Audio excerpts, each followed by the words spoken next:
come here to discuss these topics. Okay. Now, what I'm going to do is a certain amount of stage setting, just to briefly remind you of the elements of the Everett interpretation. I'll just take half an hour. I don't intend to be courting controversy. I will be making some controversial claims, but those are the claims that this conference is about. It's not really the claim to be debated after my talk. So after my talk, I think we'll go straight on to David's, which is I think, a proper presentation. Okay, so the Everett interpretation of quantum theory, well, what is it? What's it for? I think in front of this audience I don't need to say much about that. The issue is the problem of measurement. We wish to understand the unitary equations of quantum theory as universal and exceptionless, to describe all of physical reality without any need for mention of the observer or experiment, no special role for those things. And so far, of course, these things are common ground with pilot wave theory, so the... I keep forgetting about this, I'm sorry. This is a PowerPoint problem and I can't get rid of it. That's without any need.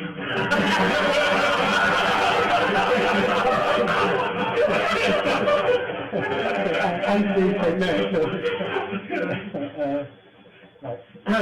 So the key objections to the Everett interpretation, what this conference is very largely going to be about, the preferred basis problem, what basis? Well, this is the traditional formulation of this problem, but I think it's one that's parasitic on the conventional measurement postulate, and in many ways it's rather prejudicial to the issues. I think the better way of putting it is the ontology problem.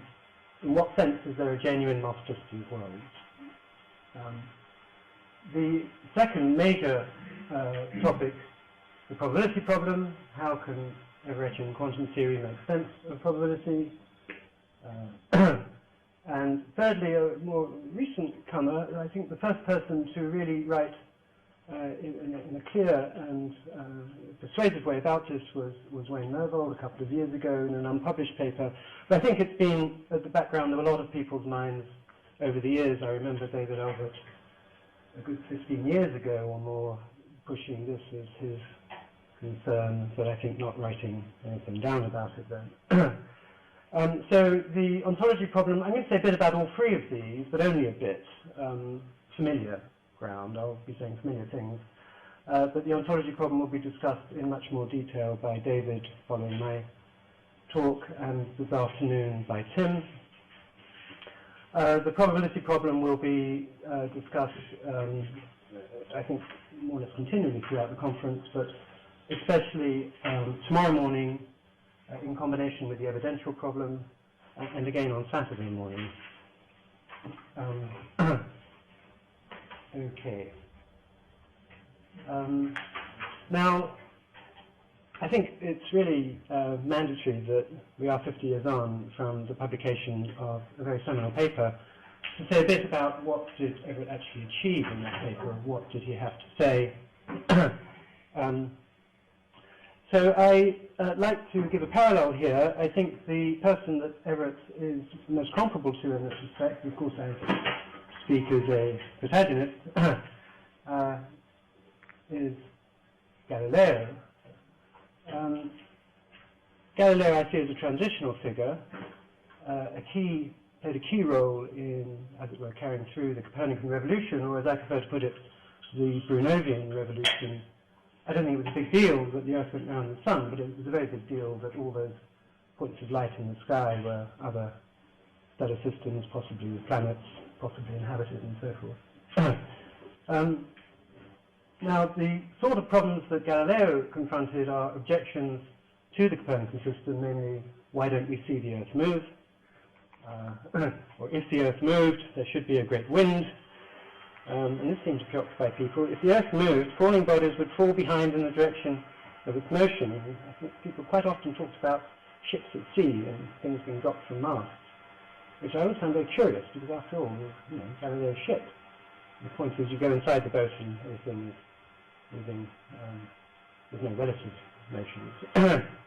Okay, and we all know what Geroch had to say about this. The answer is that the Earth and everything on its surface and in its atmosphere are subject to the same motion, and as a correlative to that, that only relative velocities are observable.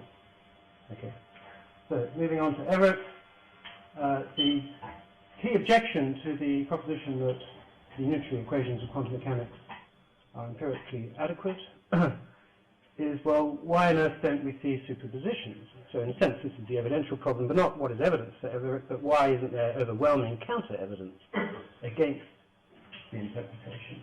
But to this his answer was, with the attendant problems, well, if there's only superpositions, we'd all turn into blancmange. If there are only superpositions, there would be no meaning to probability, only the deterministic and unitary equations. And Everett's answer to this was, to the first part anyway, when macroscopic superpositions arise, everything enters into the superposition, including the apparatus and the environment. And I don't think this is a forced parallel. Only relative value definite quantities are observable. I'll define value definiteness in a moment. Moving on to the details of what he had to say here. They're all very familiar. Take a Stern-Gerlach experiment. This is, of course, absurdly schematic. We don't have anything like a product state of pure states for macroscopic objects. Anyway, environment, rest of universe, including the observer, if any. Measuring apparatus in ready state, electron, spin state, Z up. And the unitary evolution drives that state deterministically to a state in which there's some coupling between the apparatus and the environment, so the size changed a little bit. The apparatus is now recording spin Z up, and the electron remains in its state of spin Z up. Okay, now if that is accepted, quantum mechanics predicts this, and one then of course asks, well, what happens in superpositions? To which the answer is one ends up with a superposition of the two terms, this term that we were just examining.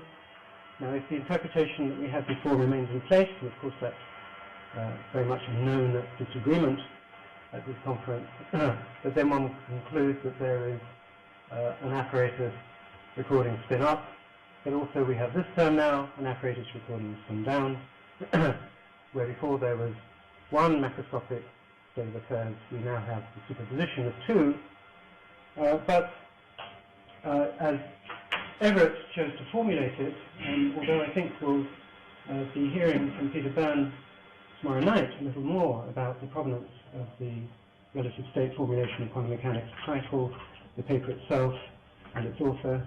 But as Everett formulated it, he spoke of relative states that relative to the apparatus recording spin up, the electron has spin up, or relative to the observer seeing the apparatus has spin up, the apparatus has spin up, and so forth. And similarly for the other state of affairs. Okay. Now, as for the probability side of it, well, of course, on repetition, one now has two particles both paired in the same state, and now the coupling, as before, drives this deterministically to this more complex superposition. But in each of them, the apparatus state has recorded now two outcomes. One sees that with large numbers of systems, the apparatus is going to record a statistical structure. This provides some basis, at least the epistemology, for talk of probability. More than that, Everett didn't say. He gave some plausibility arguments as to why the appropriate measure should be what it is. Arguments later improved on, I was going to say improved on by Gleason. I suppose there's some question as to whether they proved quite, or were arguing for quite the same sort of thing. Okay, now have we really answered the question of why don't we see superpositions? One can phrase various kinds of objections to this. One can ask, well, why this basis? What precisely is this basis anyway? Or why are we constituted the way we are out of these bases? These questions get more and more philosophical, seem to point to some sort of anthropic argument. well, we have to be built the way we are in order to have information processing or records and so on and so forth. One can go that way. I think it can be quite illuminating, but it also seems to promote the view that what's needed is some detailed analysis of either our evolution or consciousness or something like this. But I think the obvious and straightforward question is simply, what is the structure of the universal space?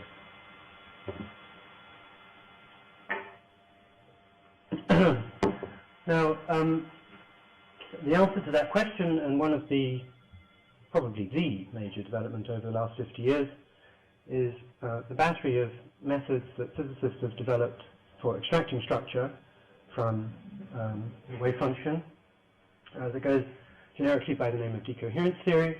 I think if one goes back to the argument from Everett, it's to say, don't base, insofar as decoherence theory is to be used in the Everett interpretation, don't use this sort of thing as a brute given, explain it, derive it, deduce it.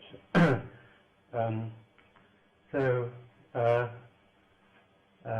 didn't mean to go to that slide. So the point being,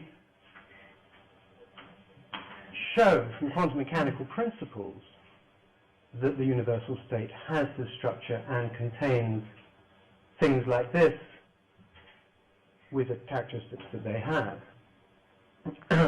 When I say show from first principles, I don't mean by that show without all of the usual techniques that physicists bring to bear on extracting phenomenological equations from fundamental principles, or when one is at some degree remote from the subject matter, so-called higher level ontology, as philosophers like to call it, from ground level ontology. Ground level ontology being the universal state, higher level ontology being structures within it. And this being no different in kind, this is the point of view that I want to promote, and I think David will be talking about, from what goes on in every special science. Now, of this battery of techniques, decoherence theory, the one that I personally find most congenial is the quantum hysteresis formalism. So one starts off from phase space.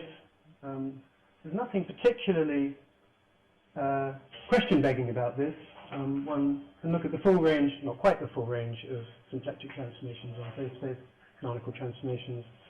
The symplectic group doesn't go over to the unitary group, so it's not entirely straightforward, but it's not question-begging, given that what I'm going to speak about in a moment could be applied for various kinds of canonical transformations of variables. Define Heisenberg picture operators for projections onto coarse grainings of phase space. A history is a sequence of such projections. The so-called chain operator, the alpha. Absolute probability of a history. This is how physicists use the formalism. Of course, to, as it were, call this quantity a probability in the context of the Everett interpretation is a known disagreement. But I'm using standard talk of physicists at the moment. So the absolute probability of a history is this quantity, and relative, conditional or relative probabilities are defined in the obvious way. Consistency conditions arise insofar as these quantities are to be interpreted as probabilities. One would expect that the probability of a two-stage history, say, will be the sum of probabilities of three-stage histories for these intermediary states alpha j. They're satisfied, consistency conditions of this form are satisfied if the C alpha sides are orthogonal. The two-slit experiment gives a clear example of where we can't sum probabilities for those particular histories. So histories of photons passing through one slit or the other slit are not a consistent set of histories. Okay. So a consistent or decoherent history space requires a choice of projectors of each time t, summing to unity, and it's exactly because one isn't specifying precisely what those projections are that one isn't question-begging here, or not yet. The quasi-classical domain is a consistent history space, and the state sharply peaks on histories obeying approximately classical deterministic equations. And the projections which have this form, or the history space which has this form, typically one in which the projections are onto centers of mass variables. If one has massive particles weakly coupled to lots of light ones, thermal couplings and so forth, one extracts quasi-classical equations as one would expect. And moreover, these sorts of variables tend to be ubiquitously decohering, especially hydrodynamical variables. This is work of Jonathan Halliwell. Variables defined as integrals of densities, which satisfy some sort of conservation law. Now, whether there are other interesting, well, let's not call them quasi-classical domains, but some alien domain or other, where one has similar equations, perhaps not deterministic equations, but simple equations, phenomenological equations describing some very different structure in the universal state, that's fine. If you can find such a structure, tell the experimentalists about it, they'll probably find some way to probe it. Nobel Prizes all round. No problem, I think, for Everettian quantum mechanics. So, as defined by decoherence, this is what worlds are, or histories are. What they're not is causally disjoint. They're not precisely defined. They're not entities of a determinate number. Well, given the specific resolution of the identity, specific choice of projections, you could say, well, there's exactly, however many there are. But of course, that's something of an artifact of the particular approximation or coarse graining that's been used. There's no fundamental truth as to what is the correct coarse graining. They're not introduced by any special axiom or postulate. That's rather important. It seems to me that Everettian quantum theory really gets going when you show, and if you can show, that standard methodology, standard interpretative practices deliver the interpretation. You don't need special metaphysical postulate. You don't need a special philosophical principle, and you don't need special physical postulates either. What are histories then? Because what histories are not, what they are, they're branching. Philosophers call them overlapping universes. They're robustly defined. You can tweak the basis, doesn't make much difference. They're enormously large in number, even for crude coarse grainings in phase space. Insensitive to the details of the unitary dynamics, and the only handle we can realistically get on the structure of the universal state. Okay, what happened to the relative states? It's perhaps a question that bothers a surprisingly large number of people as to whether, because what I've been going through is just many worlds, so in what sense is this really Everett opposed to many worlds? Those of you who visited the discussion room will see some debate about that. I think the answer is that to this question, is there really a distinction? One can, instead of using global projections defined for entire three-dimensional space, one can define local projections. One can go through the entire formalism, consistent histories formalism in those terms. One can also define a relationship, value definiteness relative to the state rho. I mean, I'm using actually a pure state, so I shouldn't be suggesting here a different notation. That's just from my standard notation in my publications. So this relation holds if and only if this is 1, configuration alpha k is value definite relative to alpha j. And that just is Everett relativization. That's just what Everett was doing. If you project onto this, consider a projection onto this, then this thing is value definite relative to that under the relation I just specified. And this relation is asymmetric, that's definition, but it is transitive. It's automatically transitive to commuting projectors, so it's automatically transitive at space-like separation. But it's only transitive for non-commuting projectors. Well, it's a sufficient condition that they are consistent. Now, using such local projections, one might take the view that relative to us in this room, if one goes to remote space-like facilities, there's a superposition, macroscopic superpositions in distant stars. Probably there's macroscopic superpositions on the planet Jupiter. But that's fine if you use those states so defined and try to calculate in probabilities. You'll find you get exactly the same number as you would if you were using the incoherent mixture over worlds, all of which overlap for the contents of this room. So I think the conclusion is there a distinction between ET2 and many worlds? Well, not much. The difference is between using local as opposed to global projections. And I think this is a very helpful parallel. It's the difference between viewing space-time as a sequence of global instances time, a foliation, as opposed to a web of spatio-temporal relations between local events. Now, I myself would favor the latter point of view on space-time theory, but it's the former point of view which connects, of course, with the Cauchy problem, which connects with pre-relativistic physics, and in many ways is the more familiar. And I think one can say the same of many worlds as opposed to this relational structure. Okay, so now let me talk a bit about probability. I'll be quick. I think the first point to make is that probability in the Everett interpretation is, we discover it to be something very unfamiliar, namely entirely what philosophers call categorical physical property, the amplitude squared. This is part of reality. That's what probabilities are, given branching. And branching is the, as it were, the propensity, the moment where potentiality becomes actuality. Those words, potentiality and actuality, have no real place, I think, in the Everett interpretation. But it's what people ordinarily think of with probability as something objective and physical in the world. Of course, trying to fill out what is potentiality, how is potentiality actualized, and so forth. Nobody's got a clue how to do that.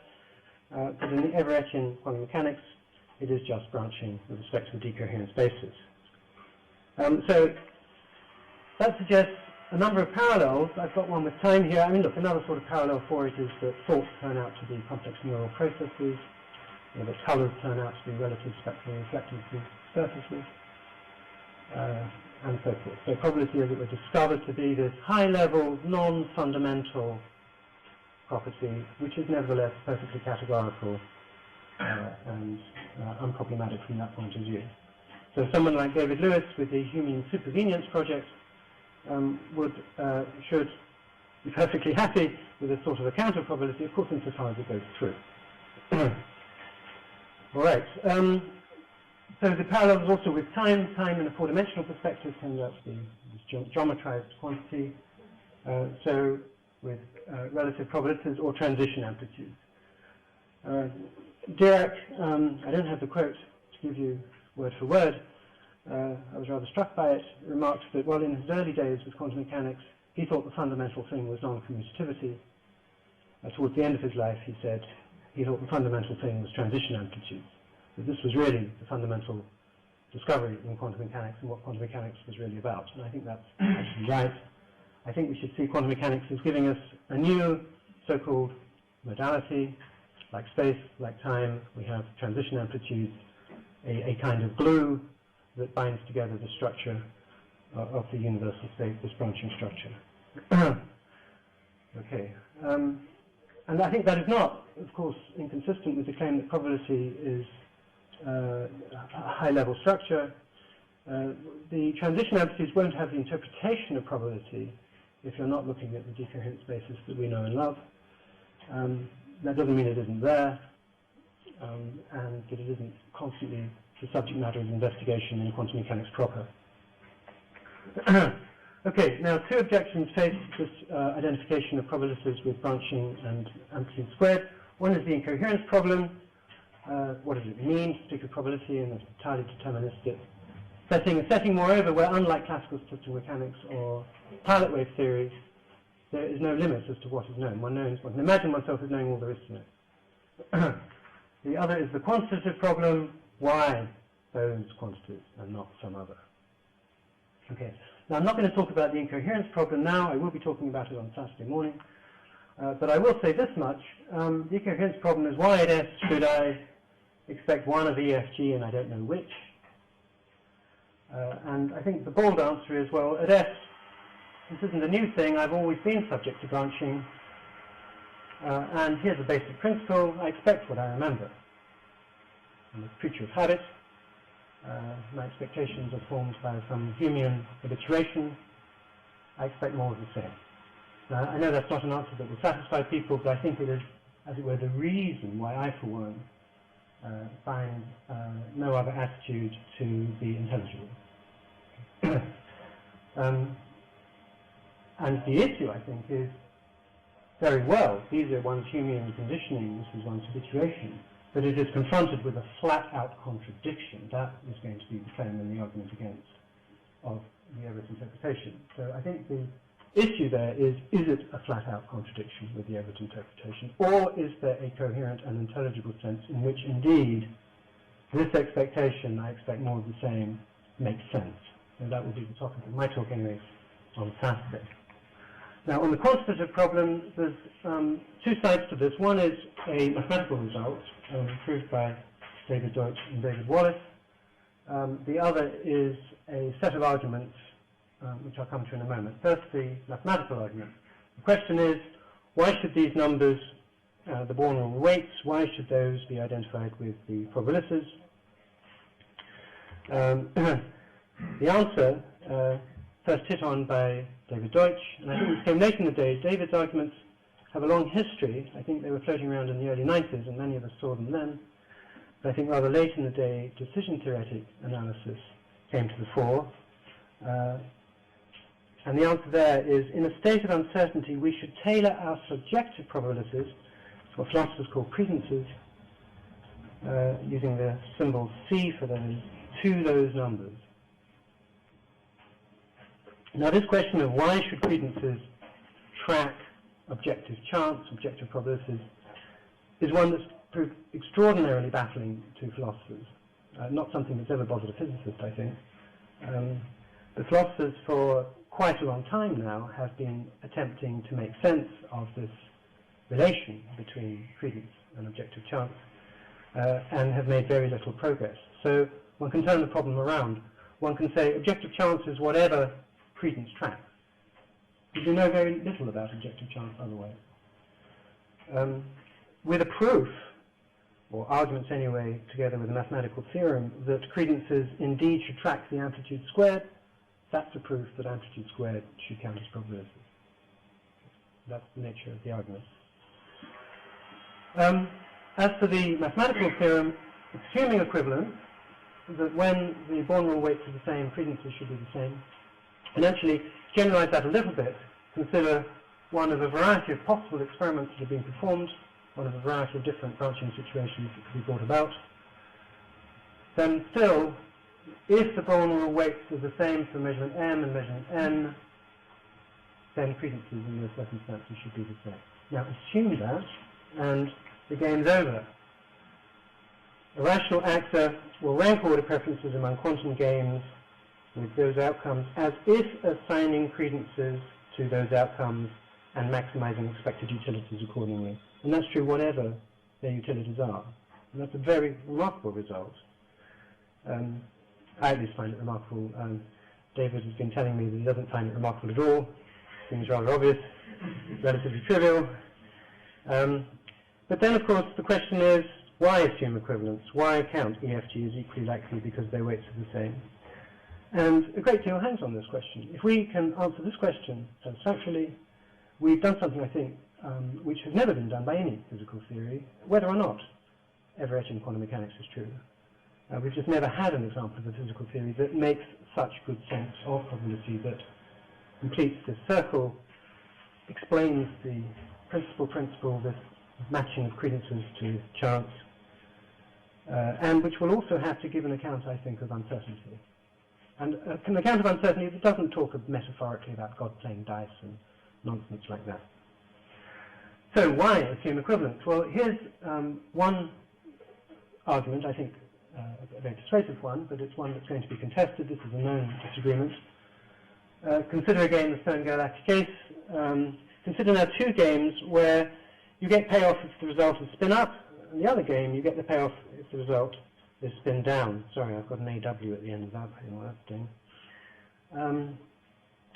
So we've got the evolution of the states in accordance with my previous notation. This little superscript R means reward. This one means no reward. So let's fill out what those states are. we've got some numerical outputs from the apparatus, but more importantly, we've got the reward. You know, a trapdoor pops open and you get the teddy bear or whatever. Obvious notation, other cases. So the choice is between game 1 and game 2, and now crucially, because the amplitudes are the same, or rather the norm of each is the same, doesn't matter what the phases are, the choice is between you get the reward on alpha or you get the reward on beta. And you don't care about alpha and beta, so why not erase them? And if you do that, of course, you get identically the same state. Now, that doesn't happen for unequal amplitudes, modules of the amplitude. You might say, well, look, you don't care about the numerical outcome, but why do you care about the amplitude? Well, I think an obvious point here is the amplitude is what gives structure to the universal state. That's it. It's structured in terms of amplitude. That's the fundamental stuff that's holding and binding the whole thing together and giving it the structure it has. So I think there's every reason to care about amplitudes, especially if you already have reason to care about branching. I think that's one thing which is a known agreed. You ought to care about branching. All right, so why... sorry, I should have a little more stage setting. The erasure, of course, will introduce all sorts of small differences, possibly branching into very large numbers, different sorts of numbers relative to a fixed decoherence basis. Will one be indifferent to that? A principle that will say, yes, you should be indifferent to that. A rational agent is compelled to be indifferent about processes whose only consequence is to cause the world to branch with no rewards or punishments being given to any of his descendants. And he'd better be compelled in that way, because if he's not going to be able to function at all. Remember that worlds are entities, not entities of a determinate number, and enormously large in number. Trying to keep track of branching, which is going on habitually all the time, as I speak, would be like one of David's metaphors, trying to date people who have prime numbers of atoms in their body. Fine, that might be nice, but how on earth are you going to go about doing that? Okay, for those who find this very peculiar, this is business of indeterminate number and yet determinate weight. Think perhaps these use parallels, how many tunes are being played. One has a piece of, let me not say music, one has sound, and one can ask, well, how many tunes are in that sound? Now, of course, it's clear how you could fix it up, so you've got a specified number. You can fix up the sound so that it only hits certain sequences of notes, and then if those are the only notes that count as the ingredients of tunes, then you've got a determinate and finite number of tunes. But of course, that's highly artificial. There are various systems of music which don't have discrete notes and so on and so forth. Or again, how many possible images of a face? Contrast, is that an image of that face? Right, now I want to conclude with a comment from a very distinguished physicist talking about the Everett interpretation. A long line of physicists have worked to purge the foundations of quantum mechanics of any statement about probabilities or other interpretative postulate. It draws a distinction between systems and observers. What one needs is a quantum mechanical model with a wave function that describes not only various systems under study, but also something representing conscious observers. So the physicist is Steven Weinberg. This is in Dreams of a Final Theory. I'm not convinced this program has been successful yet, but I think in the end it may be. I just want to make the point that this business, modeling consciousness in quantum mechanics, is absolutely the wrong way to go. Okay, all we have to do is model chemistry in quantum mechanics. Neurology will follow the chemistry. Thoughts will look after themselves once we've got the physics right. Okay, no mention, no need for talk of mentality at all. So, my claims, and these of course are known disagreements. The Everettian quantum theory eliminates the measurement problem with no special interpretative functions, physical or metaphysical.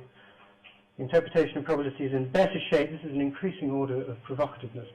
The interpretation of probability is in better shape in EQT than in any hitherto known physical theory. And it is implausible to suppose any other realist interpretation that is purely interpretative, that doesn't add additional elements change the theory, is possible. I don't think there's ever been a physical theory that has had two realist interpretations which are dramatically different from one another, but the theory is identically the same. I may be corrected on that point. Now, this will be contested in particular this afternoon. I look forward to Jeff and Itamar in giving us an alternative, realist interpretation of quantum theory. We know there's all kinds of anti-realist interpretations. We're not interested in those. In the conclusion, if these claims are correct, our best physical theory tells us we live in a multiverse. I'm not interested in any further myself, in further debate about, well, should we believe it? Can we live with this? Is this okay?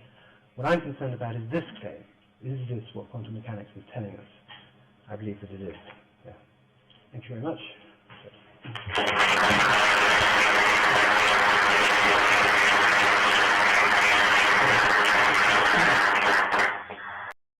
It became clear to me already at dinner last night that I'm way out of my depth here.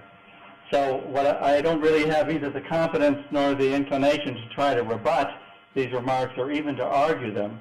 But I thought what I might do is just try to hit a few highlights to just give a few points that struck me. And I have two highlights I'd like to hit at 2.5 minutes per highlight. So the first one, it has to do with the word is.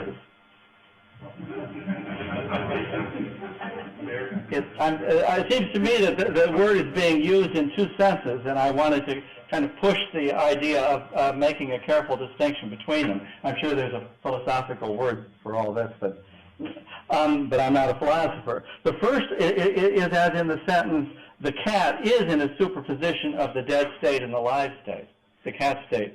It seems to me that that's a statement about the theory. And so the question, there the statement is the quantum description of the cat as a superposition? And the answer to that is yes. So and that statement is true.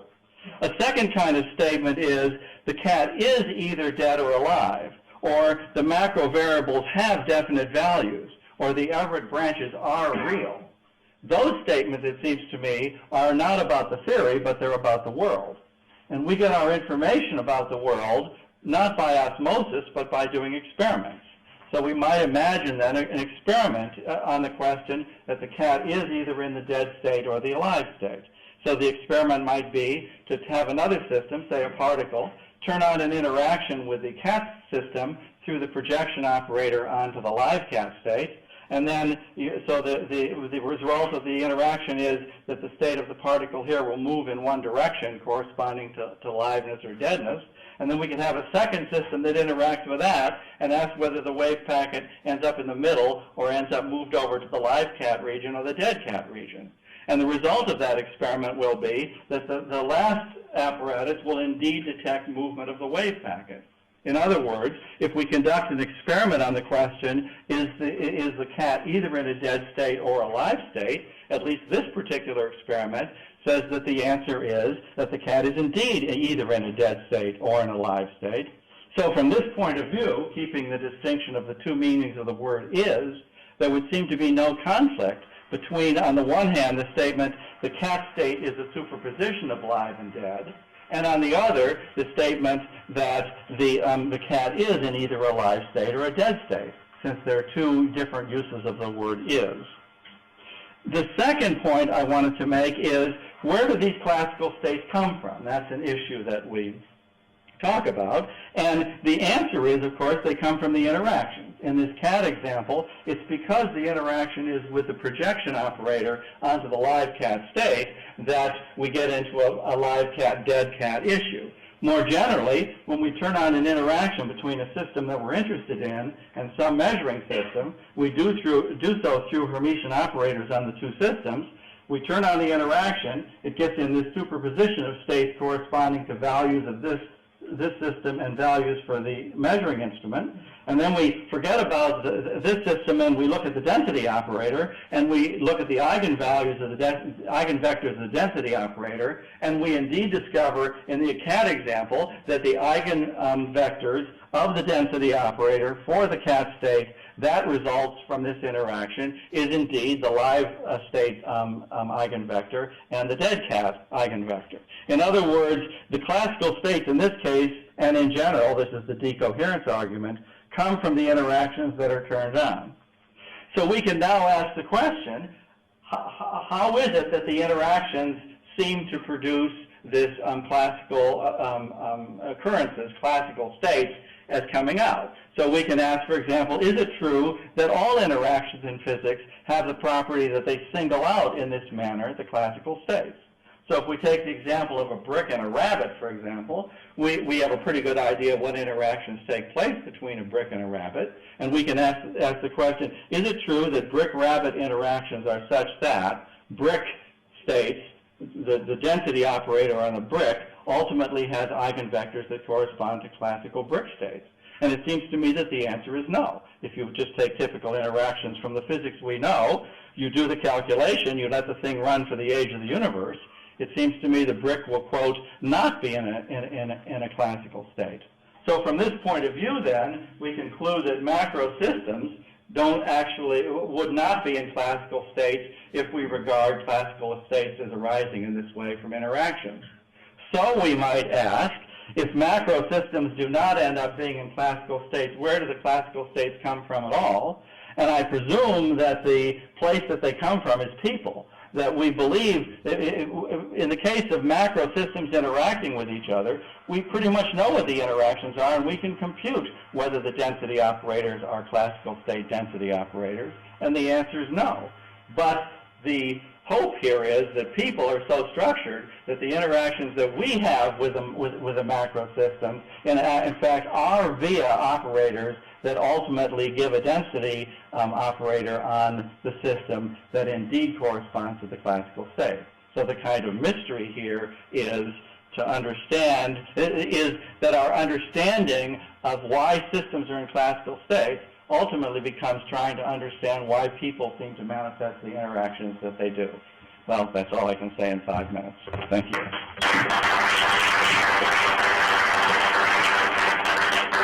It's actually warming up. Simon said that basically we can break the problems in the Everett interpretation down into problems of ontology and probability and evidence. And I should flag that I'm going to be talking pretty much entirely about the problem of ontology, so I'm not going to say anything very directly relevant to the other problems, and particularly I'm not really going to discuss probability.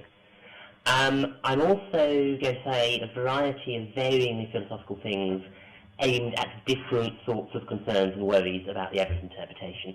I don't think there's a single person who's the intended audience for the entire talk. So during bits where I'm saying something that you think is so obviously true it's not worth saying, then feel free to catch up on jet lag. I can't do much about the bits where you think I'm saying something so obviously false it's not worth saying. We can deal with that in the question.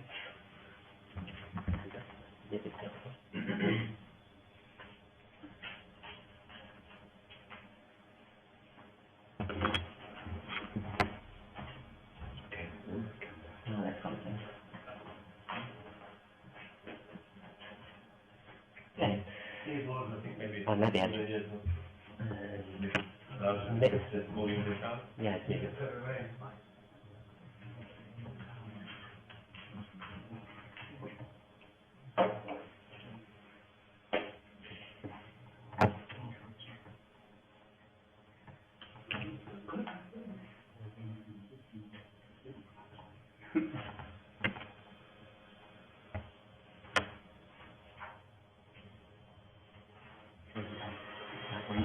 Yeah, that's fine.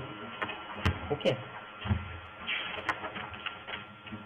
Tonight, I want to start off actually by saying a few comments kind of addressed at one of the sort of perennial questions that comes up when one talks about this. When one talks about the many worlds of the Everett interpretation being real, what do we mean by real? What do we mean by using that sort of thing? Why do we have to talk about reality here? Can't we just do physics? So I want to say some sort of almost disarming things about that. I don't remotely want to get into the minefield of trying to define what's real or what's ontology or something. So I just want to feel like give some analogies as to what Everett world is supposed to be as real as. So here's my first example. So that's NGC 2903. It's a spiral galaxy, 20.5 megaparsecs from Earth, so 65 million light years away. I'd love to prove wrong on this next statement, but I make it with a lot of confidence nonetheless. We will never go there. Nobody will visit NGC 2903 from Earth who is not so vastly distant from us in time and evolutionary complexity as to be our remote descendants rather than us. NGC 2903 nonetheless has a lot of stars in it. Our best theory of planetary and stellar formation tells us that a lot of those stars have got planets around them.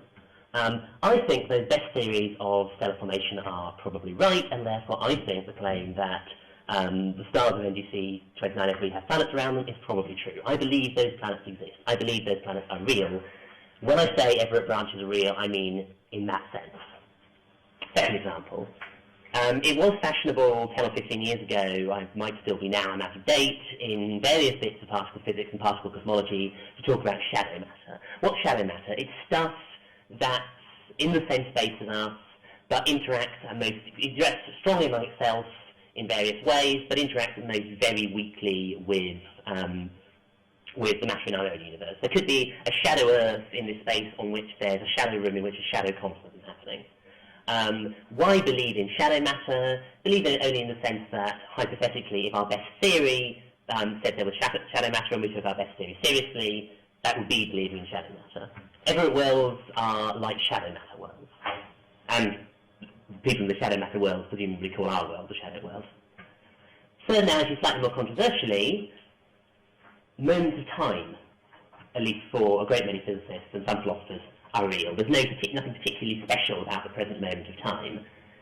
Everett worlds are like other times. In fact, since Julian and David in the room, at least some people are going to say other times just are other Everett worlds. Okay, closed preamble.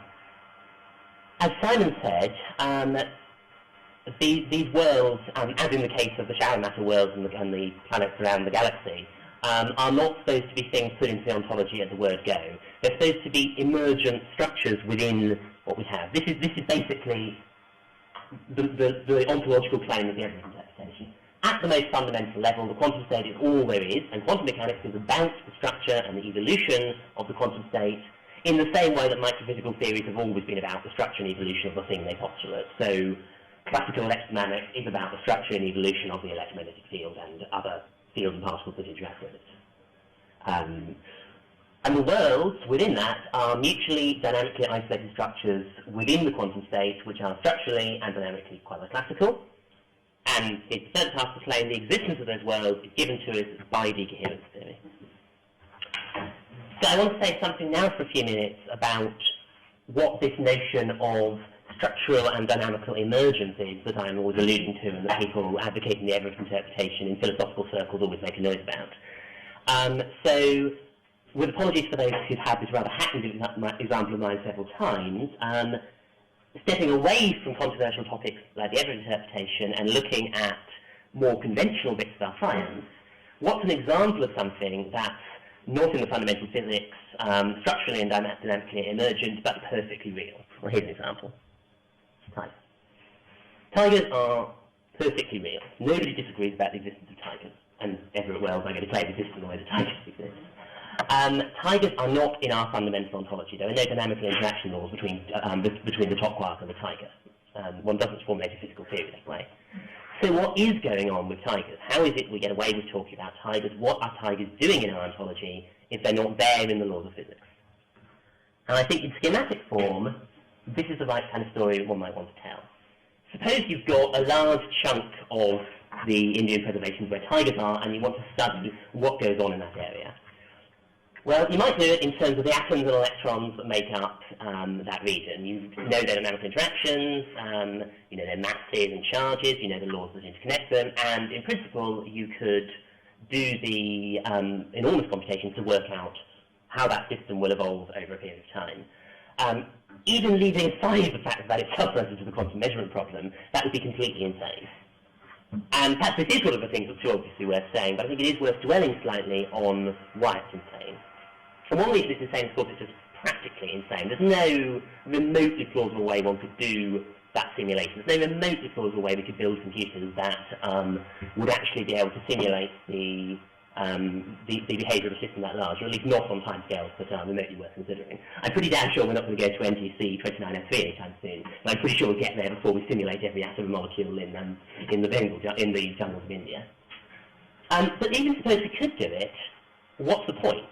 We have this enormous computer, and it churns and swirls away, and at the end of its churning and swirling, it spits out a description of where all the atoms and molecules are in the Bengal rainforest in 10 minutes' time. Well, great, we already have a machine that does that. It's called the Bengal rainforest. Yeah, if we want to know where all those atoms and molecules are in 10 minutes' time, we can just wait 10 minutes and find out. And theoretically, if one had the computer running so fast you could predict in advance, that would be another matter. But the mere prediction, as a scientific rather than perhaps a technological goal, is not actually the point of science. We don't just want to predict what the atoms and molecules of the Bengal rainforest do, we want to explain why they do it.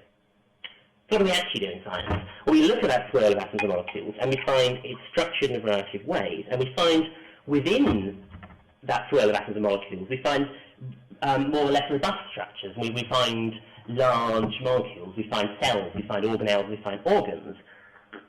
We find that they do certain relatively robust higher-level things, and they obey certain relatively robust higher-level laws of hydrodynamics and laws of energy exchange across cell membranes and so forth. And we find that, before we know it, in looking at these structures and patterns, we stopped really talking about electrons and atoms, and we started talking in the language of molecular and cell biology. And the task is now overwhelmingly simpler than it was before, both predictively and explanatory. It's still insane. It's still ludicrously hard work.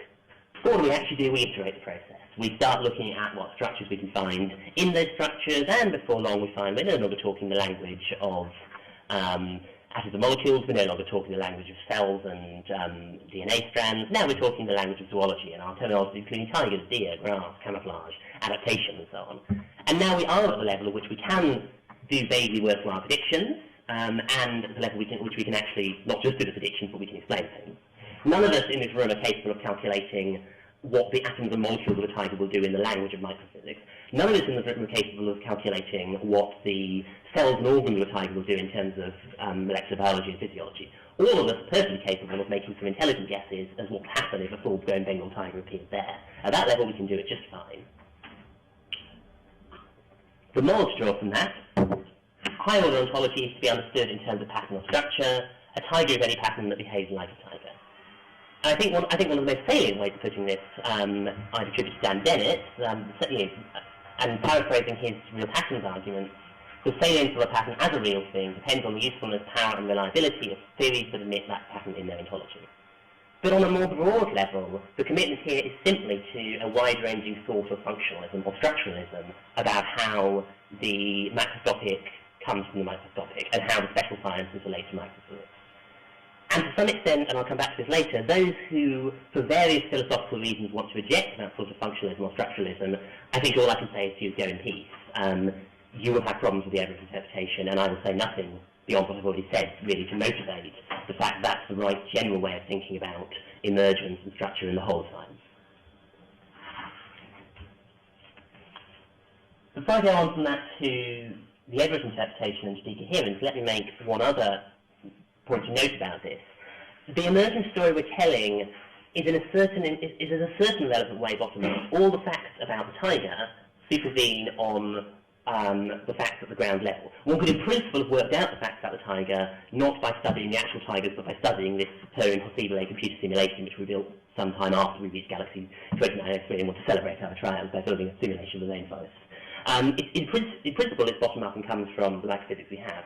But in some other important sense, it's top down. The way we find this stuff is we look at the structures and patterns we have, we try a certain interpretation, let's try talking about it this way, and things work out. There's no deductive microphysical way of working out directly from the physics in a sort of algorithmic way what the high-level structures are in it. It's very much, try a certain approach, fitting a certain structure to it, see if it works.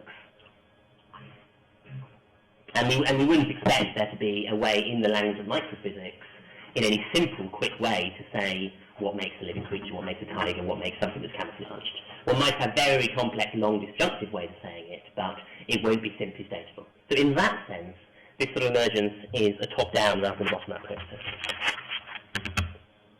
Going on to decoherence. So Sam's talked a certain amount about decoherence already, and I'm going to talk about it in a slightly complementary way, and again, this is the section of my audience that knows this stuff very well is, this is their opportunity to catch up on jet lag. I'll use the board for part of this, isn't it?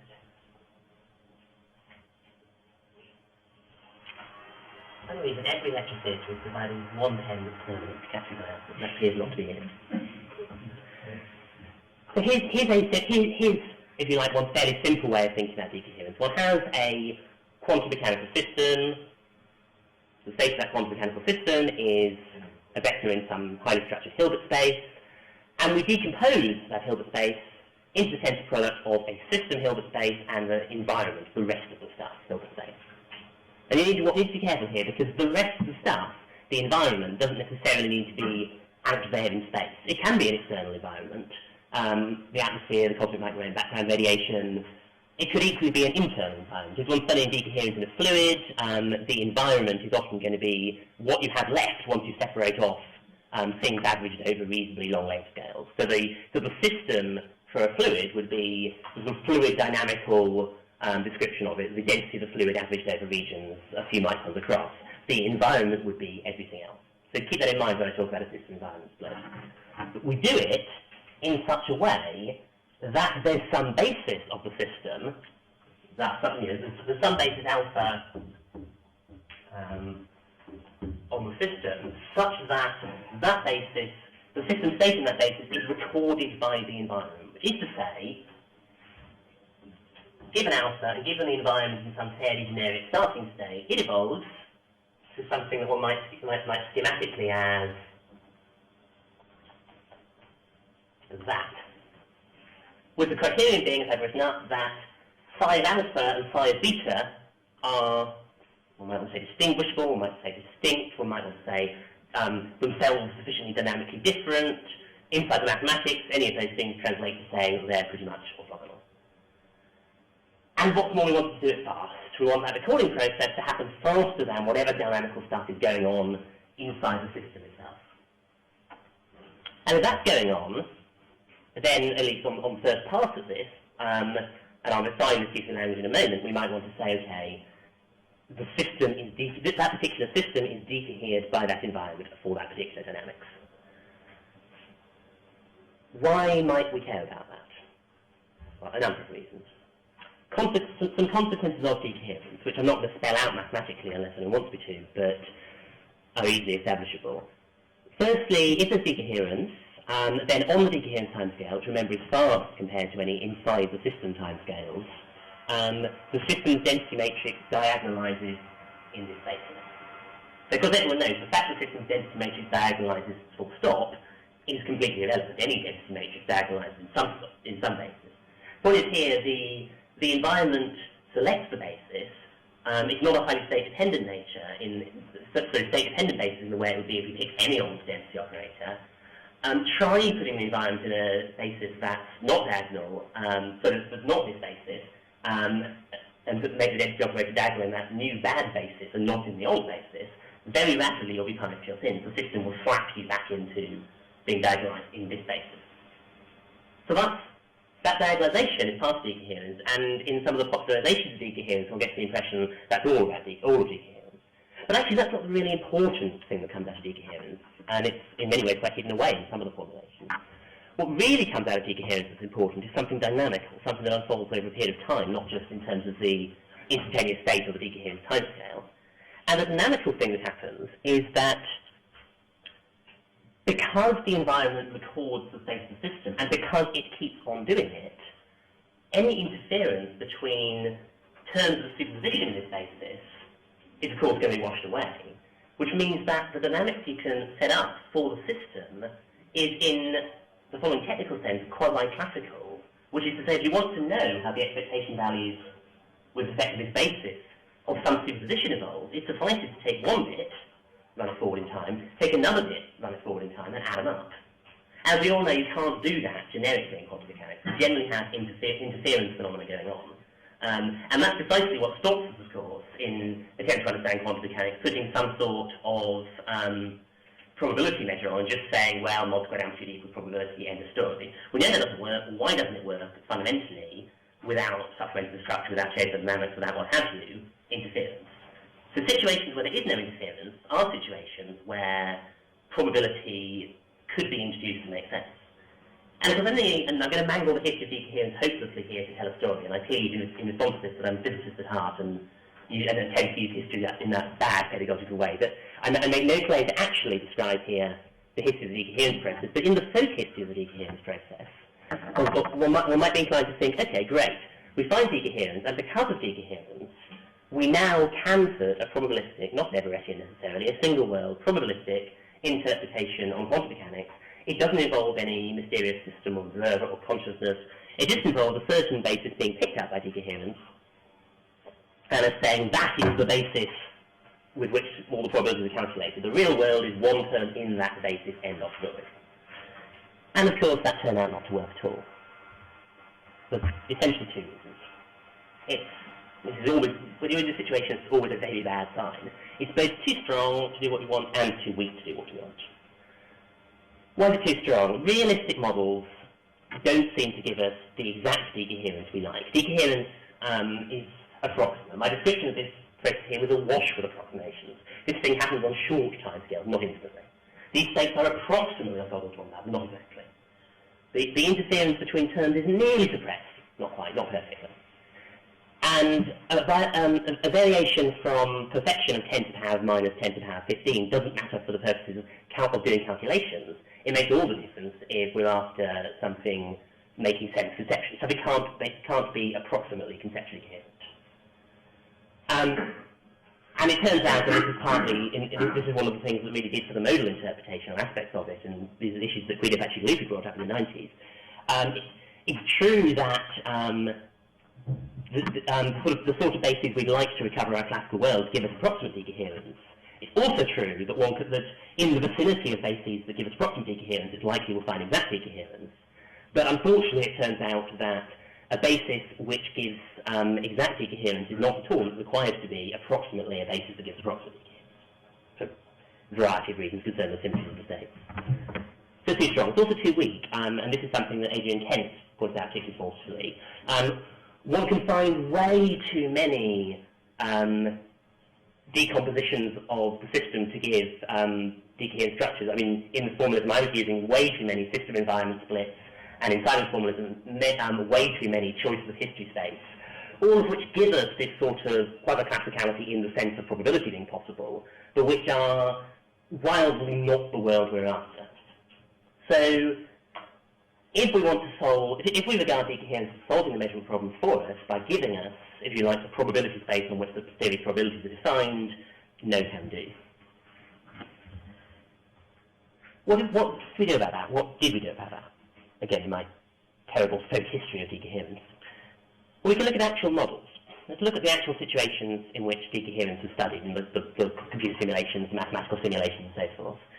And we'll find if one looks at those actual systems we're interested in, and one makes the sort of splits motivated by what one's interested in seeing. So, for instance, one just does treat the environment as something you'd naturally like the environment to be, like, for instance, the microwave background radiation or the internal degrees of freedom of fluid. Then you find a couple of things. Firstly, you find that this basis is a coherent state basis. It's the basis of relatively localized in P and Q wave packets. That is to say, they're points to which you can assign purely as a number a Q and a P fairly robustly. And secondly, they're things whose dynamics is approximately classical, is quasi-classical, not just in the rather bloodless sense I used earlier of allowing a probability interpretation to be put in place, but in the rather stronger sense of actually tracking approximately the sort of classical dynamics which we hitherto associate with pure classical systems. So what I mean is,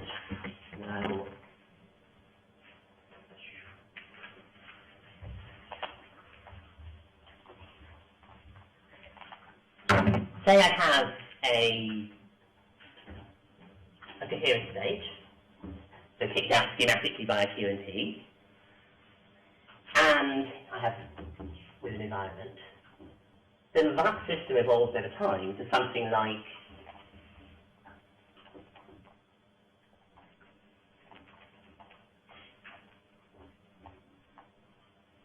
this.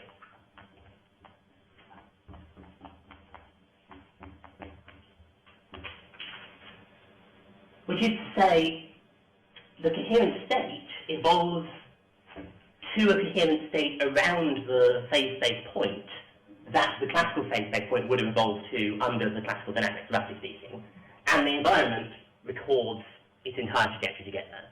This is a slightly simplified story. The story is more complicated in the case of classically chaotic systems, and we can talk about that later if necessary, but for the moment, in non-chaotic systems, this is the phenomenology one finds. That is to say, one finds the state here effectively running quasi-classical dynamics and being thoroughly decohered while doing so. And so if we want to visualize this, for instance, let's consider writing a quantum state, or a generic system state to form something like this.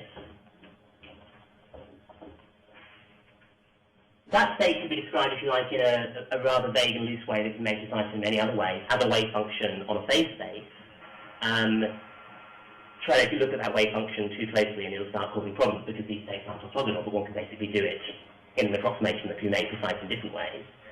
And we'll find the probability of finding the system, according to the classical interpretation of quantum mechanics, the standard interpretation rather than, say, Everett or something, the rules for finding it would be the expectation value of some phase-space measurement, and so the expectation value of finding it somewhere around QP on the orthodox Copenhagen interpretation is somewhere around mod alpha QP squared.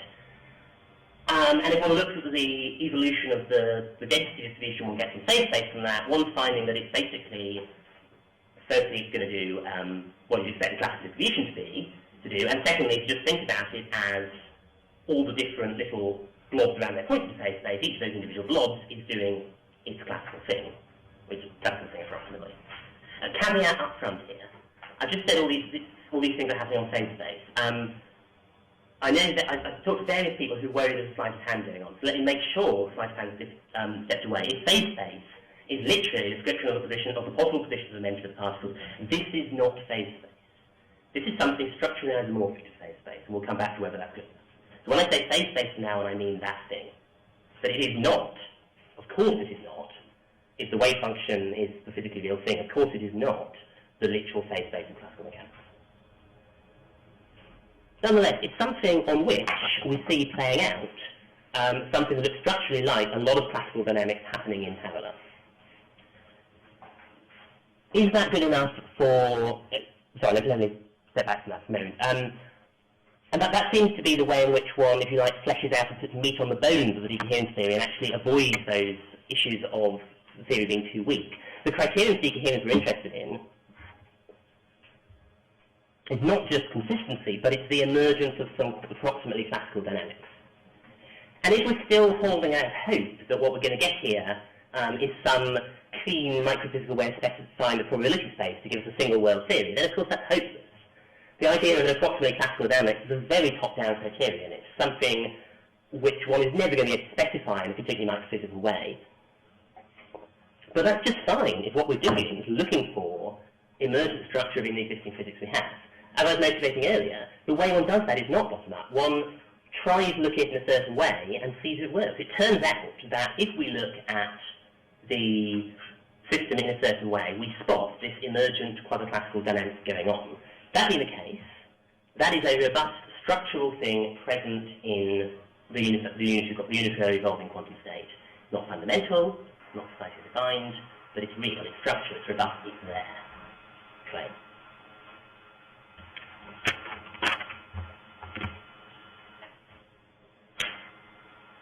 Further claim, that's good enough. Because this is now crucial.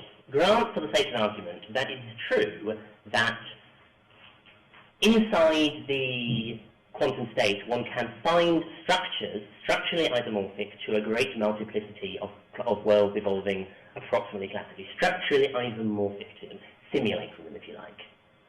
One might want to say, so what?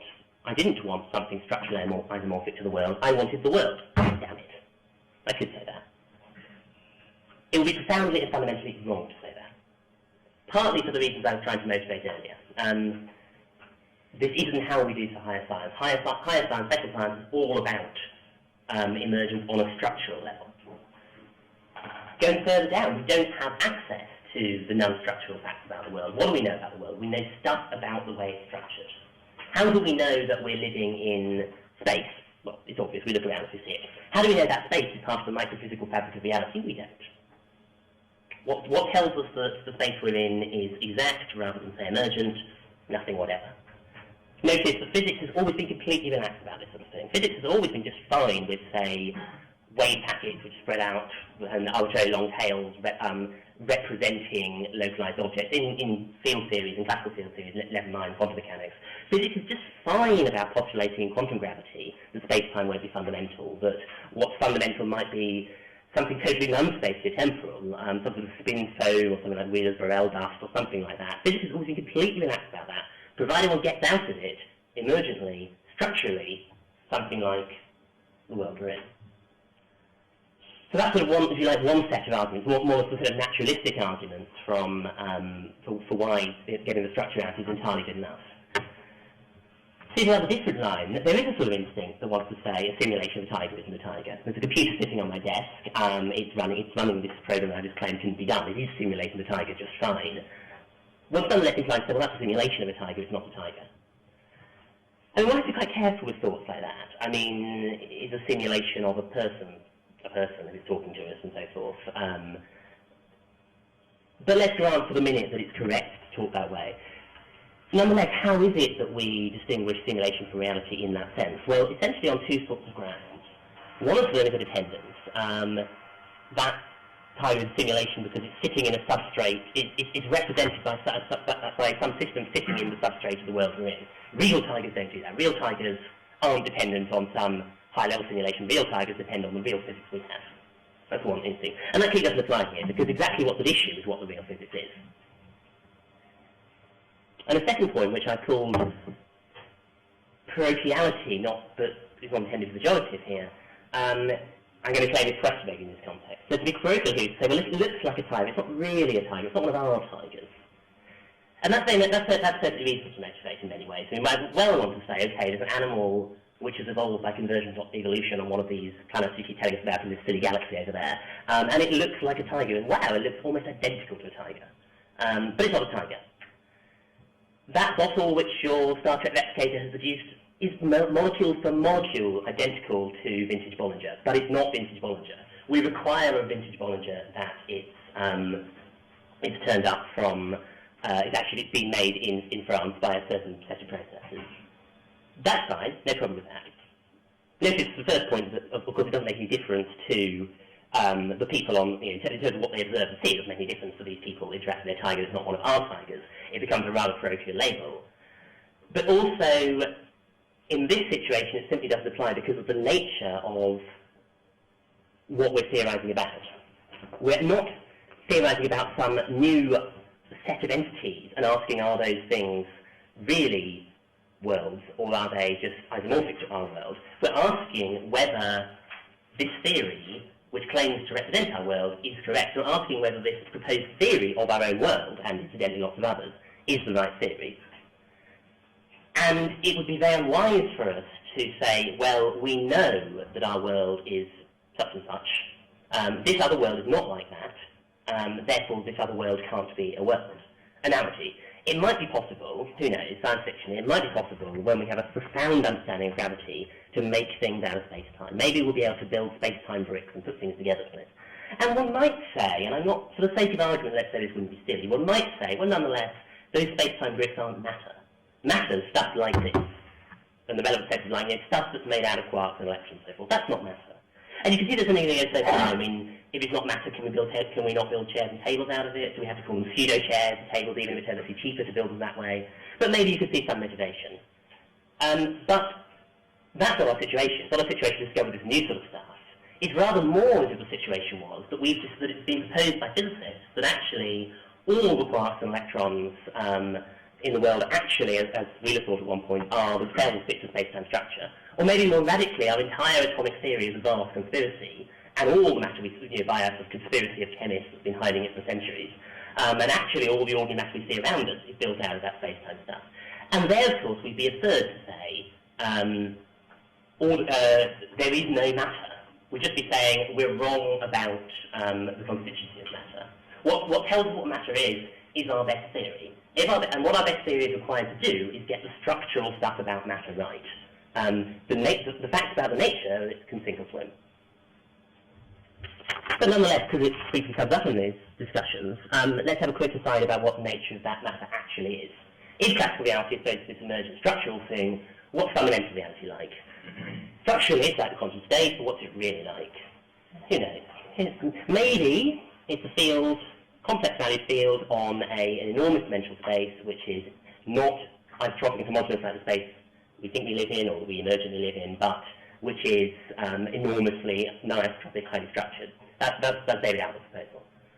Maybe it's a highly non-local field-like entity on an ordinary four-dimensional space-time, which allows you to attribute properties to spatial regions, but where the properties associated with this region are not sufficient to determine the properties of this joint region. That's the proposal that Simpson and I at least played with, and which we've argued, another very distant controversy, is the right way to think about David Deutsch and Patrick Hayden's proposal. Maybe we're wrong, and the right way to think about it is it's a local but very weird field on ordinary space-time. Maybe, and this I think is what Simon's arguing for, it's an essentially relational structure. There are relations in norm holding between events, just as there are relations in space-time holding between classical space-time events. And this is just a new primary relation in the world. Is that fair? Yeah. Maybe it's an empty question. I think this is probably what James would say. We know the structural stuff about the wave function, about the quantum state. That's all there is to know. It's just silly, possibly even incoherent, to start talking about these non-structural aspects of things. In any case, claim, it's not particularly crucial to the Everett interpretation. We don't really care. From the point of view of the measurement problem, we don't really care. What we want is the structural emergent stuff. What's going on underneath? Maybe that's an interesting question, maybe not. It's not a pertinent question. It may or may not have been a pertinent question to ask what the electromagnetic field really was, but it wasn't particularly cogent to the question of whether electromagnetism was an empirically adequate theory. Okay, and before I conclude, I want to just address briefly, because it's going to be relevant later in the conference, to some of the messy details of the decoherence process that possibly I described a little bit too cleanly. It's kind of tempting when talking about the decoherence process and the Everett worlds emerging from it to talk in this nice clean way about some finite number of discrete isolated blobs on phase space or configuration space or whatever space of an underlying variable you'd like to use to extract wave function structure. It's not directly like that. So that's not actually the story that decoherence gives us. Very often decoherence gives us a sort of continuum process. One's got a very complicated structured thing, look at that structured thing on sufficiently small length scales in the space you're representing it on, and you'll find interference is relevant. Look on larger length scales and interference isn't relevant. So for instance, if you represent it in a coherent state way, interference is extremely cogent on length scales short compared to the coherent state width. It's irrelevant on length scales long compared to the configuration to the coherent state width. This doesn't matter. What makes Everett worlds is not the fact that they're spatially or configuration spatially or phase spatially or Wallace spatially or whatever spatially isolated from one another. It's they're dynamically isolated from one another. And what we require for the interpretation to work is not a commitment that there's a precisely defined finite graining of the quantum state into some nice, precisely defined, finite, cancelling infinite set of worlds, but the presence of the robust quasi-classical structure that I've been banging on about at tedious length.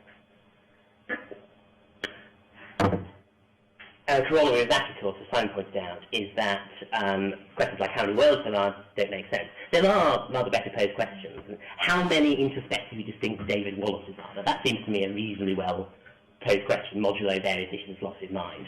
And one can estimate an answer, and my guesstimate is about 10 to the power 10 to the power 9. But one's in a position where one can start playing those games once the question is found at that level. How many worlds are there? Empty question. Until it's fleshed out and made rather better posed. Now, to be fair, that's quite hard to think about.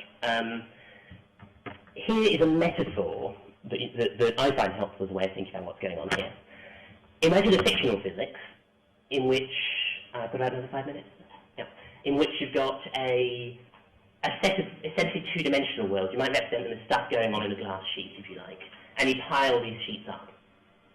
And there are things, I imagine sort of fish swimming around or something in the individual sheets. So here's physics 1. There's no interaction vertically in the plane of slices. In that situation, these are now worlds in the sort of David Lewis sense. There's no, or maybe the sort of cosmologist multiverse sense. There's no reason except perhaps the most abstractly theoretical to believe in it. For situation 2, you now start introducing interaction forces vertically. And the interaction force, let's suppose, has a strength such that it can go through maybe 3 or 4 slices. But it's always weak compared to what's going on within a slice. It's a perturbation. And now, hypothetical entities in the slices can have perfectly good reasons to believe in some of the other worlds, to communicate with them perhaps. Nonetheless, from a structural point of view, it's still quite right to call their slices independent worlds because their dynamic interaction is pretty small. It's rather like Philip Pullman's many worlds. You can get between them if you're lucky, and they influence each other in small ways, but basically they do their own thing. Okay, now scenario 3. Now we turn up the interaction strength. Now it has a half thickness, sort of half length strength of a few thousand slices, and now it's just as strong as the inter-slice forces on length scales of 30 or 40 slices. Now it's not going to be able to talk about each slice as an independent world because that slice is too thoroughly entangled with what's going on around it in a conventional sense of entangled. Nonetheless, the dynamics is going to be highly stratified. It's going to be broken up into layers. This layer, stuff around here gets nowhere near stuff around here. And if one imagines these evolutionary processes happening in that world, one's going to find structural stuff basically moving horizontally, basically not being that thick. But not going to be the sort of stuff that will lend itself to a nice, precise way of being cut up. And in this model now, the fact that I went for a precise number of slices is irrelevant. The actual slices are now sort of phenomenal. They don't really interpret what's going on. And that's a metaphor. That might be helpful.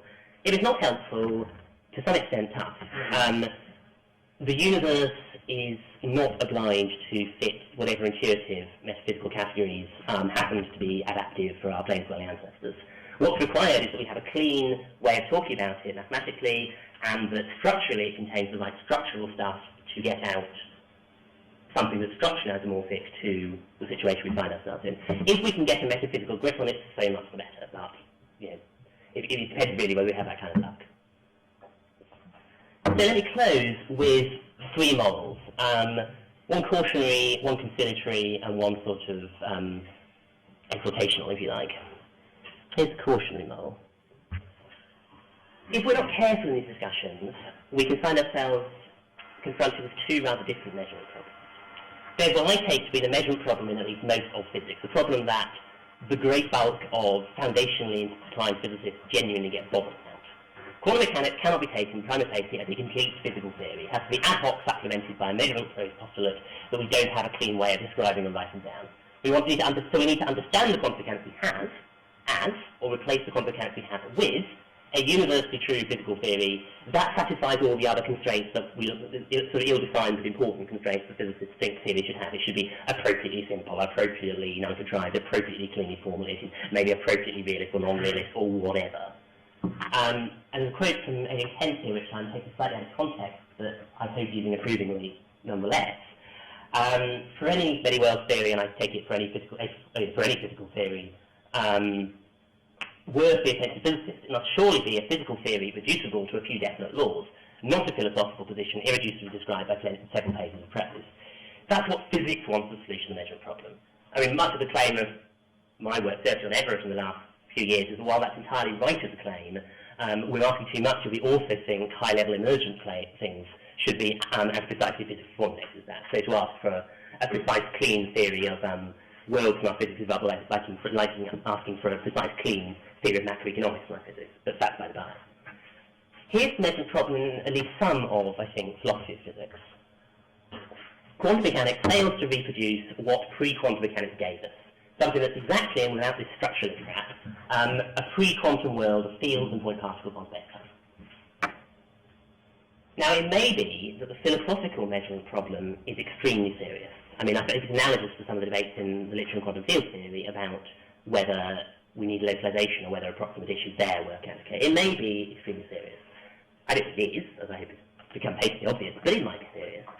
But it is not the physicist measurement problem, and if we uncritically assume that it is, then there's a real danger of talking past each other. One business way of seeing this, Schrödinger, again, my history is not fantastic on this, but Schrödinger rather hoped that the harmonic oscillator would be generic, that wave packets and configuration space would stay, that started localized would stay localized.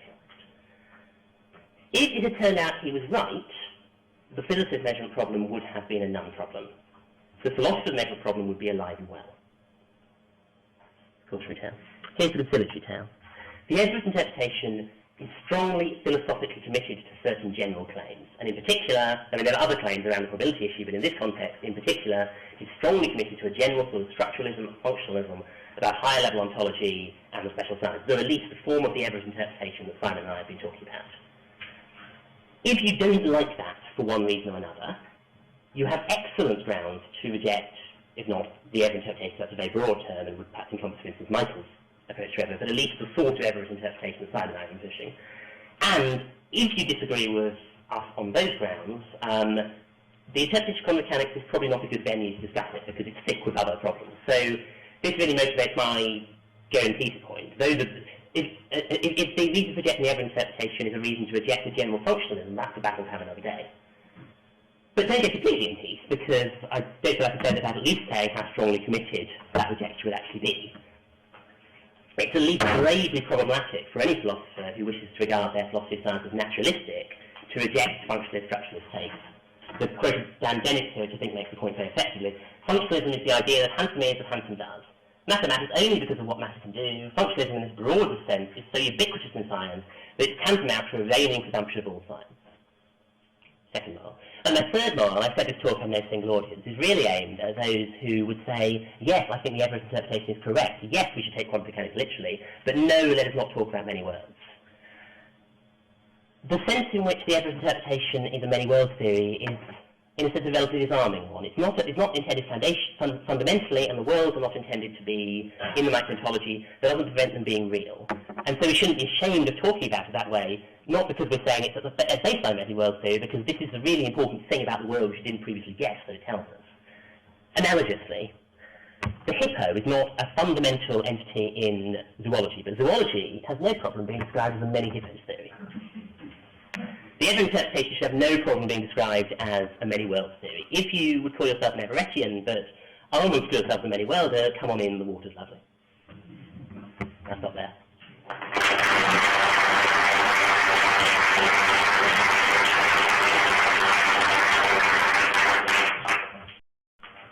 Now there's more. So could Anthony begin? So, question for David. You've talked about the quantum state and finding structure in the quantum state. Yeah.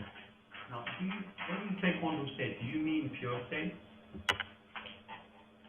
I don't much mind. It seems to me there's no particular. If I'm saying that the quantum state is we know very little about it other than structure, then a corollary of that I think is we don't find it any more weird to understand the idea of a quote mixed unquote state as real and physical than a quote pure state unquote. So whether the actual state of the universe is pure or mixed, I haven't a clue.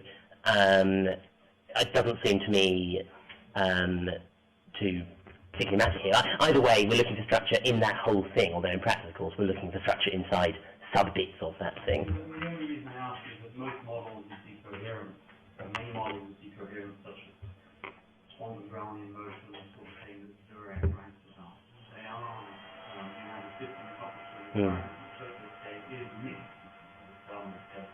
Yeah. So that's all right. That's fine with me. Quantum state is new.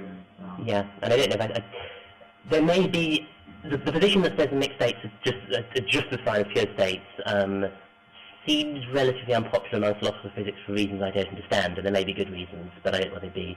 My impression is that the use of mixed states in the Geroch model is an essential feature, that one could put rather complex stuff in instead, but I could be wrong about that. Next up is Lev. My question, I understand that you're supposed to answer, but really also to Simon, and since Jim is here, I think I'm allowed to ask this question. Otherwise, you say that we need this decoherence formalism to explain the separation of work. as I understand, you have a very simple experiment of a photon, beam splitter, and two detectors, or even one detector. Then many words say there are two words, and standard theory, other theory, there are, and many words say that there is only one. The decoherence is obvious. There is no any interference whatsoever immediately, no calculation whatsoever, you don't have to write no integral, nothing. And if you consider other experiments like you have a screen and you have diffraction, then even in standard quantum mechanics, one will start calculating when things are different or not exactly what different. And when Simon brings this idea, this consistency condition, this is a kind of a consequence. When I have a decoherence, then probabilities work fine. Why to start theory, start this kind of axiom, but backwards and try to in all normal cases, which we have to explain, it seems absolutely obvious. It's necessary, but it's absolutely obvious. Well, okay, multiple responses. I mean, firstly, of course, what's obvious to one person is necessary for another, and not all of us share your genius, Lev. No, seriously, obviously, it wasn't the newly thought of decoherence before Geroch came along. I mean, Mott knew about decoherence. I think what decoherence brought us was a language and a sort of unified way of thinking, and a way of sort of asking questions like why. Sure, situation by situation it's dead easy to model it, but what are the general features that lead to that sort of thing? And I think that language is perspicacious to some. But I think the fact that the decoherence process is what's driving it is independent of whether one decides to call it decoherence and one just explains it situation by situation. I find the language perspicacious. I also find it helpful as a way of getting at question, or sort of seeing the structuralist aspect of this and getting at questions like what about alternate ways of decomposing the wave function? I mean, after all, we know, I mean, as Tim Maudlin pointed out, for instance, configuration space is not, or at least not guaranteed to be, a primary thing. It's certainly not the configuration space that people thought about classically. So we need to ask something about why that particular decomposition is the thing to think about as special. And I think there's a sort of useful, unified way of thinking about it that makes the right answers to this, which are the answers to saying, I think, become a bit more obvious and a bit easier to talk about. So I don't think it's magic. It's certainly not a new theory. It's something that's always in quantum mechanics. Is there any example when you need a heavy formalism to see something which is not obvious, otherwise? I think there aren't any.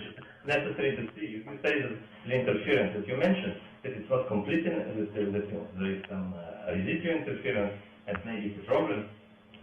Can you see something where I think there are no examples. Speculation will help you? I think there aren't really examples, and that's kind of the point. It's not a theory about example by example. One's just doing the physics, and if one wants to call it decoherence, go for it. I think the point is more to get a framework that reassures one in the fact that future examples will also work out that way. I mean, look, there's not going to be the world's work for the world's not going to give us a once-and-for-all theorem that says, of course, all phenomenology of the classical world, right up to the to Tony Blair's resignation, is indeed, yes, emergent from quantum dynamics. What one always finds in these situations is a sort of constellation of particular examples and thought experiments and computer simulations and bits of maths and actual experiments and theorems and folk theorems and plausibility arguments and stuff. That's how we justify the emergence of, I don't know, zoology from molecular physics. That's what's going on here, really. I think the claim that says one finds emergent quasi-classical structure in the quantum is very, very, very solidly supported through a range of things. Decoherence is a nice way of talking about a large chunk of that, and furthermore a way of putting one of those arguments in place. One of the other more general, we should expect this to be ubiquitous. Here's why. Okay, now Simon wants to come in. Okay, just make a comment. Lev, what if some brilliant theorist comes along and finds a very alien, not quite a classical domain, an alien domain, the one where there are very beautiful equations which seem to govern the independent autonomous behavior of worlds, but worlds entirely different from our world? What would you say to that? If the world physics is not local and interaction is not as strong as here, probably there will be no conscious, or maybe if the interaction are non-local, we will have a non-local conscious object. But the point has nothing to do with conscious beings. The point is this or is this not interesting structure to the wave function? And I think clearly the answer would be yes. Now, that would be an answer delivered through a theoretical analysis decoherence theory. You, as it happens, taking as brutally given the sorts of experiences we have, can identify very obviously what our decoherence history is, what our decoherence basis is. Photons are registered here, it's registered there, clearly those are not going to interfere with one another. It's obvious to you.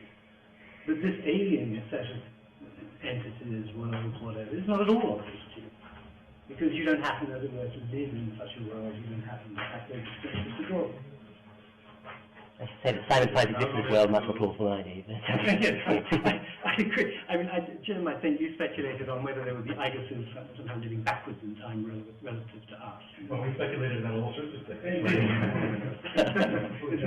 Just to respond, right, I don't think Lev is criticizing this approach. He says that he wants to restrict to a certain class of histories, which he regards very naturally. They're described in quasi-classical terms, and he would agree that if he calculated the interference, it would vanish.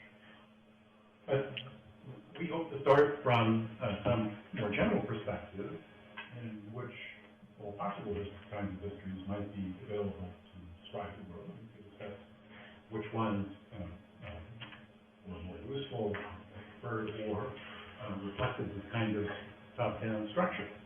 So if we start from that perspective, then the absence of interference is necessary to get consistent probability. So it's just a more general perspective, rather than jumping immediately to the idea that we already know what the top-down structure is, and if we confine ourselves to that, we don't have to worry about this problem because we can safely assume. But maybe we should check. But maybe if it would happen Last go. Yes, yes. If it would happen that we know the coherence consistent history theory, you would be in your talk and to say that the many world is not spent as it stands today? Because you spent about 10%, 20% time on this. So without this, the many world is deficient? I did want to remark on this. It's a very remarkable thing. David Deutsch in his book Fabric of Reality mentions decoherence, I think, twice, both in connection with quantum computing. You, Lev, in your Stanford Encyclopedia article, I think, don't mention decoherence even once. Oh no, yes you do. Again, I think I do. Okay, so it's very clear that there's a way of advocating many worlds in which decoherence seems to play no role. But to certain, I think certain sorts of criticisms of many worlds. So criticisms would say, look, I don't even buy that the deterministic evolution can be taken as a given, where we know we'll get the spin-up state and we'll measure that spin-up outcome. The line of criticism says, that is not consistent with unitary quantum mechanics as it stands. You can't use that fact to leverage the interpretation. So that sort of line of criticism says, what tells me I've got a plurality at all? Don't put the plurality in by hand by talking about a preferred basis or something like that. What tells me there's a plurality at all? Decoherence is the answer, and one needs this sort of theoretical analysis. Okay, now, we're beginning to feel the pressure of time. It's quite a queue, and I forgot, I'm sorry, Simon, at the beginning to announce a system that many of you will know. If you want to raise a new topic, we use the idea of putting up your hand. If you want to actually make a quick comment on the present topic, you're allowed to put up a finger. Now, in this way, we could actually change the order that I announced before a bit. It's also, I'm hoping some of you have deduced from what's been said what would be the answer to your question were you to ask to annihilate yourself.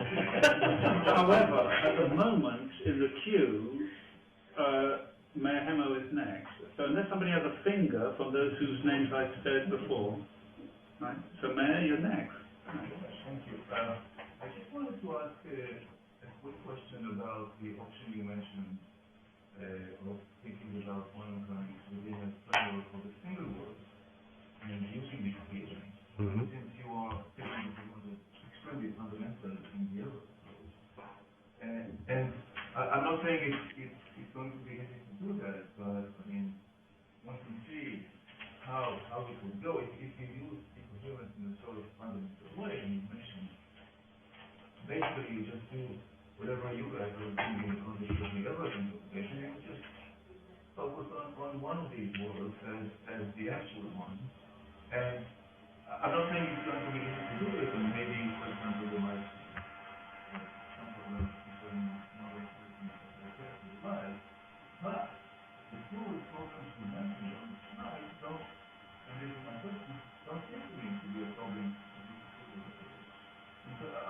if they are not a problem for the other one. Just the very same structurally story is better with respect to the other two.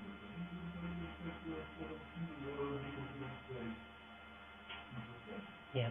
So I think. And if you strong in the 2 week point, well, precisely what this is intended to answer, yeah, quite. Well, I think the reasons why I don't think that's viable are, if you like, quite locked up into quite general philosophy of science. The reasons why I don't think the one world route works are because of two features of this approach, which I wouldn't really claim originality for, or to be mine at all, but of the approach I'm describing, which I don't think would work fine for an emergent structural story, but not at all for a single world story. One of those is approximation, and one of them is the top-down in terms of higher level stuffing. We just, for one, I have nothing original to say as to why this is correct, but we do not think it's appropriate in our physics, in our microphysics, to have fundamental axioms that make reference to all sorts of concepts which we have an irreducibly emergent description of. You know, like various structural claims or something like that. We're fine with that. If we can have a cleanly stated starting point, but we're not happy with the idea that we just put it in, if you like, by hand as an axiom. We regard that's kind of regarded as cheap. We could have solved the measurement problem that way a very long time ago. It wouldn't have been. I mean, I think you say it would be difficult. It would be difficult at all. We could have done that long ago. We could have used higher level terms like conscious observer, and that would have been just fine. We don't really think that high level way of talking. Sure, but it wasn't fine. It's not. It's kind of not deemed legit. Again, for unoriginal reasons, I've got nothing new to add to it, if you like. Do you want to comment? Only to say, I mean, I think that we can debate whether Copenhagen is acceptable or something, but this isn't really, I think, what we're about. We are interested in the question of whether Everett flies. well, and my question, No, well, so American. So, Bob, do you want to comment? No. No. Right. Good. And David Albert is next. Let's see, this may be a little incoherent. I'm struggling to understand what you said, and I think it's really interesting. I want to point to what looked like, at least superficially, like fairly strong disanalogy with, say, the shadow matter case, and so on and so forth. And I guess I just want you to comment on these disanalogies. I don't know if they're threatening to the project or not, but you didn't seem to emphasize them too much. Look, take a simple branched post-measurement situation where I have, I have branch A with a particle and a measuring device on it, and I have branch B with another particle in a different state. And maybe a measuring device in a different state. And I ask naively a question of the form, look at this measuring device, this quote measuring device on branch A. Yeah. Does it have the functional and dispositional properties of the kind of thing we usually call a measuring device? And somebody naively says, well, no, not at all. Look, there's a B particle right next to it, and it's not reacting to it at all. Okay.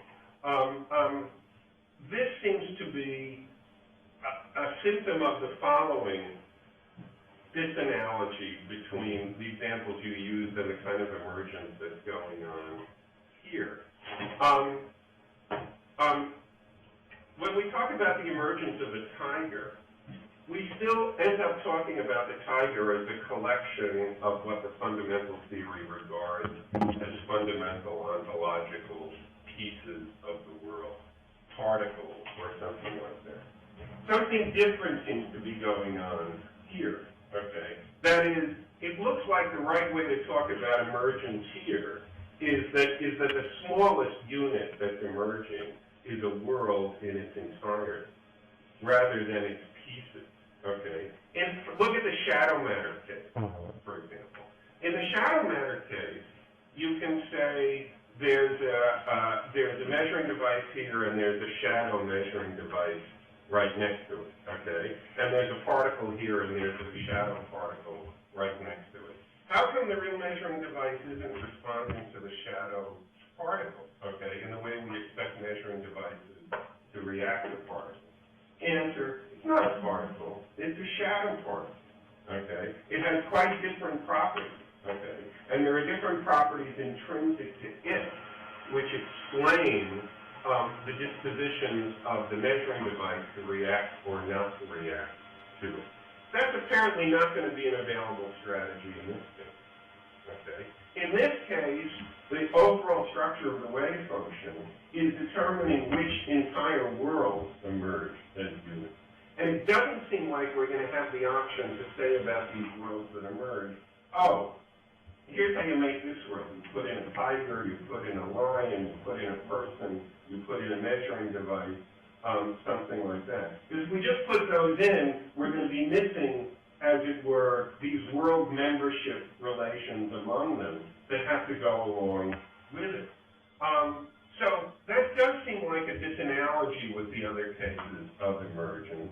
If we were committed to a claim of the form, worlds are the kinds of things that can be built up by putting in a lion and putting in a tiger and putting in a building and stuff like that, then these aren't going to count as worlds.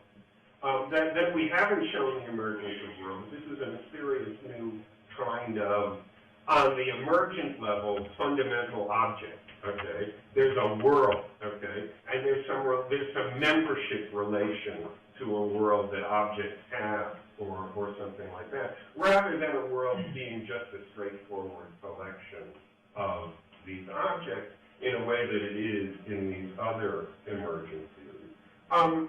I don't have more to say than that, and I don't know how serious a worry this is, if at all, but it does seem disanalogous to the things that you were trying to draw an analogy to. Okay, great. There's lots of fun in that. I mean, the first point is that I don't know how important it is, but I don't find myself the idea that fundamentally things like cats and tigers, the important thing is something like that should fundamentally be thought about the collection of the stuff. I think the notion in which large things are collections of small things is derivative on the way in which they're structured as sentient small things rather than vice versa, for reasons that can I just interject one more thing? I'm sorry, Chuck, relevant to this, but relevant to what you're saying. Look at the simulation of a tiger on a computer. It's easy to say why it's not a tiger. It doesn't have the functional properties of tigers. I can put a real mouse right in front of it and it won't react to it. Okay? I'm sorry. Yeah, that's fine. Sure. It helps. So yes, I'm not sure how important it is. I think that sort of compositionality I'm not particularly happy with for reasons that, again, James Vaidman's done a lot more spell out than I know what to say. I think that a lot of these analogies, some of my examples, in particular the different analogies of distant planets, is, of course, these are not things in space. If we feel irreducibly committed to all of our relevant emergencies being talked about in certain spatial terms, I think Everett has problems. I think that's just profoundly mistaken for general reasons I was trying to sketch out. What we've got here, if you like, is a way of thinking about it is a relation of dynamical distance, such that things are in this relation they can be dynamically isolated, which is not spatiotemporal. So, why does that? It's not like the shadow matter. Okay, now you're saying stop coming in. Otherwise we'll carry forever. So, in a sense, it is interactional. That's what the emergent interactions do. They don't interact from this bit to that bit. Why doesn't the particle detector on Earth wrong because it fails to detect the particle in the Andromeda galaxy? Answer: they're spatially distant. Why is my detector bad if it doesn't detect the particle which, assuming we can do spatial maps at all, is in a distant world but in this spatial location? Answer: it's distant in norm. I think the shadow matter is the closest I get to an analogy. It doesn't have that spatial thing. And I think that catching that out in terms of intrinsic properties would be quite surface. I mean, it would be dead easy to develop the example in a way that moves a bit away from the actual physics we have, and say that essentially one has something irreducibly relational here. And one's not generally inclined to say, at least I'm not generally inclined to say, that the difference between positive and negatively charged things is that they share, is that they have different intrinsic properties, one a positive charge and one a negative charge, is that they stand in the opposite in charge relation. So in the shadow matter case, they stand in the different in shadowiness relation, and the reason I call the shadow is parochial. And so lastly, in terms of the cat simulation, of the tiger simulation, again, sure, you're quite right, that's one of the reasons we don't call it a real tiger, but that's very much what I was calling again, I wish I had left the George term, a parochial problem with it. If we Okay, so this is probably controversial, and I don't know if you have to accept it or accept the Everett interpretation, but I run it anyway. If we lived in the Matrix, then the tiger would be a simulation, but we'd still call it a tiger. We might our vocabulary might get terribly confused once we take the red pill and escape the Matrix, but prior to that, it seems the wrong way to think about the Matrix to say there are no cats, there are no tigers, there is no spoon. The right thing to say about the Matrix seems to be we're wrong about the substratum which instantiates tigers, cats, spoons. So it's for parochial reasons there that we don't call the computer tigers, not the computerized tiger a tiger, not fundamental reasons. I'm afraid I'm going to ask everyone to hurry up a bit. Simon, should we go to the 105? Yeah. So can your questions be very short? At the order at present is, just so you know where you are, Guido Bacigalupi, Harvey Brown, Julian Barber, Christoph Lerner, Barry Loewer, Anthony Valentini, Jim Hartle. I'm hoping 90 seconds each. Guido. Two questions of clarification on Simon David. Simon, could you explain a bit more what you were saying about differences between relative space and the main world, which is local and global projection? And David, I didn't understand what the main problem some philosophers have. Okay, sure. Well, I think the short answer is more or less what I said. Use local projections and consider dynamical structures that can be defined in those terms. And I think it's very clear that one can do that over small macroscopic length scale. I don't think you can do that in general over small microscopic dimensions. So this would be a different take on how to see structure in the universal state. One builds up from localized senses. One can, as it were, build up a universe around us here, which will be distinguished. And that here we are value definite, remote distances, we're going to have macroscopic superposition. But this is not, as it were, in contradiction to the picture of worlds. We do have a superposition of worlds. Consider those worlds that coincide on this local state of affairs. And consider the superposition of those, and you regain the localized approach. And what that localized approach does, I mean, one can do this in space-time terms. One looks at relations between events and so forth. The difference in Everett is that those relations don't close in an equivalence relation. You don't get equivalence relations. You get something much more structured and elaborately structured in the way that the universe is built. I'm sorry, I'm not sure if that, to be quick, I don't know if that really is readily intelligible, but that's roughly how I see this model relation structure. The philosopher's measurement problem, again, the some philosophy measurement problem, like, or some aspect of philosophy physics measurement problem, essentially is the view that there's something wrong with quantum mechanics, other physical theory, over and above the fact that it fails approximately to reproduce something structurally isomorphic to the pre-quantum world. That's not enough. So, for instance, that there's a problem with, there's a conceptual problem with the GRW theory. I mean, leaving aside the structure of the tails, even if the tails were there, there'd be a problem with the GRW theory and further interpretive work to do, and GRW theory is not in itself a solution to the measurement problem. That would be the... It may be a straw man, but I think it's a relevant thing in discussion sometimes. Okay, at this point, Harvey.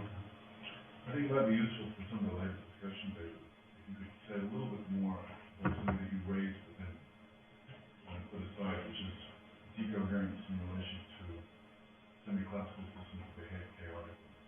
Can you say a little bit more about that? Yeah, sure. So, why did you raise it as a complication? okay, so what you'll find in a take a chaotic system without decoherence.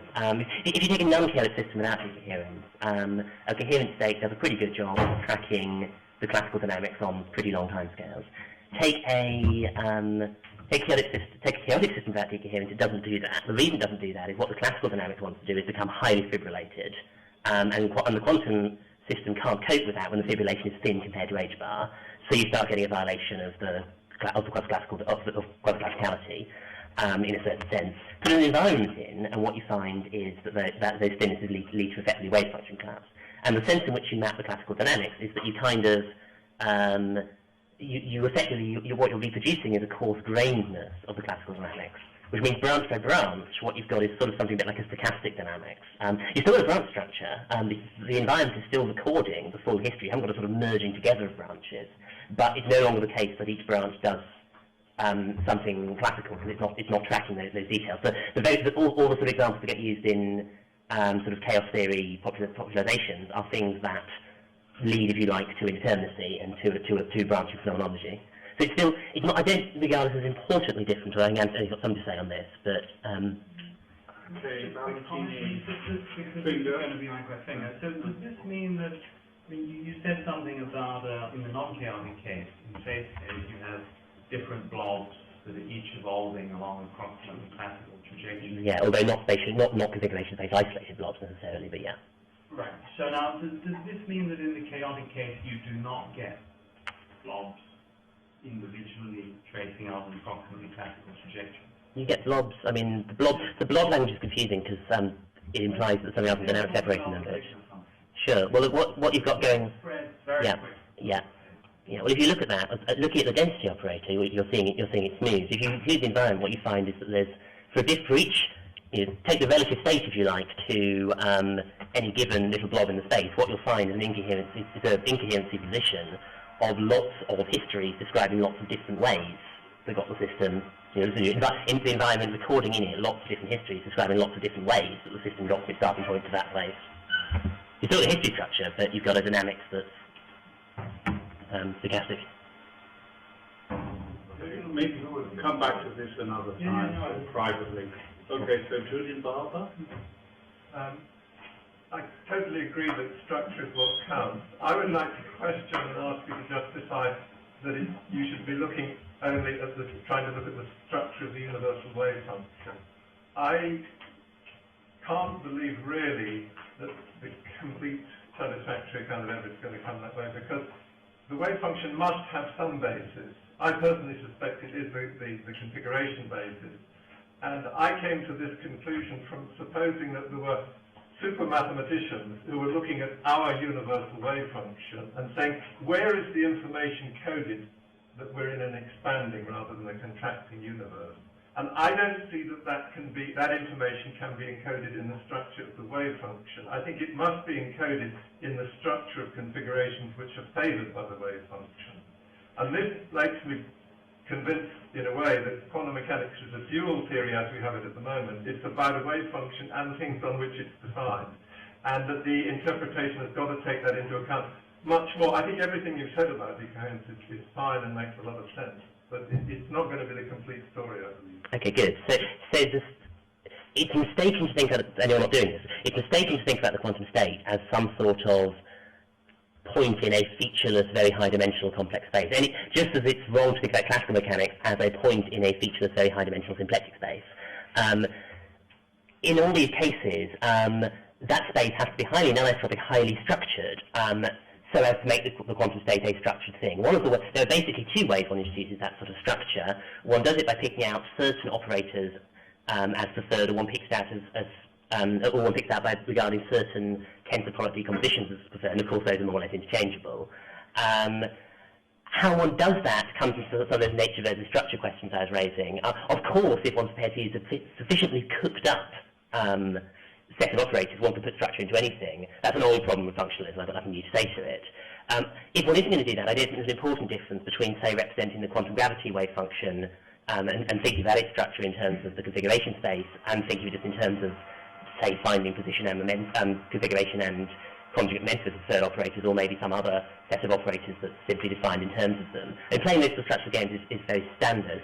If one does do it in configuration-based terms, then I think it's a semantic distinction to talk about the difference between the wave function and the configuration space on which it's peaked. I'd say that it's the structural thing of the wave function that is peaked in this certain place in this highly non-homogeneous space.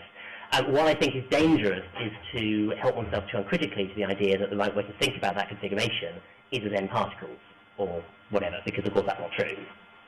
And I don't know if you're making that move, but I wouldn't want to make that move. Apparent piece, I'm going to let it seem like that. I think we've got time for questions, Lemon. I think just as a matter of as a historian, right? one thing I would like to point out about Everett himself is that, you know, the way he framed his theory was in this very simplistic definition of an observer as a recording device, right? And it seems like that's fallen very badly out of fashion. Nobody really wants to talk about that anymore. And I have a suspicion that people think that sort of decoherence is the appropriate modern substitute for this model of the observer that Everett used. And what I just would like to point out is two things, right? One, the two don't conflict with each other, right? I mean, that's Surek's claim that, you know, recording devices are decoherence inducing devices, right? So Everett's observer is, of course, in itself a decoherence machine. And secondly, from the philosophical point of view, I do think that Everett's model is an actually very useful and helpful model to discuss a lot of these philosophical, metaphysical points that come up, you know, especially from, say, David Albert's metaphysical complaints about the Everett interpretation. More helpful, I would claim, than sort of the talk about approximate decoherence, which tries to absolutely avoid speaking of conscious observers, right? We can talk about conscious observers and being perfectly functionalistic about it, right? I mean, I totally subscribe to your ringing endorsement of functionalism, right? And I think that's exactly what Everett is doing. He's being functionalistic about consciousness in this sense, and you know, it perfectly matches with decoherence, but it might be actually a very useful way of talking in certain philosophical concepts. Okay, I think it's right that it's fallen out of... Oh, sorry. Very briefly. Also, give myself stuff. I think it has fallen out of fashion. I think it's good that it's fallen out of fashion. The reason it's good that it's fallen out of fashion is it avoids... Firstly, it avoids having to get entangled with the mind-body problem, and it lets us leave the job of understanding conscious observers to the people it ought to be left to, i.e. psychologists. And secondly, I think talking that way makes the Everett interpretation sound, brackets, even more weird than it actually is, because to me, leaving aside issues about my possibly granting to multiple people, synchronically, the only thing that's weird about the Everett universe is it's much, much bigger than I thought it was.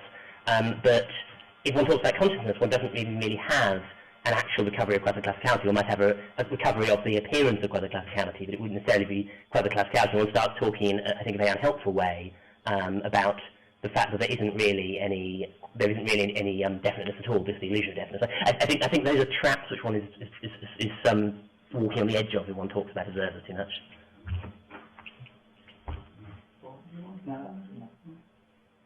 Thank you for your patience. We begin again at 2. I would like to apologise, especially to Barry Lowe and Jim Hartle, for being cut off. I'd also like to challenge you all to calculate that if the 10 to the 10 to the 9 David Wallace is by now, please do your own calculation by 2 o'clock, and the chair of the afternoon session will receive and check your calculation.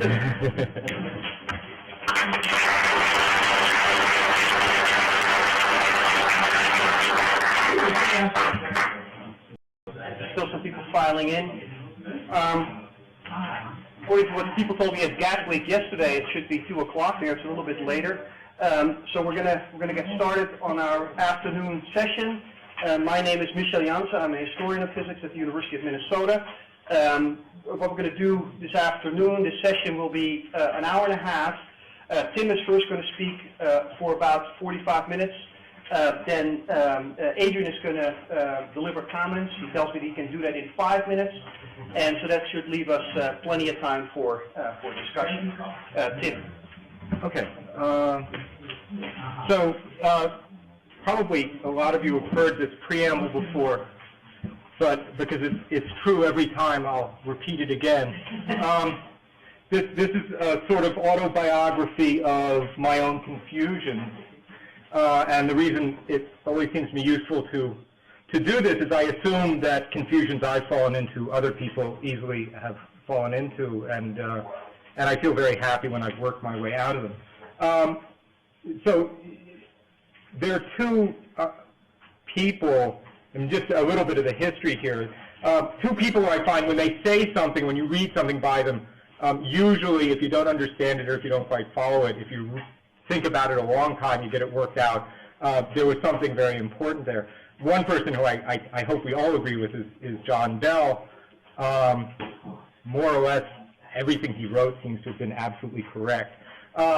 And I've been fortunate to have as a colleague Shelley Goldstein for many years. And when we used to talk about many worlds, and I would complain to Shelley about probability in many worlds, which is obviously a topic we're going to talk about a lot, Shelley would say, I'm not worried about the probability. My problems are much earlier than that. They come long before you start worrying about probability. I never could understand why he was saying that.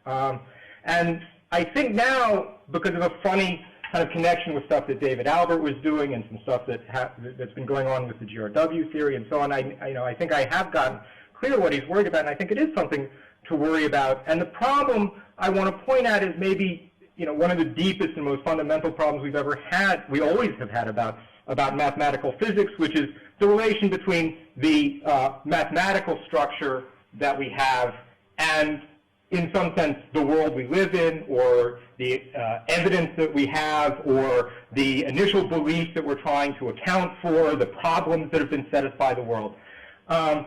And so what I want to do is ask exactly this question, right? Whether it really makes sense, or whether it's really comprehensible to think that the world, we could understand the physical world as being nothing but, even highly structured or something like that, although we'll talk about that, just the wave function. So if I go back 15 years, there's Bell's sort of very famous, nice, concise statement about the measurement problem. I'm sure everybody knows this, right?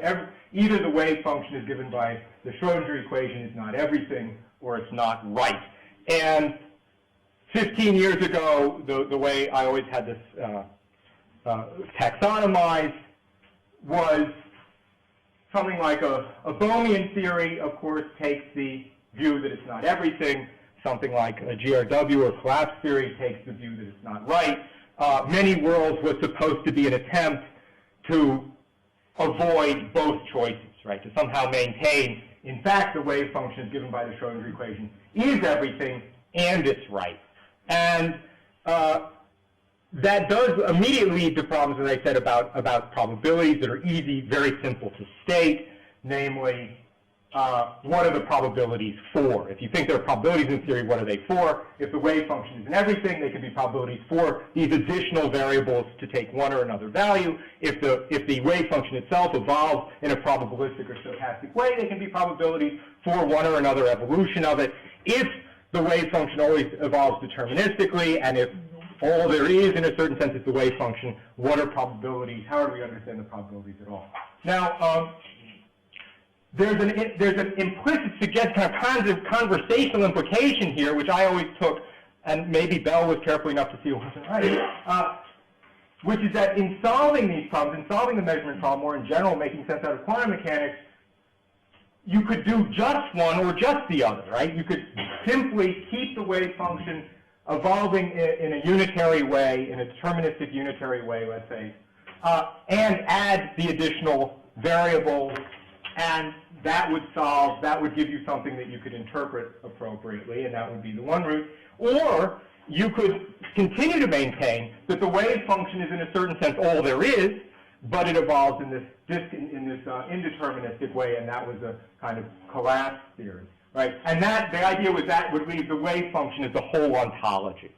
And what I now, I guess I find it hard to understand at this point how you could do the second one, how you could simply solve your interpretive problems or come to understand the theory, keeping the wave function as the whole ontology and even changing its dynamics in a kind of GRW way. Okay, so the example, this is an example. The first route is the one we're all more or less familiar with, the de Broglie-Bohm kind of theory. You have localized objects, what Bell would call local beables, in a low-dimensional space-time, and they move around. And the wave function is introduced in the theory as part of the dynamics of this other stuff that moves around in the low-dimensional space, and you appeal to it through direct equations to give the dynamics of those things. What was that? Sorry.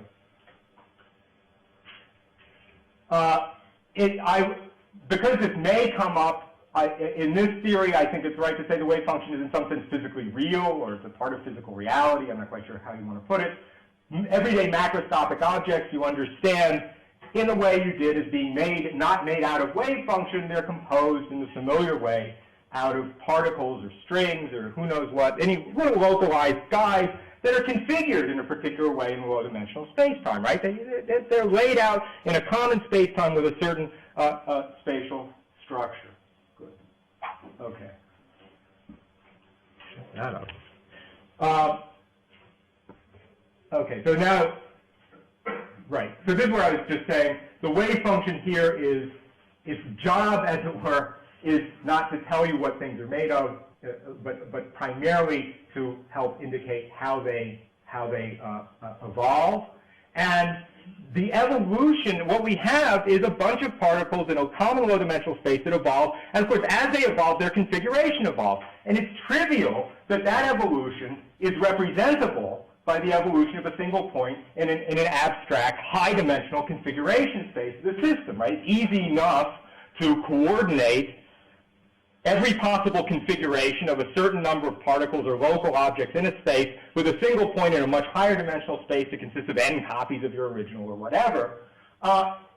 Because the evolution of the configuration is easily representable by a single point moving around in a high-dimensional abstract configuration space, it's maybe not very surprising that the wave function, whose role in the theory is to help determine this evolution, would itself be mathematically represented by some kind of function on the configuration space, right? I mean, generally, you think anything you bring into the theory whose job is to determine the dynamics of the configuration of all these things, it will correspond to generating, right? What it will be doing is generating a velocity field, if you will, on configuration space. So that you represent the wave function on this configuration space as mathematical fact is hardly surprising. And so now we think about doing an experiment. So suppose I do an experiment in Bohmian mechanics, and I say, look, from my analysis, what I have is an initial wave function, and I have some uncertainty about the exact initial positions of the particles, of the things that make everything up. So some uncertainty, not complete uncertainty. And given that uncertainty, there are different ways that this thing might evolve, depending upon what the precise initial state is. And essentially, it might evolve into configuration A, and it might evolve into configuration B, where what I've represented here are the configuration of this little box represents the many, many, many, many particles that make up this box with this pointer with this stuff stuck on it. All right? So that's just analysis from the initial situation as described in the proprietary terms of the theory. It might turn out this way, it might turn out that way.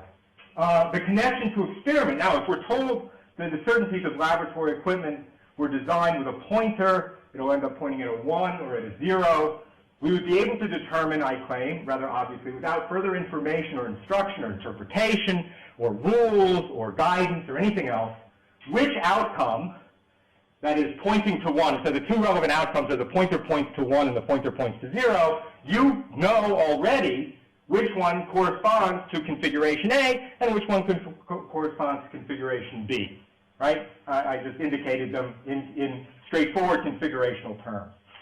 So in a very trivial-looking way, the ontology of the theory makes comprehensible contact with what we think happens when we walk into a laboratory, or actually contact with what we think happens even if we're not in a laboratory, right?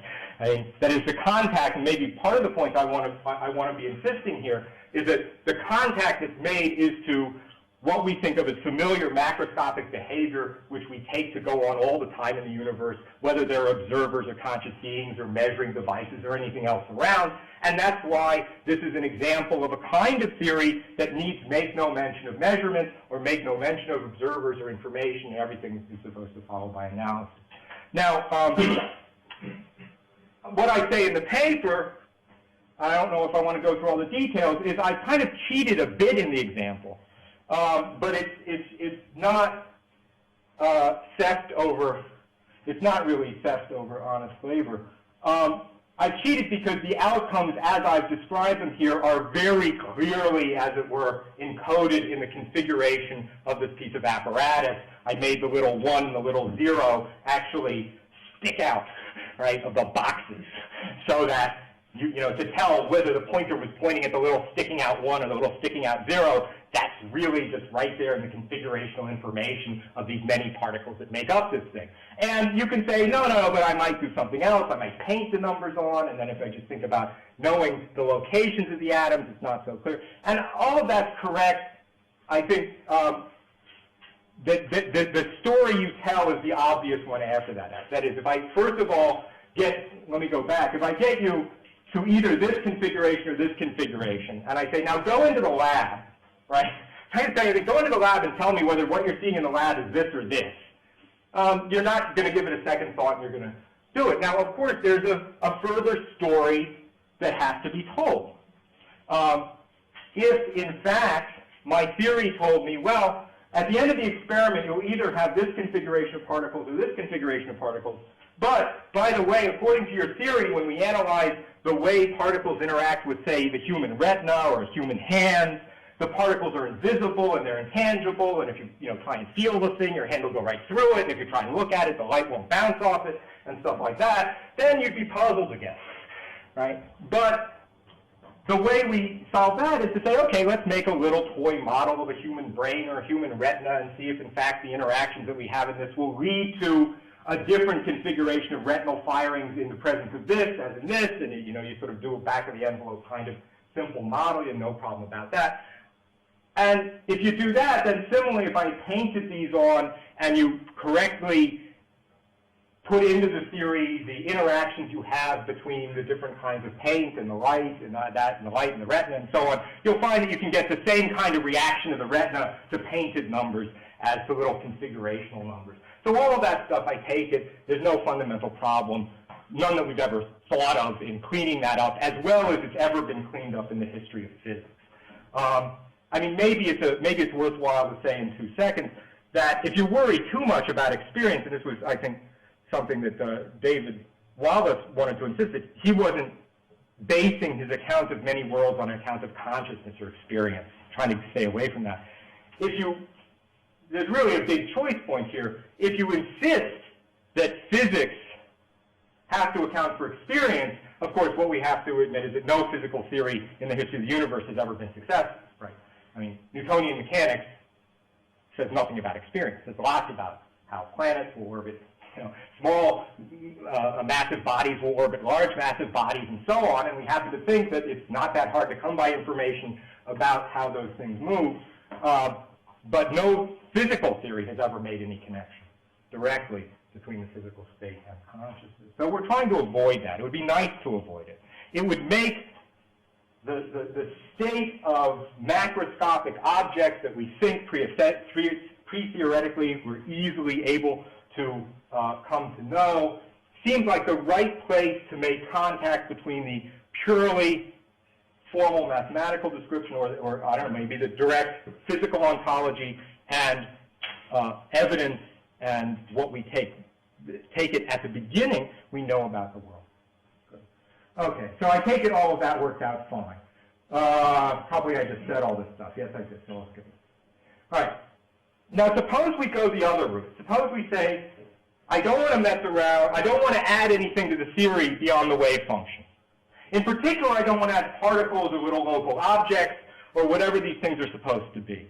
I just want to keep the wave function, and in accordance with Bell's dictum, that the wave function is given by the Schrodinger equation is either not everything or it's not right, I'm going to say it's not right, that the dynamics of the wave function needs to be modified in the way that is done most famously, and in the first case most precisely and exactly by the theory of Girardi, Rimini, and Weber.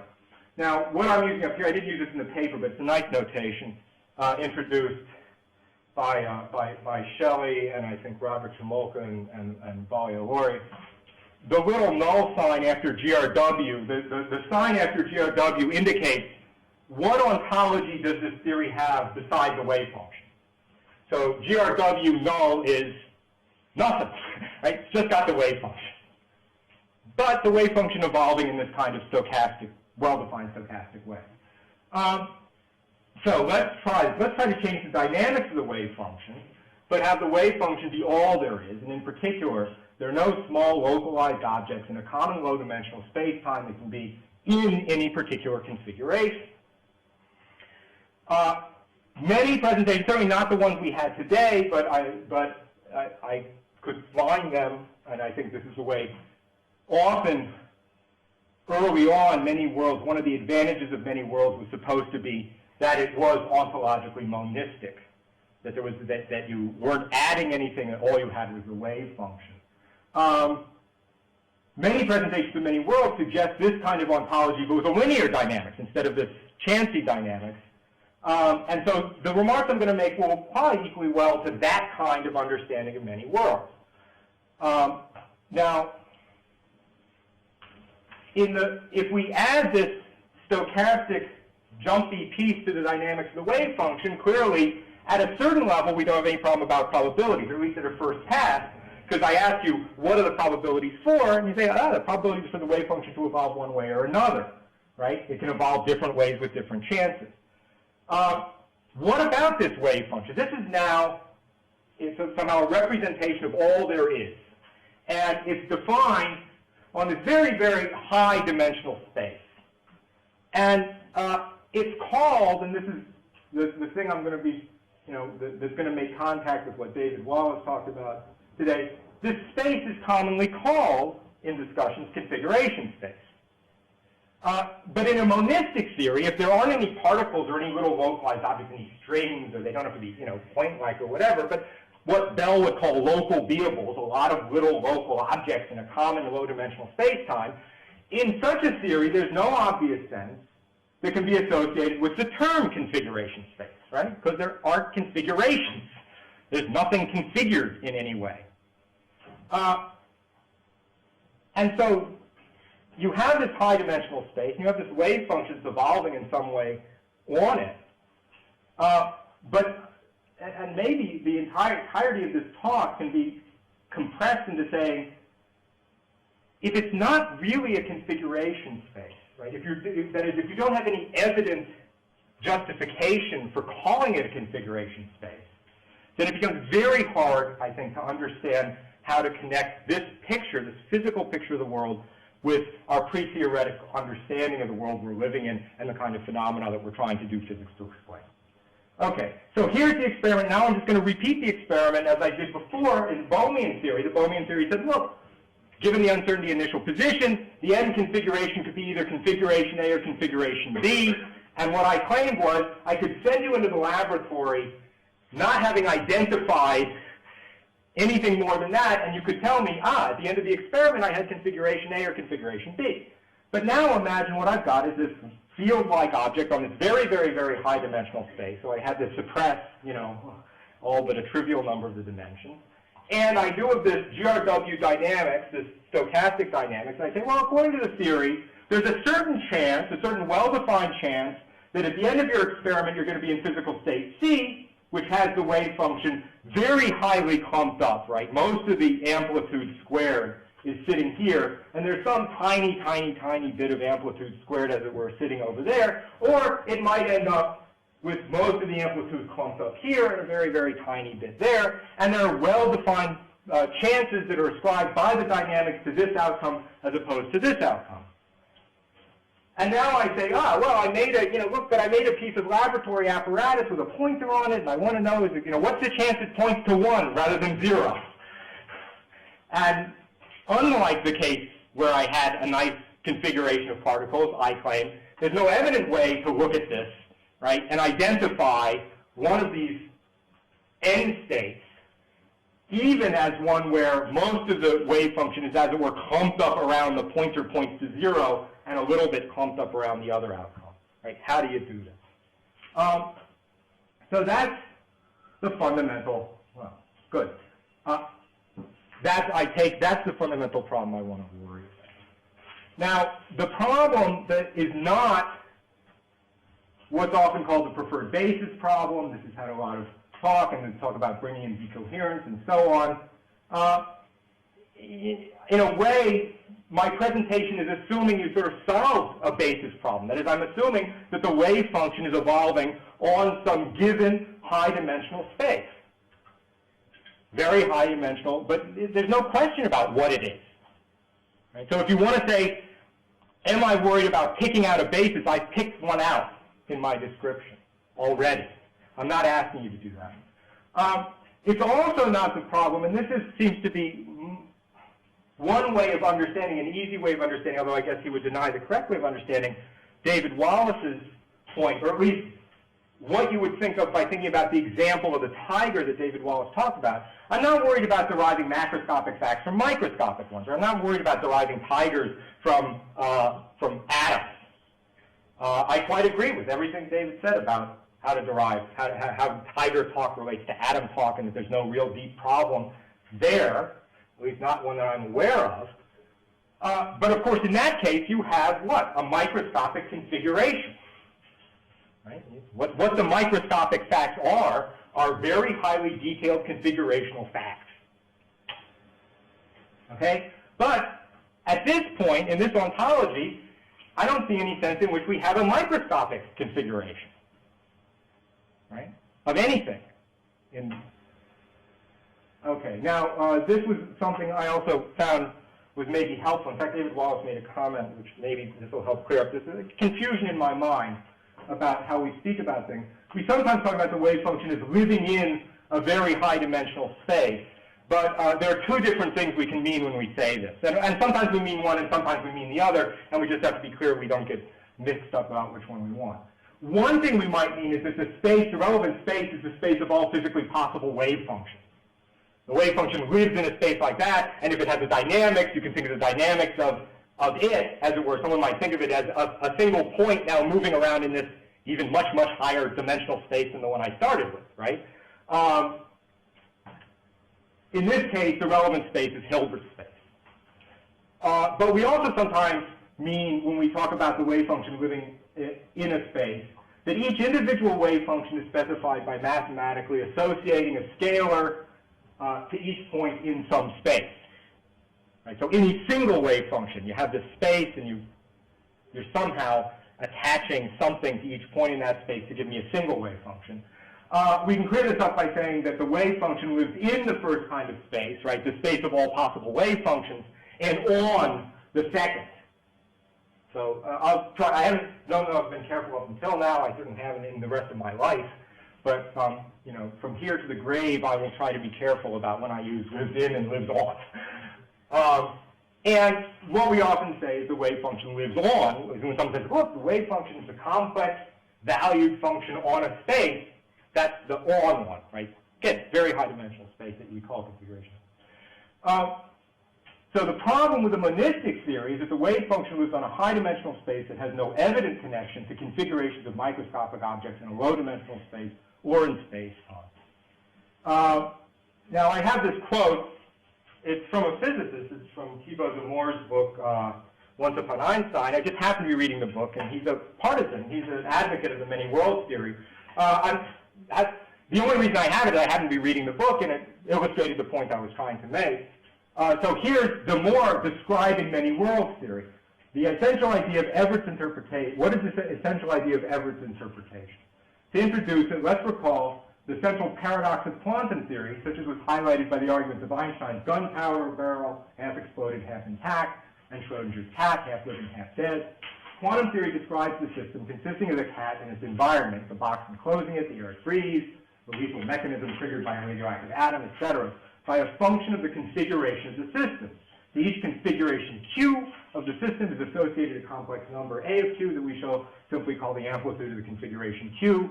What is the configuration Q considered at a fixed time T, and how is it described? For example, one could describe each possible instantaneous configuration of the cat and its environment by specifying the position in space of each of the system's atoms, the atoms making up the cat, those in the air, those in the lethal mechanism, etc. The position of each atom is specified by giving it 3 coordinates in space, length, width, and height. Let n be the number of atoms in the system, the number n is gigantic, and so on. This is what you mean by a configuration space. He describes it perfectly clear. It should be clear, I hope, that this description only makes any sense whatsoever if you assume there are atoms that a large number of them living in a common low-dimensional space, which can be in some configuration or other. And if you were to say, no, my physical ontology has none of that, right? Doesn't have small localized objects in any common space, I simply can't make sense then of how to understand the theory. I don't understand this space anymore. Okay. Now, a second example where I think this is important is from this paper of David Wallace and Harvey Brown, which is arguing in favor of Everett over the Bohm interpretation or the de Broglie. And again, I just have some long quotes here. I'll try and go through them quickly. The point of these quotes is that what they say, the reason, again, I have them, is they say very clearly, look, everybody agrees that's blah. And I'm going to stand up and say, I don't agree that's blah. So, the swords are crossed very early on. I mean, they're crossed earlier on than either Brown or Wallace figured anybody would cross swords in this paper, right? So this is why I think maybe we haven't often discussed this problem. So their claim is that there's only ever been a problem with something like many worlds in a case where we set up an experiment that intuitively we think could have two different possible outcomes. And we have to worry about what it means to say that it could have two outcomes, or it's more likely that it have this outcome than that outcome. And they go on to say, so in the other case, where we set up, say, an experiment where the normal way of dealing with quantum mechanics tells us there's certainly going to be some particular outcome, there's no problem at all. In particular, you don't need the Bohmian particles, right? You can understand everything. You can understand the world physically in that case, ignoring the particles altogether. So here's the quote coming home. So in this case, only a single localized wave packet exists in the configuration space at the end of the measurement process. The wave packet correlated with the initial eigenvector of the observable being measured, which happens to be in the initial state of the object system. The crucial question we wish to raise is this: does this wave packet, in and of itself, account for the result of the measurement, which could be, say, the pointer pointing to a 1, which it was certain to do according to Born probabilities? Does this wave packet by itself account for the result of the measurement, or does a definite measurement outcome require, even in this case of complete predictability, the presence of the hidden variables? Again, we all know that's a bad word. The presence of the particles. Within it also isn't a very good word. The presence of the particles. Most discussions of the measurement problem in quantum mechanics take it for granted that no difficulties arise in this case of the predictable outcome, that the problem only rears its head in a more interesting and more general case of unpredictability when the initial state of the object system is some linear combination of eigenvectors of the relevant observable. Continued, but if analysis of the predictable case is successful without appeal to hidden variables, then Bohm's result assumption in the general case is problematic. In the general case, each of the non-overlapping packets in the final joint system configuration space wave function has the same credentials for representing a definite measurement outcome as a single packet does in the predictable case. This sentence, I take it, is just what David Wallace was arguing earlier on. The problem, if it is one, is that there's more than one of them, but the fact that only one of them carries, a bad word there, the de Broglie-Bohm corpuscles does nothing to remove these credentials from the others. Adding the corpuscles to the pictures does not interfere destructively with the empty wave packets. The result assumption appears to be inconsistent with the treatment of the predictable case, or at least overrides in some mysterious way. Okay, fine. I disagree. I don't agree that in the case of predictable outcome, if you take away the particles, you understand what's going on. So, insofar as the logic of this argument is everybody agrees in that case we don't need the particles, I disagree. For the reasons I just gave you. They, again, are helping themselves, at least to the words, and David Wallace was very careful, and I thank him, today to say when he talked about phase space, don't assume you mean, obviously, what we thought phase space was, right, in classical mechanics, classical phase space, which again has configurations and velocities and so on. You take away the particles, again, I don't understand why you're calling this thing a configuration space. I don't understand, even if you only have one outcome, how I'm supposed to identify that outcome as a pointer pointing one way or another, or something particular happening in the labyrinth. Okay.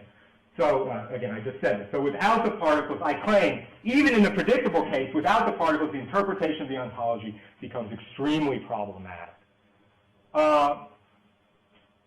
From this, now, what happens, of course, is having said this, right, that is having claimed that there's no real problem in the predictable case, then the rest of this paper is trying to argue that adding them won't do you any good. You already have these many worlds, they're somehow there, and now you're adding some other stuff. From this viewpoint, the corpuscle's role is minimal indeed. It's in danger of being relegated to the role of a mere epiphenomenal pointer, irrelevantly picking out one of the many branches defined by decoherence, while the real story, dynamically and ontologically, is being told by the unfolding evolution of those branches. The, quote, empty wave packets in the configuration, right, that's my chess notation, space, which the corpuscles point is none the worse for its absence. They still contain cells, dust motes, cats, people, wars, and the like. And, you know, at this point when you say, no, I sort of thought on, at least on this view, you know, cells were made up of particles and dust motes and cats and people, and all this stuff were particles, you know, collections of particles configured in a certain way, moving in a certain way, such that if there weren't no particles there, there wouldn't be no cells or dust motes or cats or people or wars or the like.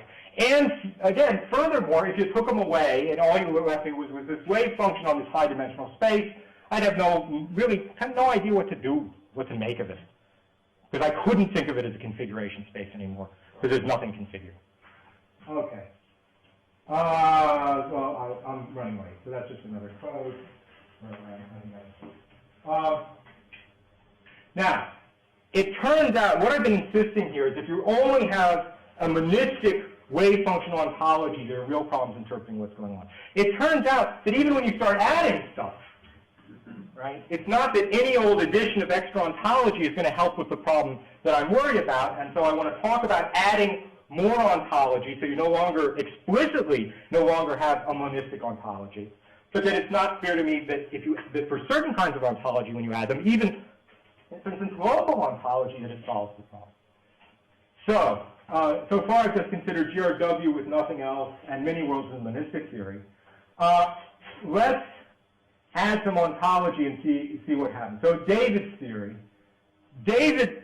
Albert has talked about Bohm's theory in this way, which is not the way most of the people developing the theory like to talk about it, as if what you do have, you again have this large high-dimensional space, you have the wave function that lives on that high-dimensional space, you have in addition to the wave function this single particle, right, what he may not like, but has come to be known as the marvelous point, that moves around in this very high-dimensional space in accordance with certain well-defined dynamics. In fact, the very dynamics, the obvious ones you get by looking at the Bohm theory of motion. So he's got more than just the wave function. And then you say, you mean all of this, right, and all of us and in this room and that nice galaxy that David shows us that's very far away and the whole universe, all of that is a single particle that's just jiggling around in some well-defined way to jiggling around in this very, very, very high-dimensional space. All of it is just that. And David, in his usual way, will say, yeah. Now, I don't want to recapitulate the discussion here, but we have had this discussion. Some of you will be aware of it. What would it take? What does it mean to make sense that the jiggling of that particle in this high-dimensional space, which is not, again, the only sense it's a configuration space is it's a configuration space for a single particle in a very, very high-dimensional space, right? It's not that every point, as it were, automatically, every point in that space is intrinsically like every other point. It's a homogeneous space. And maybe I should have said this before, right? In a real configuration space, in an abstract configuration space, the points are all different. That the points, as it were, represent states of very definite and different structure. If you take the configuration space for 4 particles in a 3-dimensional space, certain points in that configuration space and not others will represent those 4 particles as lying at the vertices of a regular tetrahedron. So if you're making methane, right? Do I have methane, and you have the configuration space for the 4 hydrogen atoms, there are particular places you'd want, right, that would be picked out as appropriate. But you only get that structure, and the reason why I'm insisting on this right now is we've had a lot of talk about structure, right, about looking for structure and finding structure and where the structure is. A configuration space, a point in a configuration space that really is a configuration space, is an abstract space that represents a configuration. That point represents very definite kinds of structure, and different points represent very different kinds of structure because they represent different configurations that are structured in different ways. Okay, so the question is, could just the motion of a single particle in an intrinsically homogeneous space, in a certain sense, produce relevantly the same structure? Now, you know, it's an argument that David and I've been having and other people have been having. The main point I want to make is that we're arguing about it. And if all you do, like the more, is you say, look, I got a high-dimensional space, it's a configuration space, you're really going to miss that there has to be a discussion of this. Because you're going to say, gee, if it's a configuration space and the wave function clumps up over here, well, let's just see what configuration that is. Oh, you know, it's the ones where the pointer's pointing this way. And you get all that stuff for free by using a term you don't really deserve. Okay, good, so that's all that. So, let's add stuff. Well, that was one way of adding things. I was adding David's marvelous point to the high-dimensional, to a really fundamentally high-dimensional ontology. And I think there are problems there. Giancarlo Girardi himself has come to the conclusion that he doesn't understand his own theory, or doesn't think his own theory is acceptable to physical theory as a purely monistic theory. That he also believes he needs some localized stuff in a low-dimensional space-time that more or less looks like ours, and that gives rise to this theory that we call GRWM, where that little m stands for mass density. So instead of GRW null, right, which doesn't have anything, and I guess everybody's more or less familiar about this. There are ways of projecting down, sort of rather natural-looking ways of projecting down from the state of the wave function on the high-dimensional space. If you now really think of it as a configuration space, at least there's a low-dimensional space, ways of projecting that down into a mass distribution on that low-dimensional space. Fairly natural ones mathematically. But of course, this has to be a physical postulate. Of course, there are any numbers of ways of doing it mathematically. But this is a physical postulate. That when the wave function is in a certain condition, there's this mass density on its low-dimensional space that's in a now specified space. Now, there's a puzzle. Whoops, sorry. Does this solve the interpretational problems? Now, again, in the paper I mentioned very quickly, there is still a puzzle here. There's a funny kind of puzzle that Nino Zaghi pointed out to me a long time ago. He said, look, isn't it odd? Because on this theory, unlike in bone theory, you got particles. You have a certain number of particles, say, and the configuration space is a natural space for n particles in a low-dimensional space. You get, such and such dimensional configuration space, which is certain topological features.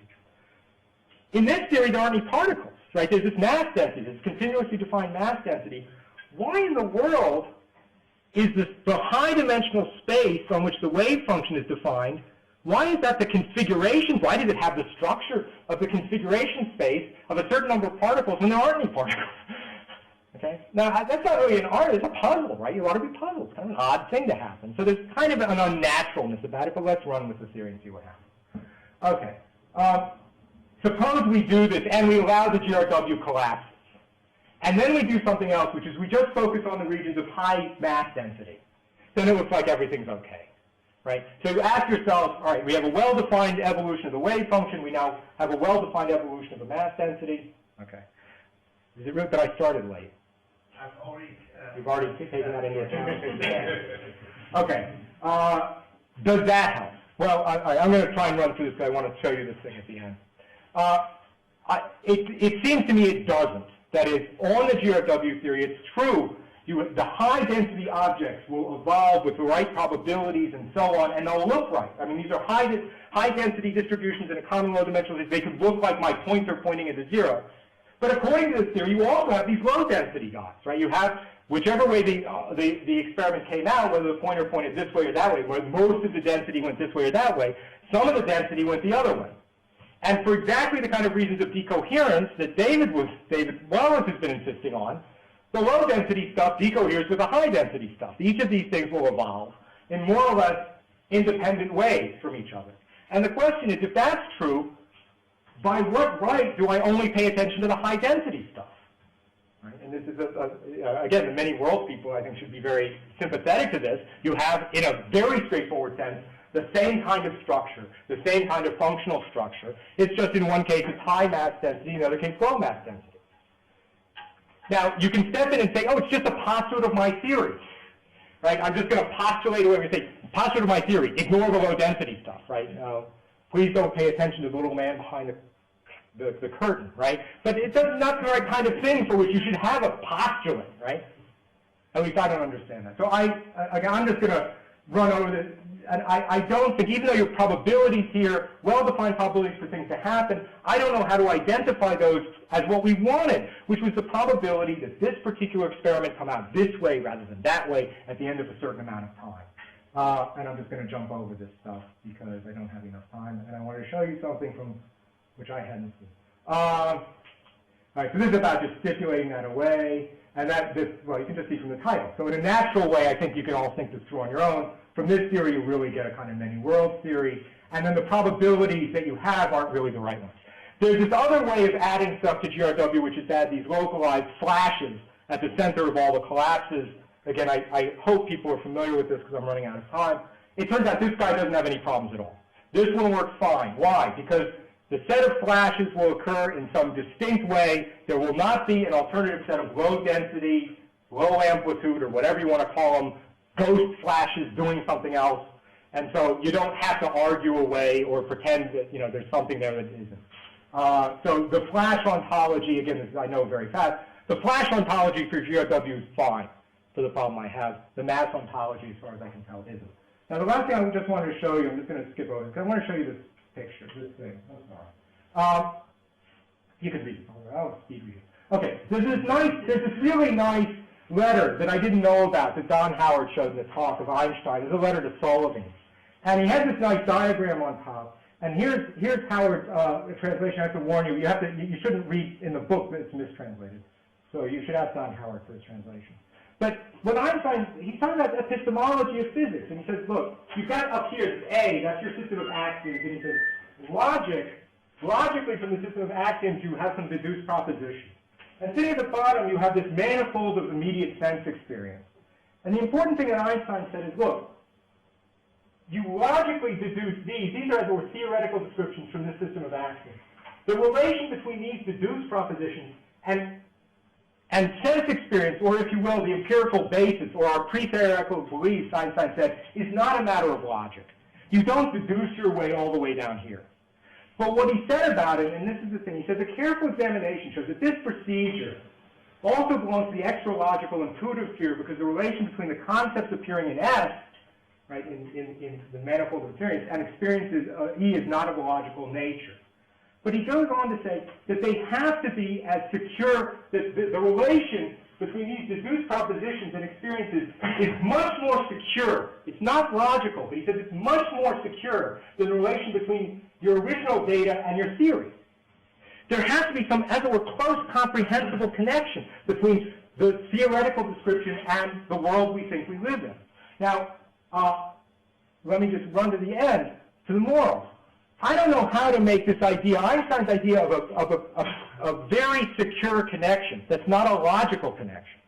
I don't know how to make that a precise notion philosophically, okay? But I think you do have unproblematic examples of it.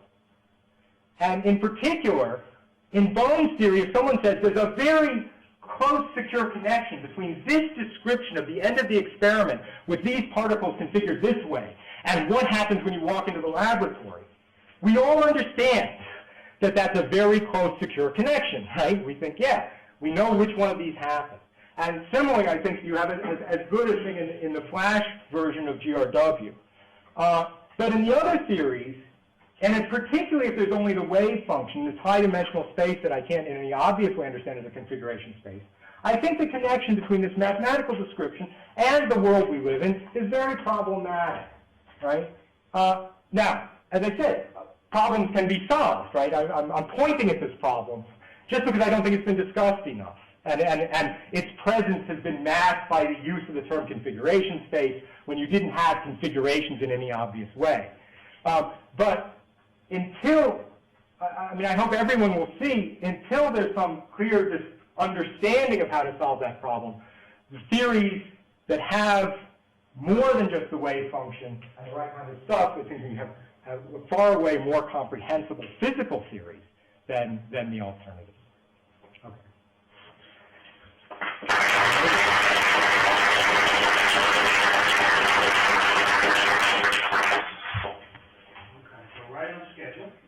Well,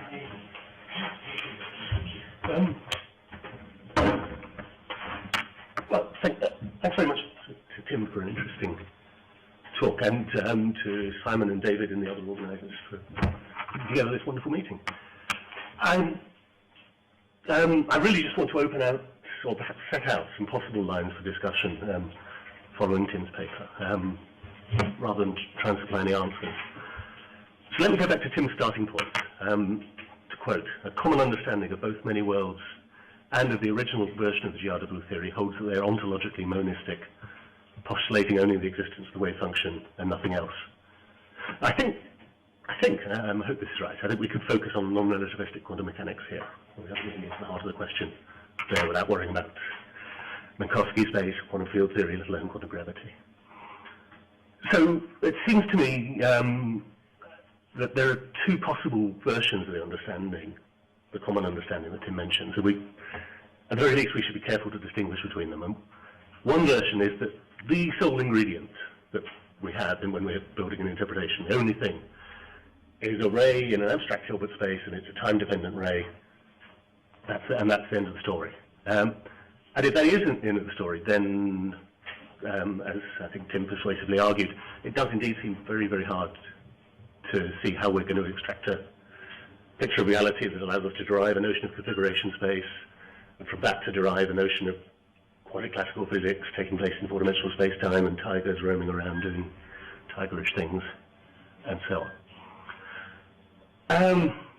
But another possibility, and it's one that I think David and Julian already touched on in their discussion this morning, is when we say we wish to interpret the wave function and only the wave function, we mean the wave function using all of the mathematical structure of the quantum formalism that defined the wave function. So we do have the abstract Hilbert space, of course, but we also have the Hamiltonian, we also have operators, and if we're working in quantum mechanics, so operators xi, pi, where I is some sort of abstract label. We have the Heisenberg algebra generated by each of those, and the Hilbert space is a representation of that algebra.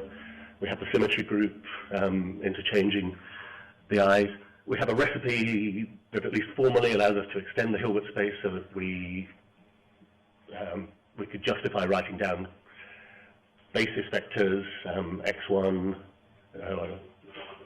basis vectors x, which are eigenvalues of one of the operators xi, tensor products of such things which correspond to eigenvectors of tensor products of the x operators, and so on. And we can take the wave function of a representation of a state by taking the quantity psi, the abstract thing in the ray, and taking its inner product with these basis vectors.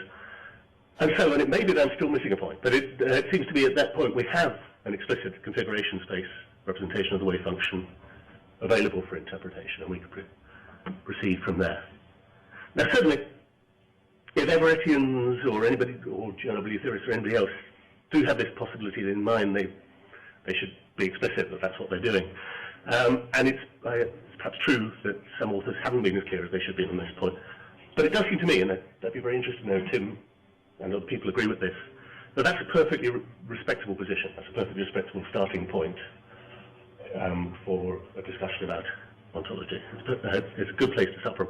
And it seems to me further that actually probably the most interesting line of debate is between people who start from that point and say that they can get a completely satisfactory ontology, and those who say no, even if you're allowed all that ground, it's still going to be an inadequate interpretation in the absence of auxiliary variables, in the absence of bone particles or GRW flashes or something of the sort. How am I doing for time? You can take 2 more minutes. Okay. Well, if we get into that debate, then as Tim's rightly stressed, at least one key question then is the interpretation of mod psi squared. We have a solution to the fundamental equations which arguably at least looks as though it includes descriptions of different quasi-classical systems corresponding to different cosmologies, different outcomes from the Big Bang, different measurement outcomes. And we know in our bones we need to be able to treat some of them as negligible, as though they really correspond to nothing in reality. They're just, as though They're there in the mathematics, but they're not there in the physics. We need to do that in order to recover all the empirical successes of Copenhagen quantum theory. And we know we've got procedures for doing that if we can pick out little clusters of solutions that, even in total, correspond to very small odd-size squares, and just throw those away. And the interesting question, at least one of the most interesting questions, I think, in this line of thought, is whether we can really justify that procedure from more fundamental physical principles. And there have been some brave and interesting and thoughtful attempts in that direction, which I know we're going to hear much more about later in the meeting. Suppose I'll flip over and throw open discussion.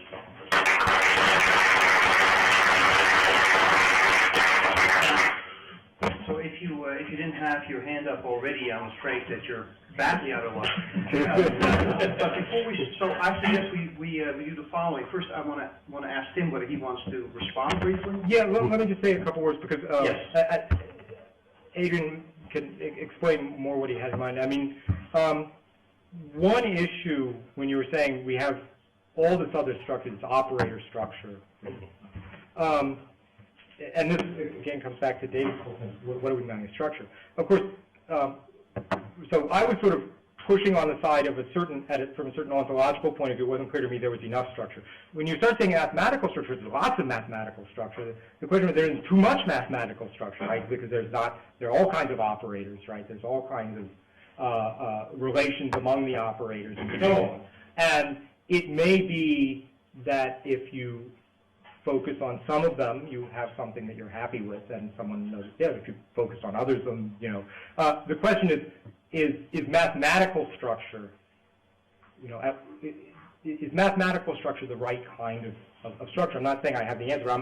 I get puzzled about that. There's another question I'm not sure I had in mind. I mean, this is the point that came up in David Albert's discussion, is, of course, it's not just a matter of getting a position of representation. I didn't mention that, right? You know, in a certain sense, the same, at least as a configuration space, you have mathematically the same thing that corresponds to 3 particles in a 4-dimensional space, or 4 particles in a 3-dimensional space, or 1 particle in a 12-dimensional space. And a lot of David Albert's discussion is, well, what kind of dynamical considerations might make it plausible to think of this as one of these different things. Now, all of those are, of course, in position representation. So, and I'm just not sure if how much of your remarks were toward that, because I didn't want to separate the question of, as it were, picking out something special about, say, position representation, which doesn't, as far as I can tell, solve this other problem where I'm saying, fine, I'll give you the position representation. So I'm not sure when you were saying, if I have all this other things, all that falls out as well. So you were...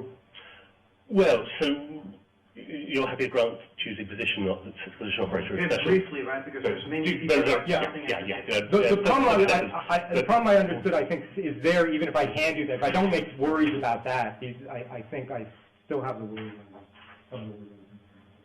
Okay. Maybe we should start over. Okay. So what I'm going to do is I'm going to call on those people whose work you addressed first. So I'll just, you know, give you the list. And so go to David Albert, Harvey Brown, David Wallace, and then, you know, I'm going to the rest of you giving preference to people who we haven't heard from.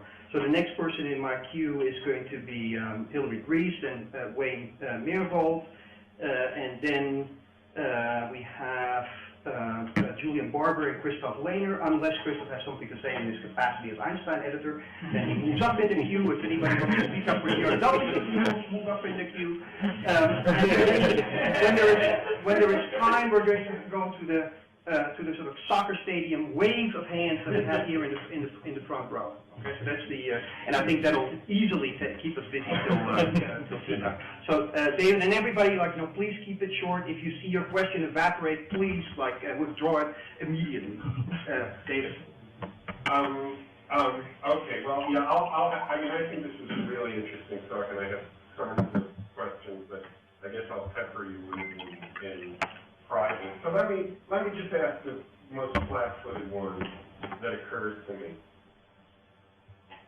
I agree with, you know, it seems to me I agree completely that there's got to be something fairly transparent or fairly perspicuous in the way that the ontology that the physics posit decides which way the experiment came out, or something like that, and that that it's obviously crazy to put ourselves in a position where, as it were, the rules or the links can be arbitrary. And this term, I agree that this terminology of rules and links is for that reason misleading and probably best left behind. But look, take the case of the massy GRW. I'm not entirely sure if I'm joking here or not. Okay. Do your game. Do your honest, flat-footed game with the massy GRW. Yeah. Just draw it Yeah. in as simple a way as you can. Yeah. Okay. On a piece of paper. Yeah. Okay. With the degree of shading proportional to the mass density. Yeah. Just as with the phone kit, it looks like we're going to be able to say, you look at the picture, you ain't going to have no trouble figuring out Yes. which way the experiment Yes. came. But presumably, that slogan doesn't carry the weight with you in this case Yes. that it does in the phone kit. Yes. Okay, talk a little bit. Okay, the reason, the funny thing about this is, of course, I'm now going to be appealing to intuitions of the kind, I mean, much more specific. In other words, David Wallace talked about structure in what is, to me, a slightly too abstract way. Right. Feel free to have that too. But in this case, we agree that in this ontology, I mean, let's suppose we set up the thing originally so there's as a 50% chance that the pointer goes this way and 50% this way. Before the collapse, you really have this. If I draw it and shade it by the density, I have a double pointer, right, that has two heads and so on, and then you get a collapse, and all of a sudden, almost all of it's here. Right. There is this tiny bit there. You agree that no matter how I draw it, if I draw it accurately, there's that other bit there. Right. And if you draw it accurately, and somebody goes and looks at the drawing.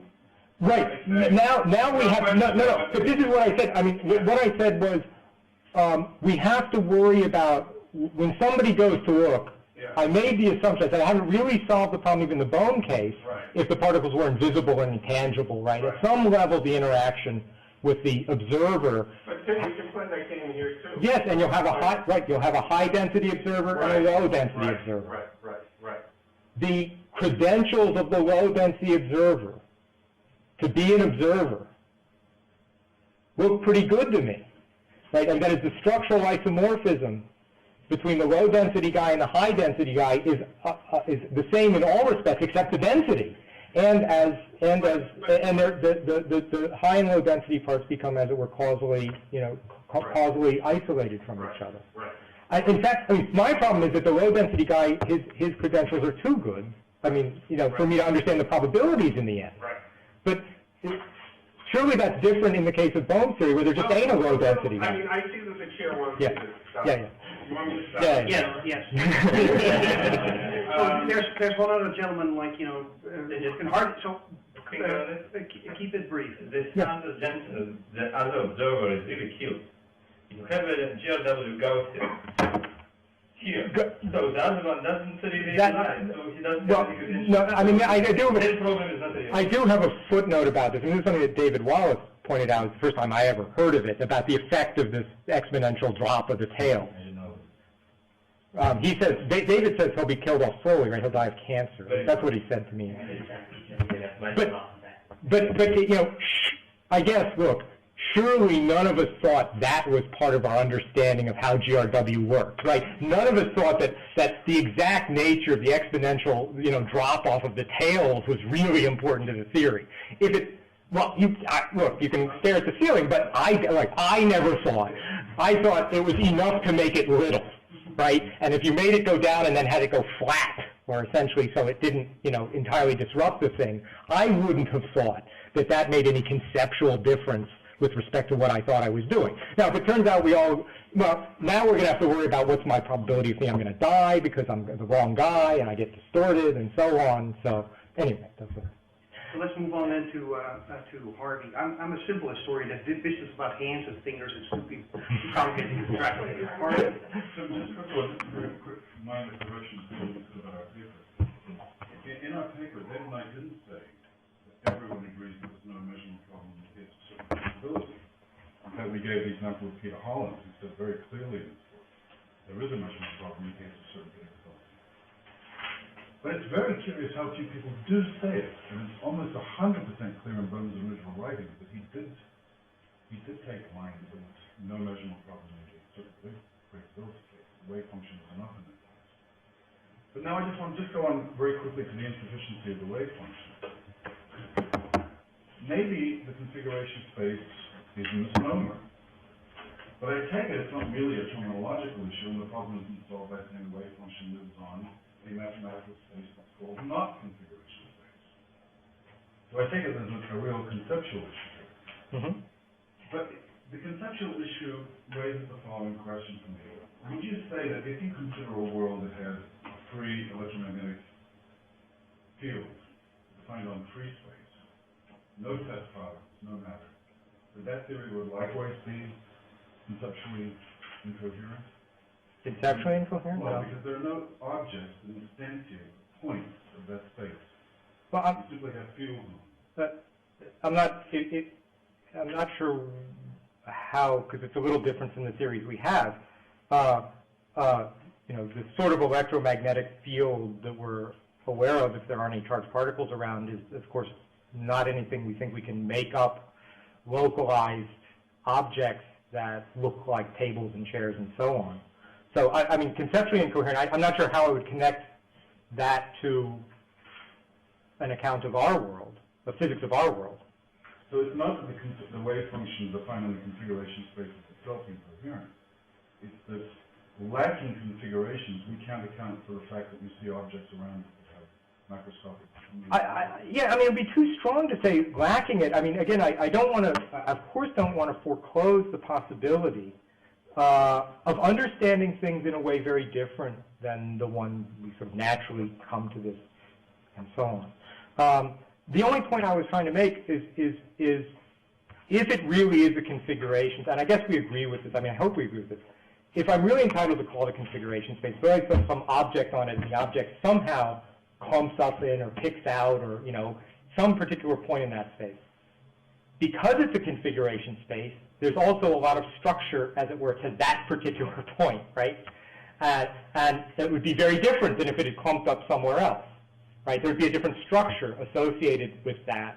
And it's these structures that we can naturally interpret and connect, if it's a configuration space, to what we think is going on around us in the laboratory. And if I don't, I mean, the question is, if I don't have anything even kind of vaguely that looks like that, I'm not quite sure how I proceed.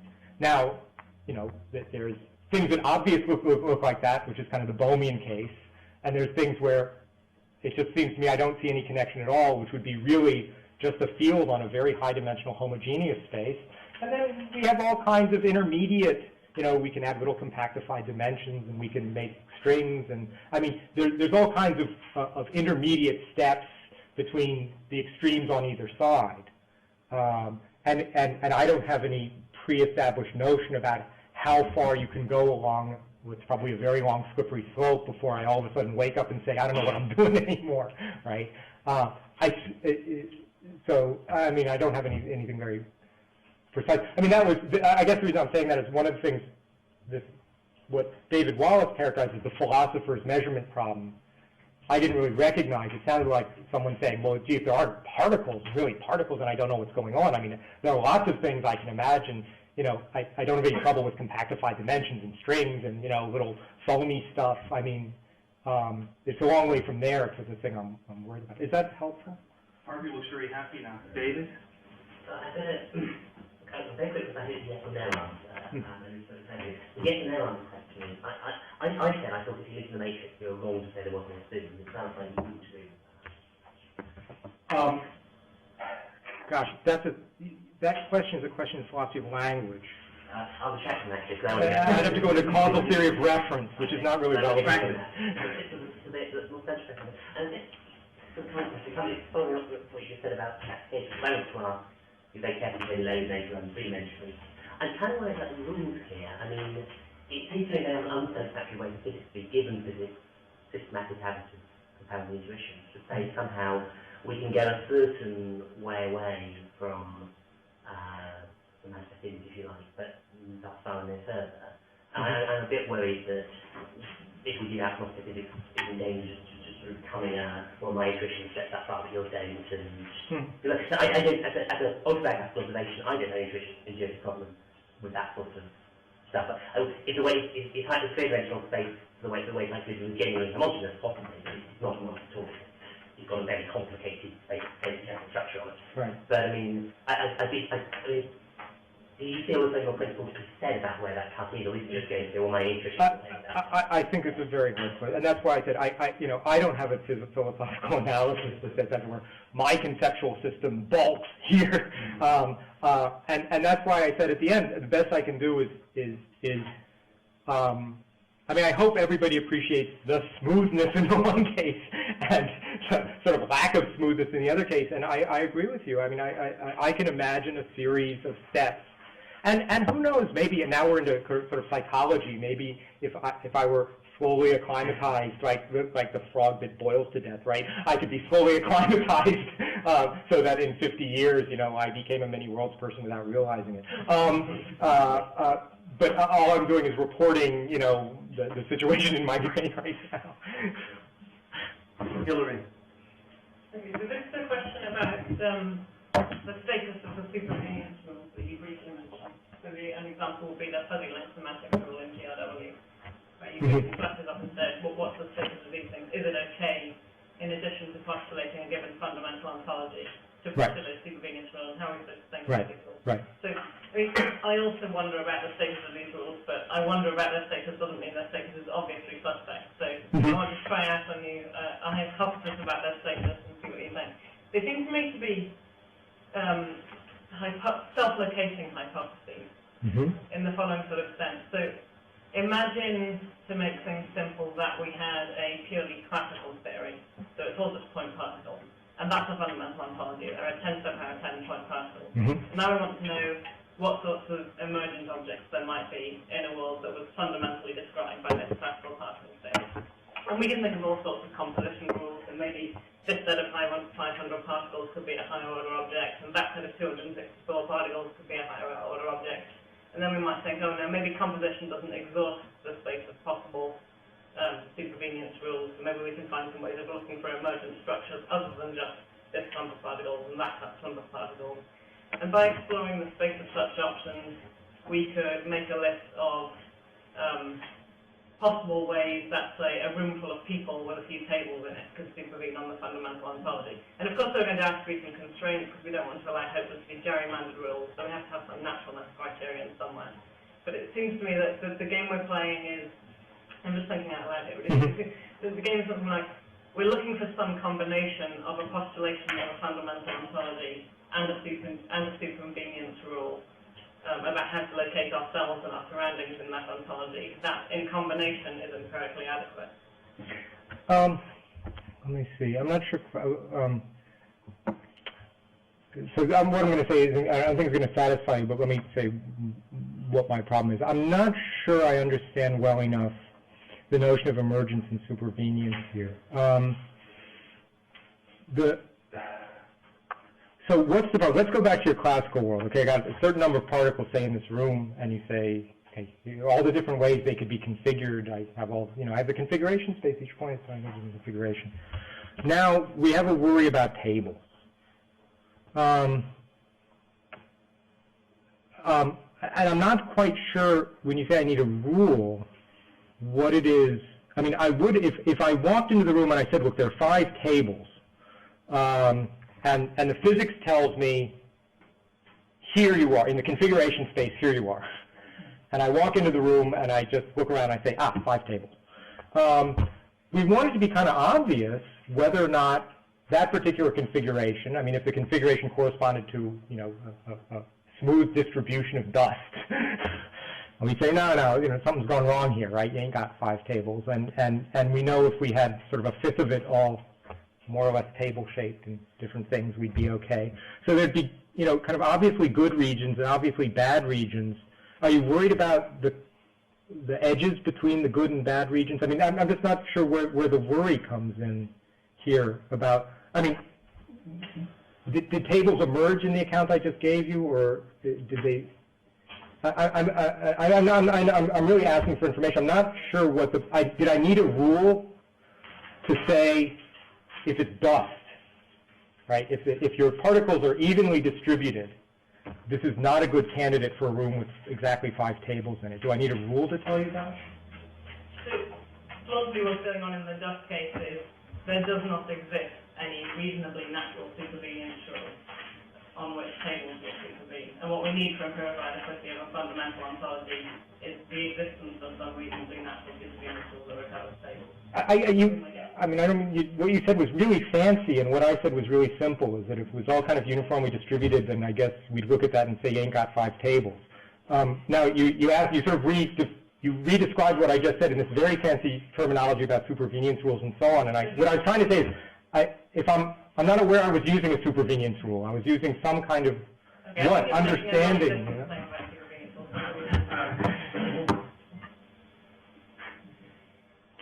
Can I just move on, or is this, if it's really pressing? All right. So then, Wayne.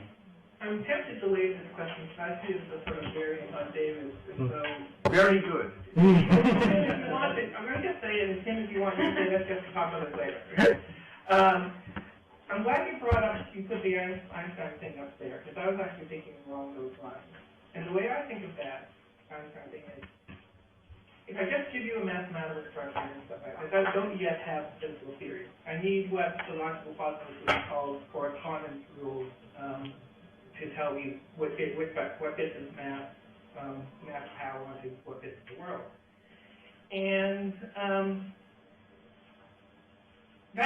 it sounded to me like that's what you were saying when you're saying if the word just have a wave function, that's not enough. We need some kind of correspondence rule. So then I don't see why it's more of a problem for the theory of true psychology you find unproblematic. I mean, take the example of the 4 classical particles, and you want to know if they're in the shape of a metric molecule.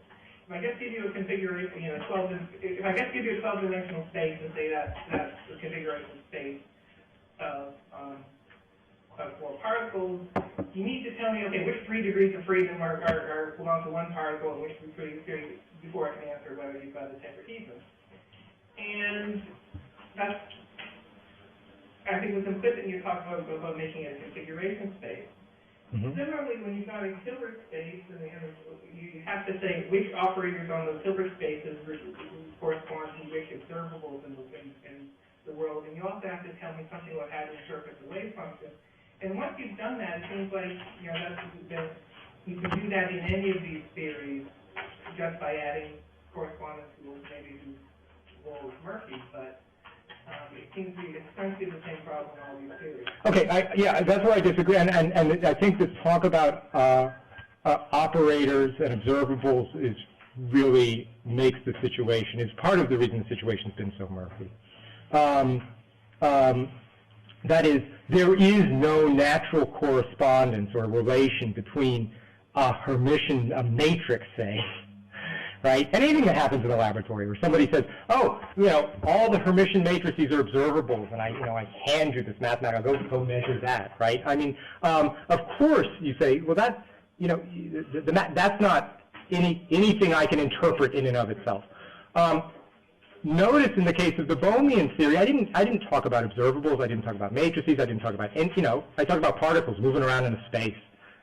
I gave you a world that you recognized without any help, right? It seems to me you recognized it without any help as possibly the world you live in.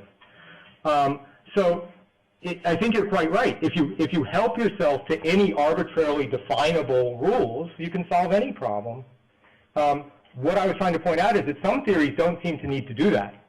And in fact, most of physics through history didn't seem to need to do that. It seemed to be doing something else that seemed to be more comprehensible.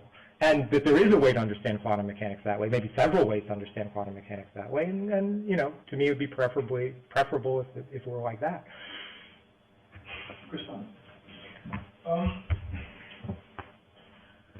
I'm sort of very confused about your confusion. So Meta confusion. it might be not helpful. But let me just the fact you said what you're not, what you're giving the continuum theorists here is any already specific cases that they want to break their quantum mechanical decision on. So I take it you would be just as unsatisfied by some effective field theory. Say we have, a quantum field theory with take the standard model, right? That sort of reconstruct any talk of particles as talk about, field states. Mm-hmm. Is that in itself already a problem for you? No. How come that isn't? Well, it depends on what kind of field state. I mean, you're asking two different questions. One is about really quantum field theory. Of course, the interpretation of quantum field theory in general is going to inherit all the problems I'm worried about as a quantum theory. No, but if someone were to say, look, I don't think there are particles. I think there's just some kind of field and it lumps up in certain ways, right? And the lumps move around, and the sort of things we say, gee, so don't ask yourself in a collision process whether particle one coming in is particle, whether this particle coming in is that one going out, because really all you have is a kind of field state that is double lumpy and goes in, and you get a double lumpy state out, and there's no fact about which one coming in or which one. I don't have any problem with any of that. I don't. That seems to me in a sort of obvious way, and in the same way someone says the world is made of little tiny strings that are wiggling around. I can get my head around that. I can get my head around little compactified dimensions, because they're little. Is the mass density in the GRW with mass any different than these little lumps moving? The problem in the GRW is exactly that you get the kind of the sort of decoherence problem. I mean, so this is very particular to quantum mechanics and to the decoherence, is that you get these low mass density objects that become, as it were, causally screened off from the high density stuff. See, that's where the difference is. In classical physics, if you tell me, there's a bit about this in the paper, in classical physics you tell me, look, just pay attention to the high density stuff, ignore the low density stuff for the purpose of, say, calculating the orbits of the planets. That's the right thing to do. It's the right thing to do because why? The high density stuff pushes the low density stuff out of the way, right? Now, you can't calculate the dynamics of the low density stuff without taking into account the high density stuff. If I want to know what happens to a single particle in the solar system, right, I better know whether Jupiter just went by. So there's a real causal, in classical physics, there's a real causal asymmetry. The high density stuff, as it were, has a very nearly autonomous dynamics in itself. The low density stuff doesn't. Because of the decoherence, these things each become autonomous from the other. And it's at that point that that it seems much more difficult to understand if the only difference is this, as it were, pure density, why that would make a difference. Is that reasonably clear? Okay, so some like reordering. So we're going to go to Julian, then we're going to go to Guido, to Simon, and then we're going to go down this list. And I saw David Wallace had his hand up again, so we may not get to this. I don't take fingers. Mine follows up directly from this question. I couldn't help, first of all, I totally agree with you about your desire for configuration space, following on from what I said before that. I couldn't help feeling a lot of the time that actually you haven't got quite clear in your head what a configuration space is and what role it plays both in classical physics and in quantum physics. I was left uncertain about it and heightened by this. I would say if it weren't GRW, but it was any sort of any sort of interpretation of quantum mechanics, if you enlarge your system and have ultimately, say, the complete universe, you get probabilities for complete configuration. Mm-hmm. So your probability will be for a high-density lump and a low-density lump together, all at once. Mm-hmm. And that's exactly what we see when we open our eyes. We see a dark cloud and a light cloud in the sky at once, simultaneously. And I think that's my way of thinking about quantum mechanics. Have I got this completely wrong? I'm sorry, I just didn't quite. Yeah, I'm not. I didn't quite follow. Of course, on the picture I have, there would be a configuration space for the entire universe. You want this to be a universal theory. And a single point in that space would specify the exact distribution of whatever the local stuff is everywhere all at once. So I entirely agree with that. I'm not sure. And what is the problem then with, because this is surely only what, when GRW introduced the mass distribution, isn't that the same thing that's happening there, that they're contemplating that the ontology is a distribution of mass? Yes. Well, that's a perfectly good configuration. Yes, it would have a, no, I don't have any, yes. It would collapse to one of those, and there wouldn't be any problem with seeing a great big a high density low density somewhere else in space. No. Look, I don't have any problem interpreting what's going on in the space in the mass EGRW case. There's a perfectly definite distribution of mass density that's evolving, although stochastically, in a perfectly definite way. So it's not that I have any difficulty understanding what the physical postulate is. If we look at the details of that, we'll find some very high density objects that are, as it were, living out lives that look like people moving around and so on, and some very low density objects that are also living out lives that rather look like people moving around and so on. With the high density, this is like sort of like the shadow matter case, right? With the high density stuff and the low density stuff not having any particular interesting influence on each other. And because the theory is stochastic, not because it's not classically dynamic. well, no, that's because of the decoherence part. Okay. I want to. Okay. All right. So, one thing following Adrian's lead. One thing on the decoherence and GRW. Yeah. Maybe I'll start with that. It's not clear to me that the low density guys have the credentials they're supposed to have, because decoherence only kills off exponentially in time the interference terms, but the repeated GRW hits are going to kill off the on-diagonal terms exponentially in time. So if there's no discrepancy between the on and off diagonal terms for the low density guys, I'm not sure they have any credentials to real existence. Let me see. There may be a technical question you're asking, in which case I may not be. Here's the way I was thinking about it, and maybe I'm just mathematically wrong. So I was thinking, look, the low density guys, of course, with each successive hit, they actually become successively lower and lower density. And I'm going to leave aside the problem Lev was worried about distorting, because the Gaussian drops off, so it actually distorts. Suppose it doesn't. Suppose all that happens is from time to time, as it were, in a certain region, the amplitude is taken uniformly down to a millionth of what it just was. And so the GRW mass density is taken down uniformly in this region a million. But the relative distribution of the mass densities, right, their relative distributions remain the same. So, if this was half as much as that, everything gets reduced by a million. This is still half as much as that. It gets reduced by a million again, half as much as that. So there's clearly a sense in which the structure, there's a level of structure, right? If we define the structure, if we take the decoherence to give you, as it were, autonomous-looking pieces, and we define the structure of the pieces by their relative amplitudes to each other, not their absolute amplitudes, which are constantly shrinking, but their relative amplitudes. If I say that's the relevant level of structure to make a person, then the sort of absolute drops don't seem to be affecting them. They don't seem to be decredentialing them. That was the worry. Now, maybe I'm just wrong at a technical level. The relative thing, I haven't done the calculation, but just asking, just point about intuition.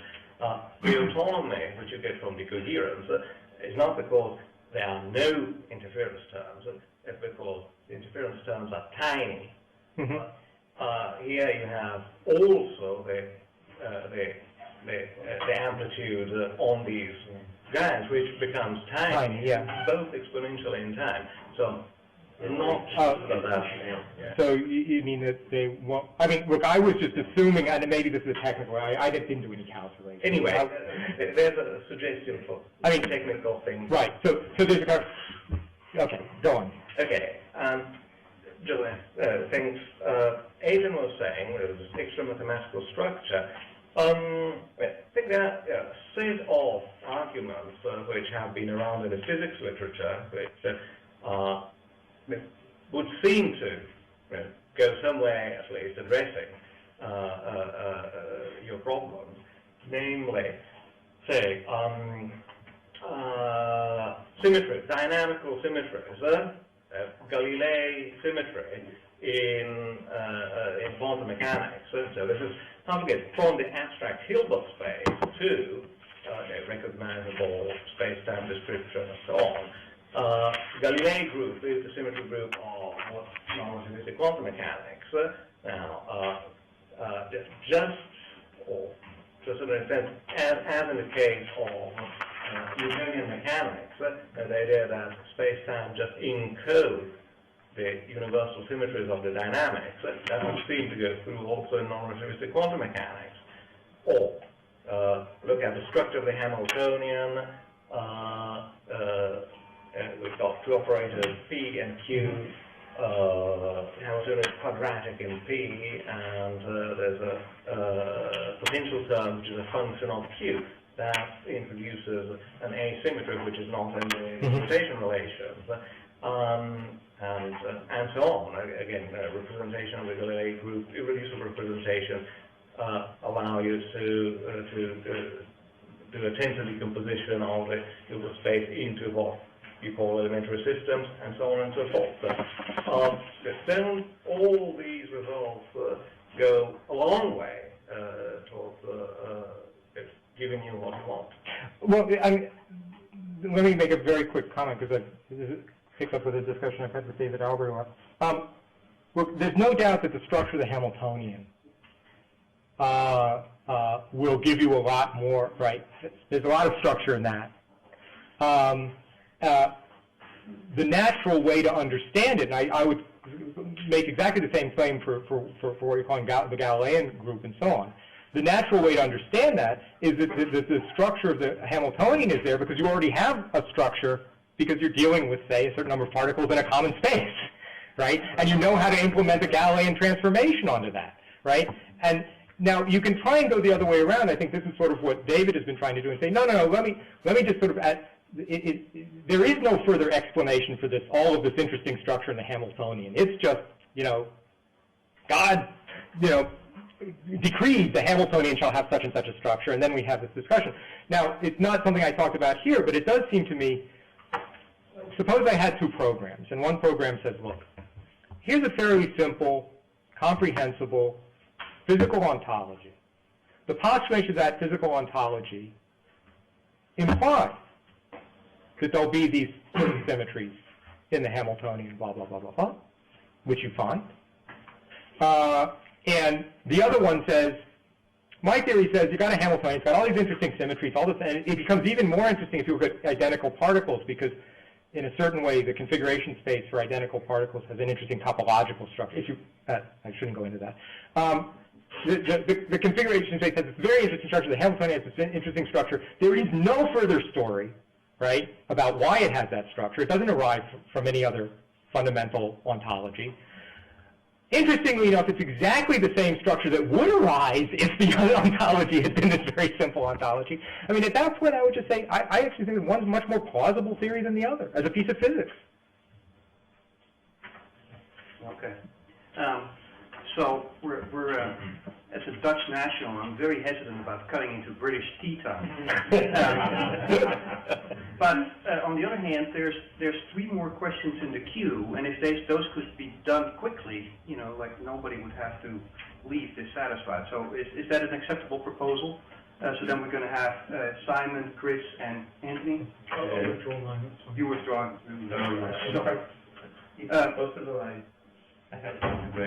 I'm afraid that's not going to be possible. You cannot expect me to cut into British tea time that much. Simon. I think I'm kind of worried about the exercise you presented. The target represented by anybody very well, and I don't know if it's represented very well by me anyway. It seems to me that the issue of the Everett interpretation of quantum mechanics isn't so much I swear by the wave function and nothing but, or not. You know, the issue is, do we need to change the equations? It can sound like Geroch or someone, you know, I think the equations are what matter. Do we need to change the equations? So the general point to make is just to extract structure from these equations in a very large variety.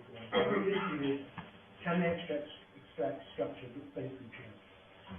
Okay, so whether you call that bare wave function realism, or no, it's not bare wave function realism, you've got the operators in there too.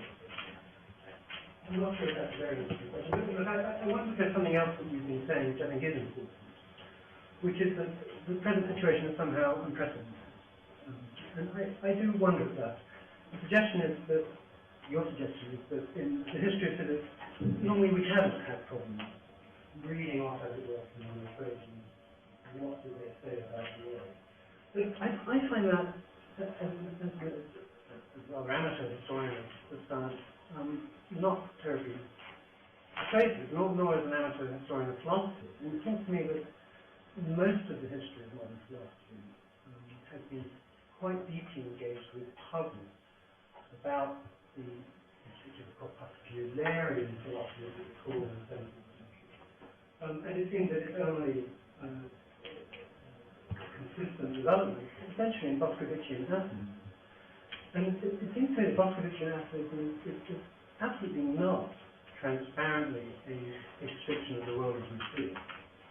And I don't think any philosopher ever found it. I mean, this is a world without smells, without colours, without fields, without walls. You know, there was a huge project to try to extract an account of those sorts of things that we technically don't. And typically that business of extracting that account, those technical things, was orderly, functional, ignore the ones that you were saying. Now, I agree with you, Tim, that quantum mechanics is harder. Absolutely. And no one would suggest otherwise. But it doesn't seem to me that we are in a dramatically different situation. And it seems to me further that one would expect it to get harder, as it were, the further one goes into the macro world, or very high energy regimes, or whatever you have it. So in a sense, I lose any real grip that we are in some unusual situation. Okay, let me answer. But I mean, I haven't done any kind of systematic or even unsystematic survey of how physicists, because you know, the first point you made is, look, physicists are able to extract this structure from the Boylan. I think it's pretty clear, and it's just one guy, right? But he is an actual physicist who's an actual advocate of the theory. Damore, it's easy to see how Damore extracts the structure. He extracts it by taking the configuration space to be a configuration space. Gives you a hell of a lot of structure. He doesn't worry his head about it. And for all practical purposes, having done that, he doesn't really have much problem. So the fact that physicists can get along and use quantum mechanics perfectly well, of course they can. And you know, as soon as you think you've got a configuration space, all my arguments are, if it really is a configuration, if you pretend it is, you know what to do with it. And as long as they're pretending it is, of course they're not going to find they have any analytical difficulties or practical difficulties. The second point, look, as far as secondary qualities goes, of course, I don't think physics has ever solved the mind-body problem. I don't think any physics, Newtonian mechanics, ever told us how things are warm or anything like that. So it's not as if I thought earlier physics solved that problem, and we have, you know, what did Newtonian gravitational theory do? It gave us nice, you know, trajectories of planets and cannonballs and stuff like that. And we came in thinking we sort of knew a lot about the trajectories of planets and cannonballs and stuff like that. In a way, the point that I'm making is, in philosophy, there was a sidetrack during the logical empiricist period, where the notion was the evidence is sense data, right? The evidence is described in experiential terms. And so our job to connect the physics up to the evidence has to bridge that gap somehow. And of course, nobody knew how to do it analytically, so what could you do except say, oh, there's a bridge rule, or there's a, you know, I'm just going to tell you when such and such occurs, then red spot here for me now, right? No particular. Now, that just seems to me to mischaracterize the nature of physics. What the level of contact that's made typically, at least in a case like gravitational physics, isn't at the level of anybody's experience of anything. It's at the level of the motions of macroscopic objects, which could be derived on the one hand in a straightforward way derived from the theory, and on the other hand was something we thought that through various means we had a pretty good evidential handle on. And it's the absence of that I think would be unprecedented. The absence of that meeting place between our pre-theoretical understanding of the world and the theoretical understanding. So you have no problem with this paper is like vacuum? No. No. You have no problem with it? None whatsoever. Let me put it this way. If you thought I would have a problem with that, you haven't understood the problem I'm presenting, because if you understood the problem, you would see that it had nothing to do, I have no problem whatsoever with any of those things. I don't think anybody ever did, as long as you say, yeah, the hand made me their point-like particles, and there's a electromagnetic force, so when I try to do this, I can't do it, because they get pushed back, and not because they knock against each other, because the force goes up. That's all completely comprehensible. So if you thought I did have problems with that, then you haven't understood. I've really made a mess of trying to explain the problem that I have. So I apologize. Very last question. So please keep Just it a brief. very short comment about history, actually. So you talked about this point that, look, if I don't have an actual configuration in the theory, then what does it mean to say there's a configuration space? Interestingly enough, exactly the same point was made in 1927 by De Broglie, when he had his pilot wave theory of an n-body system guided by the Schrödinger wave function. And Schrödinger had his rival theory where he said, no, everything is just this wave function. And De Broglie, one of his papers and in his lecture at the Fifth Solvay Conference, 1927, says precisely this. He lists some criticisms of Schrödinger's theory, and one of them is, what does it mean to say you have, this wave function on a configuration space when there's no configuration? It's interesting that it's puzzling still. Well, that's a great note to end on.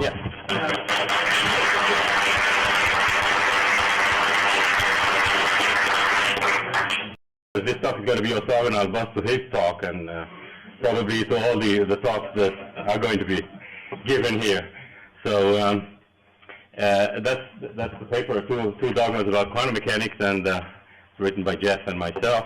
And we're not going to go through all the paper. And this is the gist of what we want to say. It's this is from the abstract. The only paper that also It's the only paper, it's a superposition of theories, exactly. It's Decoherence. Another one. Okay, so as you can see, we argue that the information theoretic formulation of quantum mechanics is an abstract there, which means that I'm going to explain what we mean by that in the next slide. This is we're going to argue that it's preferable to both Bohn's theory and the Everett interpretation, and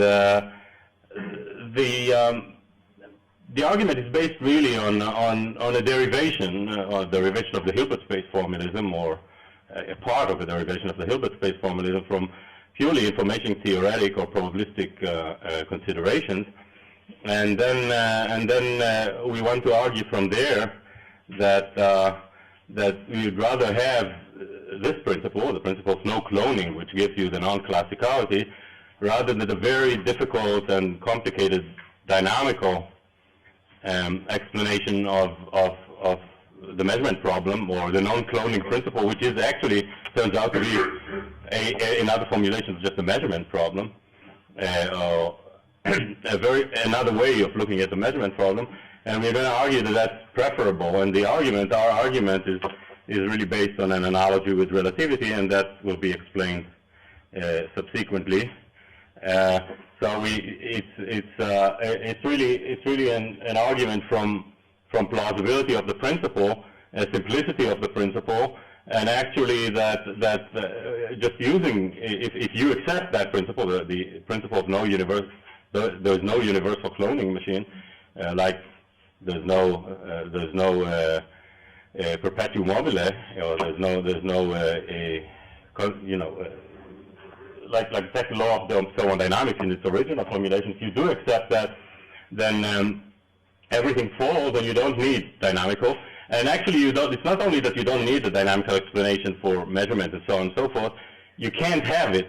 It's in a world in which no cloning obtains, it's just incoherent to ask for a complete dynamical account of what a measurement is. So a measurement here is, we start with a measurement as some kind of primitive, and we'll say what it means subsequently. So what do we mean here by there are three things which are meant by the information theoretical formulation of quantum mechanics. So the first thing is that there have been discoveries since Bell and so on, but very, very dramatically in the last few years, there have been discoveries that using quantum information, meaning using what we don't mean by information theoretic interpretation of quantum mechanics, that the world is made of information. So it's a kind of a matrix. Certainly we don't mean. So we don't mean that the world is made of information or bits or something like that. Information is something which is carried by objects. But it turns out that no matter what object you're using, not what kind of particles you're using, and so on and so forth, there's an abstract form of this information that can be described by the formalism of quantum mechanics, and that's the Hilbert space formalism. So we have a threefold argument. First of all, is that the Hilbert space formalism is a description of the information carried by particles and all the curious things that you can do with it. That's an obvious claim because all these features of the quantum information have been derived from the Hilbert space formalism. The second is that this is everything that the Hilbert space formalism is. So it's a little bit more controversial, and that's what all these derivations are about. The derivations, it's an attempt to derive the Hilbert space formalism. I'll say what we mean by that, just from purely information theoretic formulation. So the second claim is this is everything that the Hilbert space formalism is about. It's merely an information theoretic formalism. And third is that in conjunction with very few other things, you don't need anything else. This is the controversial claim, of course, and this is the philosophical claim here. This is the line of argument. This is the other part is going to do. This is the second part of the talk.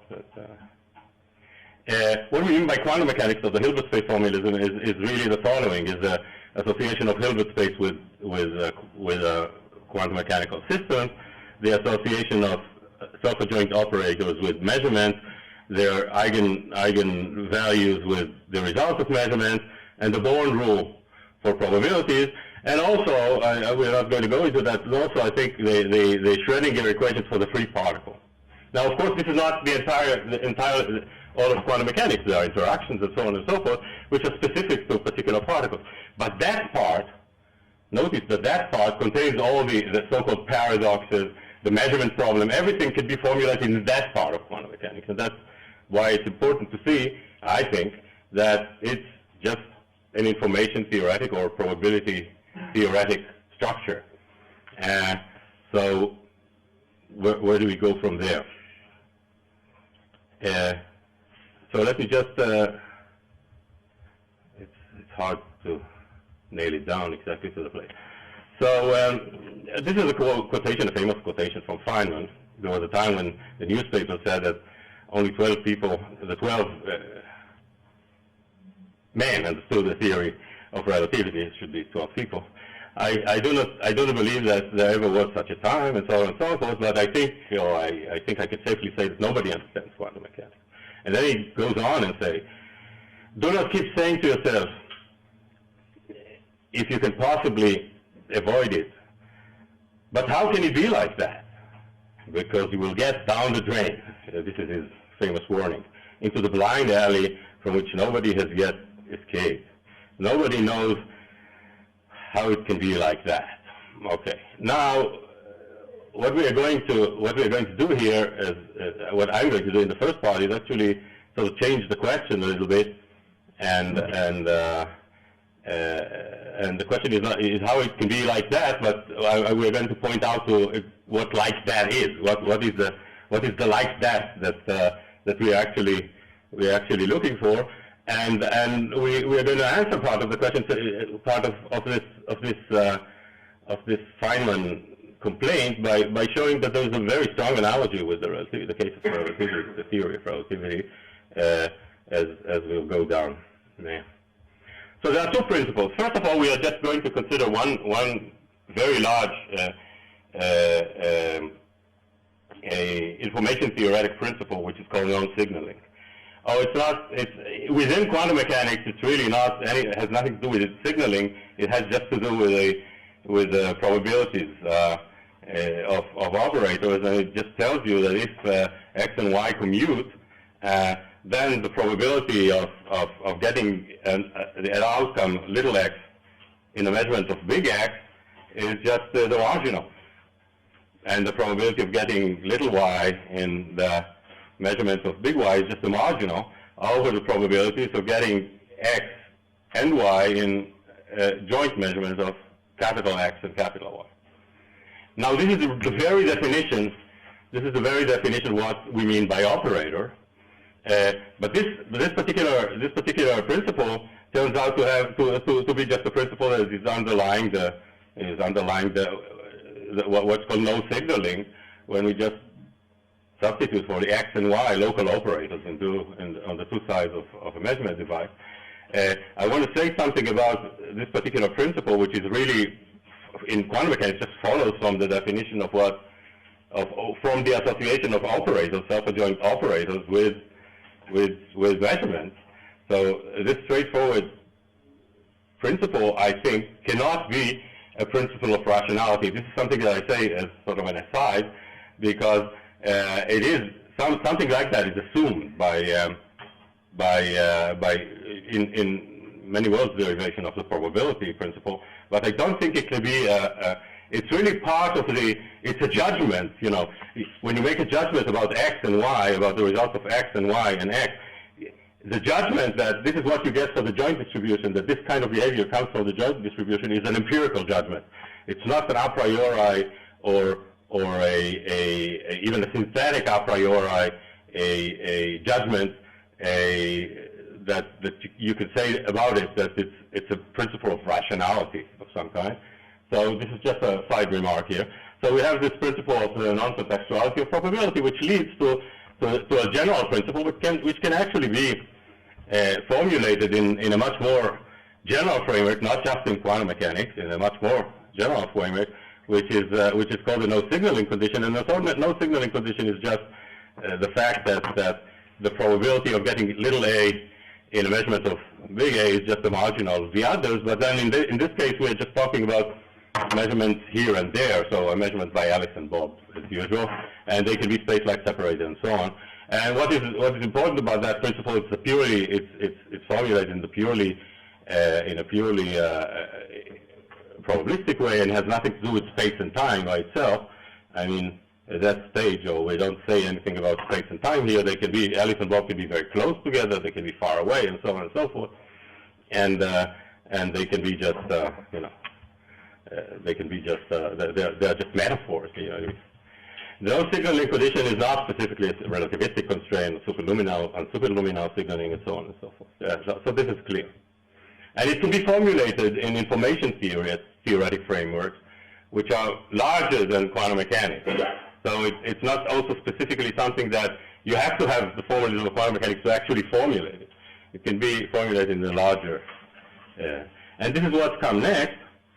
And you ask yourself, okay, let us try to characterize all the theory, the information theoretic frameworks, in which you can have correlations like that, correlations between Alice and Bob, or correlations between two sides, or two-sided correlations, or joint correlations, that just satisfy this no signaling constraint. And it turns out that these theories can be described by this scheme, and they can actually be characterized and demarcated from one another by a value of a particular inequality. and this is just Clauser-Horn inequality, Clauser-Horn-Shimonian Holt inequality, because you just make joint measurements and you get together and you find some value of the joint probability or some values of the expectation values of just measurements that are bi-values, that have two values, say +1 and -1, and so just symbolically, the technical details are not important. When you see that 2 and -2 are the bounds that you get from when Alice and Bob are sharing classical distribution, so they have some source, and there is a correlation between the left-hand particle and the right-hand particle, and the most you can get out of correlation, which is classical, is in this particular inequality or in this particular expression for the Clauser-Horn-Shimonian Holt, you can get 2. Now, in quantum mechanics, you can get more, which is what's called the violation of the Clauser-Horn-Shimonian Holt, or usually the Bell inequality, and you can get up to twice the square root of 2, and that is the circle. And then there are these hypothetical super quantum theories in which you can get further away, and that's from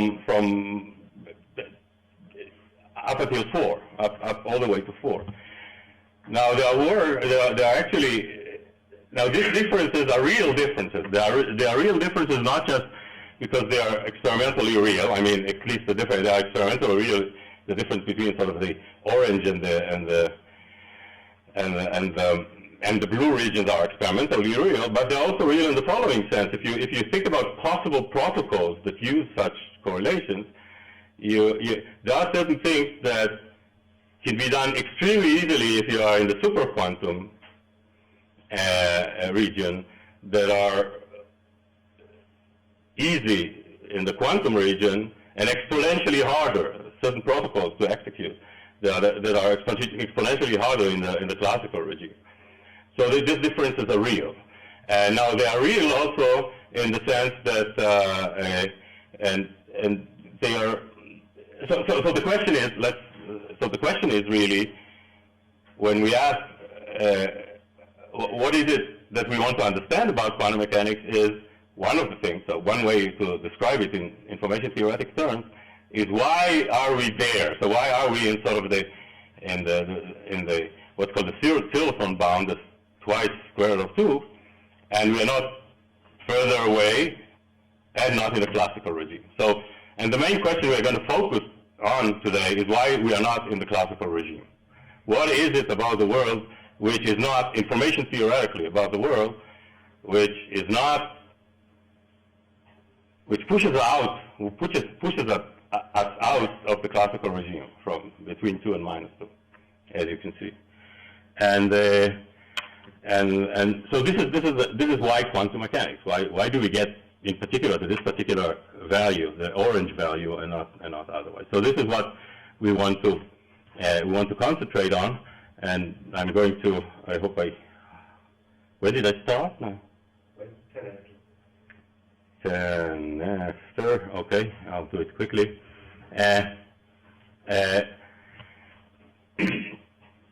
So the extra principle, which tells us why we are out of the classical regime. This is now we are adding a principle which tells us what it is that makes the world non-classical. And the principle says, no cloning principle, there is no universal cloning machine. There's no universal cloning machine. I'll explain in a second what a universal cloning machine is, and then what the statement means. If you look at a particle or a bunch of particles as an information source, meaning you can sort of probe it, you get outcomes. You probe it by making measurements, and you get outcomes out of the measurements, and you get probability distributions for certain outcomes, and so on and so forth. So you have this thing, and you have the outcomes coming out of it, and then you have the probability distribution. Now, suppose that you want to construct the following machine. The following machine works in the way that you put this source on one side, and then you get twice, a source and a copy of it. Now, the copy of it doesn't have to be the same object. We don't care about the objects here. We just care about the objects as information sources. So what you actually get, you get from one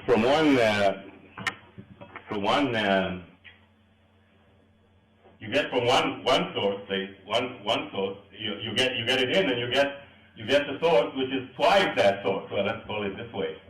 You get twice that source. So if you probe this thing, so here you have you have just something that you know that if you ask it questions, so you make measurements on it, you get certain probabilities out. And here you get the same thing, but on a product space. So you have a product space here, such that the marginal on the left and the marginal on the right are just identical to the original. The marginal on the left and the marginal on the right are identical to.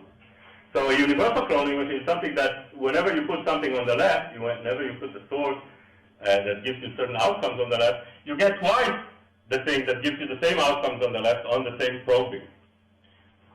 So you get two things. One of them is copying, and another is not destroying the original one. And then you can get it back in, and you get 4 times the thing, and so on and so forth. So you can this is what it's called a universal cloning machine. So suppose that in abstract, if you think about the universal cloning machine, you think about objects as, among other things, yes, a source of at that stage, among other things, perhaps as sources of information. And this is what you expect of a cloning machine. Now, what can we say? This is something about the history of the non-cloning principle. You can see that if we look at, first of all, let's say something about the classical things, and I'm not going to explain much about it, but it's a classical source can always be cloned, because a classical source, what you have from a classical source is really just one probability distribution, which is the joint distribution of all the measurements you can make on it.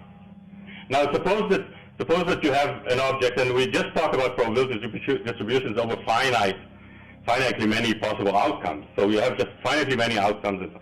So in order to clone something like that, all you need is actually to have something that imitates these probabilities to any degrees of accuracy that you want, and this you actually get just by coin flipping. If you have enough coins, and the coins are just weighted in the right way, then from the combination you can get as close as you want to any probability distribution. So cloning a classical source tantamounts just to cloning bits, classical bits. And so you can get cloning of classical bits with the right probability, and just like that, you clone a classical source. And we know that in quantum mechanics, I mean, it's a kind of a trivial theorem in quantum mechanics that you cannot have a universal cloning machine.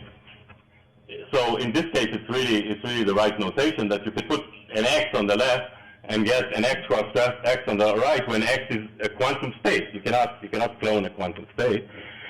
The proper word is, by the way, broadcast. We are using cloning because it's used very often, but the proper word from an information theoretic point of view is a broadcast state. There is no way to there's no universal machine that broadcasts any state. And what I want to say, so there's no universal cloning machine. This is just a description of what it is and why the classical thing, and I'm just going to skip it because otherwise we won't get through it. I don't want to give the details. But one thing you can see immediately from the non-cloning principle is the following, that we didn't say anything about what measurement is, but we can say now something about what a measurement is not, or could not be. If you accept the non-cloning principle, a measurement cannot be completely analyzed in terms of dynamical principles, in the sense that it will give you the result, the outcome of the measurement in the end. From certain initial conditions, and so we are talking about deterministic theories here, from either Bohm or the many worlds. There is no complete analysis of the measurement. Why is that? Because that will contradict the no-cloning principle. And the idea why it's going to contradict the no-cloning principle is the following: is because when you know, suppose that you have a quantum state, say call it rho. We know, and suppose that everything is finite dimensional here. So we know that there are finitely many measurements that, if I know their results, the outcomes and the probability of the outcomes, I'm actually having a storage for rho, a classical storage for rho, call it P rho. And this is something like the following. I mean, you have what you need only is just an informationally complete set of measurements, or fiducial set of measurements, it's called sometimes. And if you know the values of, I mean, the probabilities of the values of the outcomes of all these measurements in this family, which is a family of non-commuting observable, suppose that you knew the probability, this is just a classical object, which is just probabilities of the outcome. But suppose that you knew that, so suppose that you had a way to extract this from that. Now there is a way to extract this from that. Here I want to take perhaps something, this from that by constructing actually. Now, suppose that going from here to here were possible. So we know it's impossible in the single state quantum mechanical case. We can't go from here to here. We can't extract information. So this just means that you either cannot measure, non-commuting observables, or cannot measure everything together. This is one possibility. Another possibility is that you have a state like that, which has many copies. Then you can extract P rho, and from there you can extract that. But then the no-cloning principle tells you that some of those has to be destroyed. So you have two conclusions. First conclusion is that certain things in this set cannot be measured together from the non-cloning. And the second conclusion is that while you make the measurement, certain things are destroyed. Some of the original states are destroyed. Which means that they are destroyed in a way that cannot be recovered. Certainly not unitarily, because otherwise if you could suppose that it was destroyed, but it's unitarily recoverable. When you go from here to here, you can just recover it again and do it again, and then recover it and do it again, and recover it and do it again. And then you have a universal cloning machine. So cloning and the measurement problem are just very much, no cloning and measurement problem are very much related to one another. I want to say something which really relates to the previous talk, perhaps, and that's the following, about whether we know how to connect it to reality or not. Suppose that we are just talking about qubits, okay?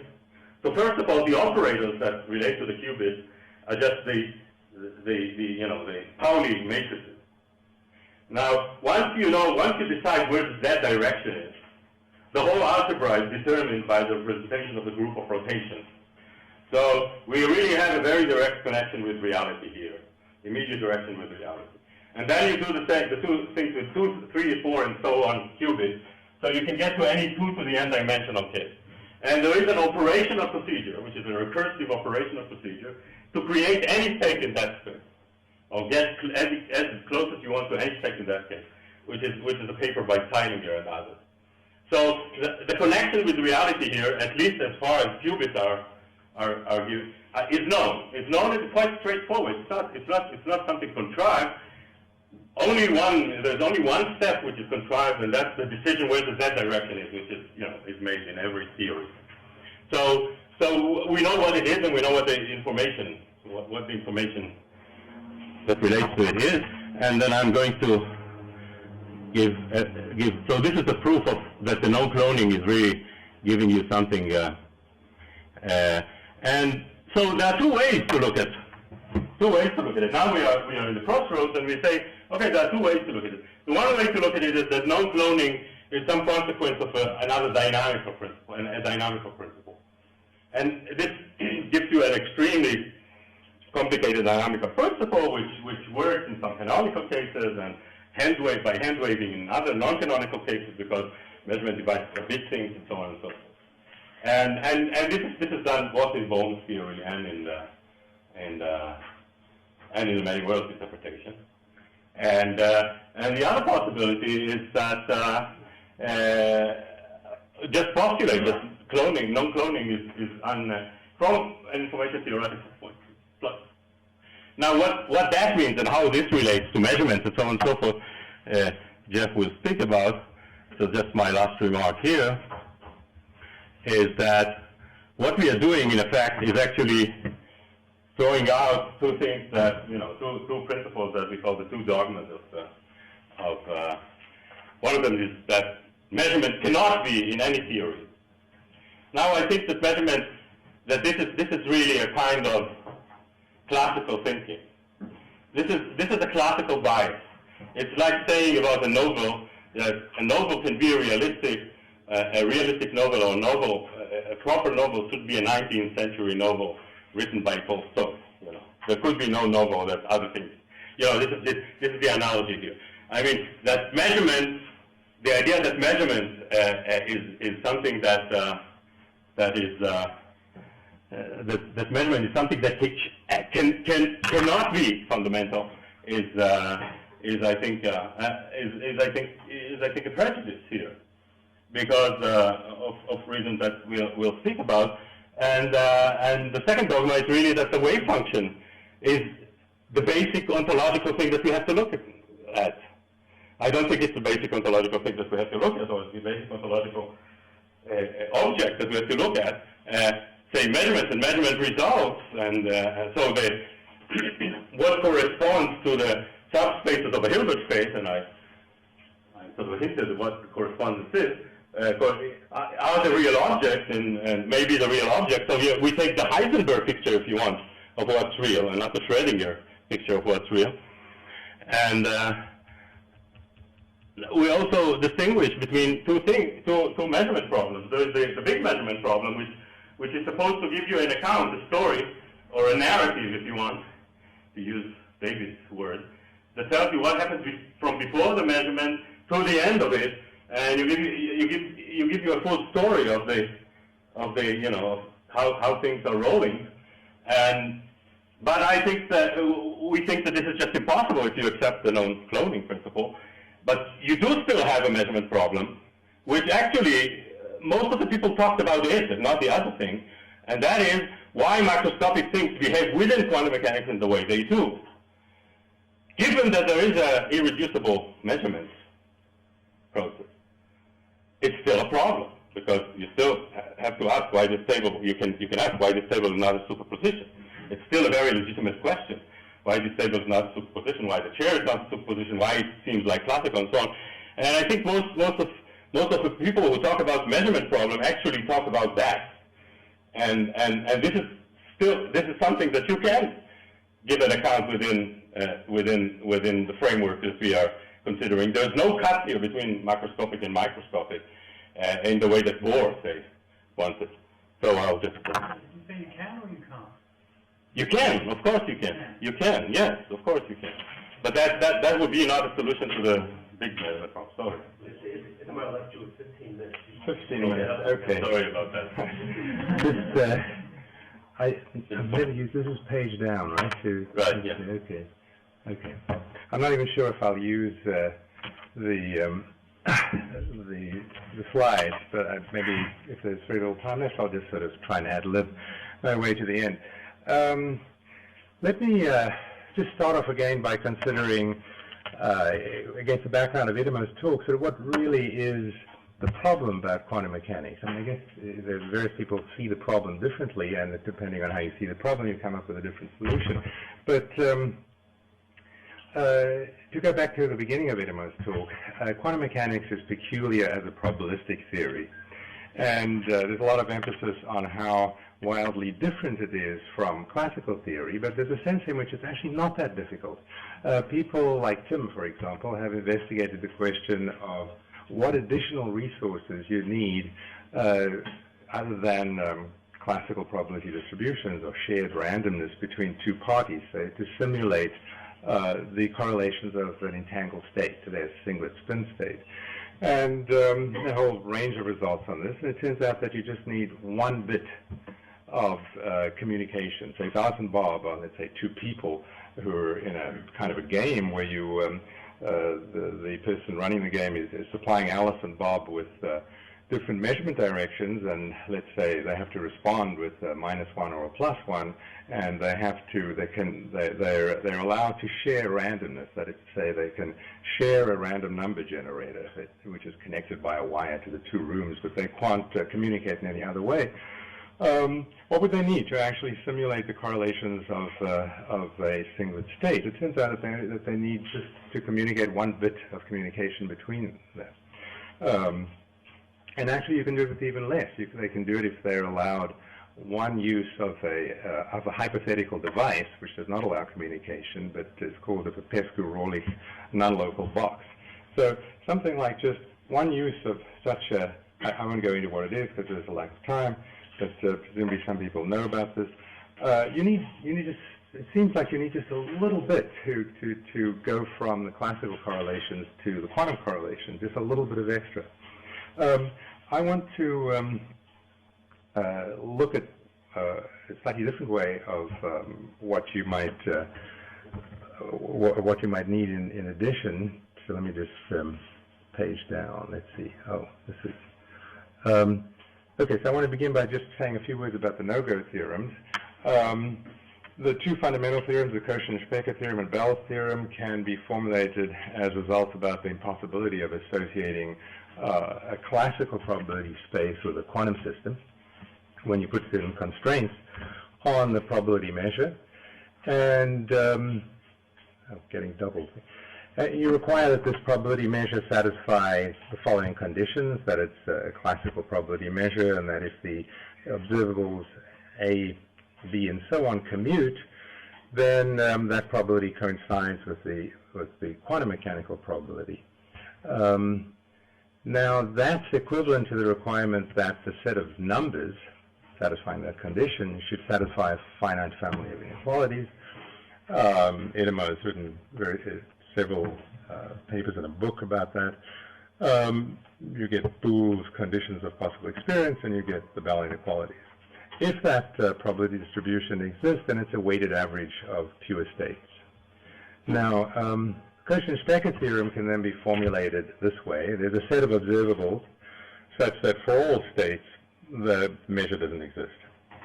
The classical probability measure doesn't exist. Bell's theorem can be formulated this way. There's a set of local observables on a product Hilbert space and a certain state such that the classical probability measure doesn't exist. Now, those are two no-go theorems. I want to follow that with a positive result, a sort of a go result, due to Rob Clifton and myself, which goes like this. And the reason I'm going into this is that I want to talk, I should emphasize that in this half of it, Itamar talked about everything up to the big measurement problem, as he calls it. I want to talk about the small measurement problem and how one might get a solution to that. And then, hopefully, if I don't run out of time, what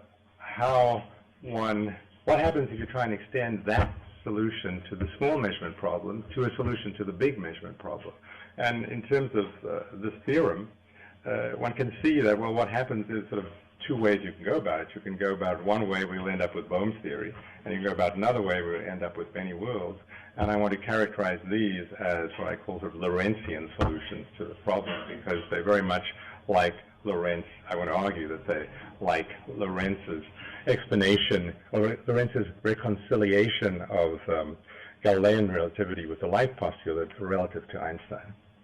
So this theorem says, for every pure state and every observable, there's a maximal extension of it's a class of observables, that observable, for which there exists a classical probability measure. And the extension is unique if you require invariance assumption. Now, I won't go. I don't want to go into what that set of observables is, but if you consider just the usual formulation of measurement, let's see where I have that, and represent a quantum measurement in the standard way, there I haven't put in the environment, then by this theorem, the set of determinate observables, the set of observables which can be taken as having determinate values for that state, includes the observables whose spectral measures contain the projection operators onto the states which are summed linearly there. So that means that the set of determinate valued observables by the theorem contains the measured observable S and the pointer observable R.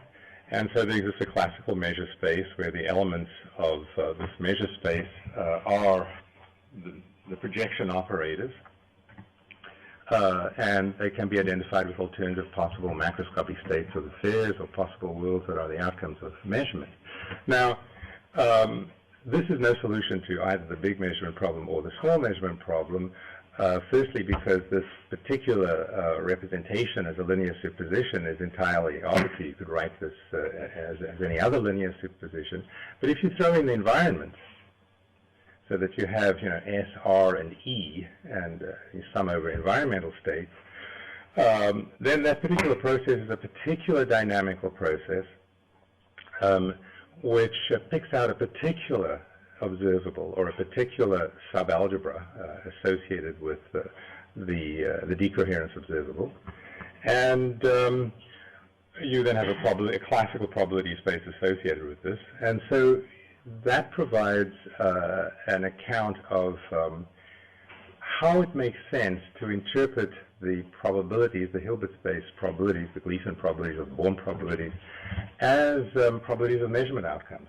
Probabilities of measurement outcomes in the sense that the measurement process is a process that's going to involve decoherence and blah, blah, blah, blah. So pretty much the usual story. So that I propose as a solution not to the, we propose a solution not to the big measurement problem, but to the small measurement problem. Now, I might suppose, by the way, how much time do I have left? 10, okay, that's good. Now, suppose you say, okay, I mean, I suppose that there may be questions about whether or not that suffices as a solution to the measurement problem, broadly speaking. This is a small measurement problem, the problem of giving an account of what these non-classical probabilities mean, how are we to understand them. But suppose you said, well, what we really want is a solution to the big measurement problem. Perhaps we can kind of extend this in some way to a solution to the big measurement problem. Well, suppose we say, let's try and introduce a dynamics for these worlds. I should actually have added in the environment, but just assume that the environment is added in here. We can introduce a dynamics for these worlds that gives the probability measure, P rho, that we know exists. So you can proceed in this way, which is really a sort of a discrete version of a Bohmian argument. That's the Schrodinger equation. You can derive a continuity equation for the probability density, which can be, let me get a pointer, which you can read this way, and the probability current matrix, which you can define in this way, proportional to the net flow of probability from Rm. You've got these different discrete values for the observable R, to Rn times dt is defined in this way, and now you can suppose that there's sort of some actual value at some particular time of these R values, the decoherence observable values, and they're governed by transition probabilities. Then this transition probability Tmn is related to the probability distribution in this way, and it's sufficient for consistency with the continuity equation to demand this condition, condition 8, and there are various solutions for this. There's a paper by Bell which discusses something very close to this. Bell chooses this particular solution, and if you consider the, oops, what happened there? I'll get back to where I was. I hit the home thing there.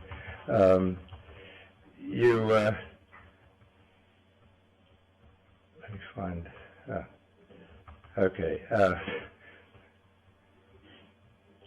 You get, well, I just want to find this lost transfer. You get Bohm's theory. Not quite there, but anyway. So I'll just leave that. If you consider these positions are getting closer and closer together to the continuum limits, then those particular stochastic equations actually reduce to Bohm's equation of motion. So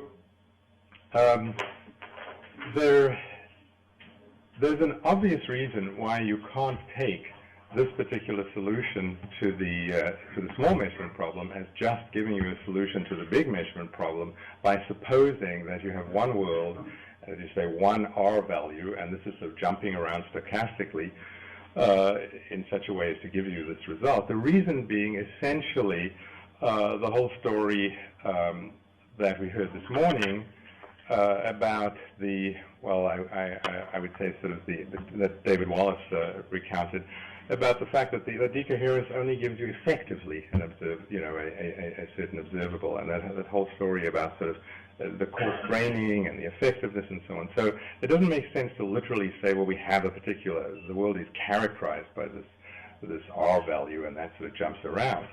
But one way of resolving that problem is to say, well, why don't you take a sort of a maximal refinement of this decoherence R, and seeing that the decoherence observable is going to be some kind of a coarse-grained position observable, if you take a maximal refinement, you're going to get really the configuration space position.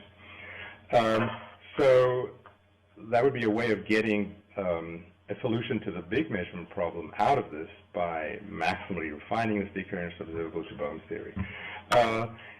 Now, an alternative way, let's see,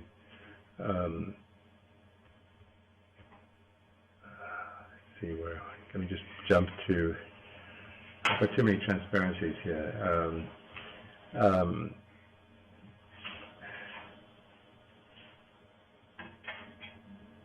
Okay, this is the Bohm's, you get the Bohmian equation of motion, and in Bohm's theory, you have an explanation for no cloning. You have a dynamical explanation for no cloning in terms of a story about the distribution of hidden variables being at the equilibrium distribution now, and in the equilibrium distribution you can't clone, but if the distribution were non-equilibrium, as Anthony has shown, then you can clone. So you have a story here about a rather complicated dynamical story, which takes the view that the no cloning principle is not fundamental, but is really a contingent matter for some dynamical reason. And an alternative story is the Everettian story. So let me jump to that. So Everett's observation with respect to the schematic representation of a quantum measurement in this way was to know that each term in the linear superposition could be taken as representing a possible world, and since the branching into alternate possible worlds would be invisible with any one world, superposition can be interpreted simply as multiplicity of occurrence, and then decoherence solves the problem of the preferred basis, and then you have the probability problem. And the crucial assumption there that does the work is that equal weight measurement outcomes are assumed to correspond to equal credences. But what really does that amount to?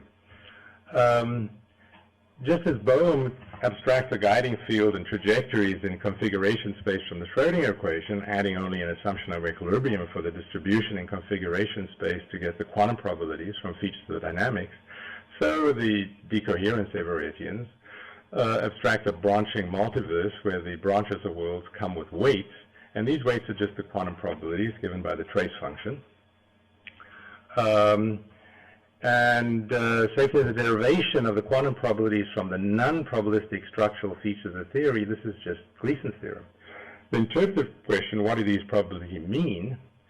But there is a way of solving that just as a solution to the small problem. So the Deutsch-Wallace proof, the significance of this can only be interpreted as a proof that the probabilities can be interpreted as the credences of rational agents. But as I said before, we don't have to assume this ontology to get a solution to the small measurement problem. I want to now just finish by saying that they both, in a sense, what one might call Lorentzian interpretations, in the sense that they provide a dynamical account of no cloning, because that's what a solution to the measurement problem is from this perspective. But it's a dynamical account which assumes to start off with that cloning is in principle possible, And the features of the dynamics, just as in sort of by analogy with Lorentz, are assuming a structure which is sort of denied by the no-cloning principle, or which is incompatible with the no-cloning principle. So, for example, just as in Bohm's theory, cloning is possible, but it's just in practice impossible. In principle possible, but it's just practically impossible because of a feature of the dynamics. You have a similar thing in the Everett interpretation. I'll just close with a recipe for constructing an Everettian cloning machine.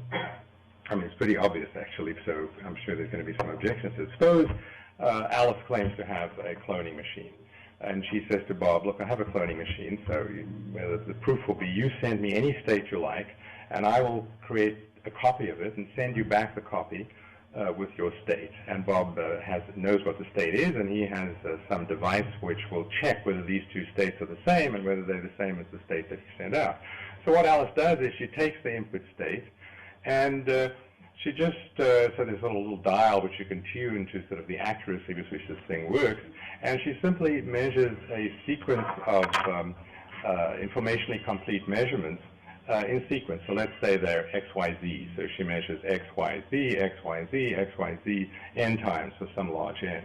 This gives her a statistic, if these X, Y, Z are fiducial measurements. From this, she constructs a copy of the original state to any accuracy she likes, and then she hands that to Bob, and also the output state produced by the sequence of measurements X, Y, Z, X, Y, Z, X, Y, Z, X, Y, Z. Now, you're going to say, well, immediately those two states aren't the same, but they will be tested to be the same by Bob's universe, by Bob's testing machine in some Everett world. I mean, some Everett world, these two states are going to be the same. I mean, or in some small set of, in some subset of Everett worlds, which have an incredibly low weight. And if Bob says, well, that worked, maybe it was a fluke, I'll try it again, then he'll give her another state, and he'll try it again, and he'll see that these two, when he checks to see whether these two states are the same, he'll find, yes, they are the same. And so there is some set of Everett worlds where this will happen. Now, you might say, yes, but they have an incredibly low probability. But the argument that they have an incredibly low probability depends on a complicated dynamical story involving decoherence and so on. And so on and so forth, which is very analogous to the Bohmian story of, well, yes, you can clone, but it's extremely sort of unlikely that you're going to be successful. If we're close to equilibrium, then it's going to be really very unlikely that you succeed in cloning. And if you're at equilibrium, then you're out of luck. So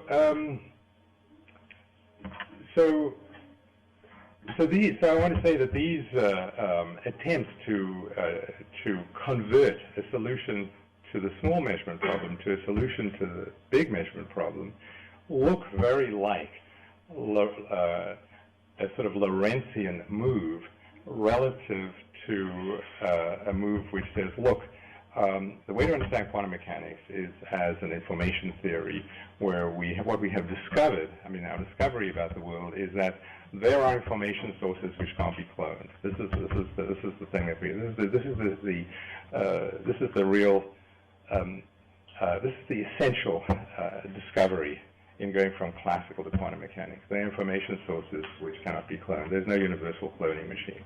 And once one sees quantum mechanics in that way, then it seems that these solutions to the big measurement problem, or the attempt to turn a solution to the small measurement problem into a big measurement problem, are doing nothing more than providing dynamical explanations of no cloning within a certain framework.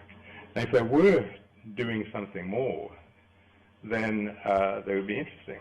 But the fact that their only sort of claim to fame, so to speak, is that they're making one feel comfortable about a universe in which there's no cloning. They're just as Lorentz's failure to understand Einstein and his attempt to provide an alternative explanation, reconciling. I mean, the problem there with relativity was the reconciliation of a relativity principle, the Galilean principle, and the light postulate. I mean, you had to do something to reconcile them. Well, one way of doing that was to keep the Galilean definition of relativity, Galilean relativity, that's to keep the Newtonian space-time structure and absolute simultaneity and show how you could reconcile them in terms of a complicated dynamical argument. And I'm over. Oh, I'm sorry. I wasn't looking at you. I guess I should have been. You should have. Yeah, listening. So I mean, in this sense, it's we talk about Lorentz, these moves as Lorentzian. I'll stop there.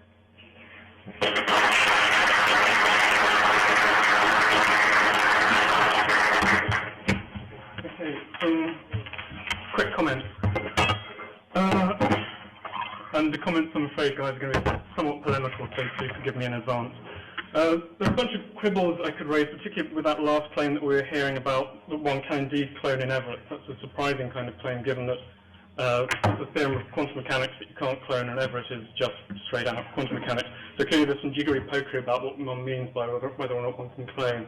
Whether de facto it turns out that in a branch people don't clone, versus whether it's ruled out as a matter of law. I think it's that latter one, which is what people standardly undertake the claim to be. That's a quibble. I want to focus on the big picture. So the big picture here is that Jeff and Itamar are interested in this project of locating quantum mechanics in the space of possible theories allowing information processing of various kinds. And they're interested in seeing what kinds of information theoretic constraints can narrow down and pick out quantum mechanics uniquely as the one correct theory.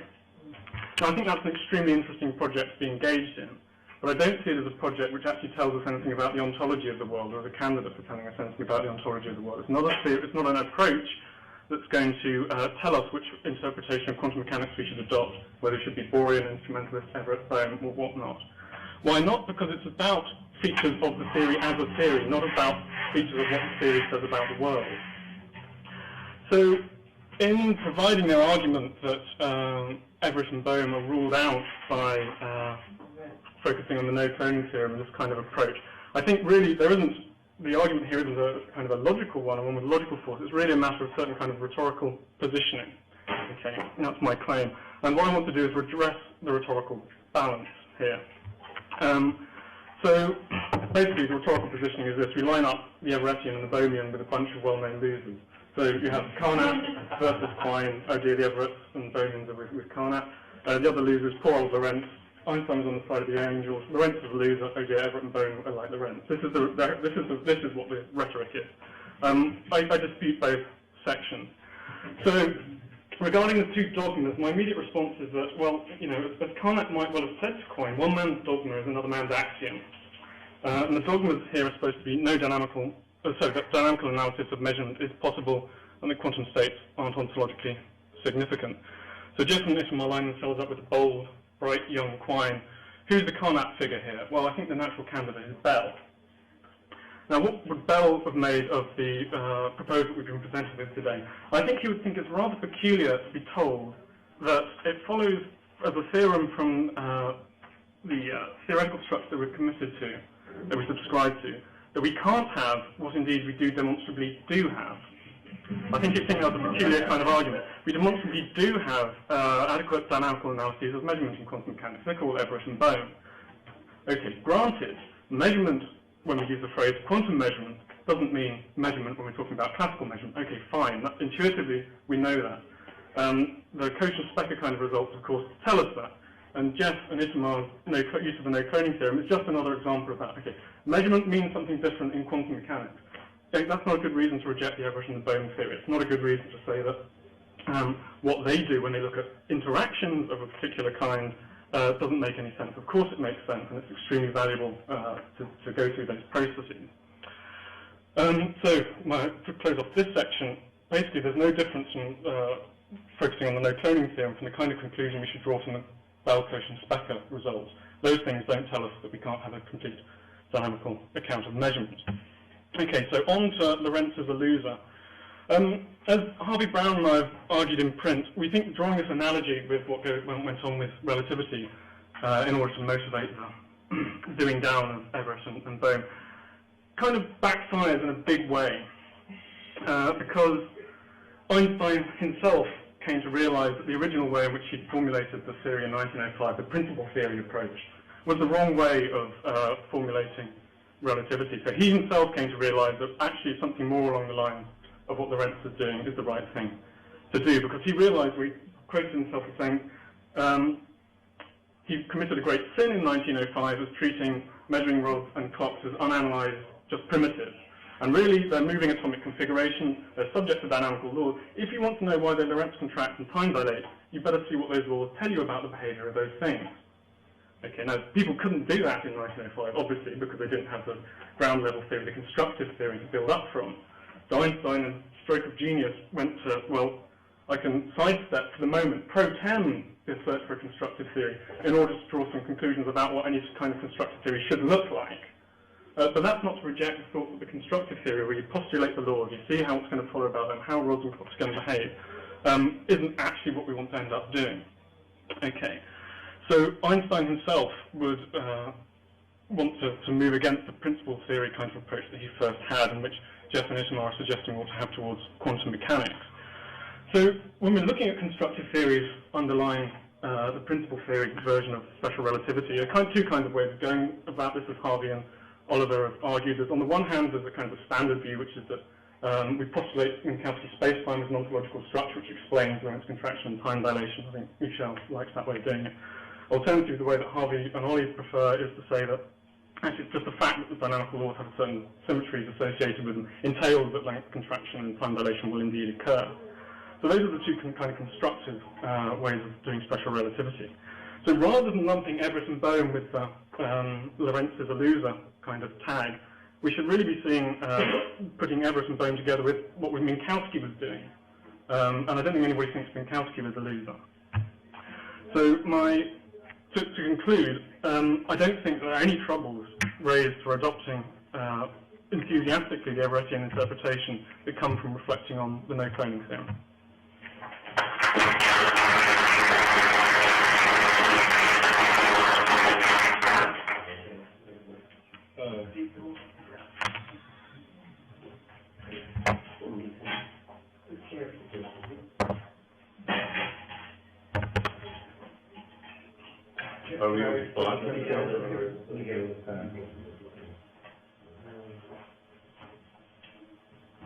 Definitely marking to get into an initial future response. Oh, right.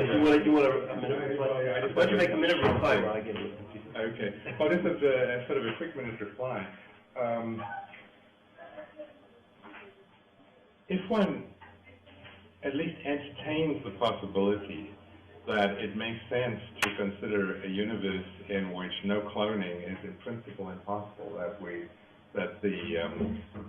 really discovered in the case of quantum mechanics is that there are information sources which can't be cloned. I mean, let's say in principle can't be cloned. Then, I mean, this might be false, let's say, but let's say that we entertain this possibility.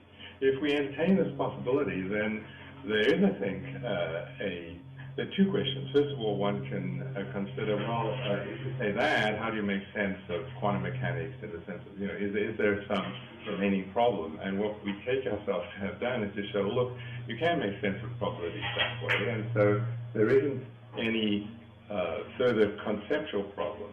Now you might say, yes, but okay, I mean, you may not accept that, but if you did accept that, you might say, yeah, but I still would like to understand why can't we clone?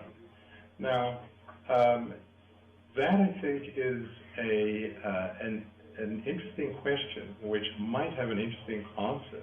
But I don't think the question just as posed that way, so why can't we clone, can be answered now. I mean, it might be that in terms of some future physics, there will be an interesting answer to that, which is different from. So I don't think that the question is just silly or uninteresting. But I do think it's an uninteresting answer to say that, well, I'll tell you why we can't clone. Let's suppose that we can clone, and now there's some, so it's not that we can't clone in principle, and then give some dynamical story about why, as a contingent matter of fact, we can't clone, right now, but we could if things were a little different, the decoherence decoherence process is different. It's nothing like that. That's in effect denying the claim here, to start off with, that cloning, this is the import of quantum mechanics, that we live in a world in which cloning is in principle impossible. No, it's a corollary of quantum mechanics. It's a corollary of quantum mechanics. Well, but the claim here is, look, there is no conceptual problem if we take that as the message of quantum mechanics, so to speak. And I guess Itamar suggested this morning that the situation would be as if we have sort of a thermodynamics with a law like, no perpetual motion machine, and someone came up with an explanation of why there can be no perpetual motion machine in terms of a statistical mechanical analysis. But that statistical mechanical analysis sort of was idle in terms of the machinery. It isn't today. I mean, you get any result out of it. But if it was sort of completely idle and simply gave you a kind of comfortable story about why one couldn't have a perpetual motion machine, I think that would be more analogous to the situation that you have with Evon's theory or many worlds. They don't do anything more than provide a dynamical explanation of no cloning within a framework in which cloning is possible. I mean, at this point, the quibble I had at the beginning about exactly what one means about no cloning kind of does get important. Can I add somewhat? Okay. Keep it short. Just 1 minute. The one thing that I open with is really, I think it's really a place to take off. And I think in many of the approaches, this is not the place where people take off. And really, this is the fact that you have a structure here. You have a structure which is a realistic structure. And this is what you should follow. I mean, it's not as if there's no alternative. It's not, our point is not a polemic point. And it's probably, this was a question of time or not. This is a realistic, it's a realistic interpretation in the following sense. You have events, so you have the events, the measurement results. They have nothing to do with whether human beings are there or not setting up, because measurements are sort of primitive in the theory. So you're not told like an event is a primitive of probability theory. So there's no analysis of what an event is probability theory. You have a whole set of those that that are actually occurring or potentially occurring. And you have a whole lot of very interesting structure on them. And this is the structure of the Hilbert space. So this is realism about the structure of the Hilbert space. It's realism about operators, not realism about a wave function. And in that respect, it's completely orthogonal to the. It's realism about events, operators, that's projection operators, and the others. Okay, it's a big list, and I don't know when Simon is going to blow the whistle. We started 10 minutes late altogether, so if we actually stick to it, we'll go to 10, 20 minutes. Finish 10 minutes late. Okay. Well, I had a bit of deja vu when you were talking about the no cloning theory, because it's obvious that the uncertainty relation implies the no cloning theorem. If we could clone, then we could make lots of copies of the same state, measure the different observables, and get violations of the uncertainty relation. So then it just seems like what's at issue in this debate between the sort of Bohmian take on things and your take on it. It's just like with the uncertainty relation. You think it's a principled fact about the world, and they think it's just a contingent epistemic limitation on what we can practically do. So I wasn't really sure how much progress we've made by thinking about things in terms of no cloning rather than in terms of uncertainty relation.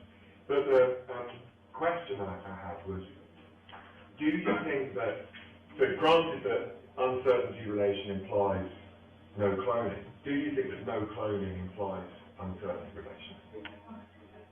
Yeah, this is it. Yeah. This is it. So it implies many other things, so that's why it's strong. You mean not just uncertainty between X and T? Well, I mean, that you have non-commuting operators. And non-cloning implies that in particular. Yeah, or rather, I mean, there is the proof. Yeah, I mean, there is, if you consider a large class of theories and just impose the no cloning constraint, I mean, these theories would be a class of theories which are no signaling theories in terms of the definition of no signaling. They would also be theories where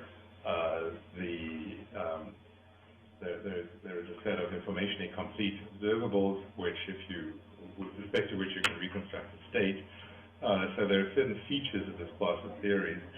This describes a very large class of theories, which includes quantum mechanics and classical mechanics. And the claim here is that the principle that demarcates classical from non-classical theories is the no cloning principle, or really the no broadcasting principle. And so it's really a general result which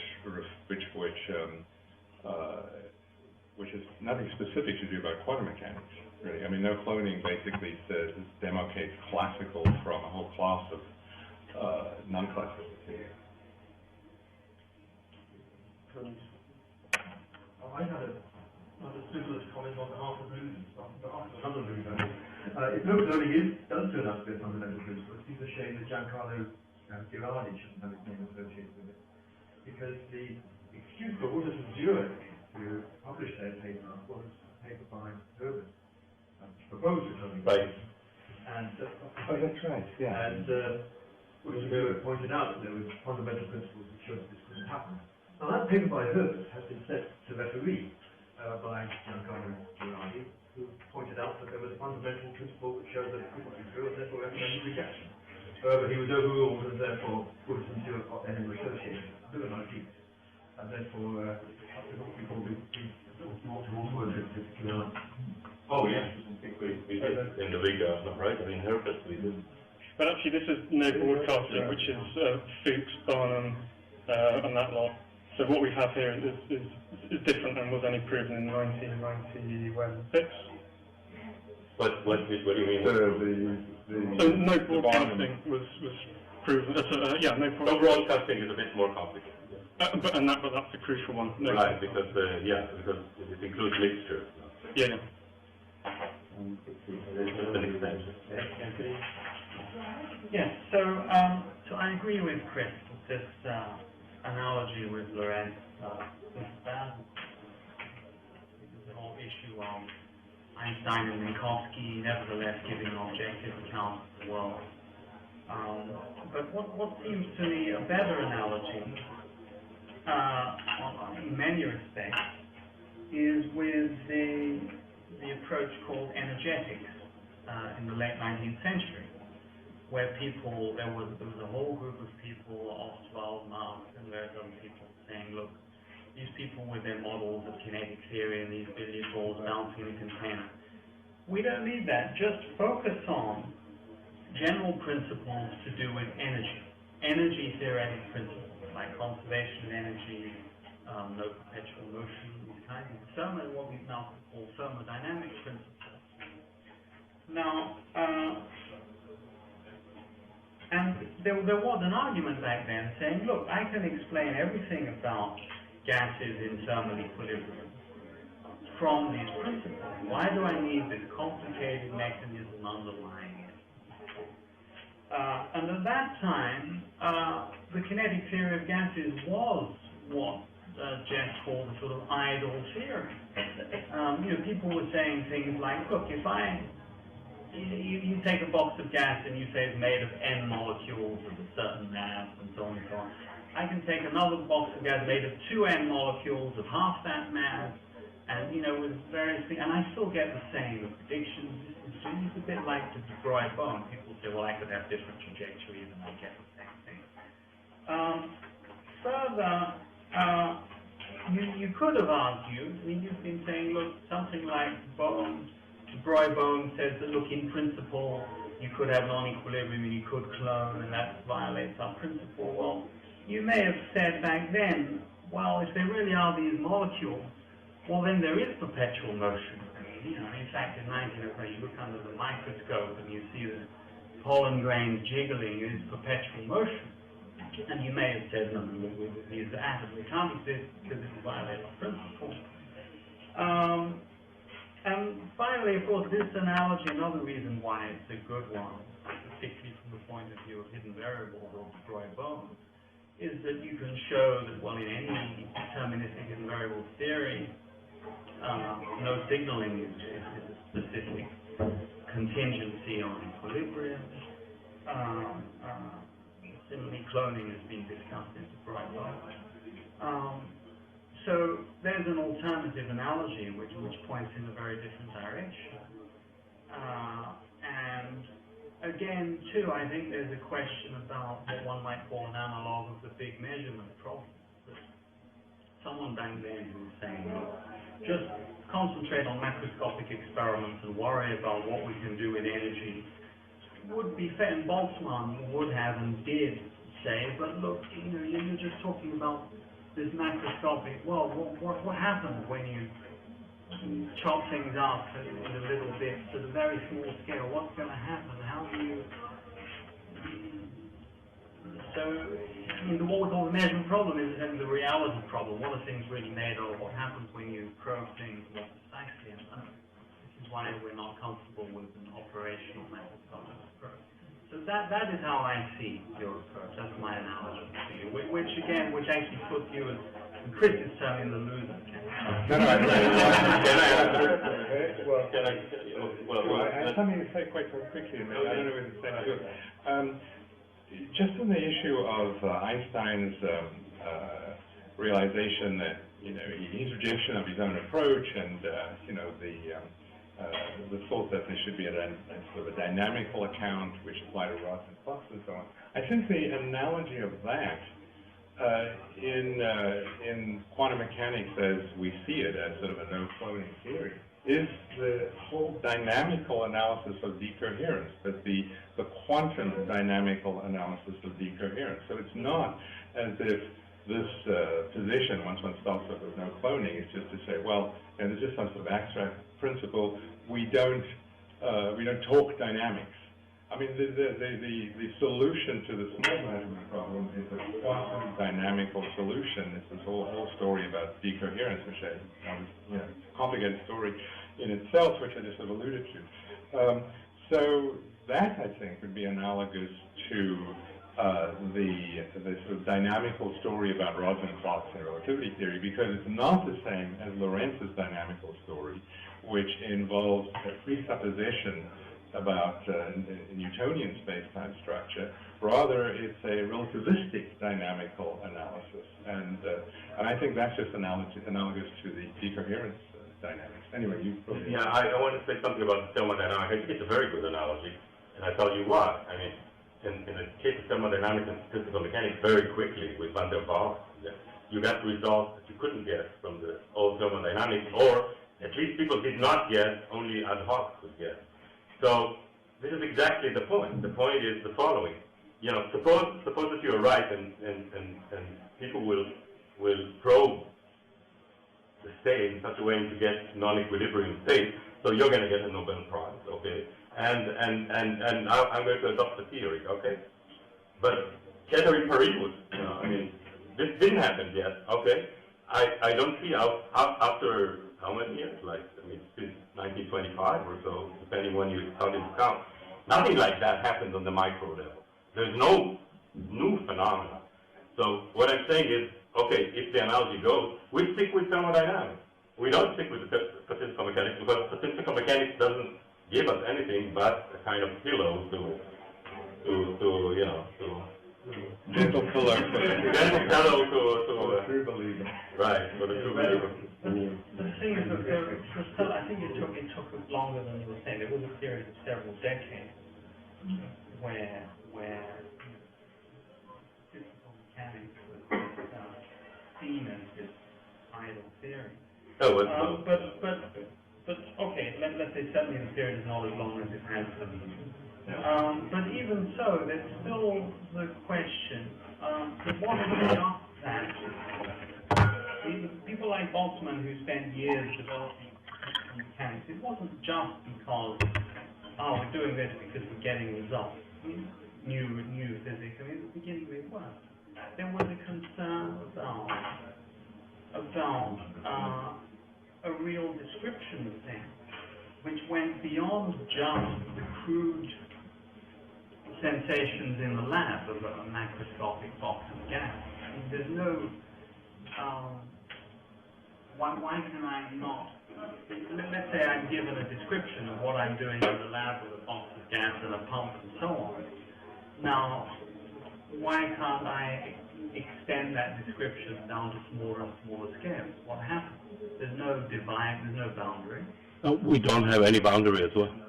We don't have any boundary. So the motivation, I think, I mean, reading Maudlin's writings was for him, it was a sense that the world is built out of some smaller constituent.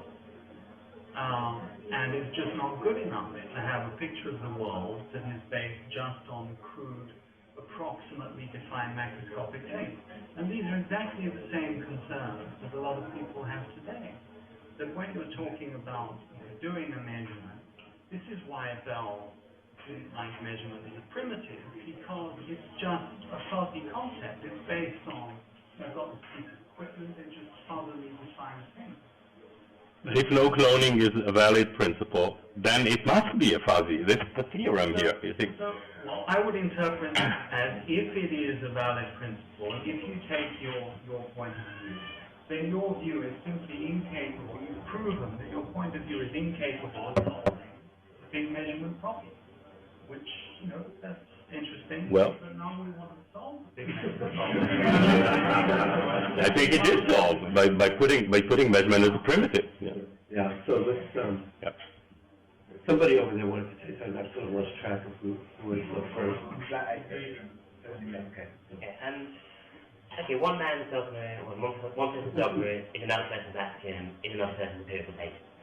I can imagine living in a world where measurements are primitive, and in this world there are indestructible black boxes dotted over the landscape. They have a nozzle and a button and a dial. You put something in the nozzle. The world's silly, right? But it's not. The measurement devices we actually see in the world do not seem to be primitive. They seem to be built by very clever people from principles that they basically understand. One can look at them and deduce rather than postulate how they work. And I think in that context, I think it's worth remembering the real reason why we adopted system mechanics rather than thermodynamics, or why we continue to use the forms of thermodynamics as a primitive. I think it's not really about fluctuations. It's about the fact that it gives us equated state. It doesn't require us to postulate and think it's a primitive. The equated state system that allows us to write in word math. So it's not, I mean, that objection is actually unoriginal, so I assume there's something to be said about it, so I'm kind of interested to know what the thing to say is. Well, I mean, first of all, the claim is simply not that the no cloning principle entails that there are measuring instruments around which are just black boxes which can't be analyzed further. I mean, the claim is that it follows from the principle that a quantum mechanical analysis can be given sort of at any level. So, you can analyze, if somebody builds a black box, you can proceed to analyze any aspect of it down to its sort of smallest microscopic constituents and keep going as much as you want with a quantum mechanical analysis. But at the end of the day, there will always be some aspect of the analysis there will always be some aspect of the physical system which is treated simply as a classical information source. But if you want to analyze that quantum mechanically, then you can. I mean, there will be then some further bit of that, the apparatus, which is functioning in the analysis purely as a classical information source. And the claim is that that's a consequence of the no cloning principle. But I find it sort of a bit surprising that there's all this charge of, well, if you say this, then you're sort of giving up on physics or something.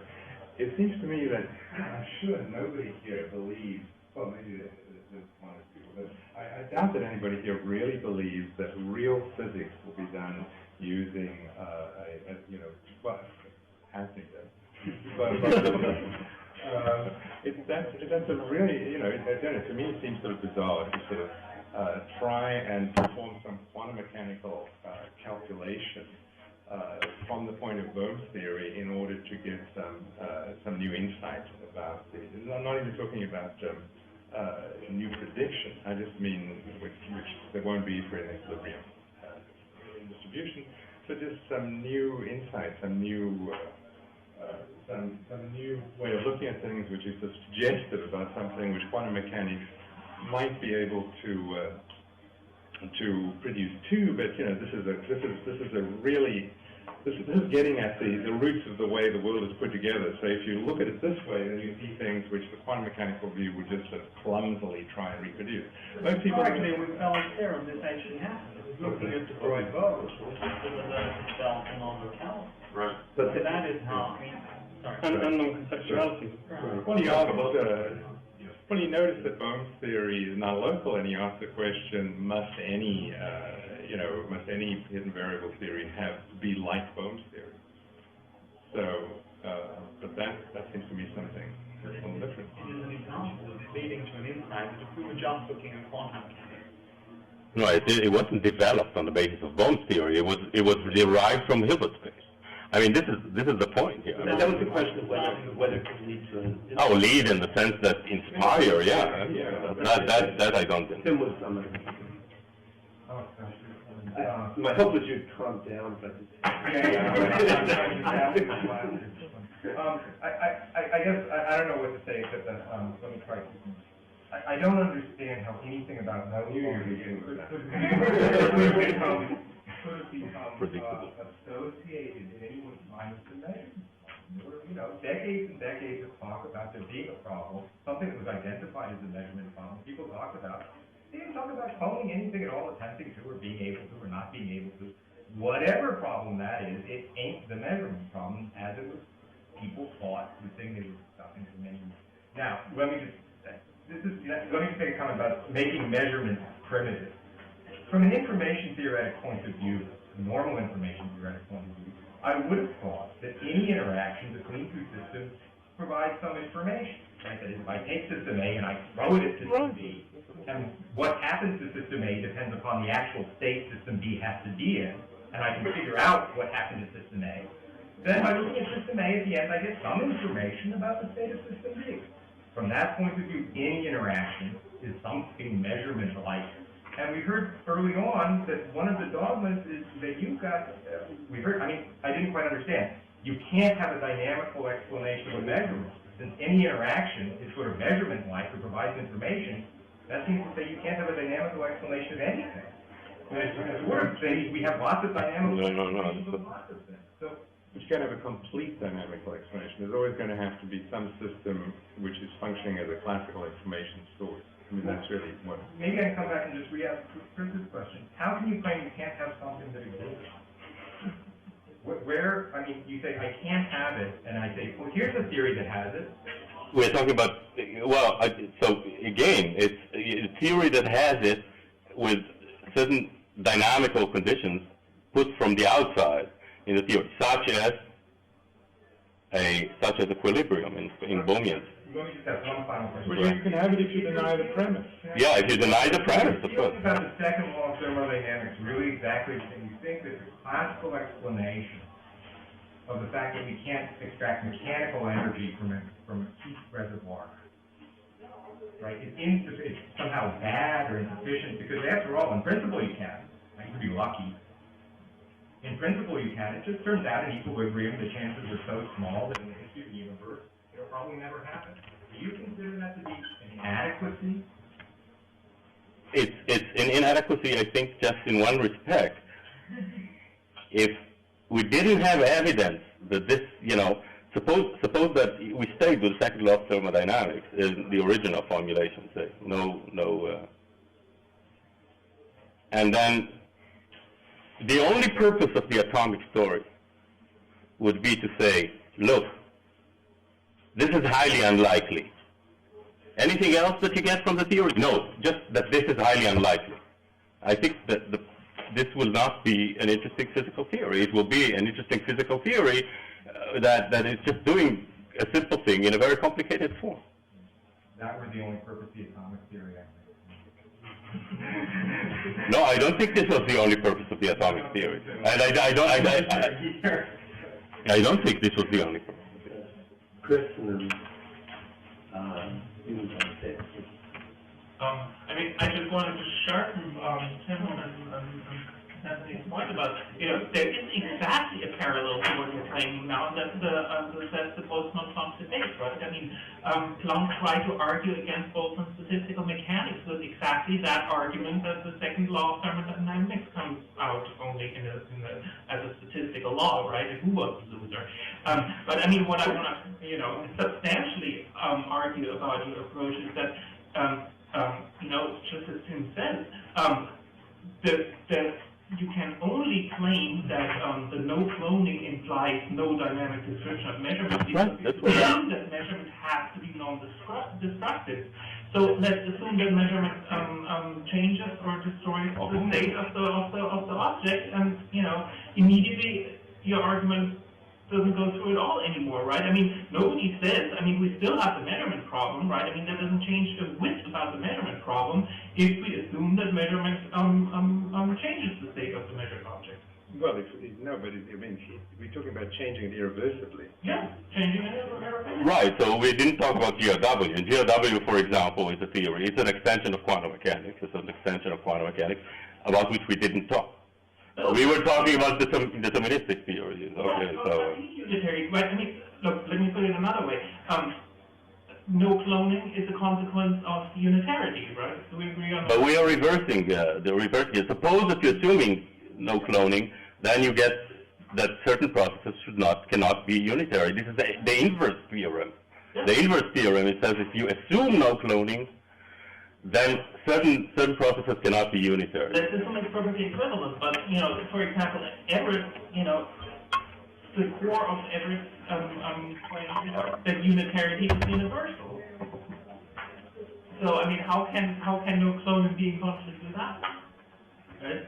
So if the unitarity of evolution is all we have, then of course we'll have no cloning in that sense. I think that the issue here is that Itamar and Jeff have in mind something different by no cloning than what the standard view is. Right? So I think you're dead right, but given that the dynamics in subsystems is going to be, even in the most general case, linear, completely positive math, it follows, no cloning theory follows. But they're interested in basically de facto non-happening of cloning in some, de facto non-happening of cloning in some abnormal branches. That's exactly the parallel with the problem. Yeah. But because of the particular meaning they push on the not cloning, not happening. The only claim is just that you need a very, very complicated dynamical explanation of why people don't see cloning. Very complicated dynamical explanation for that. Right? Planck was personally offended that Boltzmann would mar the beauty of the second law of thermodynamics. Right, but I think you all ignore the fact that there was a black body radiation, and here you don't have a black body radiation. Here you don't have evidence. There was no evidence. This was in the 1890s, right? Boltzmann died without any good evidence for the atomic hypothesis, right? I mean, this went on for just as long as... No, but the black body radiation was there, and it was not explained by Boltzmann's statistics. But this is something that you don't have here. This is not the problem. No, I mean this all happened long before black body radiation was even discussed. Yes. Sorry. Let's go one more. Could I? Last one. I didn't know I was very bad on that. I always come at these things somewhat naively. At the beginning of the talk, and I want to put this in words, and I understand, I think you're not making as big a claim as I thought you were making. I want to know how big your claim is. At the beginning of the talk, it seemed to me you were saying that information theory plus no cloning theory was all you needed to produce the von Neumann axioms of quantum mechanics, including the Maudlin rule. Now, if that were true, that would be a huge claim. Well, I'm sorry, it did sound like that at the beginning. So could you, between you, just summarize how far down that road you actually have gone? Well, we don't derive quantum mechanics. Quantum mechanics, all that we did today was use a principle which demarcates classical from non-classical theory. It's still an open question what are the principles you would need to actually demarcate quantum mechanics from, which is just one of a large group of non-classical theories, from the other, let's say, superquantum theories, or even, for that matter, sort of subquantum but non-classical theories. There's some theories which have, by subquantum I mean that the correlations are not as strong as the the Bell correlation, but they're still not classical. So there are a whole range of theories. So actually, sort of picking out quantum mechanics would require more than just no cloning. And nobody knows what that is. No, I mean, there are some accounts on that, but they are perhaps less simple than just not. So you take the phenomenon, if we say that we've got quantum mechanics, phenomenon phosphate or something like it, and then you put on, then you add no cloning to it. This sounds like an extra postulate. No, what you're doing is something else. We are taking very general information theoretic accounts, which have no signaling, and you add no cloning, and you see that many of the features of the measurement problems arise there already. And you don't need quantum mechanics for that. Well, you don't need quantum mechanics. What I'm wondering is, why do you need no cloning? I mean, what is it? Giving you, because moving out of the sensible people don't believe in anything. It gives you non-classicality. I mean, the claim is that is that's the essential principle which divides classical from non-classical theories, and all these non-classical theories would be similar in respect to the measurement problem. But Jeff, you've had the last word. Yeah. It's a great pleasure to be here. Let me start off explaining a little bit about how I came to give this talk. Insofar as I understand the situation, I've been pressed into service as a sort of straight man here. Simon asked me at some point what I wanted to talk about, and I came up with something, and Simon said, well, I don't think so. What I think I'd like you to do is worry aloud about probabilities in the Everett interpretation, because we really need someone to put that stuff on the table. And I said, well, I do have such worries, but I just don't consider them particularly original. To me, I think there are lots of people with similar worries, and my worries aren't so different from theirs. And Simon said, as he sometimes does, oh, don't be silly, and who can do this like you can, and so on and so forth.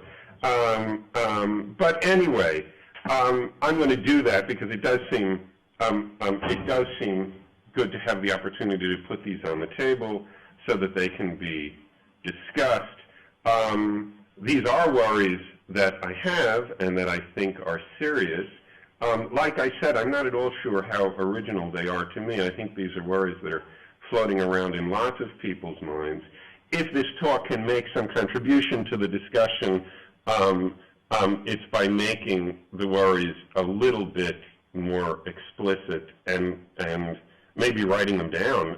I think many of them just haven't been written down before. So let me proceed in that spirit. I hope it'll lead to a vigorous conversation, and I hope to learn something. Okay, let me start off by reminding you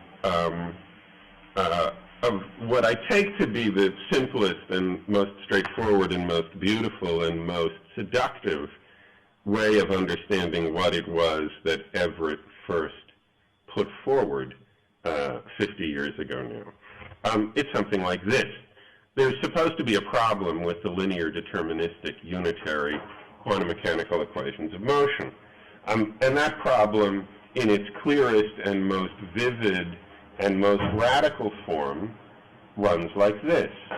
The equations of motion, if they apply to everything, entail that in the event that somebody measures, say, the x spin of an electron whose y spin is initially up, then the state of the world, when the experiment is over, is with certainty going to be a superposition with equal coefficients of one state in which the x spin of the electron is up, and the measuring device indicates that the spin is up, and the human experimenter believes that the spin is up, and so on and so forth, and another state in which the x spin of the electron is down, and the measuring device indicates that that spin is down, and the human experimenter believes that the spin is down. And superpositions like that, on the standard way of thinking about what it is to be in a superposition, are situations in which there fails to be a fact, about what the value of the x-spin of the electron is, or about what the measuring device indicates about that value, or about what the human experimenter believes about that value. And the problem with that is supposed to be that we know with certainty, by means of direct introspection, that there is a matter of fact, at least about what we believe about the value of the x-spin of an electron like that, once we're all done measuring it. And so the superposition just described can't possibly be the way experiments like that end up. And so the quantum mechanical equations of motion must be false or incomplete, or that, at any rate, was the conventional wisdom. And it was Everett who first pointed us in the direction of a scientifically realist strategy for resisting that conventional wisdom that I just described. It was Everett who first remarked that the problem rehearsed above is, in fact, if you think about it, ill-posed. It was Everett who first argued, more particularly, that precisely the same linearity of the quantum mechanical equations of motion, which gives rise to the troubling superpositions of brane states that I just described, also, at the same time, radically undermines the reliability of the sorts of introspective reports with which those superpositions are supposed to be incompatible. And the suggestion here, the intriguing possibility here, was that perhaps there's nothing wrong with the equations of motion and nothing incomplete about them after all. And this is so seductive and so exciting a suggestion that it was hard not to be interested in it, and there have been a host of questions ever since about precisely how to go on from there. And what I want to focus on, or what I've been asked to focus on, is one particularly difficult such question.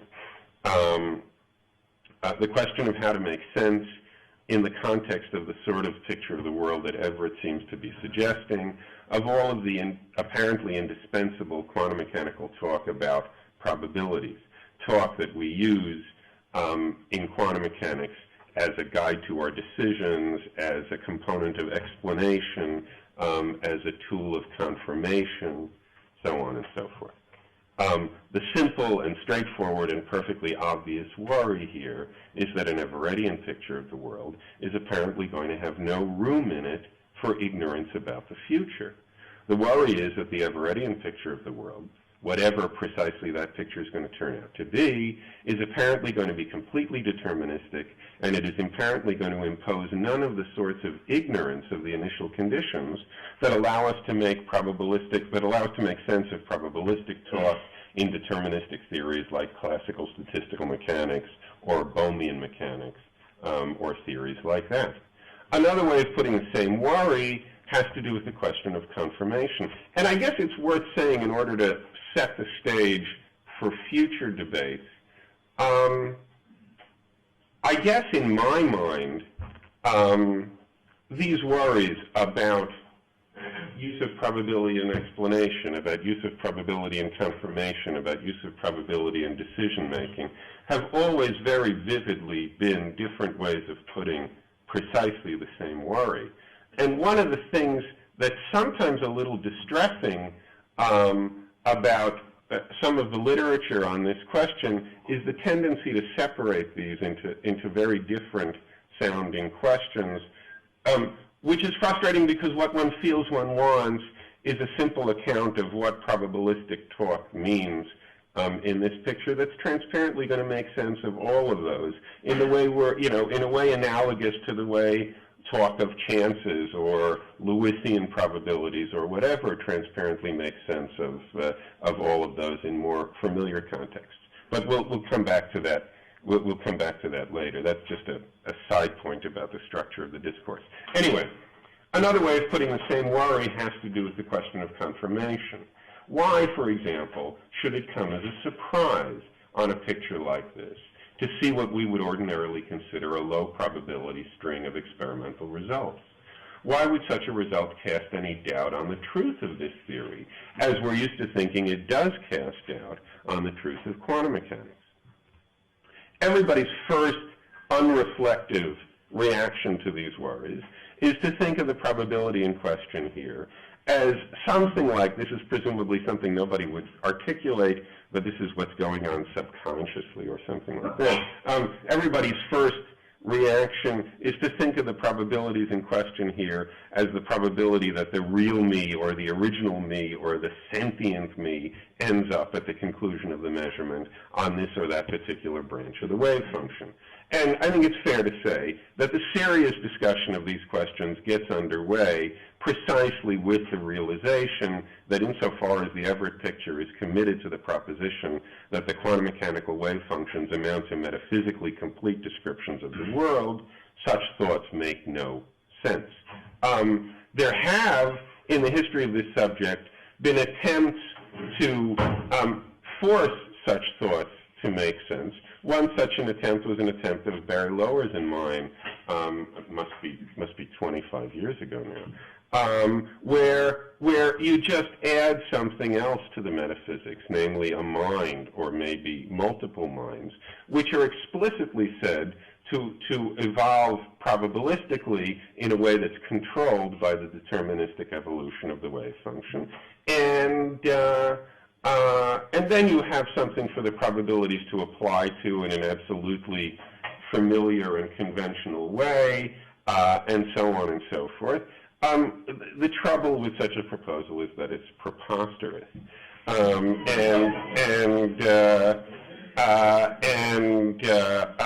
But one,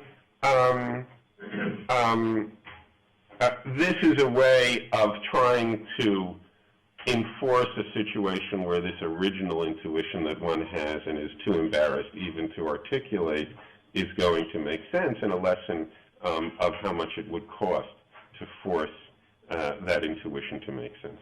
Here's another idea that came from several quarters years ago. Sidney Coleman was one, A Book of Mine was another, so on and so forth. Suppose that we measure the x-spin of each of an infinite ensemble of electrons, where each of the electrons in the ensemble is initially prepared in a state alpha x up plus beta x down. Then it can easily be shown that in the limit, as the number of measurements already performed goes to infinity, the state of the world approaches an eigenstate of the frequency of, say, spin-up results with eigenvalue alpha squared. And note that the limit we're dealing with here, unlike the limits we discuss in typical chancy situations, is a perfectly concrete and flat-footed limit of a sequence of vectors in Hilbert space, not a limit of probabilities of the sort that we're used to dealing with in applications of the probabilistic law of large numbers. Okay, that is, that the statement isn't that in the limit the probability of such and such being the case goes to 1. Okay, the statement is that in the limit the vector goes to this eigenvector of the frequency operator, period, end of story. There are no probabilities in there at all. And the thought has occurred to a number of investigators over the years that perhaps all it means to say that the probability that the outcome of a measurement of the x-spin of an electron in this kind of state is alpha squared is that if an infinite ensemble of such experiments were to be performed, the state of the world would with certainty approach an eigenstate of the frequency of up results with eigenvalue alpha squared in this limit. And what's particularly beautiful and seductive about that thought is the intimation that perhaps the Everett picture will turn out at the end of the day, turning the initial impression on its head to be the only picture of the world on which probabilities fully and flat-footedly and non-circularly and non-primitively make sense. But the business of parlaying this thought into a fully worked out account of probability in the Everett picture quickly runs into very familiar and very discouraging, I think, sorts of trouble. One doesn't know what to say, for example, about finite runs of experiments. One doesn't know what to say about the fact that the world is, after all, very unlikely ever to be in an eigenstate of my undertaking to carry out any particular measurement of anything, so on and so forth. There was a long, I think, fairly conclusive discussion of that years ago. That's not going to work either. Lately, there's been a very interesting, very sophisticated third pass at this problem due to lots of people in this room, David Deutsch, David Wallace, Hilary Greaves, Simon Saunders, others too, Wayne Myrvold, lots of people. And that's what I mainly want to talk about today. Let me start off with what seems to me to be the clearest and most straightforward and I guess most radical version of this strategy. This is the version that Hilary Greaves adopts. I think maybe it's the version that David Deutsch adopts as well. We can ask him later. Anyway, it's surely the version that Hilary adopts. This is the version that David Wallace refers to as the fission program.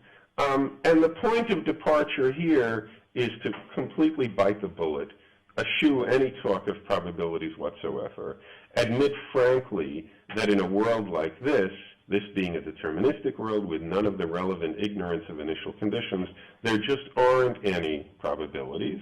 And the situation, rather, is this. The Schrödinger evolution is the complete story, in the non-relativistic case, is the complete story of the evolution of the world. Every branch, in the appropriate basis, supports an actual experience of the observer. Every quantum mechanically possible outcome of a measurement occurs with certainty. What I should rationally expect on undertaking a measurement is to see all, or Hilary sometimes prefers to say each, indicating that each single experience is of just one of its possible outcomes with certainty. In every sequence of similar experiments, all possible frequencies occur and are experienced by the observer with certainty, period. And now the following question is raised. Imagine that this is actually the way the world is. And suppose that our preferences are given, we want to say maximize our financial holdings and we don't care about anything else or whatever you like. How is it rational, suppose that the world is like this, how is it rational for us to act? What is it rational for us to decide?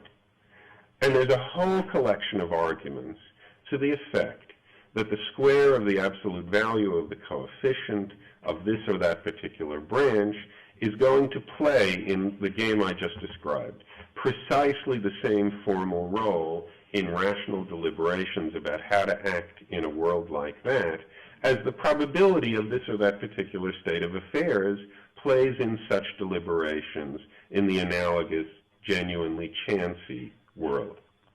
There's a whole collection of arguments, that is, to the effect that the square amplitudes in the many worlds interpretation will play precisely the same role in decision theory as probabilities do in chancy theories. And the thought is that if you look at it rightly, that's going to be all we need. The thought is that exhausts the role that probabilities play in our lives. How precisely should we think of these square amplitudes on the fission picture if the sort of argument described above succeeds? What they certainly aren't on this version of Everett are probabilities. Greaves thinks that what these sorts of arguments establish, if they succeed, is that rational agents must treat the square amplitude as what she calls a caring measure, a measure of the degree to which we care about the situation on this or that particular future branch of ours. Our goal in making decisions, then, is to maximize the average or the sum of the product of how well we do in our branch, how well our preferences, say for maximum money, are satisfied, the product of that with the degree to which we care about what's going on in that branch. Okay, and I have two distinct sorts of worries about this strategy. I think many people do, as I said. I don't want to take credit for these. There are two distinct sorts of worries about these strategies. One worry has to do with whether or not these arguments actually succeed in establishing the particular point that they're advertised as establishing.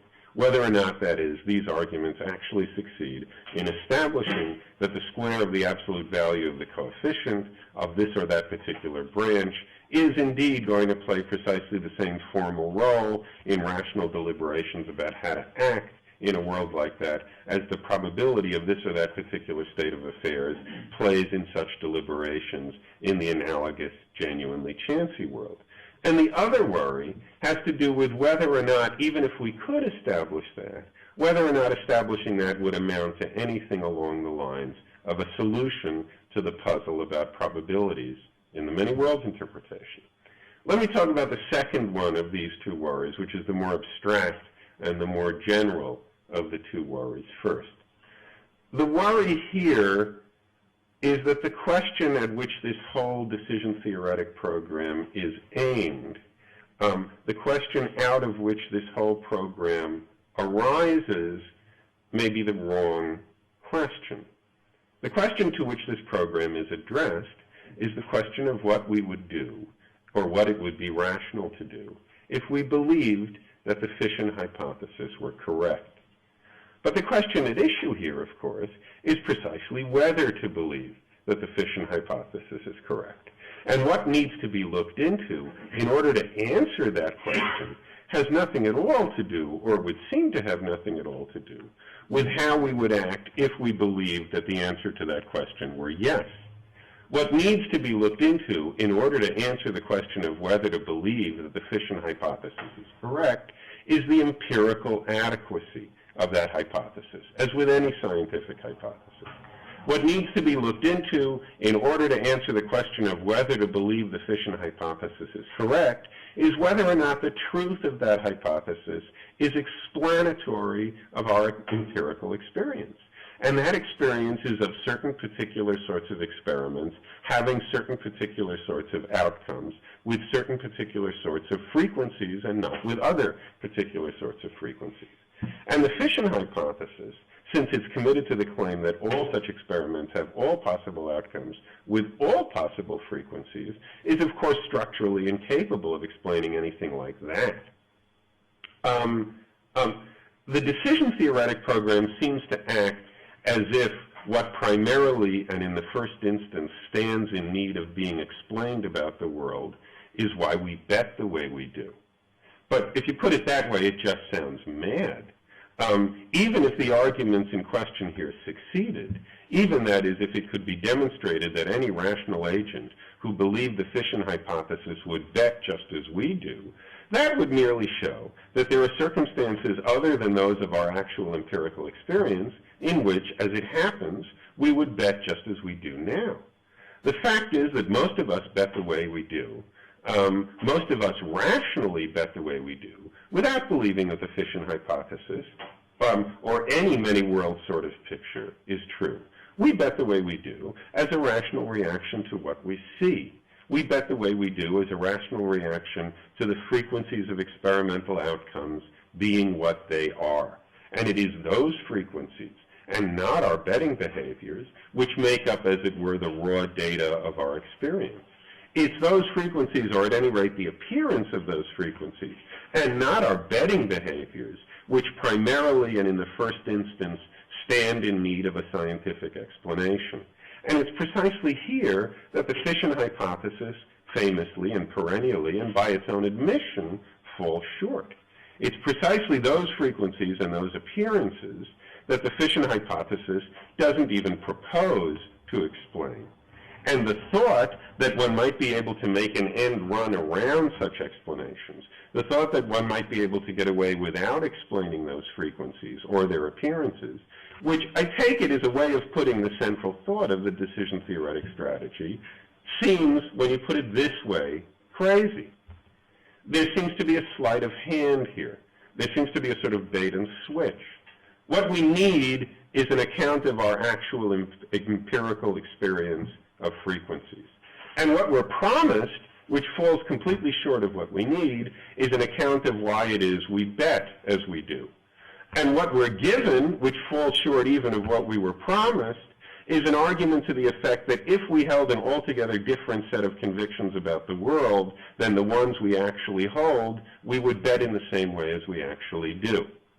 And to top it all off, and this brings me to the first and more concrete and more technical of the two worries I mentioned above, the argument for that itself seems wrong to me, for reasons I'll explain. Let me pause here, too, for just a second, because this point brings up something in Hilary and Wayne's paper, which is immediately to follow, and I hope there'll be time for a discussion of both of these papers together afterwards. In one of their, in the paper as printed anyway, there's a long section at the end of objections and replies, and one of the objections they cite is something like, I wish I had it in front of me, something like, look, it's crazy that decision theoretic consideration should become involved in the modeling of physical systems. And Wayne and Hilary say, well, we can come up with two understandings of this question.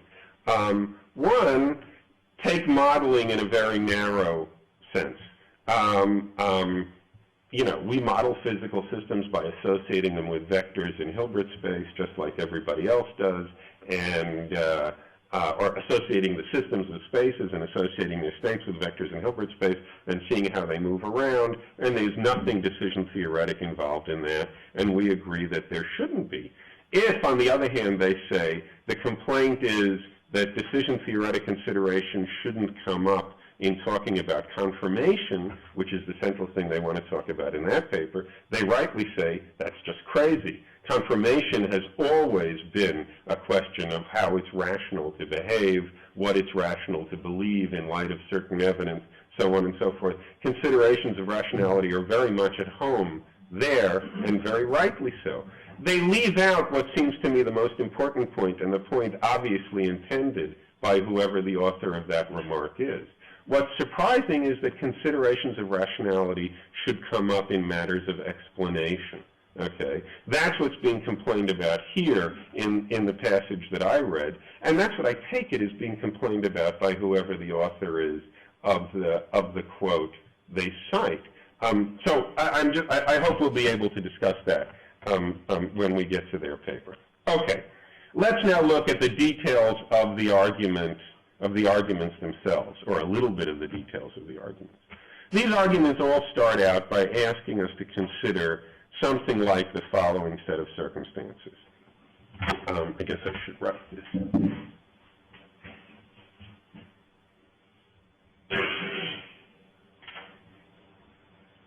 Okay, so let this say alpha payoff. Maybe I don't need to write all this. Okay, let alpha payoff represent a state of the world in which I'm given a certain sum of money, and the state of the rest of the world is alpha. And let beta, no payoff, represent a state of the world in which I'm given no money, and the state of the rest of the world is beta. And suppose that my only interest is in maximizing my wealth.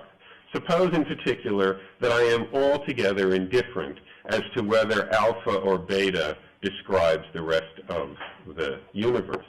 Then, on pain of irrationality, or so the argument goes, the utility that I associate with the state 1 over root 2 alpha payoff plus 1 over root 2 beta no payoff must be equal to the utility I associate with the state 1 over root 2 alpha no payoff plus 1 over root 2 beta payoff.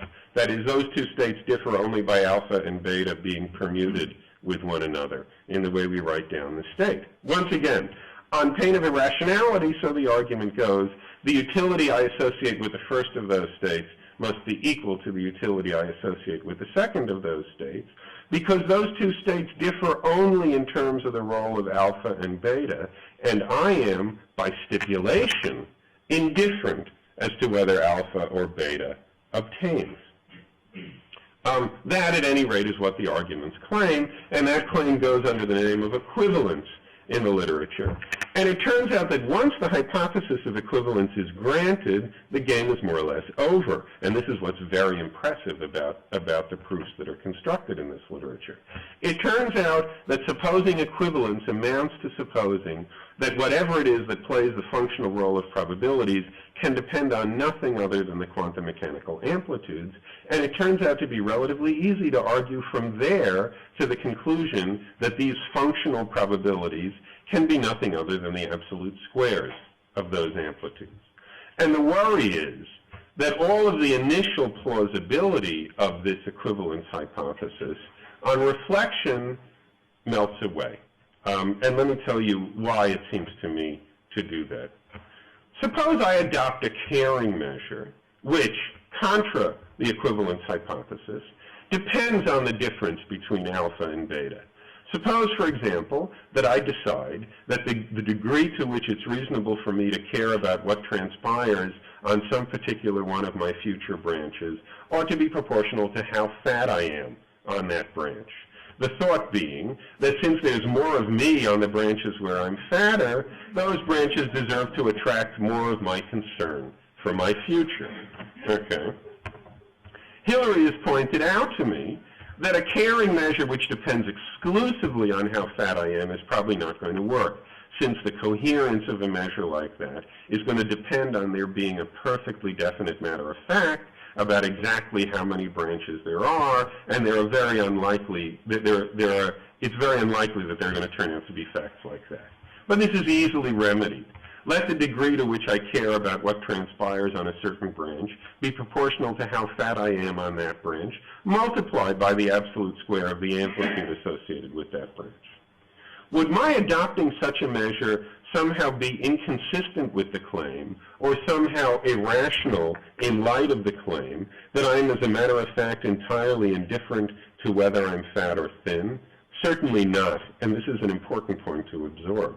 I can perfectly well have no preference at all when faced with a choice between two different non-branching deterministic future evolutions, in one of which I get fat and in the other of which I get thin, and I can have no such preference there, but at the same time be very eager to arrange things when I'm faced with an upcoming branching event, so as to ensure that things are to my liking on the branch where I'm fatter. What would explain such behavior? What would make sense of such behavior? Precisely the conviction that I mentioned above, that where branching events are concerned, but this applies only where branching events are concerned, there's more of me to be concerned about on those branches where I'm fatter. In the non-branching cases, no such considerations can come into play, since in those cases, the entirety of me, fat or thin, is on the single branch to come. Note that although my present concern about the overall well-being of my descendants is in general going to involve my caring a great deal about their relative fatnesses, those same fatnesses are going to be no concern at all of those descendants themselves. And there is nothing worrisome or paradoxical or mysterious in that either, although it violates one of the axioms that's usually brought into play in these considerations. It seems to me precisely the same thing is going to come up for any choice whatever of a Caring measure. In cases of branching, after all, there is no reason at all why my interests at T1 vis-a-vis the circumstances of my descendants at T2 should coincide with the interests of any particular one of my descendants at T2 vis-a-vis his circumstances at T2. In cases of branching, my concerns now are going to embrace the entire weighted collection of my descendants, whereas their concerns are going to embrace only their own individual selves and their descendants. And so the worry is that equivalence just turns out to be false. And more than that, the worry is that, in fact, it's not one whit less rational in the face of the conviction that something like the fission picture is true, for me to operate in accord with the fatness measure than it is for me to operate in accord with the Born measure. And if that's true, then there can be no uniquely rational way of operating under such convictions at all, and the whole argument seems to fall apart. Let me go back where we started. How much more time do I have? 18, no, sorry. Oh, okay, good. 20, good. Let's go back where we started. There's a very basic and very obvious and straightforward worry about whether or not anything along the lines of an Everettian picture of quantum mechanics can possibly make sense of the standard quantum mechanical talk about probabilities. This is the worry that I mentioned at the outset of my remarks here, a worry that runs, or one of the ways of putting it is as follows. Talk about the probability of this or that future event would seem to make no sense unless there's something about the future of which we are uncertain. And there seems to be no room for any such uncertainty in the context of anything along the lines of an Everettian picture. Now, there are a number of attempts in the literature of dressing things up, I guess, in such a way as to take away the ground of a worry put like that.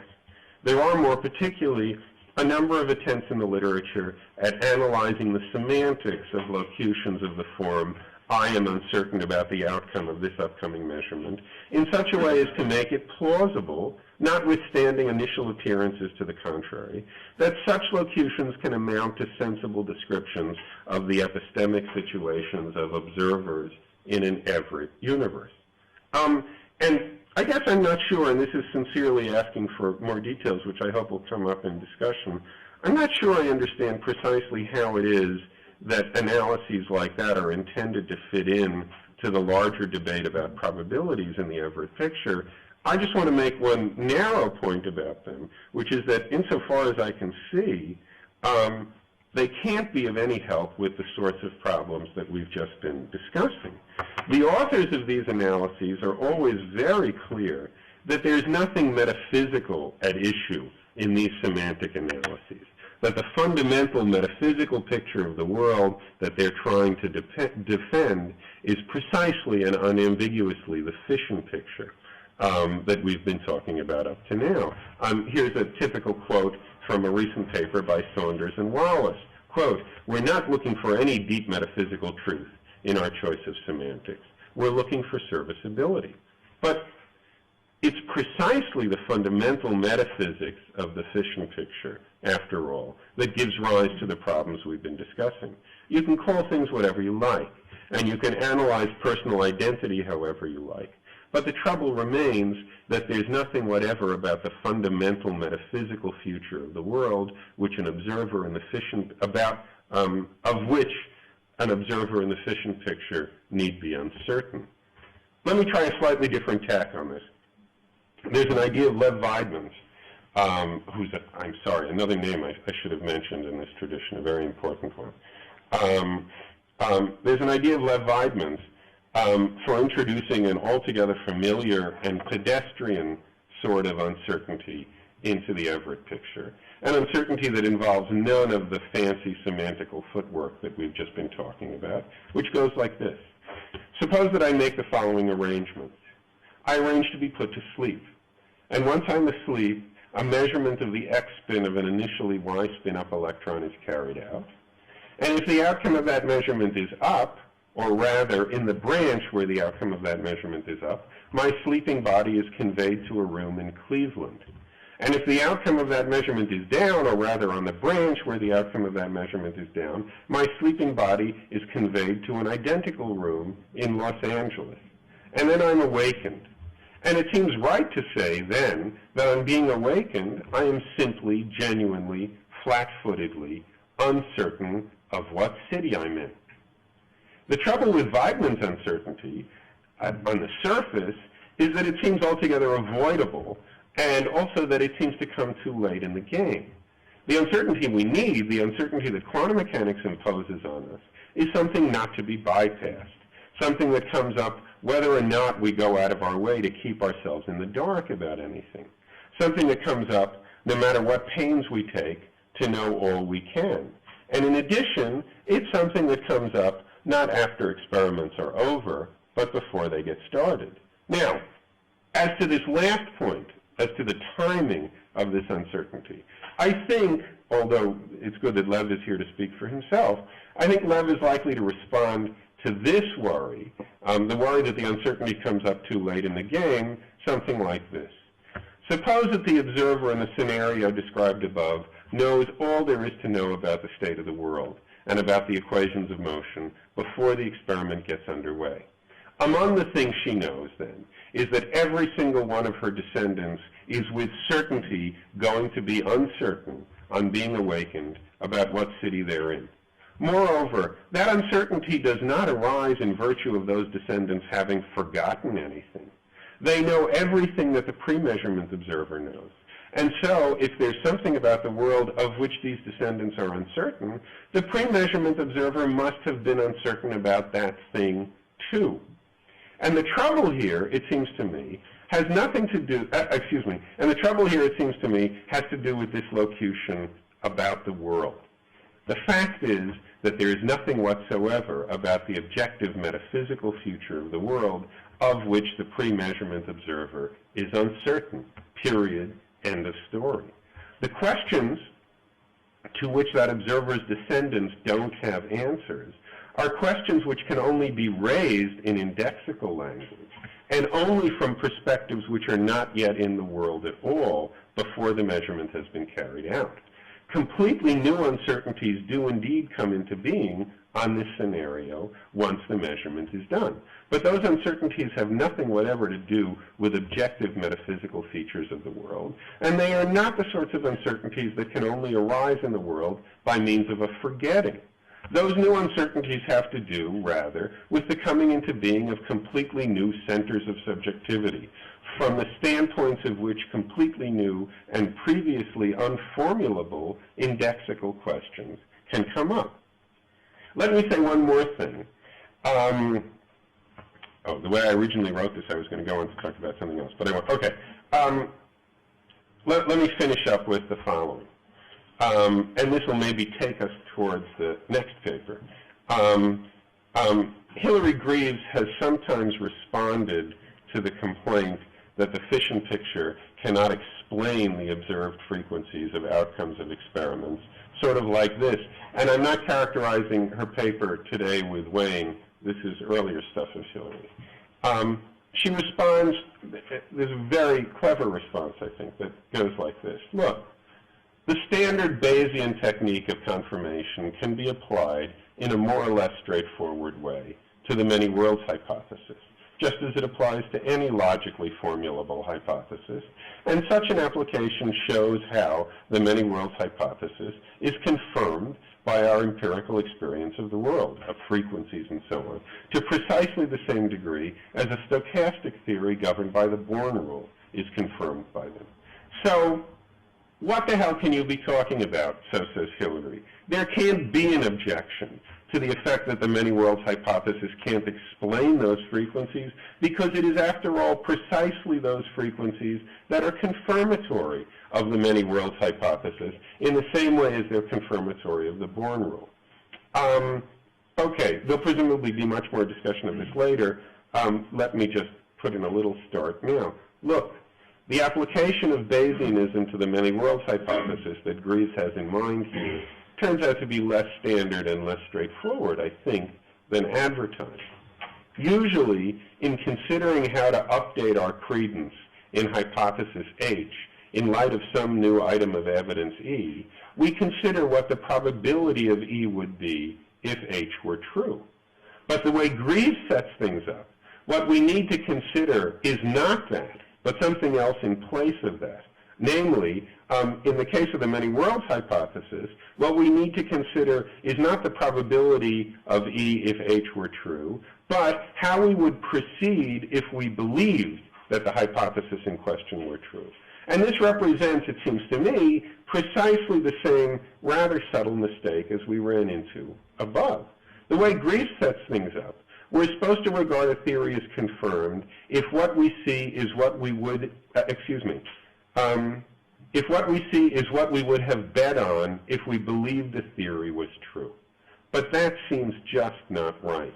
We should regard a theory as confirmed if what we see is what the theory says is likely to occur. The question here is whether the theory is true or false. But there may be all sorts of reasons to bet on something. And this whole tradition can be regarded as just a way of showing that there may be all sorts of other reasons to bet on something other than the belief that it's likely to occur. Okay. This raises another problem. I'll have to be very quick here. Suppose we take my advice and update our credences strictly in light of the probability of the evidence on the theory under consideration and accept nothing else.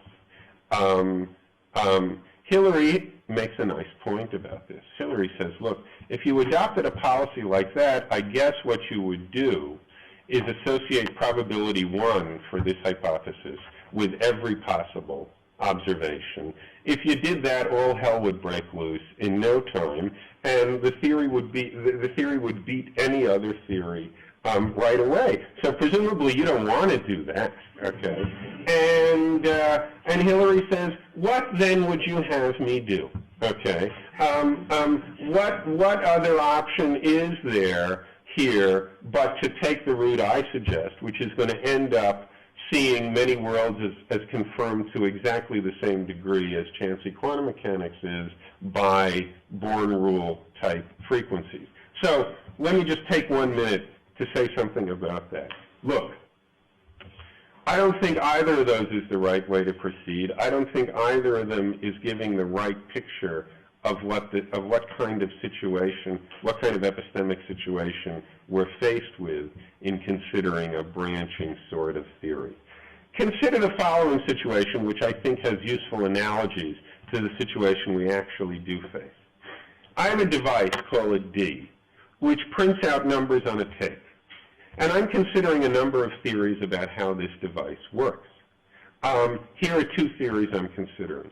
On one theory, the device, once each second, prints out one of the numerals between 1 and 10 inclusive, with probability 1/10 for each particular numeral.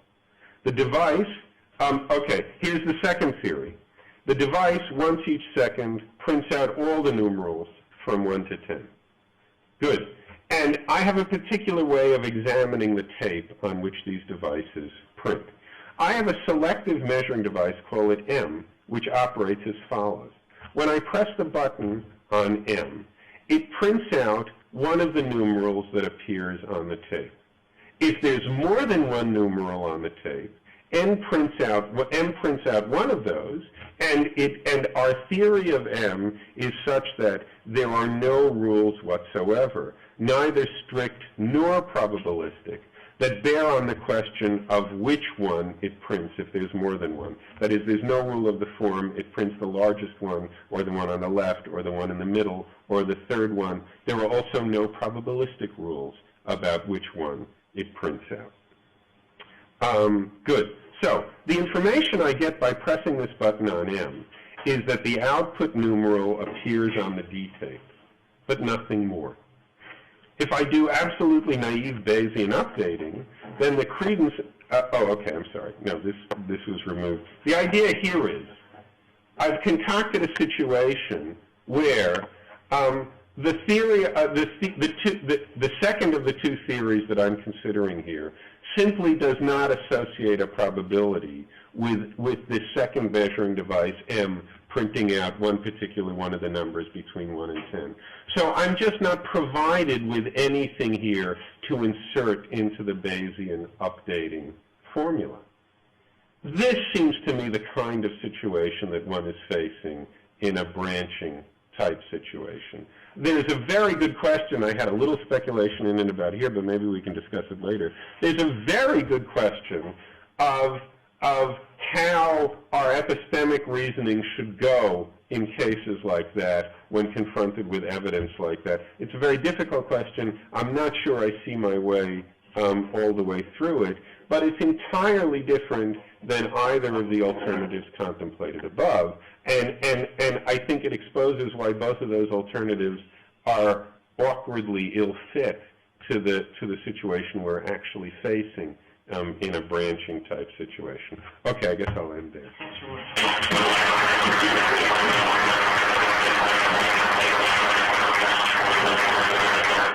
So let me invite Professor Papineau to comment for a few minutes. And an announcement, we're going to be finishing this discussion session 15 minutes earlier to add that 15 minutes on to the discussion period of the next paper, where we can hopefully raise some of the questions discussing what's been written here. So we're going to go for coffee at 10:45. David. Okay, thanks. So that was great. You did put all these issues on the table, and that's very helpful, and I can't possibly address them all. I just want to make one general point. This will take me about 10 minutes. I hope I won't waste everybody's time. Let me first make one specific point about one of your arguments, the fat man argument. I just wanted to make a little comment on that because it's relevant to what I'm going to say in a second. I think it's important that even if we go with Hilary and the fission program and we have Everettian, I'm going to call them probabilities, but that's just a word. I mean, these things that we orient our actions to. Even if we have them without uncertainty, without any ignorance, and so we can think of them as a measure of caring for future branches, we need to distinguish two kinds of caring. There's a kind of caring that goes with ordinary wanting, desiring certain outcomes. And there's a kind of caring that goes with expecting certain results. I don't think you disagree about this. I mean, they're both kinds of caring in the sense that they inform decisions without any uncertainty or ignorance around. But they're still different. They have a different direction of fit to the world. I mean, the carings that go with wantings are kind of up to you. I mean, everybody to their own taste. Whereas the carings that go with expectings are supposed to somehow be responsive to features of the world. So, having made that distinction, your question is, can you rationally expect the fat future more than the thin one, the two branches, even though the squared moduli of the amplitudes of the two branches are just the same, and you don't actually care, wanting-wise, about fatness and thinness? I mean, that's the question, and I don't know what the answer to that is. I just wanted to clarify these different kinds of care. I suspect you're right, and that the Deutsch-Wallace proof doesn't force the Born rule on Everettians, but that's, I mean, I'm not going to talk about that. What I want to try and show is that even if the Deutsch-Wallace proof doesn't do the job it's advertised to do, even so, Everettians are much better off with probability than orthodox metaphysics. My view, and I don't know if I'm the only one, my view has always been that we should accept Everett because of what it says about probability, not despite what it says about probability, because of what it says about probability. Okay, I think that the issue here is a decision theoretic one. I mean, I know you don't think about this, but I think the central issue is why should we maximize objective expected utility? I mean, equally, why should we bet with the probabilities, the objective probabilities? Why should we set our credences equal to the squared amplitudes? Why should we conform to the principal? Those are all variants of the same idea. Right? There's a chancy roulette wheel in front of us. Red is 2-to-1 on, black is 2-to-1 against. You offer to bet at evens. You should bet on red. Why? Why should you bet on red? I don't think you realize how much of a mess orthodoxy is in with respect to that question. I mean, some of your remarks suggested that this is something to do with frequencies. We bet the way we do as a rational reaction to the frequencies of outcomes. I just don't. I mean, I'd like to see it spelt. I mean, so right, we're not sure to win this time, but if we do it 10 times, we're not sure to win 10 times. So you can go, the infinite long run and frequency theory to probability, but I just don't think it works. I mean, I think that once one looks through all that, one realizes that the principle of betting with the probabilities, maximizing it, is a primitive principle. The principal principle is primitive. There's no further explanation of it. I think that means that Everettianism is no worse off than orthodoxy with respect to chancy decisions. Both of them just say it's a primitive fact that you ought to set your credences to the squared amplitudes and act accordingly. Lev said to me yesterday that that's an unorthodox view, and I guess it depends on where you come from. And I was brought up in Cambridge by Richard Braithwaite and Hugh Mellor and Ian Hacking, and I was taught it's obvious that the principal principle is primitive. It's obvious that you can't do the further justification of it. And I mean, I take that to be true. Anyway, the point is that if you think that, then Everettianism is no worse off than orthodoxy. Actually, I think, having got this far, that I can show that not only is orthodoxy as badly off as Everett, it's worse off than Everett. Think about an ordinary person. I'm going to talk about an ordinary gambler, but this is a model for decisions in general. Even after the ordinary gambler has embraced the principle as a primitive constraint on action, there's still something funny about the ordinary decision maker. Here they are, they're maximizing expected utility. They've committed themselves to choosing the action that will maximize objective expected utility. But that's not what they want. What they want is the money. They don't want to make the bet that will maximize expected utility over the two possible outcomes, red and black. They want actually to win. So what they're doing is not what they're after. And one wants to know, well, why are you doing this thing given what you're after is that?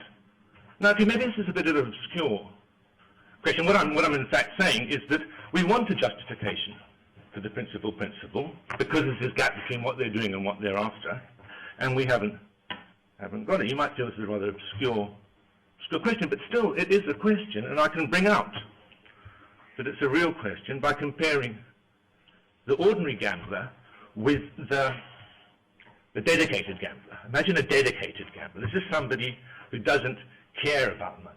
He's won the World Series, so he's got a lot of money. What he cares about is making good bets. So, I mean, gamblers have a notion of a bet that offers good value. And my dedicated gambler is looking out for good value bets. He's looking for cases where his choice will give him positive expected utility. When he finds such a case, he makes a bet. But after that, he doesn't care. He thinks it's vulgar to be upset if the bet doesn't win. What satisfies him is it's a good bet. He's found a good bet. He's made it. Okay.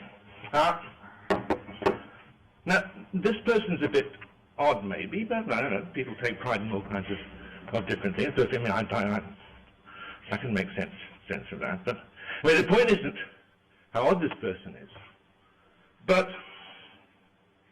for this person, this kind of betting behavior isn't chancy. There's no issue after the person's made the bet whether it worked out okay. I mean, for them, given their aims, all bets are sure things, so to speak. Compare the dedicated gambler with the ordinary gambler. In a sense, they've both made an arbitrary commitment. The ordinary gambler has committed themselves arbitrarily to setting their credences to match the squared amplitudes. They conform to the principle. The dedicated gambler has committed themselves to desiring good bets. There's a kind of isomorphism between the two commitments. They'll both act the same. But there is a difference. There's a question that arises for the ordinary gambler that doesn't arise for the dedicated gambler. Why are you acting in this way? Why are you maximizing? Given that's not what you want something else. With the dedicated gambler, that question has gone away. You can't ask the dedicated gambler, why are you maximizing? That's what the dedicated gambler is after. Just wants to act like that. There's no further question about it, no further aim that acts. I'm aiming at. Okay, well, I hope you can see where the analogy is not perfect, but the point is that if we're knowledgeable Everettians, then we'll be like dedicated gambler, not the ordinary gambler, with respect to the question of why are you behaving in this way. If you're a dedicated Everettian, you will favor maximizing expected utility over the future branches per se, not as a means to some further end. The whole idea of there being some further end assumes that either you'll win or you won't. But a knowledgeable Everettian doesn't think like that.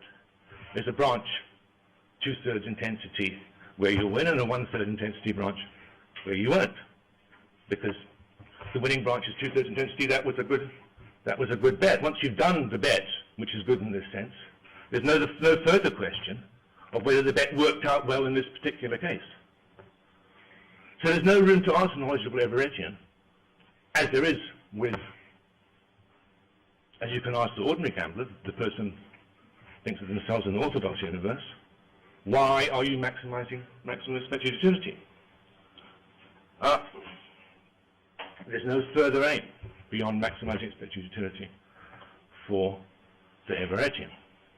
There's no further result that might or might not happen. So I take the fact that this nasty philosophical question that arises for the ordinary gambler doesn't arise for Everettian to be a very strong point in favor of Everettianism. That's actually what got me to believe Everettianism in the first place. I used to worry about this thing. I was brought up to worry about it, and I saw that if you're an Everettian, question just went away. Okay. I mean, maybe not everybody is bugged by that puzzling philosophical question about maximizing expected utility in the way I was taught to worry about it. So maybe this isn't going to persuade you. But at least I hope this has done something to show that probabilities are a plus for Everett and not a minus. Okay, thanks. Thank you.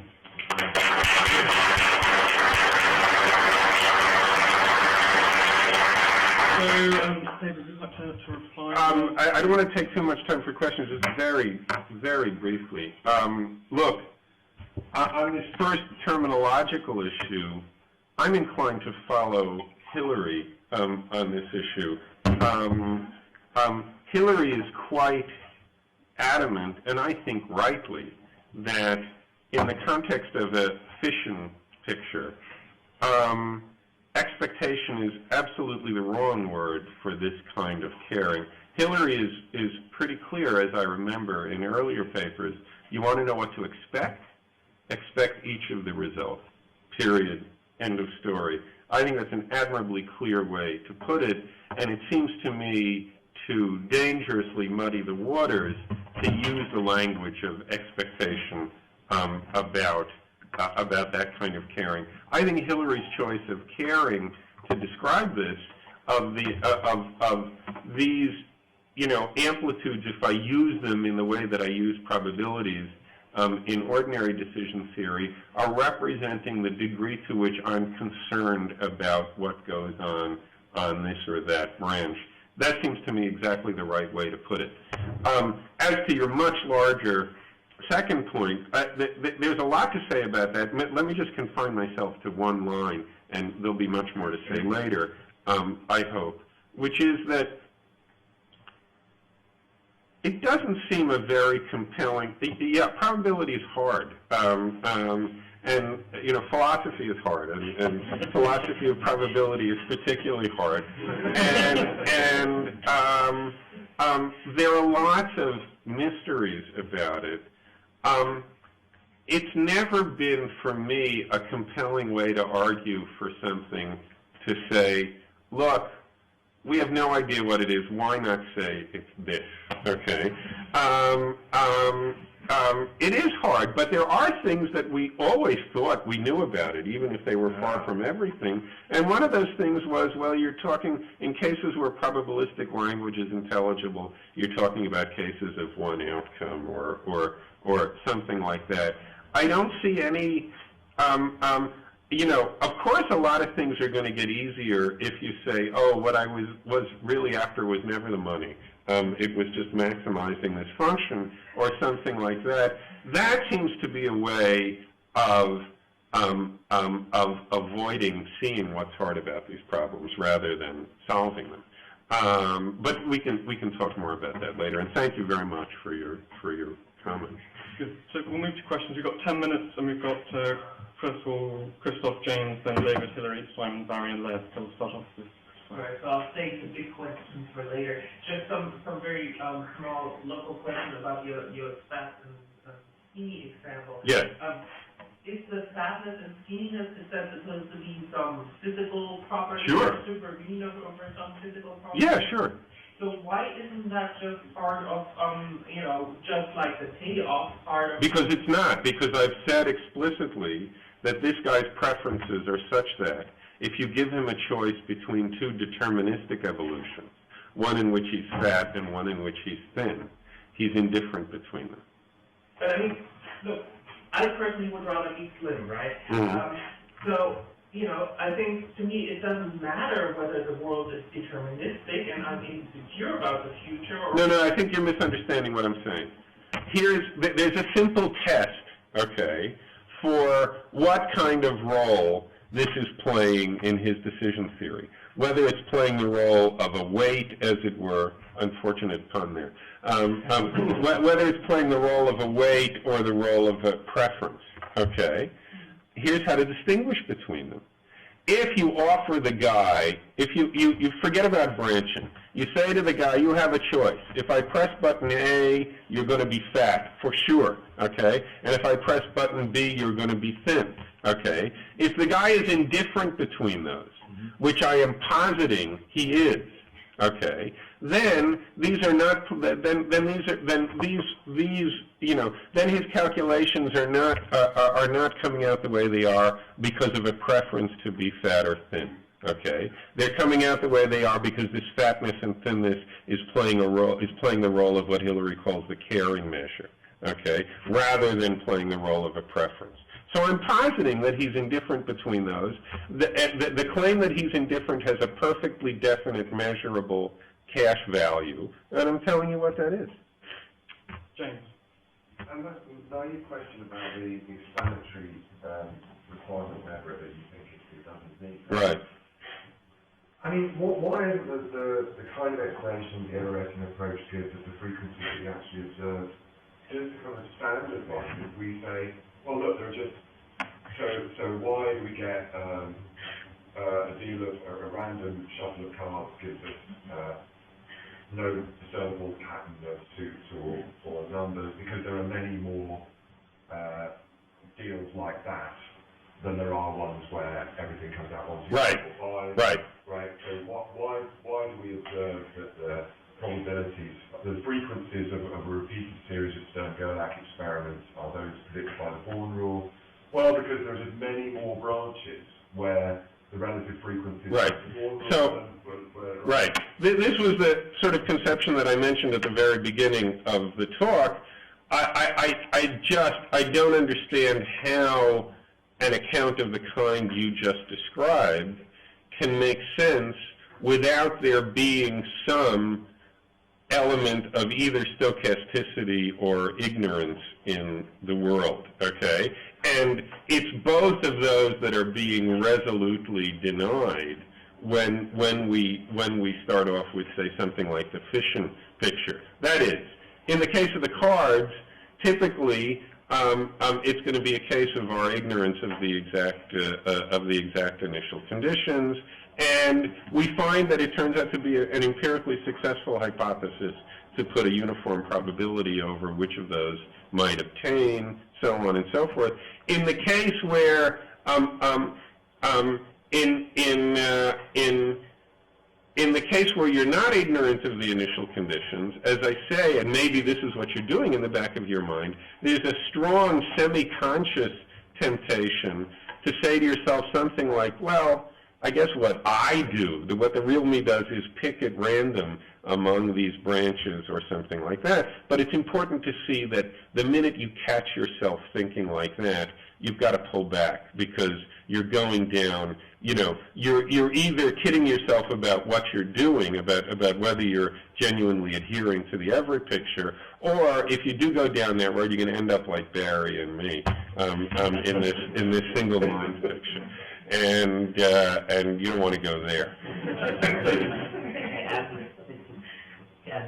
Two quick ones. One very quick one about the motivation for these semantic type arguments. Right. It really is something like this. Yes, absolutely, as you said at various points, we know quite a lot about probability, uncertainty. We know quite a lot about the rules of epistemic confirmation and so forth. All that stuff we know in natural language, and the danger is that how to phrase that in a sort of metaphysical language depends on how that language maps on. So we get one story of how it works in a single universe and a different story of how it works in branching universe. So to assume that the correct metaphysical level story is the single universe story and then to criticize Everett for breaking that on the grounds that we need a single universe story to be correct is the big question. Sure. That's the semantic bit of it. But let me just ask you a question here, because I'm really not sure I understand this situation very well. I want to know more about what these arguments aim to accomplish. You guys are very forthright when you make these arguments about saying, you want to know what the metaphysics is? It's the fission metaphysics. Period. End of story. Okay? Now, as far as I can tell, but I may be misunderstanding my own reasoning here, as far as I can tell, once that's granted, all the worries I have about this stay in place. And that is, all the worries I have about this come from the fundamental metaphysics of the fission picture. So that if somebody's telling me about some maneuver they're making that's going to leave all that in place, my immediate reaction is, gee, this maneuver isn't going to be interesting vis-a-vis solving these problems. Do you think I'm missing something when I say that? I think what you're missing is it does leave metaphysics in place, but it doesn't leave it doesn't leave the correct epistemology and confirmation theory and how that maps onto metaphysics in place. Huh. Okay, we should talk about that more. I'll see my second. Okay. Also here, I mean, that's something I disagree about. I don't think at all. Oh, okay. Because you say it does. No. Well, somebody, one of you, the paper says it does. Well, it says, look, it's important for the reader to understand. I mean, I'll read the quote. It's that we're not looking for deep metaphysics from our semantics. We're looking for serviceability. Okay. And in particular, the thinking medicine is metaphysics. And you're not. Oh, yeah. Oh, no, but I thought, oh, I see. You mean, so the way you regard it is that on metaphysical questions, you're being agnostic, or is that it? Not quite. Okay. I think it's actually just like semantic disagreement as to what counts as semantic, what counts as metaphysics. Jonathan? Right. One thing would be my question. Well, so ask it now. Take a single Right. Okay. Now, take 4 dimensions. Right. Okay. Now, we have that complete physics. Suppose it's GR. We know this theory. We know the kind of picture. Right. Right. 4 dimensions. Right. Philosophers for centuries, the obsession in the last 30, 40 years, debate how ordinary language usage, talk of I, talk of things, Right. should map on Right. to that physics. Right. There isn't any question of this. Right. The question is how to extend ordinary language Right. beyond ordinary usage. Right. Very good. If that question is a metaphysical one, it's what metaphysics.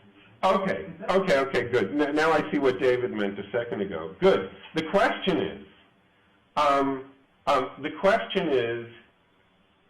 if somebody's coming to you in my position where the worry is, look, what's left fixed by all these debates is already where the problem is.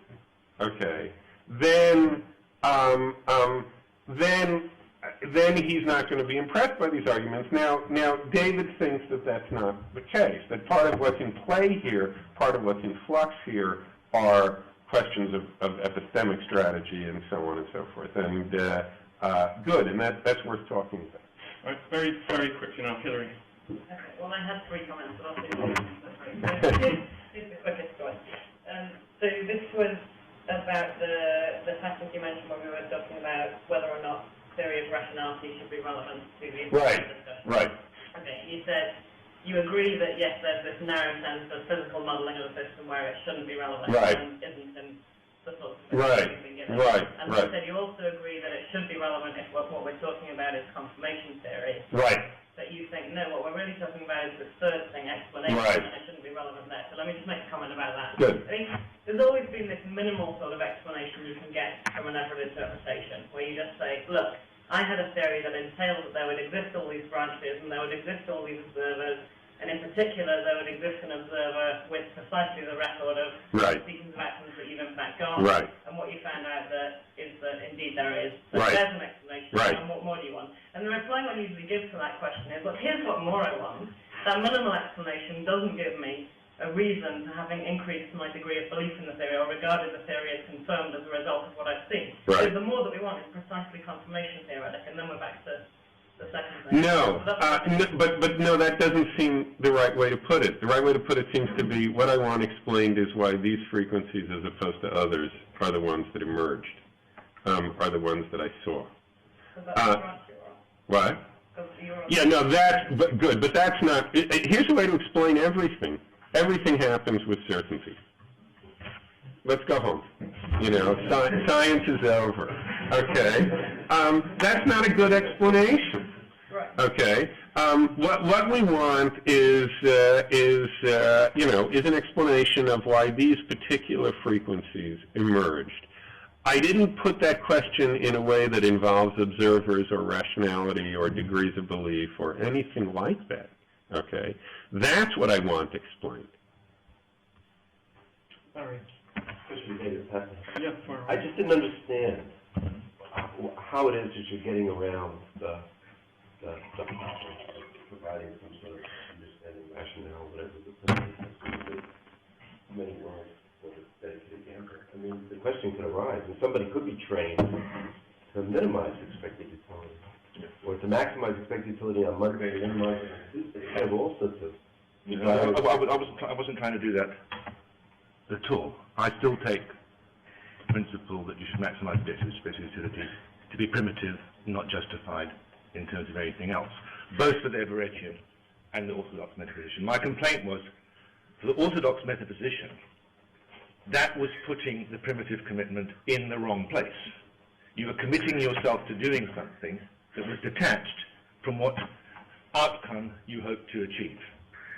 Whereas for the Everettian, you were putting the primitive commitment in the right place. I wasn't justifying the primitive commitment at all. So why would anybody have such a primitive commitment? You tell me why you've got it as an orthodox method. Well, I mean, why are you maximizing? You have to at least have a step to explain. Okay. The step is expected. Expected utility will lead to there being a high chance of blah blah blah. Well, they need to tell a story about chance. Now Okay. Now, are there stories about chance? I was. Alfred, yeah, there are. You kind of neo-Lewisians have things that you can see dimly but well enough. How you can justify acting on the probabilities. I was presupposing in my argument that wasn't going to work. So I mean, there's a further issue about whether this Lewisian finite frequentism business can give a justification of acting with the probabilities. I don't believe it for a moment. But if that's what you're doing, isn't the rhetorical structure here, like I was saying, to get a lot of mileage, it's some kind of mystery mongering?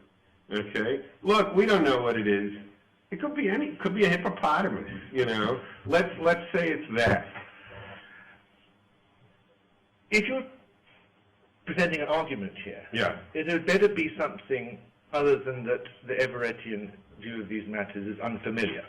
Yeah, of course it's different. Yes. What I'm happy to call probabilities isn't a matter of a measure of some outcomes, chances of success in the competition to become real. It's a different kind of thing. So it's different from what you think of. But is it incoherent? Unfamiliarity isn't incoherence. Right. You better do something to show it's incoherent. Right. Well, I have tried to do something. Sure. We should probably finish now, so I'm sorry, Lev, we cut your question. If it's really short, do you want to fire it in? Or? Just brief reply to your complaint. Okay. Very brief. Yeah. First, you said it's avoidable. I really don't think it's avoidable. It's just to make it vivid, I put a sleeping pill and whatever. In every quantum experiment, it will take the branching will happen much faster than your consciousness to thinking. Yeah, but there won't be a period when you're saying to yourself, I wonder what's going on. But again, conceptually, in fact, all you're thinking to do is no, but I don't know. Really related to the second. Well, okay, I don't understand why that's relevant, but go ahead. Go ahead. Sorry. To the second, you say it's too late. Mm-hmm. It's not. It's too late to get some chance, to get some uncertainty in any words. I don't claim so. I think there is no probability, no uncertainty. What it is, there is a kind of effective probability justification for the scaring measure, and that you have an ignorant probability that you can define. And I don't want to prove it. I just take the postulate, board postulate, and define it.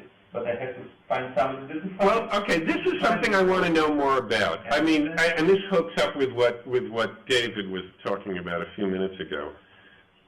You know, the view of this that I guess I understand best is the one that Hilary seems to have, which is adamant about, you know, justifying the caring measure having nothing to do with epistemic issues at all. This is a case of decision theory in the face of certainty. Your job is to choose which branchings, not branches, which branchings you prefer.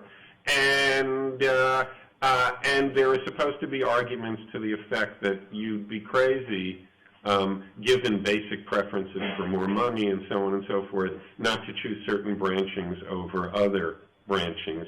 And and notions of ignorance, on her view, have nothing at all to do with it. Now, a number of people have said, look, well, I don't want to put words into their mouths. A number of people seem to think that if I deprive myself of this talk of ignorance, or if I deprive, many worlders of their talk of ignorance, I'm going to be depriving them of very important resources with which they can do a lot.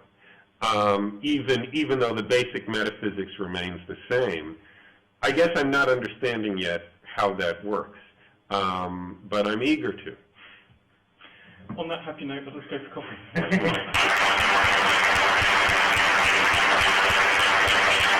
Say a few words about the genesis of this talk. About 2 years ago, I gave a talk here at Oxford called Why I'm Not an Everettian. And in it I raised concerns very similar to the ones that David was raising in his talk this morning. And I don't claim any particular originality for those either. They were, as David said, sort of floating around in the literature, and I know I'd seen things like that in writings of David, among other people. Though I think I would express the problem a little bit differently than David did. And after that, in the course of an email discussion that involved many of the people in this room, including Hilary, a certain idea about how to address that kind of concern started to emerge. And when we were preparing for this conference, the idea, how much of it came from me, how much of it came from Hilary, it's not clear to me. It would have to go back to look at the emails. And part of my motivation for doing this paper, this conference, is I wanted to write down the best case, make it as explicit as possible, and then be able to put my finger on it. Okay, there's the point where it breaks down.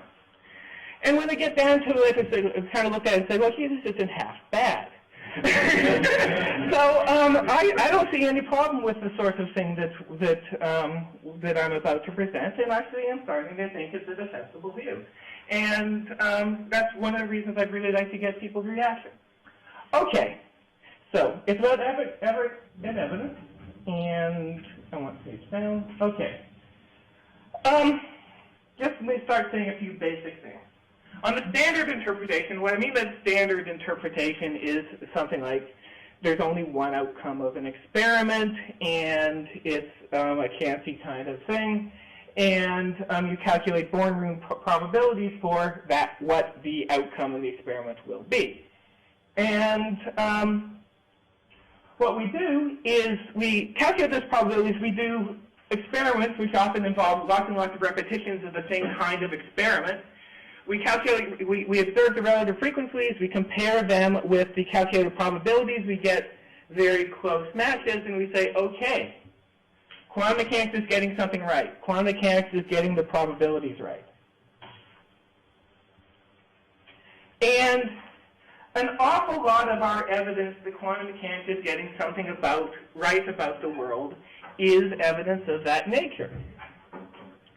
And that means that an awful lot of our reasons for thinking about, worrying about interpretation of quantum mechanics, for thinking this is a physical theory we ought to be taking seriously and trying to interpret, is of that nature.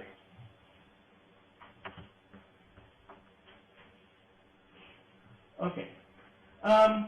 On the Everett interpretation, as we see it, what happens at the end of the experiment is just Schrodinger's unitary evolution, and via decoherence arguments or something, you interpret this as dividing into more or less non-interfering branches, and all the experimental outcomes that got non-zero Born rule probability occur on some of those branches.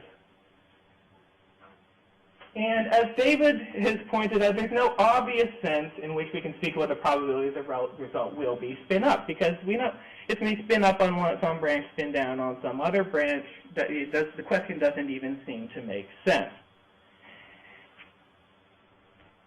And you might say, okay, fine. What do we need probabilities for anyways? We never liked Canty theories. We like deterministic theories. Let's just have an interpretation that has no probability talk in it at all. The reason, the problem with that is, it has to do with what I started on the various first slides. An awful lot of on the usual interpretation, all these statistical experiments, all this relative frequent data is taken as evidence that quantum mechanics is getting the probabilities right.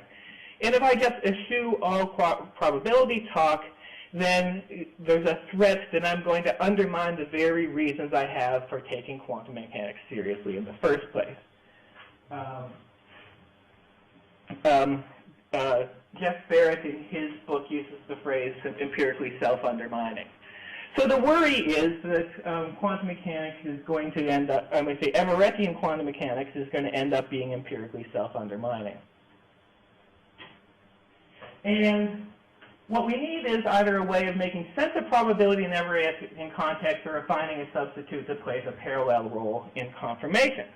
And I'm going to present something that is either one of those, and I'm not terribly concerned about which you think it is. I think it's the latter, but some might be inclined to think it's the former. I don't think it matters.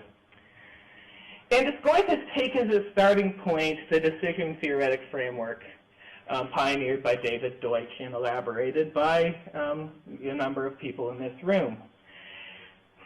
Now, the reason we can't the reason we have to go beyond what's already been done is the kind of arguments, the Deutsch-Wallace argument in particular, has to do with what an agent who already accepted Everettian quantum mechanics would do, what they would behave. And David put this really right.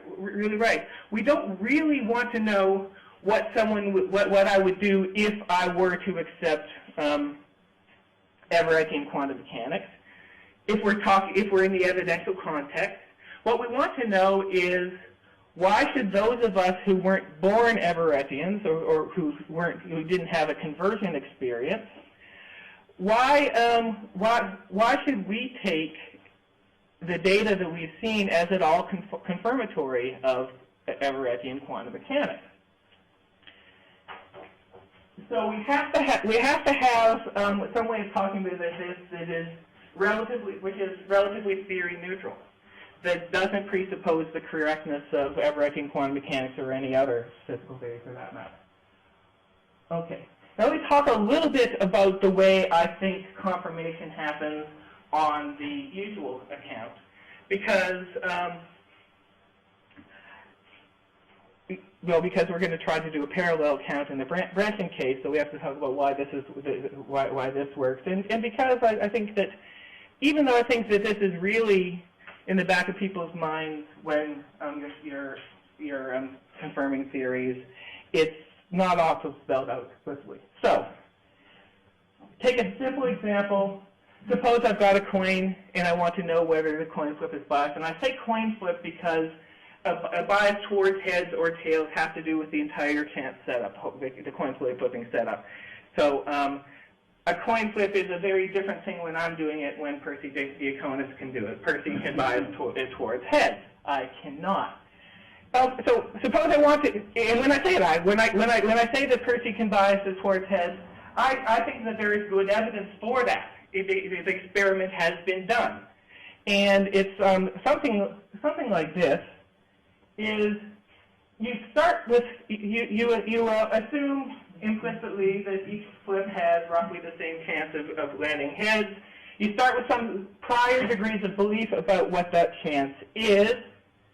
You do the experiment. You flip the coin a number of times, preferably a large number, and you update your degrees of belief about that by conditioning on the results. So this is a broadly Bayesian type of confirmation theory, though I just want to make the caveat that sometimes when people use the word Bayesian, they mean by it someone who thinks that all probability is epistemic and it makes no sense to talk about objective chance. And this isn't what's being presented. This presumes that you can talk about the objective chance of heads, and that among the things that you can have degrees of belief about are objective chances. And how does that work? Well, typically there won't be a finite or even countable number of possible chances I have non-zero degree of belief in.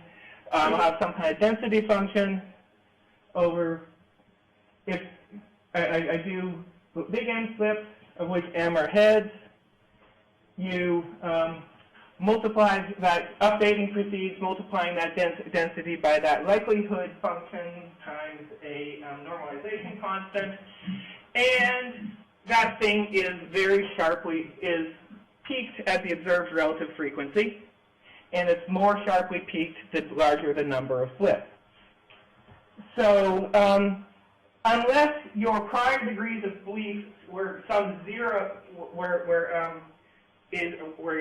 zero in some interval around the observed relative frequency, no matter what your prior degree, subject to that constraint, no matter what your prior degrees of belief of the chance are, for sufficiently many flips, your posterior degrees of belief are going to end up fairly sharply peaked around the observed relative frequency. And and notice we're not talking about going to the infinite long run. Big N is a finite number, though of course we want it to be a large number. And we don't include any kind of mysterious assumption that of the form assume your data are typical. I am presuming that your degrees of belief satisfy what's sometimes called the principal. Those of you who are unfamiliar with that phrase, don't worry about it. You probably take it for granted without ever thinking about it. Okay. Now, so the challenge to it is someone who wants to even have Everettian quantum mechanics on the table as something we could take seriously, is to tell a similar story if the coin flip is regarded as a branching event, an event in which the universe branches and you get heads on some branches and tails on some other branches. And what we claim to be doing in our paper is doing just that. And the approach is to, well, we are starting with preferences between wagers.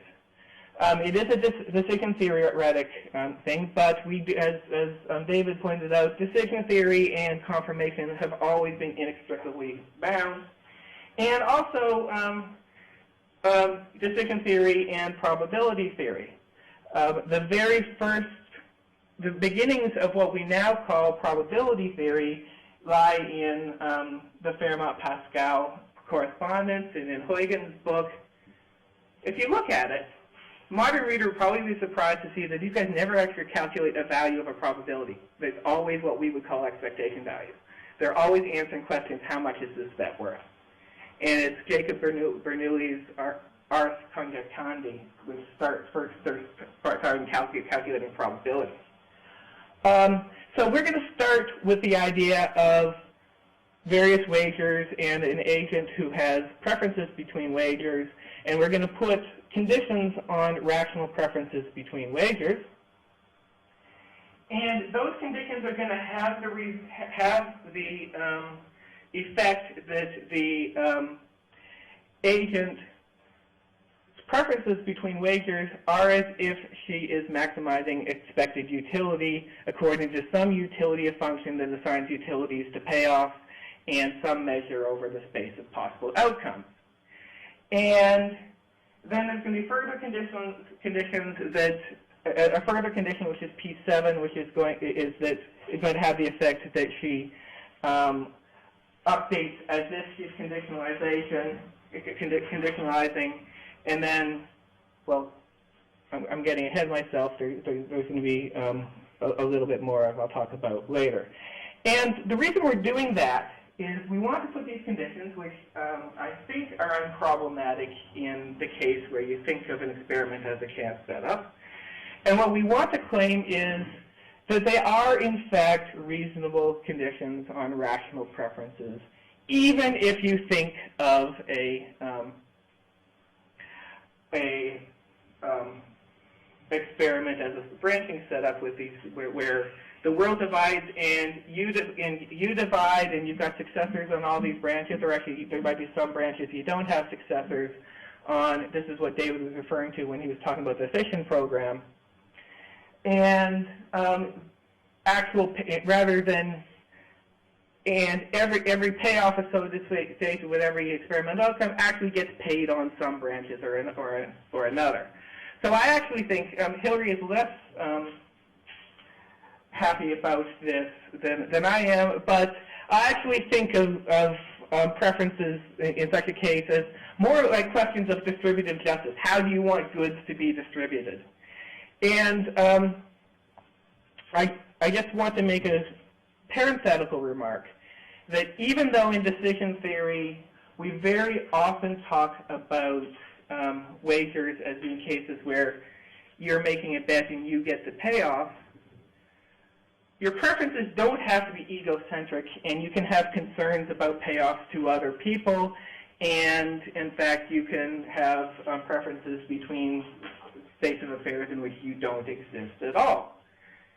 And no one who has life insurance should regard that as a controversial remark. And the reason I make that parenthetical remark is I would like, if at all possible, to avoid questions about the metaphysics of personal identity. I think if all goes well, we ought to be able to tell our story, and it should be compatible with any kind of count of personal identity that you want to have in the Everettian context. Okay, so here's the idea. We assume you've got some set of experiments that could be done, some of which are going to be actually done, and there's some set of payoffs that you can assign subsets of the outcome space of an experiment, and those payoffs are going to be, in the first instance, your object of preference. So we're presuming, that does presume that you don't care whether it's spin up or spin down for its own sake. I mean, if we could complicate things by allowing that, and I don't think it'll make the difference. But this is, so I think of that as a simplifying assumption only. And then we impose, what we do is we just simply rewrite Savage's axioms in the language of this. Savage's axioms for decision theory. That's P1 through P6 on your handout. This is maybe a bit unfair, but I'm not going to go through these. I don't have time. And but I invite you to take them home and contemplate them and see whether you do think that they are make sense in a branching context. And if you think not, then by all means tell us. Yes. Yeah. What do you mean by the outcome space of an experiment in this context? Okay, so I do an experiment, say a Stern-Gerlach experiment, and there's various places that the particles can get absorbed on the screen. So that set of various places can get absorbed on the screen, and I'm assuming that I can rig things so that if it's on branch, I want to talk about the. Maybe I can ask more quickly. Should I understand that as a set of branches? Normally what I think of as an outcome. Right. I wanted, at the end of the day, we wanted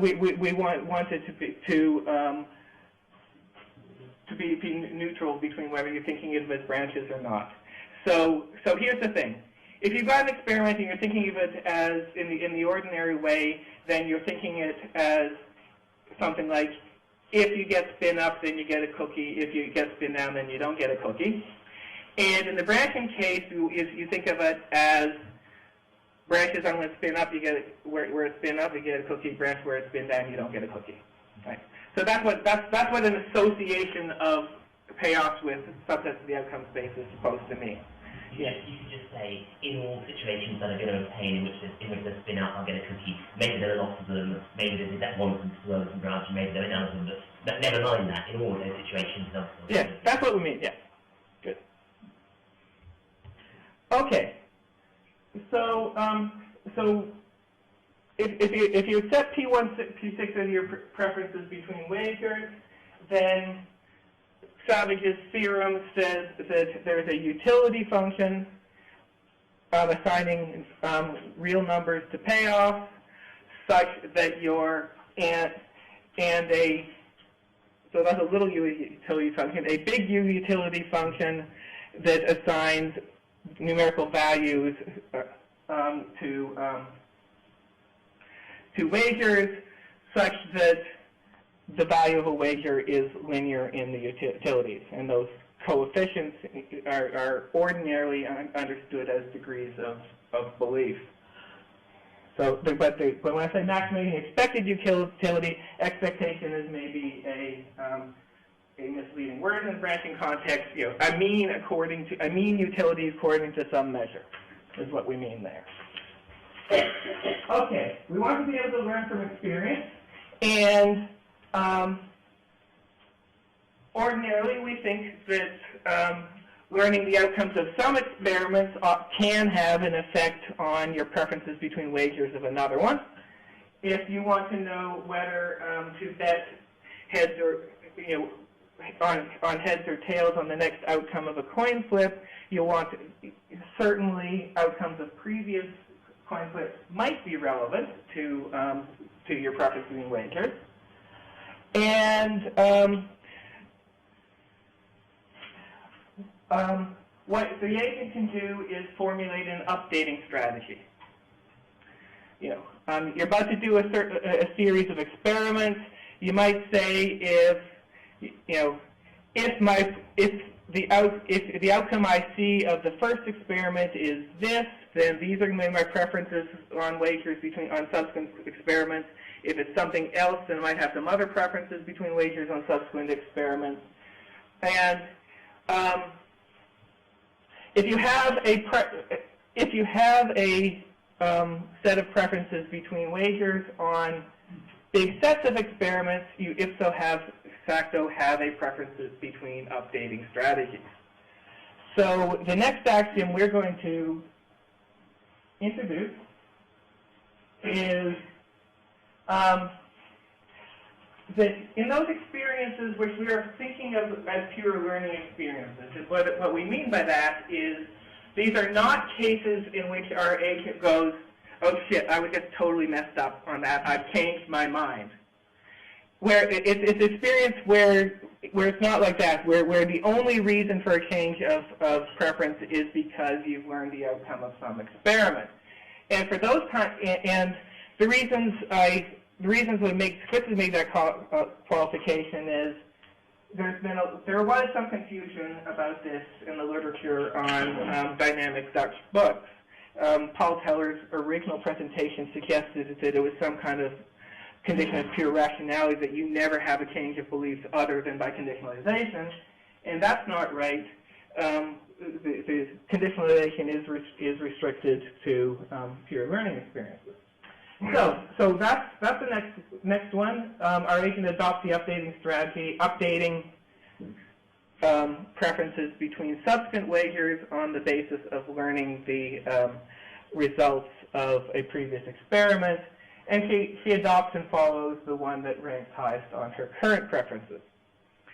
And that has the effect that she is updating as if she's updating by conditionalization. Okay. Now I talk in my account of the standard story, we talked about doing repeated experiments, and we want to talk a little bit about what that means. No two experiments are exactly alike. They're done under different circumstances. They're done under different times. Nevertheless, we do group experiments into classes that we regard as essentially the same type. If any competent experimenter does a Stern-Gerlach experiment, we tend to think of that, have the same sorts of expectations about that. And if you're using the same apparatus and doing the same experiment over and over, actually I said same experiment, but it's not exactly the same experiment. The conditions are a little different each time, but we regard them as equivalent in some sense. And there's a way of capturing that notion of equivalence between experiments in terms of preferences between wagers. This is due to Bruno Definetti, who introduced the concept of exchangeability. Actually, Definetti didn't talk directly about preferences. He talked about subjective probabilities, but it's pretty much the same thing. So suppose I've got some sequence of actual or possible experiments. And I can be offered wagers on various finite subsets of that. We're not presuming that it makes sense to have a wager on the whole infinite sequence. Also not presuming that it doesn't. So I might be offered wagers on finite subsets of that. And I'll regard the sequence, to say that I regard the sequence as exchangeable just means that my preference between wagers doesn't change if I take payoffs associated with one thing in the sequence and swap them with payoffs associated with other things in the sequence. So that my preferences between wagers are unchanged on permutations of on finite permutations of payoffs associated with experiments in the sequence. And that's what it means to say it's exchangeable. If you regard, and it's meant to capture the idea is you regard two experiments as essentially the same thing. Like two flips of the same coin, two repetitions of a Stern-Gerlach apparatus. And what Definetti proved, and this will be familiar to some people and unfamiliar to others, is that if I have preferences between wagers on a series that make a series of experiments an exchangeable one, then my preferences can be represented in a way that represents them as if I believe that associated with each outcome is a certain chance, probability, whatever you want to call it, which is the same for all elements of the sequence, i.e., my preferences are as if I regard these as a series of independent, identically distributed events. But I might not know. I might not know exactly what that value of the chance is. And when I say that my preferences are, or my personal probabilities are as if their epistemic means over these chances, I do mean as if I have degrees of belief about chances that satisfy the principal, which is why we're not going to talk too much about the favorable justification of the principal. I mean, that's part of what I mean. What we mean to say it's as if you have beliefs about chances. Okay, we're now very close to having conditions on which, upon observing a sequence of experiments, you act as if you're increasing your degrees of belief in chances that are near the observed relative frequencies. And the reason we're not quite there yet is that you can satisfy P1 through P7, and still be dogmatic and pig-headed about things. I could, for example, continue to bet at even odds on a coin flip in spite of a long series of flips in which heads predominate. No, just insist no, some kind of rabid Laplacian who says, no, there's two outcomes because they have equal probability. You could do that. I think you'd be stupid to do that, and I hope most people in the room think you'd be stupid to do that. So the last condition is a condition of non-dogmatism, which basically says is, in this representation, where your epistemic degrees of belief are, as if they're epistemic degrees of belief over objective chances, don't rule out a priori any open subset of chance space. And within that, you can be as dogmatic as you want. You can start out pretty sure that you can start out pretty sure that it's a fair coin flip. That's fine. Just don't be so dogmatic that no sequence of experiments are going to budge you from that. Okay. So said that. So there's the last. I'm sorry. Said that. Okay. And that has the result is that you believe with probability 1 that that the sequence of experiments, if indefinitely repeated, will converge to some relative frequency, and your degrees of belief will converge to that same relative frequency, and any other agent who has non-dogmatic priors will converge to the same value. And the ordinary way of thinking about that is to think of it as we're learning about these single-case chances through these things. Okay. What we want to claim is that, and this is possibly a controversial claim, is the postulates we've laid down remain reasonable constraints on preferences, whether or not one thinks of the experiments in the usual way or as branching events.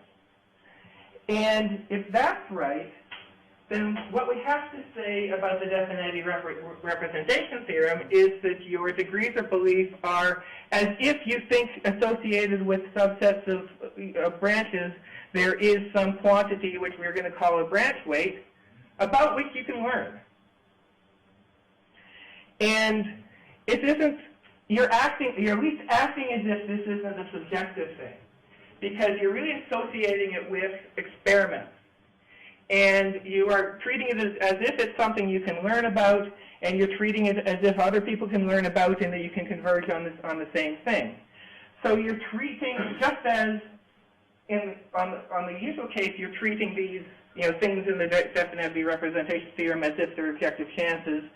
What we want to say is, if your preferences satisfy P1 through 8 and you think of an experiment as a branching event, you're thinking about it as you're at least acting as if you think that there are objective branch weights associated with subsets of branch space.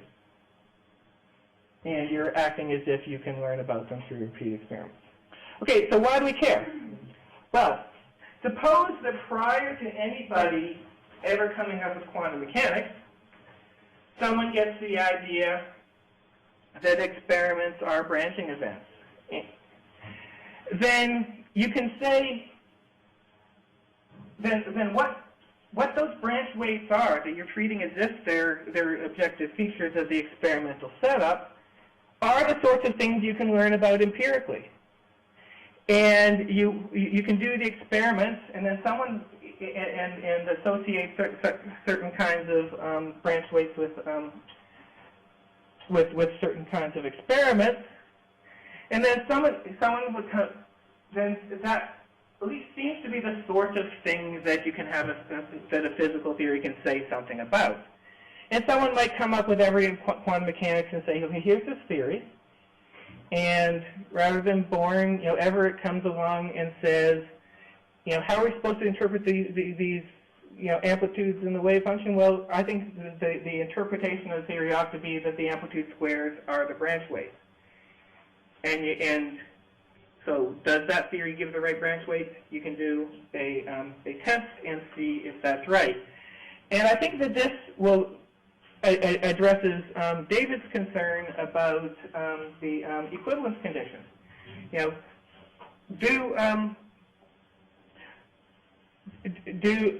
Should branches with the same amplitude squared be afforded the same weight? Well, I think David's absolutely right. It cannot possibly be a condition of pure rationality that they are. And in fact, you can imagine branching theories with non-standard statistics. Is Anthony not here today? Yeah. So because Anthony is one of the people who takes very seriously the idea that the quantum probabilities might be wrong. In the context of the bone theory, you could have matter out of quantum equilibrium, and you can do tests for that. In which case, we won't be associated. The equivalence will be incorrect. And so it becomes an empirical matter whether this or that makes a difference to the chance for branch weight. As another footnote is there are generalizations of the Definetti representation theorem. We gave the basic version in our paper for simplicity. One interesting generalization has to do with Markov exchangeability, in which case you converge not on single case chances but on transition probabilities. And someone made a remark yesterday that that's what really counts in quantum mechanics. And I was saying, yeah, that's right. So actually, we should probably rewrite that section of the paper and emphasize Markov exchangeability. So if you have concerns about whether strict exchangeability is ever going to be a reasonable condition, don't worry. There are generalizations of the theorem to take care of that sort of thing. Oh, that was 5 minutes left, James? Okay.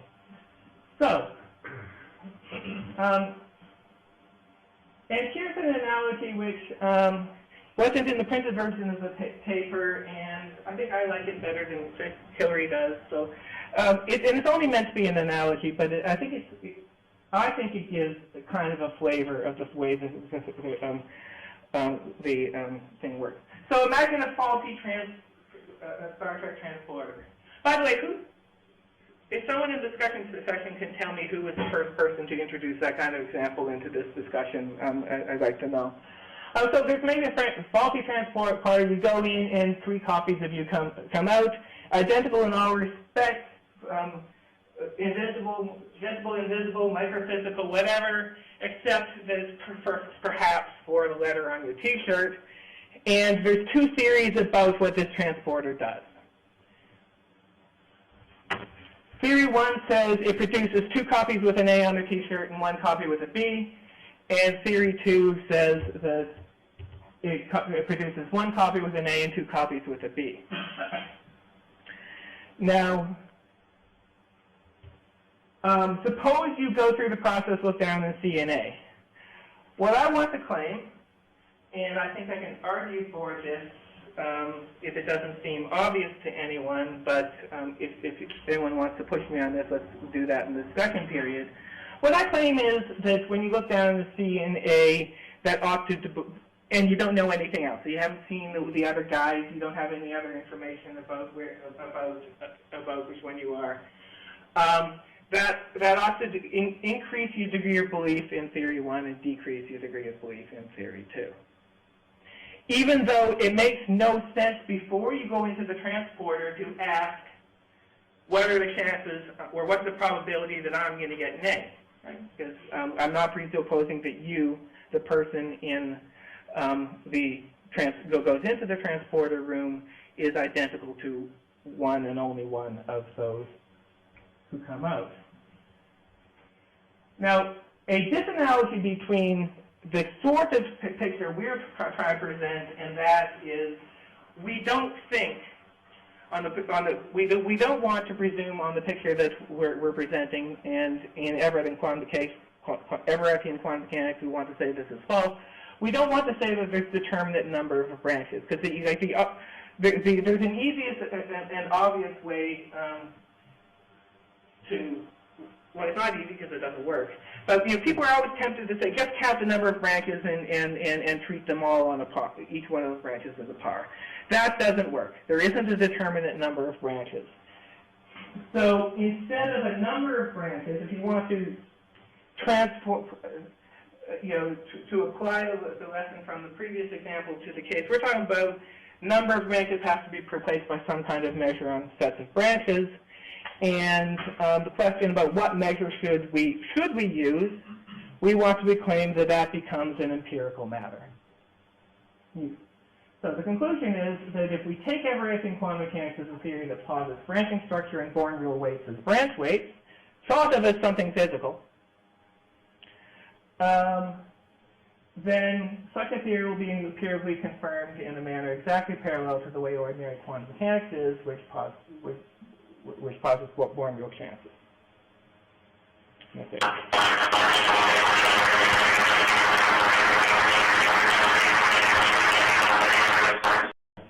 If I thought the universe was branching, as Wayne said, and I want to first bring out some things about the branching situation, and then I thought, and this is why I was asking Wayne to put this up, that I'm going to put something else on the table that we might find relevant to this discussion. So first is this.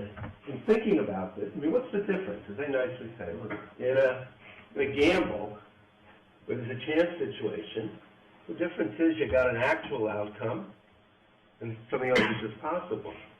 In the Bramble case, the branching case, both things are actual. And so the question is, can that difference, does that difference make any difference to confirmation? I think the answer is no. And somebody who's skeptical about this, or at least it's worth pushing, is to see whether or not this metaphysical difference can end up making a difference to confirmation. And it suggests a couple of places where it might. I also wanted to bring this out, just I think this is clear in the paper, but just so you see, at least as I understand it, how confirmation will go for them. So here's just a familiar Bayes theorem, but what's a little unfamiliar about it is let's say we're testing Everettian. T is Everettian quantum mechanics. K is some other theory. Okay, maybe it's another quantum mechanical theory, maybe it's a non-quantum mechanical theory, but it's a chance theory. It doesn't have branching in it. Okay. So this is what Bayes' theorem will look like. The credence of T given some evidence is going to have these credences in it. It's also going to have subjective weights in it. These are the numbers that they get for somebody out of the Savage representation theorem. So these are the numbers that are associated with the outputs. So they will get a subjective weight of E on T. Now, where does that come from? Okay. Well, if we're testing Everettian quantum mechanics, then that comes from Everettian quantum mechanics. So someone has said, I want my preferences, I want these numbers to come from quantum mechanics. So at this point, to get this, they'll be making use of the principal. Wayne said he wasn't going to say much about it, but I want to say quite a bit about it in a little while. So the principal for... Sorry, could you just say how those principles are spelled, at least?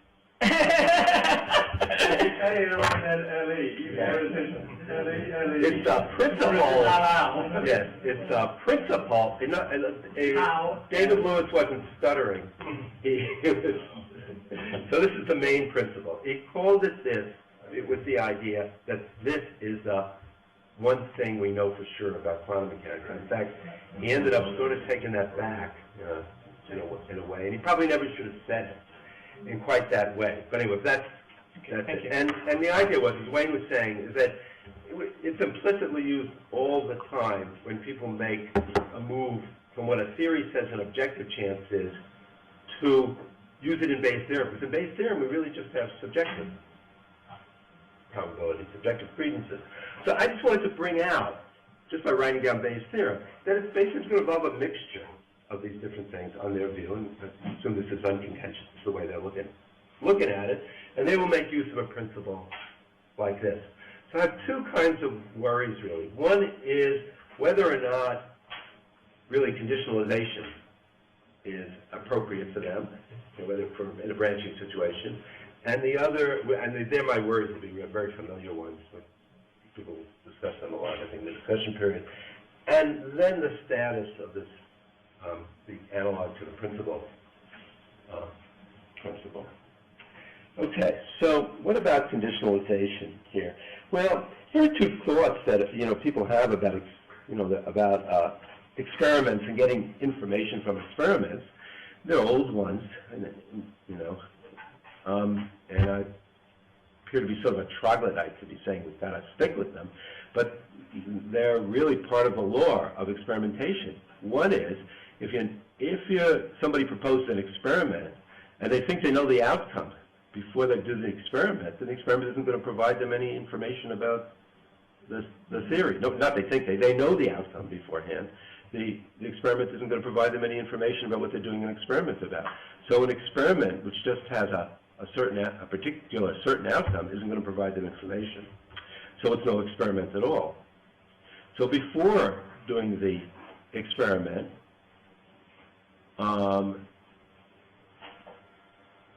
if you know what the outcome is going to be, it isn't going to tell you anything about it. In the many worlds case, you know beforehand that you're going to get all the outcomes. So it's not going to tell you anything. After the experiment, there'll be fission, you'll be branching. Think about the guys on the different branches. Well, of course, they now will have particular evidence, particular outcomes. So you might think they should conditionalize on them. But of course, on the assumption that many worlds is true, it'll follow that there are all these other guys with all these other, there might not be guys there, but they're with all the other outcomes. That's their total evidence. They should conditionalize on that. But then, of course, they won't get the right result either. Okay. So here's a kind of, two principles, old principles of Bayesian inference, or really statistical inference.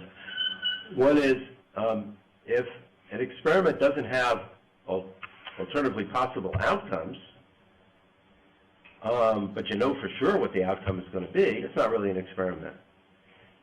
That's one. The other one is that you should conditionalize on the total evidence that you have. Given that the theory is, on the many worlds theory, the total evidence is that all the branches occur with all the various outcomes. So these lead me to be worried about conditionalization in this context. Okay.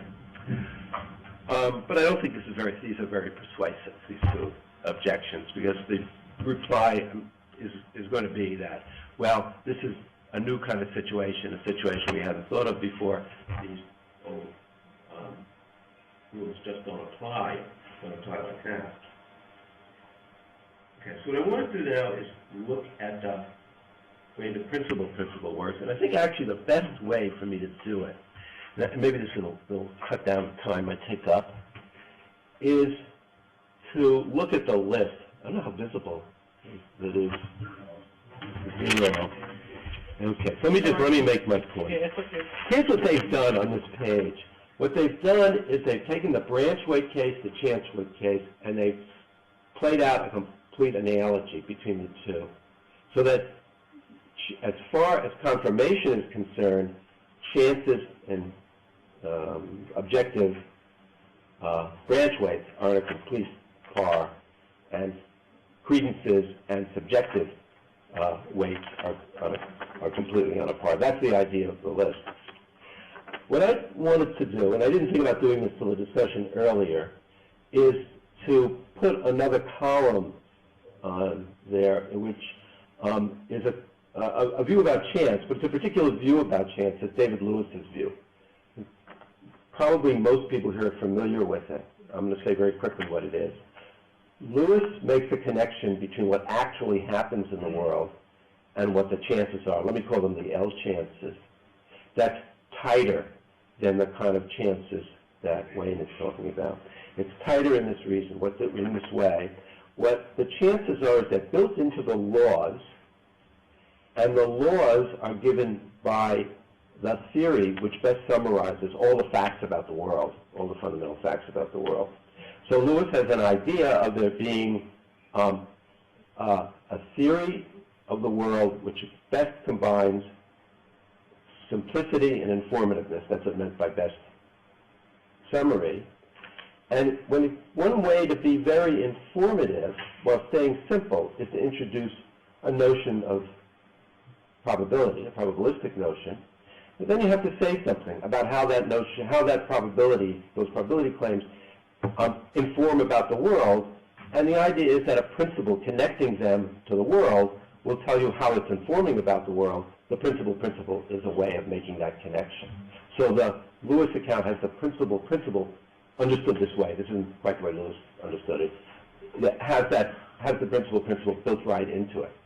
Okay. So imagine that it's in the list there. If you put it in the list there too, I want to point out, will be the whole of my comments really, is to point out some differences, where they have all similarities, some differences between what's said under the Lewis account and also one difference under the chance account and the branch weight account. Okay, as far as the Lewis account is concerned, it agrees with everything that's said under chances. So Lewis chances satisfy the first thing, a theory of times chances to possible worlds. The second, about updating. The third, there are possible worlds in which anomalous statistics occur. The next one is that a frequentist analysis of chance is untenable. Now, that's right for Lewis. A simple frequentist analysis is not Lewis's. But Lewis's is closer to an actual frequentist account because what the Lewis chances are do depend on the whole history, the actual facts of the world. So it's where the sort of primitivist, propensitist account of chance makes chances something over and above the ordinary facts in the world. The Lewis account makes them supervenient on the categorical facts in the world. Similarly, on the branch weight case, the amplitudes, which are going to be identified with the objective weights, those are over and above the branching structure. Think of that as a categorical structure. Now, you might think of the branch weights as themselves additional categorical structure. I'll come to that in just a second. Okay, so you go through this list, you see this. Okay, here is what seems to me to be some interesting differences and one might want to focus on. In the case of propensity chances and Lewis, but not in the case of the branches, the chances are built into the laws. The laws are the explanatory structure in the world. Now, some people don't find the Lewis laws the appropriate thing to do explaining. That's a different argument. But if the Lewis account is sort of in the ballpark here as an account, he builds the chances and the laws in together. Whereas in the branch case, that's not so. And I'm wondering whether this gets at David Albert's worry that we're not really getting explanations from the branches of why it is that we obtain various frequencies on the various branches, why we don't get explanations from the weights, the objective weights for that. Okay. Next two last points. One is that the Lewis account, as I explained it, so I think not in a way that it was going to be persuasive, it takes from the story. I think the Lewis account provides an understanding, a kind of rationale for why the principle connecting these Lewis chances and the facts of the actual world, the degrees of belief about the facts of the actual world, are connected with each other. As has been emphasized by Wayne and Hilary and David Papineau earlier, this is just accepted as a primitive principle within the branching account and within the chancing account. So I think Lewis's account is better off then. When I was struck by the fact that Lewis's account simply doesn't apply to the many worlds account, the many worlds ontology, because you have all of these frequencies. If you're going to give all of the branches, which have all of the frequencies, if you're going to give a simple informative account of all that, what it would be is the Schrodinger equation. Nothing that corresponds to probabilities would even show up there. Of course, some people might respond to that by saying so much worse for Lewis's account. I'm mentioning it here because I think Lewis's account is in better shape, but also I'm looking for, and maybe other people can come to some decision about this question, which seems to me the fundamental question. Can you find some fundamental differences in these two kinds of cases? One where you have one actual thing happening and the others remain merely possible, and those in which you can have all of the outcomes being actual, some fundamental difference which makes for a difference with respect to confirmation. I've suggested two kinds, one having to do with these worries about conditionalization, the other having to do with this worry about making a connection between the principle what plays that role, and making a connection with the principle and the various views about chance or weight.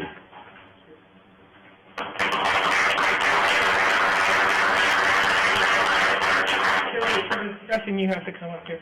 Okay. All those hands went up simultaneously from my point of view. That wasn't looking. I did see Lev Vaidman's hand go up very quickly.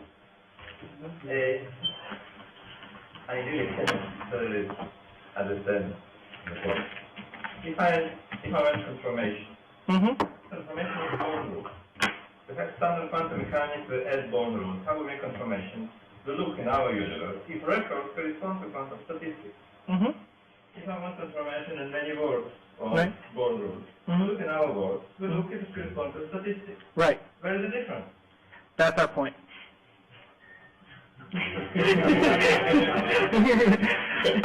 It's not obvious that there isn't a relevant difference there. And actually, I do think you have to if you know. Okay, you look at the records and the statistics conform to the Born rule that by the account on the ordinary account by which that is confirmatory is the sort of thing that we gave here. You have certain degrees of belief about chances. You update by conditionalization, and you think, okay, yeah, quantum mechanics is getting the chances right. That's how the statistics become confirmatory for quantum mechanics. There's evidence that quantum mechanics is getting the chances right. It doesn't, since there isn't any obvious sense in which we can talk about probability or chance in quantum mechanics. In Everettian quantum mechanics, we can't, in any obvious sense, take these statistics as evidence that the quantum mechanics is getting the probabilities right. So we have to say a little bit more before we get to say, yes, there really isn't a difference. The statistics confirms Everettian quantum mechanics with Born rule branch weights in exactly the way as it confirms Everettian quantum mechanics with Born rule chances. Okay. But can you maybe sharpen the difference where one should expect?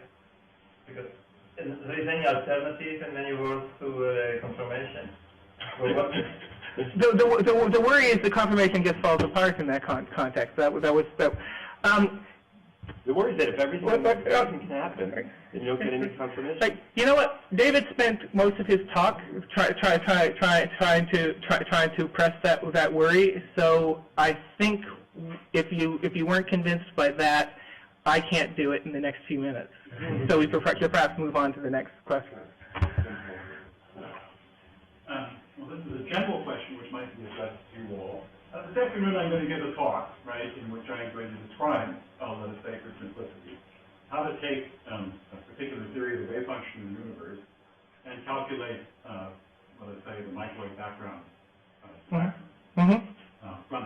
And I'm going to do that probabilistically squaring a certain amplitude, Mm-hmm. right? And if the probability is predicted to be high, Mm-hmm. and I don't see that particular high prediction, I'm going to throw the theory away and look for another wave function in the universe. Right.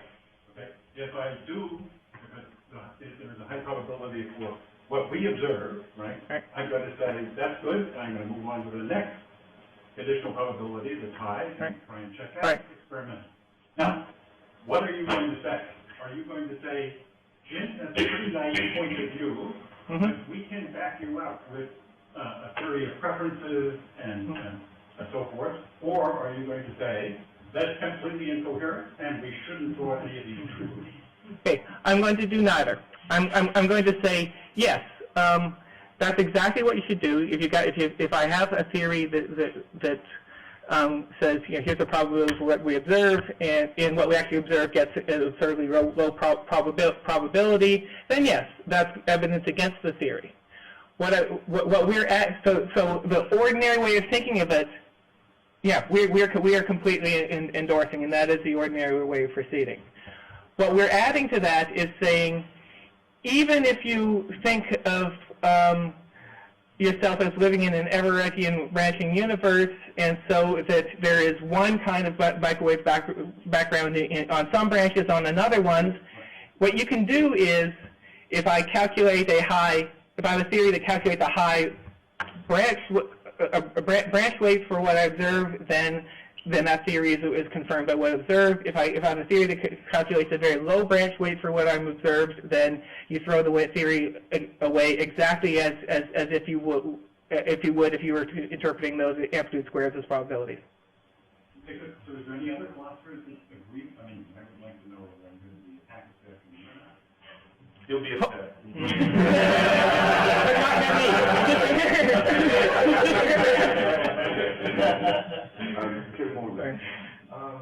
Yeah, Jeff's gonna like this, but I don't understand anything.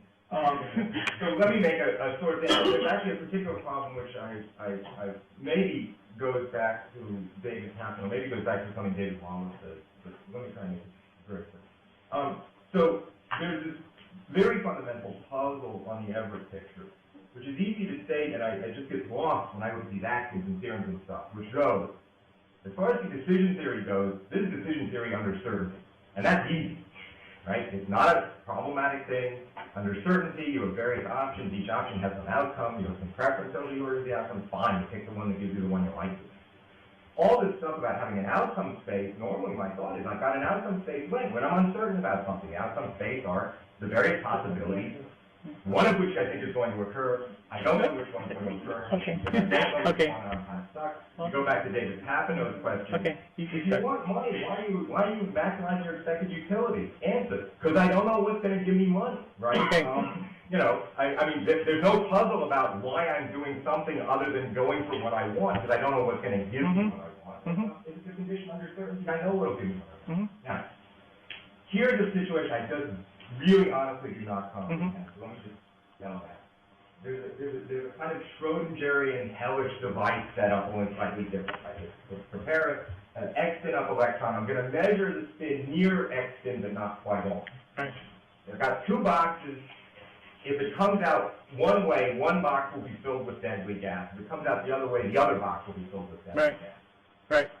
I've got Kitty. I love Kitty. I grew up with Kitty in a I have two choices in front of me. I can put Kitty in box 1, or I can put Kitty in box 2. Yes? From an Everett point of view, it looks like I know what's going to happen in each case. There's no uncertainty. I put Kitty in box 1, I'll end up with 2 decohering branches. One with dead Kitty, one with dead Kitty survivor, Kitty, and the other alive. If I put Kitty in the other box, I'll again have 2 branches. They decohere, right? Now, here's my real fundamental puzzle. And I put this in a way to David in Budapest, and gave an answer which he repeated. Nobody else understood it. He repeated it in his talk. He wouldn't know what he was saying. And I said, look, what do the amplitudes matter?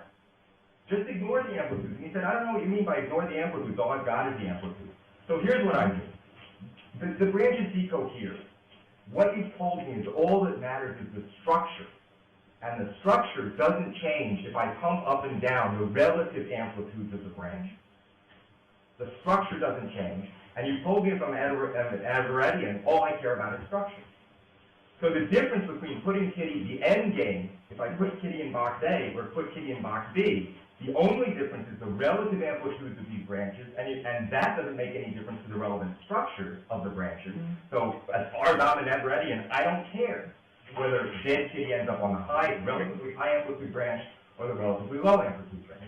And I just don't, I mean, I understand Hilary can come along and say, maybe I just have a further unexplained primitive desire that I care more about high amplitude Kitty than low amplitude Kitty. But that seems to be just some back in direct conflict with David's thought, which says what I care about is structure, and the structure is the same. So I just would like somebody to answer that question. Well, we were fighting about who was going to answer it, so we'll probably both answer it in turn. Let me jump in first. Okay, so first a brief comment about the last thing you said, and then I want to jump back to the beginning. So as for this stuff about structure, I mean, it's true that adjusting relative amplitudes doesn't affect the in-branch structure of either of the branches, but it does affect the structure of the overall state. And you said yourself in the earlier part of the question, what you care about is this holistic thing, the state as a whole, that you think the thing that you know is going to result with certainty. So I can't see any conflict between saying, on the one hand, what I care about is structure, and on the other hand, I care about amplitude. So that's the brief comment about the last bit. Let me go back to the thing that I think is more important. This line comes up a lot when people apply decision theory in the way that all of us have been to the Everettian case. This line that, look, the decision theory for decision making under conditions of certainty is trivial. I think this is just a mistake. Let me look at it this way. In cases of uncertainty, we could, if we wanted, write down a trivial decision theory. It would say your preferences over gambles have to be transitive, that's all there is to it. We can also write down a non-trivial decision theory, that's what Savage did. Similarly, in the Everettian case, we could, if we wanted, write down a trivial decision theory. It says your preferences over these brambles, as Barry calls them, have to be transitive. I take it that's the way you want to think. Or you could do what we've been proposing, which is to write down a non-trivial decision theory for preferences over brambles. So the objection can't be the decision theory for the branching case is primitive. We have is trivial, sorry. We have both a trivial and a non-trivial one. And our argument has been the non-trivial one is just as defensible in the branching case as the non-trivial one is in the non-branching case. So that's my response. Yeah. Okay. Yeah. I just want to endorse that and maybe get into an example. I mean, I don't think it's true that it's not obvious to me that decision making under conditions of certainty are there's nothing you can say about that. And here's my example. I like everybody in this room. Suppose I have a choice. On choice 1, it is certain that people in this half are going to get a chocolate cupcake, and choice 2, it is certain that everybody's going to get a chocolate cupcake. Well, if I like everyone in the room, then I should prefer choice 2. I can make conditions on as I said in the talk in the Bramble case, I think of choices between Lakers as something like choices between of distributions of goods, and I do not think claim can be made that there are no principles that might constrain rational choices of distributions of goods. I'm going to move this on because I'm indifferent between questions. Most and Julian's involvement. Like Jim, as I heartily agree with Jim. In Everett's wonderful paper, he makes two, for me, fantastic suggestions. One, he picks up Einstein's argument that every theory should carry its complete explanation, its interpretation. And it seems to me that has failed in what you're presenting because you've added the branch weight on so far. So I'm looking for a theory which will really do what Everett said. And the other thing Everett said was that he was proposing this theory to help people trying to create quantum cosmology. Now, since Everett did that, quite a lot of work has been done on quantum cosmology. And one of the strongest hints that comes out of that search, which is by no means complete, is that it is not really appropriate to think about time at all when you think about quantum cosmology. And if we're talking about a universal wave function, we're talking about the wave function of the universe, and there's a lot of indications that will be absolutely static. And I believe that within this framework, one can get actually potentially an explanation of the arrow of time and of Born statistical weight, rather in the manner that John Bell explains in his gloss on Mott's paper on there. I think Bell gave the perfect explanation of quantum mechanics, more or less in its entirety, and then finished up and said that you find that solipsists, after all, have life insurance, and seems to have completely abandoned it, and then died before I could try and justify what he said. And I think that a very important part of this story, which has not been put into any of the discussion I've heard, is the arrow of time and the low entropy that we find about it. This, I think, is an essential part of the story. And Jim is quite right. I think he said it years ago, and he was really very much on that line. We should be thinking of interpreting quantum mechanics much more like geology, where we try and find an explanation for existing records, including multiple experiments which have shown all these outcomes, and we've got the record of them there. We should be explaining the records as something static, trying to find a theory to explain that. So I'm looking forward to Jim's thoughts. Shall we respond to that? Yes, it struck me as more of a comment than a question, so I think we can go on. Can I briefly respond to the Yeah. first bit? So the first bit was interesting, the bit about, you wanted a pure interpretation, and we've added these branch weights. I mean, this is probably something that Wayne and I would go in different directions on. I think if you want an interpretation that does what you said you wanted, I think what you need is also to endorse the arguments that David Deutsch and David Wallace have been giving, that you only need to know the structure of the quantum state, and you're guaranteed to have the Born rule. We were trying to remain neutral in this paper on the question of whether or not those arguments work, and to say, look, here's how it's going to work. If you think that the Deutsch-Wallace arguments are successful, then you're going to think that within the class of theories that agree on the quantum state, there's only going to be one rule for the branch weights, namely branch weights have to be amplitude squared. If you think those arguments don't work, you're going to think there's a larger space of possibilities. The branch weights could be the amplitude squared, or they could also be this other stuff. But we thought we could remain neutral on it, because at the end of the day, it's not going to make a difference, given that in fact we've observed Born frequencies, because it's going to be the branch weight equals amplitude squared theory, version of the theory that gets confirmed. But I think you're right. If you really want a pure interpretation, you have to commit to that stronger claim, which is consistent with our program, but we didn't commit to it in this paper. Okay. I have two brief questions. I'll try to keep them brief, but maybe I have a special privilege since it was me who was being killed. But I'll try to keep them very brief. Look, first of all, I think this is along the lines of what Tim was saying, but put a little differently, and put specifically with regard to the question of confirmation, of updating. I'm completely puzzled along the following lines. Somebody believes in Everett. They believe in fission. Okay? They know determinately their job is to choose which branching they'd like. Okay? If they do this, they get this branching. If they do that, they get that branching. Forget about the general worries Barry raised, which I agree with, along the lines, what could you learn from branch, from where you end up on a branching, since you knew in advance everything was going to be there. Forget about the general worry. Here's a much more specific worry. Whether you learn anything from that or not, what you for sure don't learn anything about are what branchings are going to result from what choices you make in the future. Okay?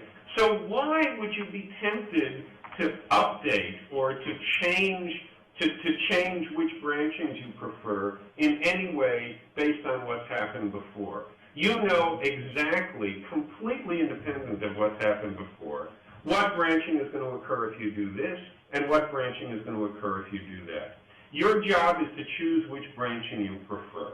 Okay? You're clearly going to learn nothing about that because it's just given to you deterministically by the theory. What could this updating ceremony possibly be? Let me start.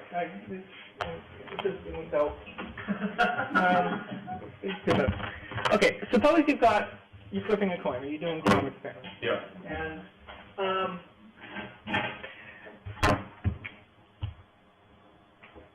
and the points will be flipped twice, and you know for certain that you're going to get that kind of branching structure. Right. And you're offered a choice of $1 on heads on the second flip, or $1 on tails on the second flip. So wager one gives. Right. Wager two does that. Right. Now suppose you either are uncertain about what physical theory is right, or you're convinced of quantum mechanics and you're uncertain about the wave function is right. So you have two theories about branch weights. One of them has two-thirds, one-third there, and theory two has them the other way around, branch weight. And you're going to be offered the choice of the wagers here. So T1 says each branching gets 2/3 heads and 1/3 tails. T2 says now if I had to make the choice here, I'd probably be indifferent between the two. But if I say no, I get to see the first one, and then make a choice, you say, okay, I'd rather have the people on heads branches go for heads and the people on tails branches go for tails, because that maximizes the weight of the payoff. Let's see. And so if I say that beforehand, then and then I actually have the agent do that here, the agent is going to be acting as if she has. Why would I still don't understand the rationale for why the agent would do that too. Okay, suppose. I don't understand that. Oh, okay. All right. Suppose you know for certain. Sometimes people like it better if there's more branches of equal weight. So that won't matter. That won't matter to you. So it matters to some people. Okay. Suppose you know for certain it's 2/3 weight heads, 1/3 weight tails. Right. You'd rather give $1 here than $1 here. Maybe that's my. I have some preference. Well, here. Okay. Here's what I think. That's what I mean for you. Okay. Here's the thing. Given our representation theorem, what it means for you to have those beliefs about branch weights is for you to prefer $1 here to. You could reject exchangeability. Why would you identify between weights and modifications? I believe that these are the weights of the theory. Okay, I absolutely. Yeah, I absolutely do not.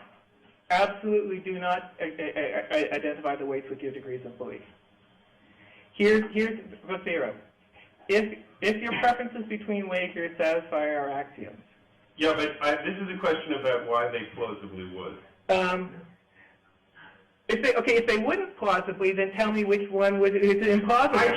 I'm serious about that. Based on which, I pick what to do next based on which branching I prefer. Exactly.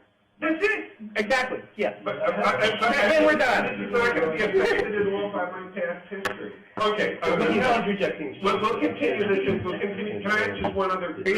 Yeah. If you make it brief, I'll make it really brief. This isn't even so much a question as just to highlight something that you guys have already said, but that I think may come as a surprise to people and seems to me a little damaging to your case. Suppose that you want to be free of the earlier arguments, which I was criticizing in my talk, which select the unique measure, which select the unique weight, okay, in the quantum mechanical case. And you want to say, look, we're going to learn what the weights are. We're going to learn what the relationship between the weights and the amplitudes are by seeing how our experiments come in. Good. I think it's worth emphasizing that to the extent that you take that line, okay, you're distinguishing between two theories, both of which have the exact same quantum state evolution. okay? And the distinction between the two theories, and this is moreover a distinction that you think you can empirically distinguish between by looking at the frequencies. You're distinguishing between two theories which make completely identical claims about the quantum state evolution, but differ in the claims they make about the relationship between the amplitude and the weight. Okay? You have a line in your paper where you say, at least for the purposes of confirmation, these are going to count as distinct theories. That seems to me a terribly heavy burden for your view to carry. That is, either these weights are additional physical facts about the world, in which case you've already given up the main goal of Everett, which is to see the wave function as the whole story. Okay? Or if they're not physical facts about the world, there's some other kind of fact which you think you're confirming or disconfirming by observing these frequencies. I think this is a bizarre situation to be in. Yeah, quick reply. Yeah. So, I mean, well, we had this conversation last night, but I'll give the same reply I gave last night. I don't think we're committed to the claim that there exist two distinct and each coherent theories that agree on the amplitude but disagree on the branch weight. The claim was, if they're both coherent, then No. So the dialectical situation is as follows.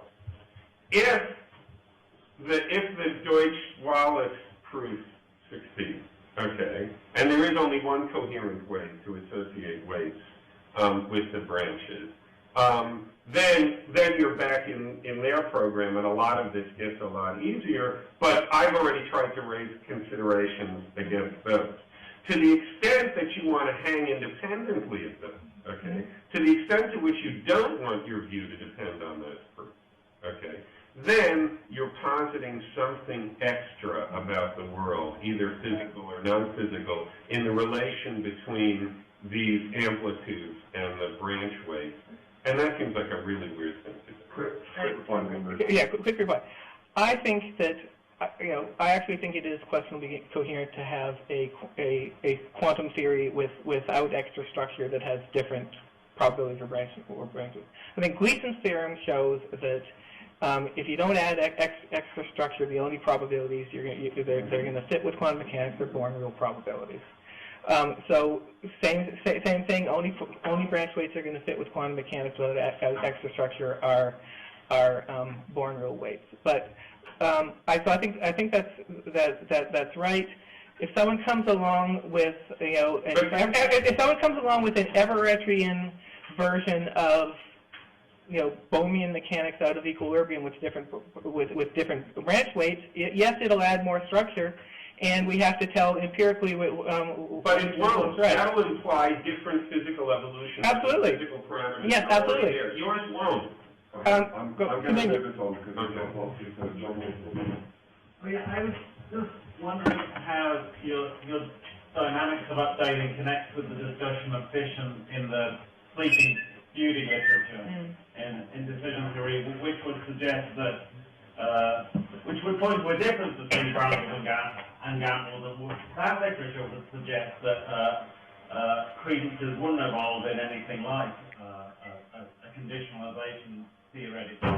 And the two particular points that are emphasized in the Sleeping Beauty literature are that first, learning consists in representing content via de nunc and de se modes of representation that weren't available to your predecessors at earlier times. And second, once you represent content via those de nunc and de se modes of representation, the way that reverberates on the rest of your credences isn't something that can be modeled at all by conditionalization. As in, orthodoxy says that if you undergo fission into two subjective duplicates with tails and nothing is heads, then after the potential fission time, your credence between heads and tails isn't 50-50 anymore, even if it was 50-50 before. If orthodoxy is right about how credences should evolve in that kind of setting, then rational updating wouldn't satisfy anything like your 7 and 8. I was wondering how you... I don't have much to say about it. I think that's a very good question, and I don't know to what extent the analogy between the Sleeping Beauty case and the Everettian case holds. I don't. Just I was looking on Sleeping Beauty and Everett, and I got 1/3 as it should be. So I don't see any. What's that? I have a paper on Sleeping Beauty in quantum world, in quantum length, and I got the correct conclusion. It's 1/3. I don't see why you believe you get any other conclusion. But I'm saying if you do go from a half to a third, then I'm not saying how that kind of updating is going to be very well modeled by the dynamics of updating again. Updating, okay. Yeah. Okay. That's right. Yeah. I'm going to pretend that I was in one of Lev's sleeping machines for the first 3/4 or 90% of your talk, because I think immediately that I actually wasn't, and I was listening very carefully. But the bit that I brought up was your point about T-shirts. I've got a T-shirt here with Bishop Copernicus on. As far as I know, I'm the only person in the room with this, and there's a number of people that choose Everett on. So there's a good sort of, there's a good sort of 10-to-1 bias or something like that. Here is a logical sequence a physicist might make from that bit of your top form. You're updating this business about the A's and the B's out of the T-shirts out of the funny machine, the transporter machine. It's quite clear that after you've done this a number of times and done all the updating, that you will think that the weight for A is twice the weight for B, 2/3, 1/3. Yeah. Because the number of branches is twice of the A is twice the number of branches of B. Now you go to a quantum measurement. And I thought, right, he's going to use the same logic. No, you can't, you say, because the total number in a quantum measurement, the total number of branches is not determinate. Is it not determinate or is it not meaningful? You then use the word measure. Now, interesting, I've never heard the word measure used in this context before since Everett's paper. So this is the 50th anniversary of Everett. So to use the word measure for the first time in 50 years is perhaps a good thing. I'm sure this isn't true. It's a slight right party. Right.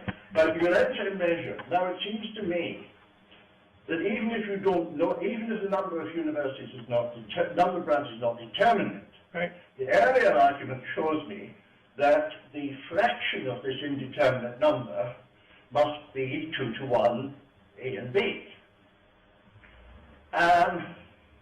But it manifestly isn't in any quantum mechanical calculation of numbers of branches.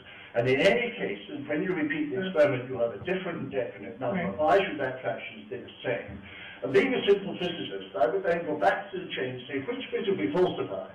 Which starting point will be falsified? So there's no branching at all. Okay, here's what I want to say about that. And in that case, it's very simple. Okay, I mean, in the repeated transporter case, you know, you do it a lot of times, and 2/3 of the time you see A, 1/3 of the time you B, your belief converges on the fraction of branches being 2/3 of A. What we want to say is, in the Everett case, your belief converges if you do a long run of sequences, long run of experiments, and you get, you know, spin up 2/3 of the time, spin down 2/3 of the time. Your degrees of belief will converge on there being total weight 2/3 of spin up and total weight 1/3 down. And and that's what we meant by measure. You know, these weights are a measure over the set of branches, and counting branches isn't right. What counts is total weight 2/3. So why is it right in the transporter case and not in the quantum case? I just can't see that. And I've never been able to see that. Okay, here's the thing about the transporter case. I intended to include as a condition of the thing that each one of those copies is counted as a par. That you're going to treat them equivalently. There's no difference between them, and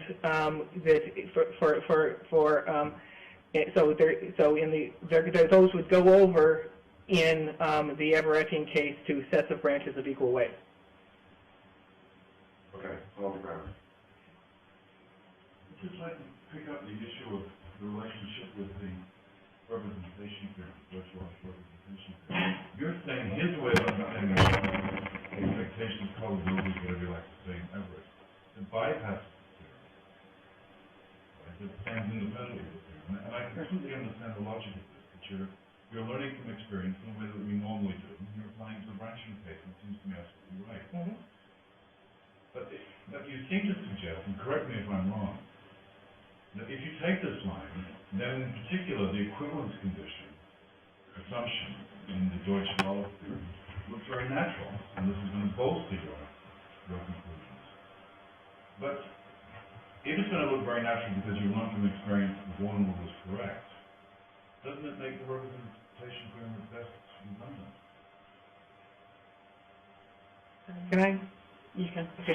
Here's my attitude towards the Deutsch Wallace type things. They have a status similar to Gleason's theorem. They show that the only branch rules or probabilities that fit nicely within straight quantum mechanics without adding X structure are the Born rule ones. If the probabilities are not conjecture. Yeah. And so, yeah, it's a premise. Yeah. Well, but there's an equivalence. You know, the equivalence is a very similar kind of assumption. If you don't agree, let's talk about it later. Okay. So we've got this. So we've got this theory, quantum mechanics, and the only natural Bragg weights that you can get out of quantum mechanics are the Born rule weights. And you want to know whether that theory is right or some other theory that might posit different branch weights is right, and then you have to compare the observed relative frequencies with the calculated branch weights in the two theories. So a theory with different branch weights would be a different theory than quantum mechanics.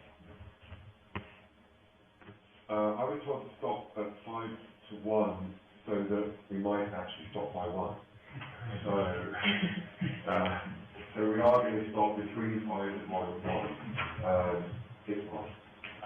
Thank you. My question was the second question is behavior. Okay, brilliant. This is related to what Harvey's saying, but I think, I'm more confused than Harvey, because what I think you show is, you can use the Firenze machinery in this branching case, in every branch. That's not just something that applies to one world theory in the classical setting. It applies to every branch.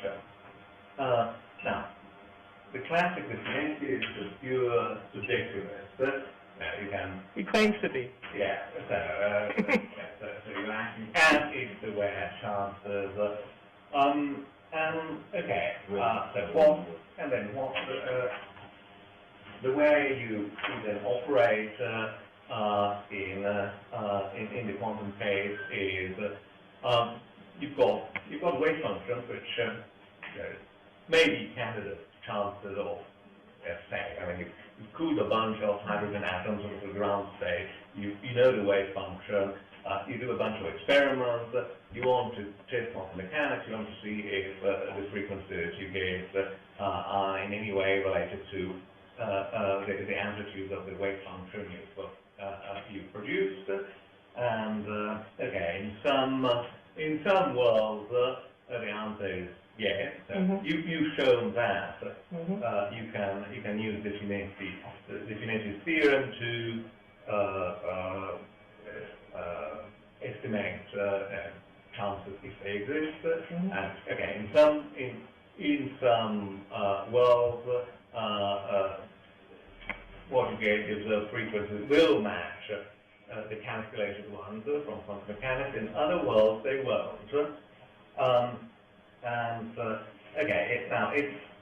It's rational from Bayesian point of view to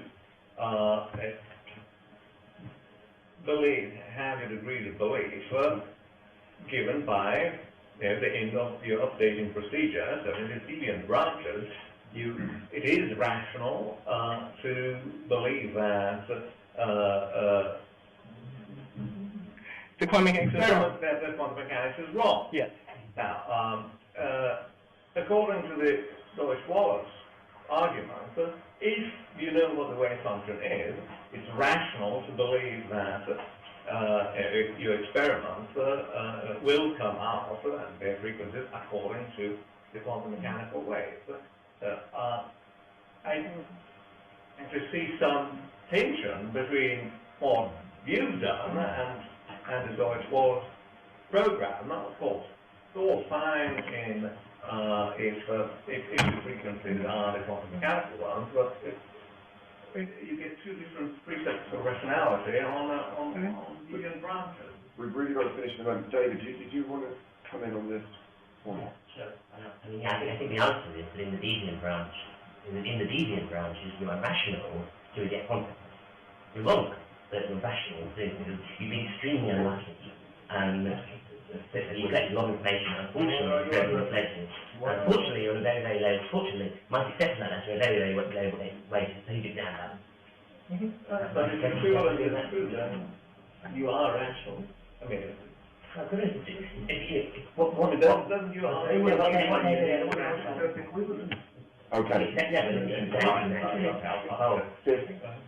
It's going to run and run. We have to finish, but I wanted to give the last word to the lady here. Well, I just want to add a footnote.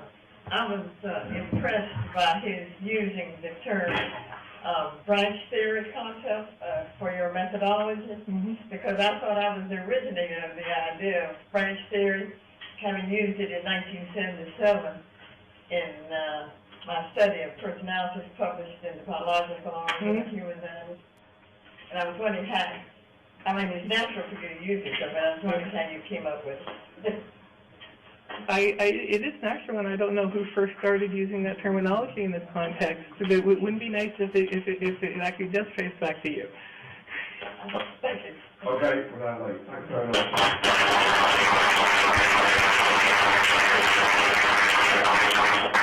Well, I'll start with a simple fact. Because it's 50 years on, at this moment, in this room, in some nearby universes, Hugh Everett is here with us, celebrating. Perhaps he's there in that seat where Simon is. And therefore, in those universes, Simon is sitting somewhere else.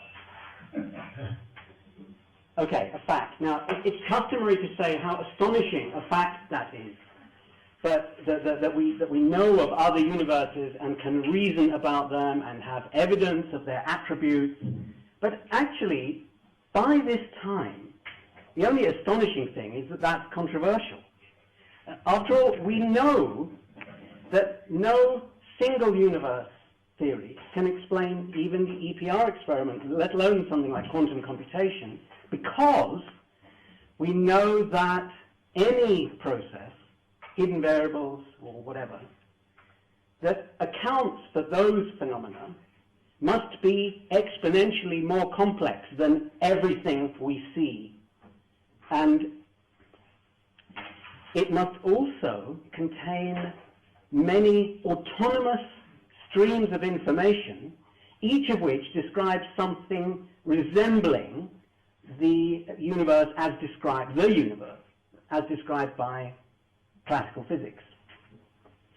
But I don't want to address that controversy today for reasons that I'll explain, except for one aspect, which is just terminological, although actually it's more than just terminological. Whenever I say interpretation, I'm going to mean that, with the scare quotes. I'm not going to refer to Everett's discovery as an interpretation, at least if I can help it, or even as the interpretation of quantum theory, even though that's what it is. No other is known. Because the term interpretation has come to have connotations that misrepresent not just quantum theory, but science in general. For instance, we never speak of the existence of dinosaurs millions of years ago as an interpretation of our best theory of fossils. We say, or we claim, that it is the explanation of fossils. And what's more, the theory isn't primarily about fossils, it's about dinosaurs. We say that the dinosaurs really were there, even though there is an infinity of rival interpretations of the same data that make all the same predictions and yet say that the dinosaurs weren't there. For instance, there's the interpretation that fossils only come into existence when they are consciously observed. And therefore, fossils are no older than humans. So they can't be as old as claimed. And what's more, in that interpretation, they aren't evidence of dinosaurs. They're just evidence of those acts of observation. Or there's the interpretation that dinosaurs were such weird animals that conventional logic doesn't apply to them. Or there's the interpretation that it's meaningless to ask whether dinosaurs were real or just a useful fiction to explain fossils. None of those interpretations is empirically distinguishable from the rational theory of dinosaurs. But they are ruled out because all of them are general purpose means of denying anything. You could even use them to deny that quantum theory is true. So, insisting that parallel universes are only an interpretation and not a scientifically established theory or something, as if there were such a thing, has exactly the same logic as those stickers that they put in some American biology textbooks saying that evolution is just a theory, by which they mean exactly that it's just an interpretation. Or, in terms of the analogy that Everett himself used in his famous exchange of letters with Bryce DeWitt, it's like claiming that the motion of the Earth is only an interpretation which we place on our observations of the sky. Now, a prime mistake there in all those interpretations is to conceive of scientific theories as being composed of separate formalism, predictions, and interpretations.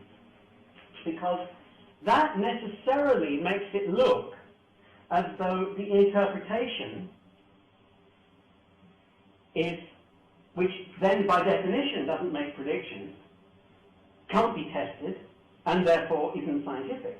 And as I've just explained, then interpretations are also infinitely variable.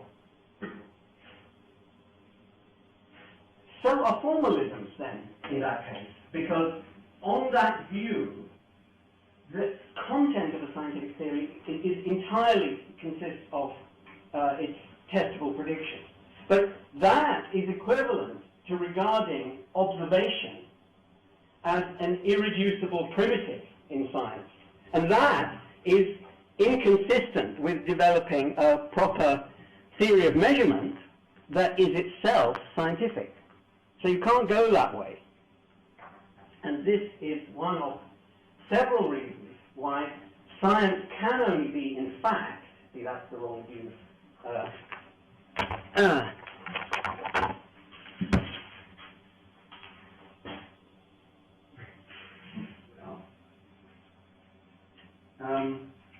Science can only be explanation, asserting what is there in reality. For a discussion of other reasons that science can only be explanation, see my book, The Fabric of Reality. The only purpose of formalism, predictions, and interpretation is to express explanatory theories in such a way that they can be efficiently criticized. And the explanatory theories have to be about what is there in reality, not just about human perception. That is intolerably parochial of view. And in that regard, all the so-called interpretations of quantum theory are either versions of Everett, sometimes in heavy disguise and with heavy equivocation, like Bohm's theory. Or they claim, in effect, that no explanation, in my sense, of quantum phenomena exists. That is to say, no objective reality which alone accounts for the observations on the one hand and obeys the equations, the formalism, on the other. If you deny there's an objective reality, then yeah, you can do that, but then science stops being about anything apart from your own thoughts.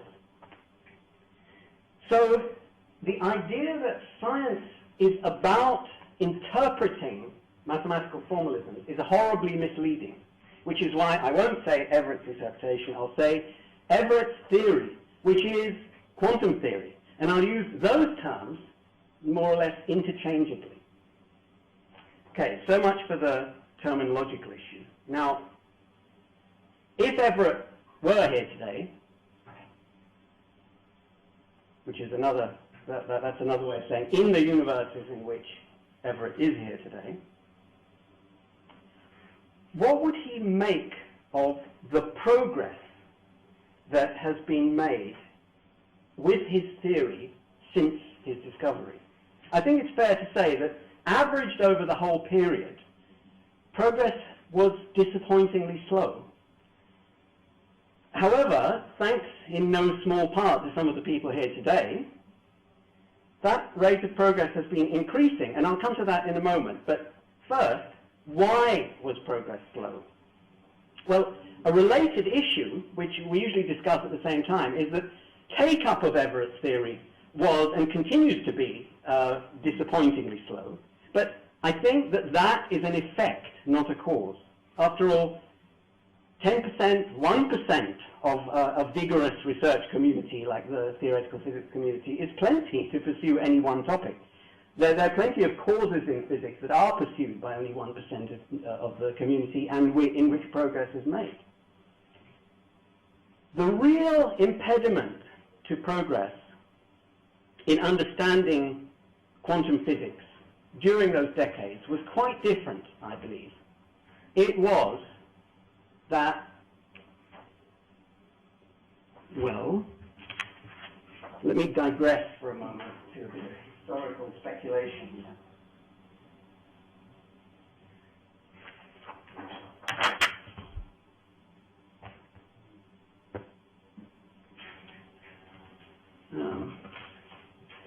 That was a bit of hyperbole by Dennis Sharma, who was my boss when I came to Oxford as a graduate student. I quote that from memory, but several times in different ways.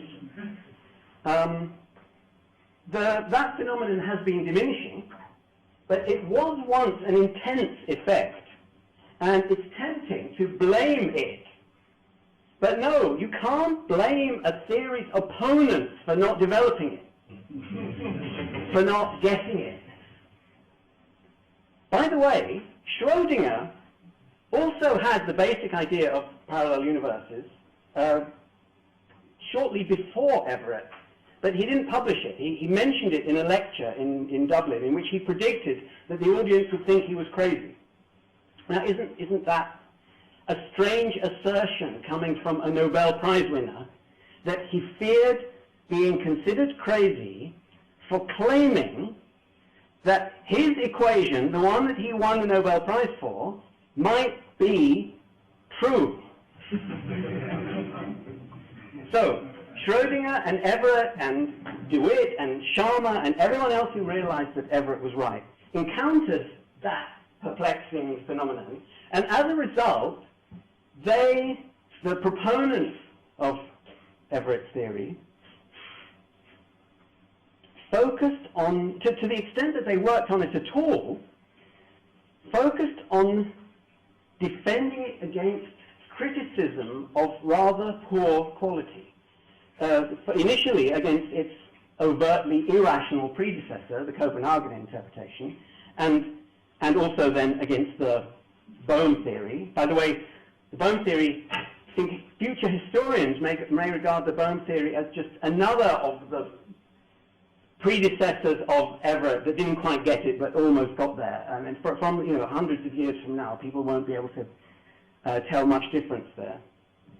Bohm could easily have anticipated Everett entirely if he had chosen not to equivocate about which of the things in his theory were real and which weren't. And then later, they were defending against the other disguises and denials of quantum theory that were proposed for the purpose of escaping from the plain physics of the theory. So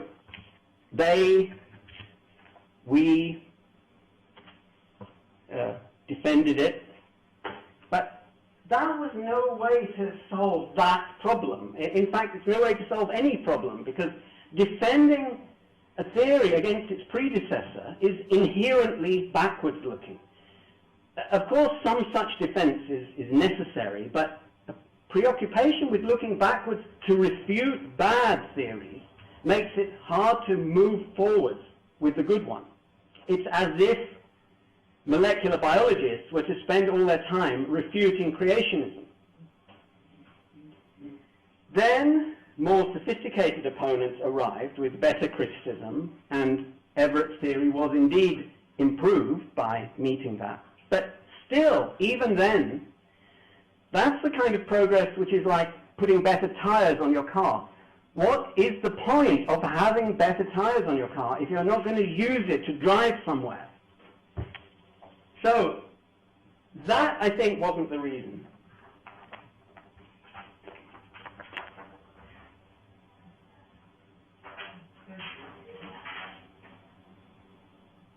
This was the reason. Looking backwards instead of forwards. That's my historical speculation. And that has palpably changed, but not yet enough. So today I want to advocate developing the sophisticated and far-reaching consequences of Everett's theory, rather than endlessly defending and redefending just the basic idea of it.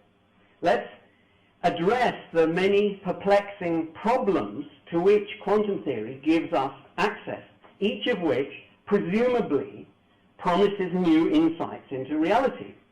And in most cases, it's only Everett's theory that does that, because most of those problems are fatally obscured in other approaches by their vagueness and crudeness, and in many cases by their denial that there's anything real there to theorize about in the first place.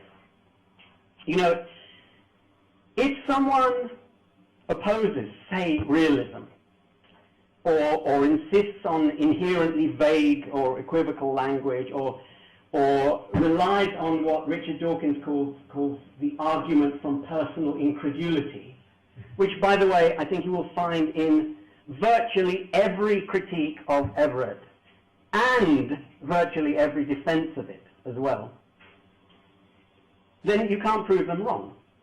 But what you can do with a bit of luck is make progress. And I think that most physicists and philosophers actually want to understand the world, no matter how loudly they may deny this. So it's going to be progress that's difficult or impossible to achieve in other approaches that will ultimately be the best and only possible effective defense of the rational quantum theory, just as progress in general is the only really effective defense of reason and of science in general.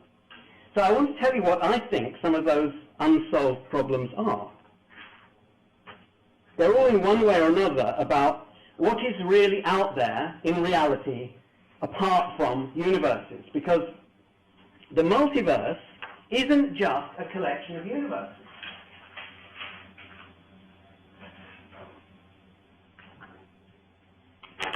In fact, universes, the things that historically all the fuss, nearly all the fuss about Everett has been about, are really just classical physics. And an ensemble of classical universes is still classical. Even if they slightly interact, it's still classical. It doesn't have entanglement, it doesn't have phases to its amplitudes, and it doesn't have continuous motion of discrete observables, or doesn't support quantum computation. It doesn't even represent observables that aren't close to being diagonal in some preferred basis. So these are all properties that the real multiverse has in addition to having universes in it. And that's not an exhaustive list. Okay, so let's start with a free particle in empty space. You might think that at least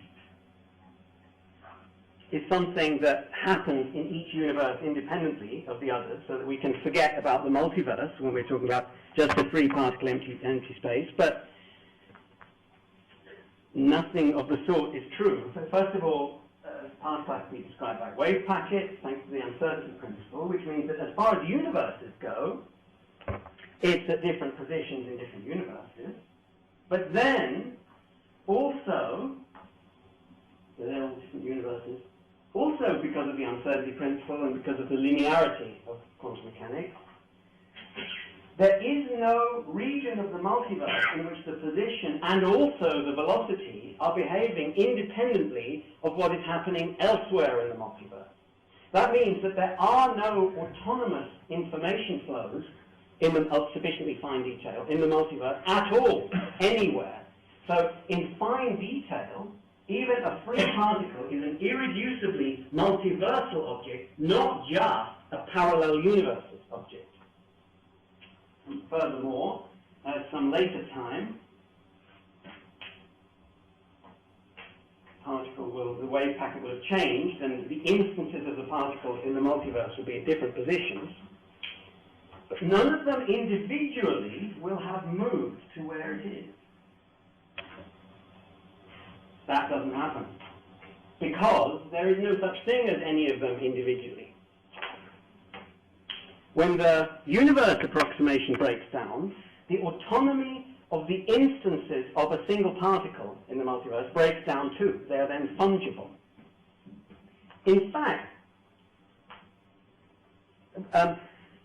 all this is implicit in the equations, but we lack an explicit mathematical description of the multiverse at any level lower than that of the universe, which is an emergent level, as we now all know. And this is one of the most telling omissions, in my opinion, corroborating my historical speculation,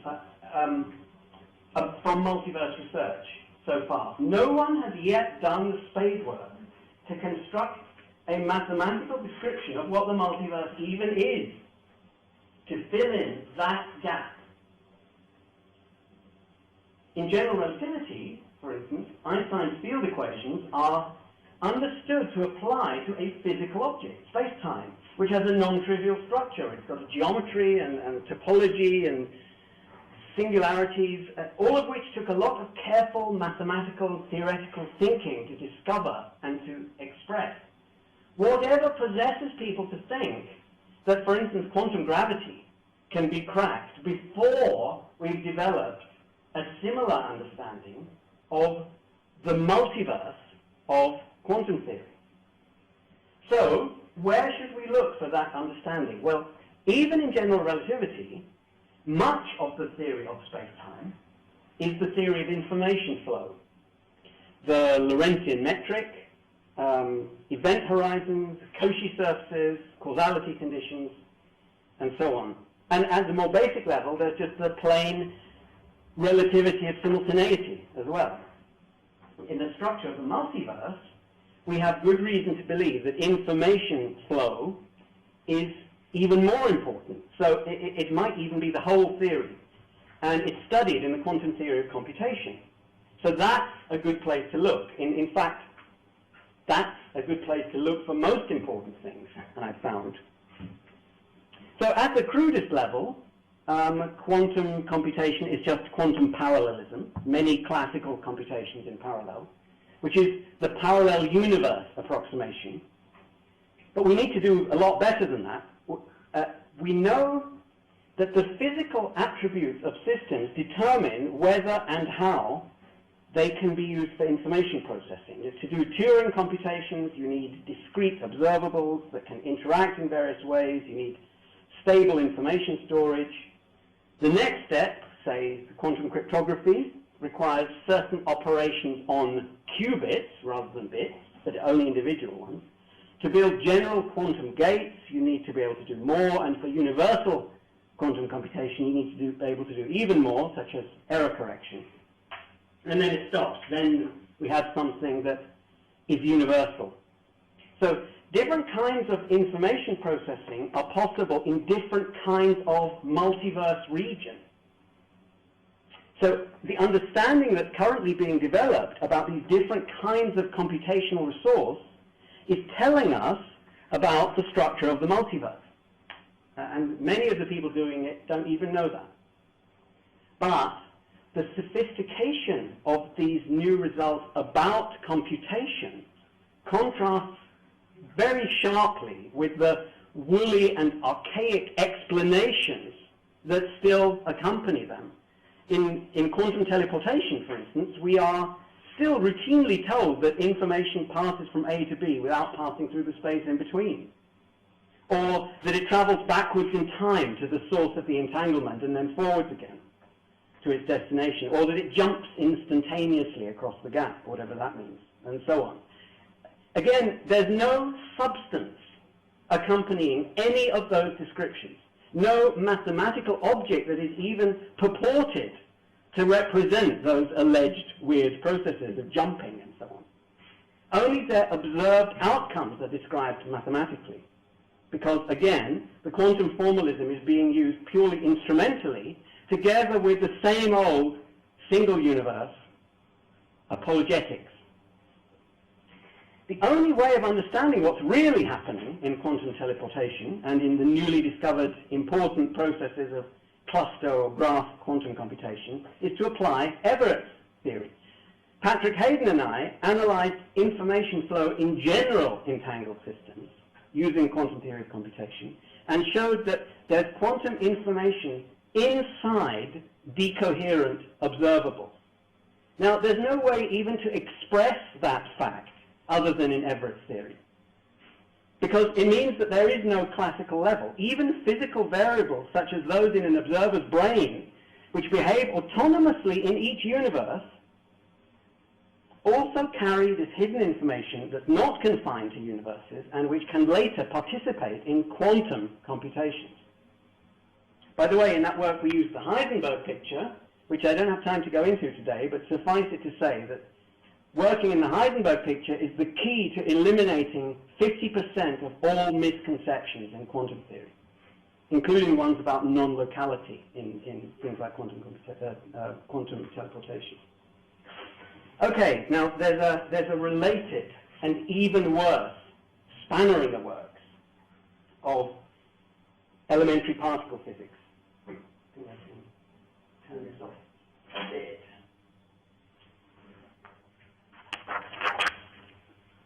Particles, or strings, or whatever, are supposed to be fully quantum mechanical entities in nature, but the people who work on them only ever construct classical single universe theories. Why? Because they think that the quantum part of the theory, by definition, has to be trivial. It's assumed that in order to discover the true quantum mechanical equations of the world, you have to enact a certain ritual. First, you have to invent a theory that you know to be false, using a traditional formalism and laws that were refuted almost a century ago, in some senses more than a century ago. Then you subject this theory to a formal process known as quantization, which for these purposes includes renormalization, and that's supposed to be a quantum theory, a classical ghost in a sort of tacked-on quantum shell. In other words, the true explanation of the world is supposed to be obtained by a mechanical transformation of a false theory without any additional explanation being added. That is close to being magical thinking. How far could Newtonian physics have been developed if everyone had taken for granted that there has to be a ghost of Kepler in every Newtonian theory of anything? That the only valid solutions to Newton-type equations were those based on conic sections, because that's what Kepler had. And because the early successors of Newton's theory also had them, just as the quantization recipe did successfully discover new quantum systems, what, 3 times, 4 times? So it was worth trying for 1 or 2 more times as a heuristic. Lots of things are worth trying. String theory was worth trying. Well worth trying. But there was no justification for relying exclusively on nature being this classical ghost in a quantum shell. And I think it's not a coincidence that the decades of not taking seriously what quantum theory says in its own right, by following up on Everett, was also the time when discoveries of new kinds of quantum systems frustratingly slowed down as well. But it's surely a mistake to stick to the historical single universe worldview even while using quantum mechanical equations. We should be seeking explanations not in the confines of one space-time or even multiple space-times, but in the multiverse. Such theories are possible. I even constructed one a while ago for unrelated reasons called qubit field theory. Anyway, another problem is the nature of time. Now, in 1982, Don Page and Bill Wooters discovered that times are Everett universes. They were addressing, again, an apparently unrelated theoretical problem, namely, since total energy is conserved, how can we tell that the world isn't in an eigenstate of it? And they discovered that we can't tell. We can assume, without loss of generality, that the world is in an eigenstate of its Hamiltonian, a stationary state. But then, what's all this motion that we see? Well, by analyzing closed physical systems that included clocks, they showed that motion is an entanglement effect. Clock states are correlated with states of other systems.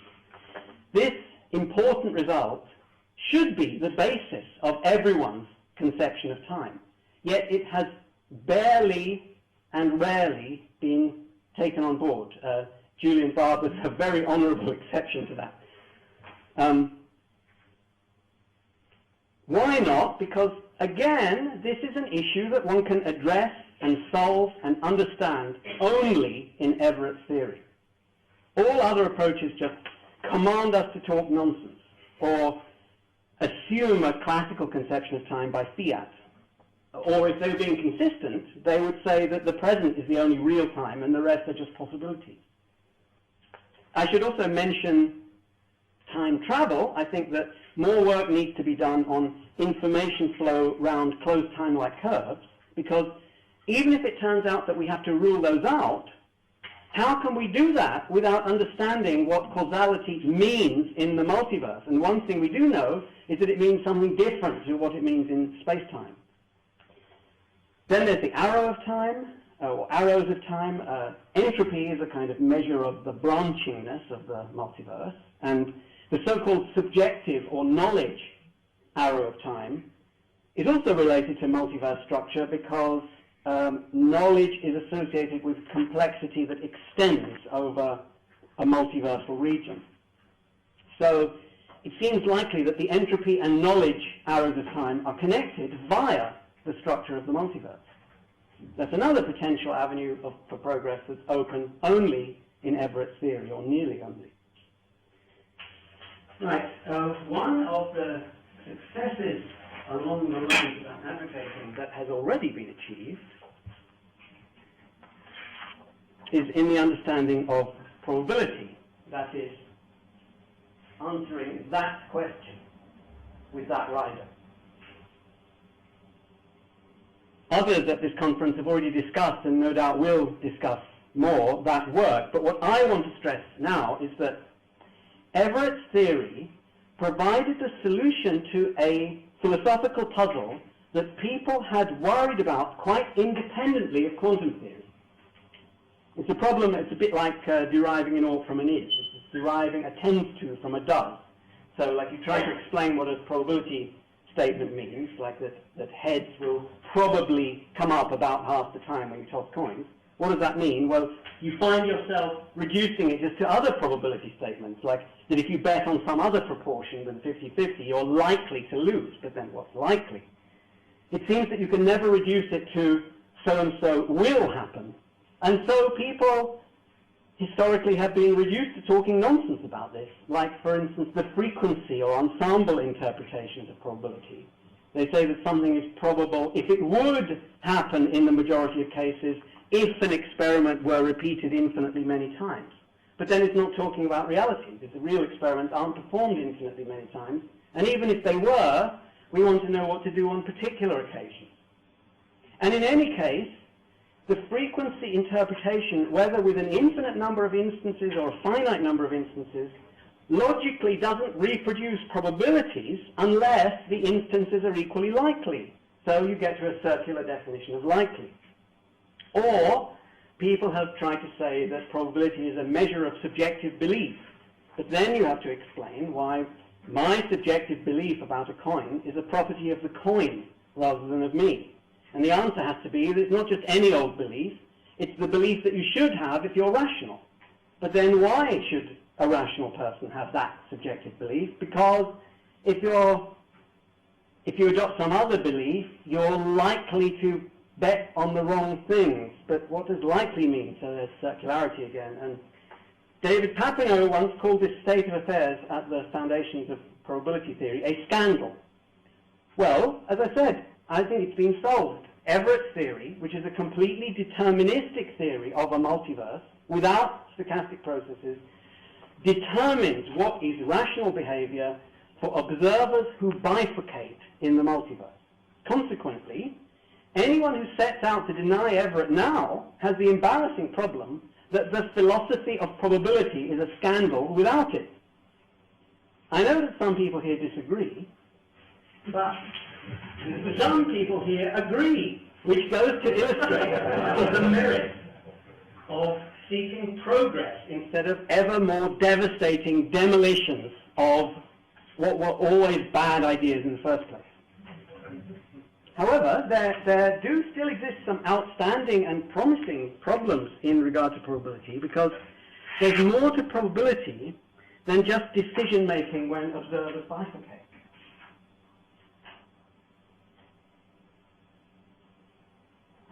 There are also important situations where an observer only exists in some regions of the multiverse and not in others. One example is anthropic principle arguments, where people try to explain the values of observed quantities by calculating their expectation values given that someone asks what the values should be. In particular, they're usually concerned with ensembles of universes with different sets of laws of physics, and we exist in some of them and not in others, and so we can make predictions. But one problem that arises is, who is we? This isn't just the problem of personal identity in the philosophy of mind, though that too is an issue that one can't hope to understand without the full quantum context, as Michael Lockwood and others have pointed out. For instance, the universe may be spatially infinite, in which case, again, there may be infinitely many instances of the whole universe that's observable from here. And if we identify all identical instances of ourselves as being the same person, which surely we have to do if we're physicalists, then should we not also be identifying identical observable universes across space as being the same universe? But in that case, space would really be finite after all, even in the cosmologies where space is infinite in the classical general relativity approximation. Okay, then there's the so-called quantum suicide argument, to the effect that if you want to win the lottery, all you have to do is buy yourself a ticket and set up a machine that will kill you automatically in your sleep if you lose, and then in the universes in which you do wake up, in which you exist to make the observation at all, you're bound to be a winner. And then there are various types of what's called a simulation argument, for instance by Nick Bostrom, such as that in the distant future, the whole universe as we know it is going to be simulated in computers many times, and therefore the overwhelming majority of instances of whatever we have observed will be observed in those simulations, and therefore we probably are in one of them. So the argument goes. Now, at present, little, if any, progress can be made in any of those controversies. Ingenious arguments have been devised for all of them, but at present they all ultimately reduce to hand-waving, because at the root of all of them there is some assumption about probability, and all of them are guilty of using the frequency interpretation or the subjective belief interpretation, or both. And they are therefore all in a state of sin at present. What is needed is to express any such argument in the framework of a theory of a multiverse. Sometimes it has to be a bigger multiverse than the multiverse of Everett. And then one has to derive the premises of one's argument from laws of physics, purported laws of physics, as Everett did. One has to determine then, as was done with the Everett multiverse, whether the theory, that theory, forces a unique meaning on the numbers that those arguments want to regard as probabilities. A unique meaning such that those numbers can be used to make predictions and place rational bets and infer, make Bayesian arguments about inference, about the state of the universe and so on. And all the other universes is probability. And if it doesn't force that, then no progress can be made with it, and the argument in question isn't really valid, isn't really scientific. My guess is that when that's done, we'll find that the quantum suicide argument and most versions of the simulation argument are actually invalid, and the anthropic principle arguments, I suspect, are actually right as far as they go, but insufficient in themselves to explain anything. But that's my opinion. It's just hand-waving. Hand-waving, as I said, can't resolve those issues. Only future developments in multiverse theory can. Okay, so here's a quick summary of the open problems that I've mentioned. Really just look at the length and diversity of that rather than the content. Everett's theory is pretty far-reaching. That's the point I'm trying to make. And this is just the tip of the iceberg, I'm sure, because quantum theory is deeper, much deeper, than all the other theories in physics that are considered to be fundamental. So the implication of that for physicists is, well, we've got to understand this thing, the multiverse, because otherwise, in every fundamental branch of physics, it's as if we were planning an expedition to the moon while still thinking that the Earth is flat. We may not go wrong, but we probably will, and we probably won't have the wherewithal to proceed. To philosophers, the implication is some of our basic intuitions about the physical world are plain wrong, not just in regard to how many universes there are. As I said, that is the least of it. That's just classical. It's what is there apart from universes. And hence, since philosophy is about understanding things like probability and time and the nature of existence and non-existence and the self and causation and laws of nature and the relationship of mathematics to physical reality, for all of those, for any of those, you've got to understand the multiverse first. Learn to think in terms of it. Build on that understanding. Leave behind the older misconceptions and the older conceptions of the multiverse, and apply that to learning about everything else and discover its successor. As I said, there are people here already doing those things, but to the rest of you and to the physics and philosophy communities at large, don't let it be another 50 years before you too become serious about building on Everett's theory. Thanks.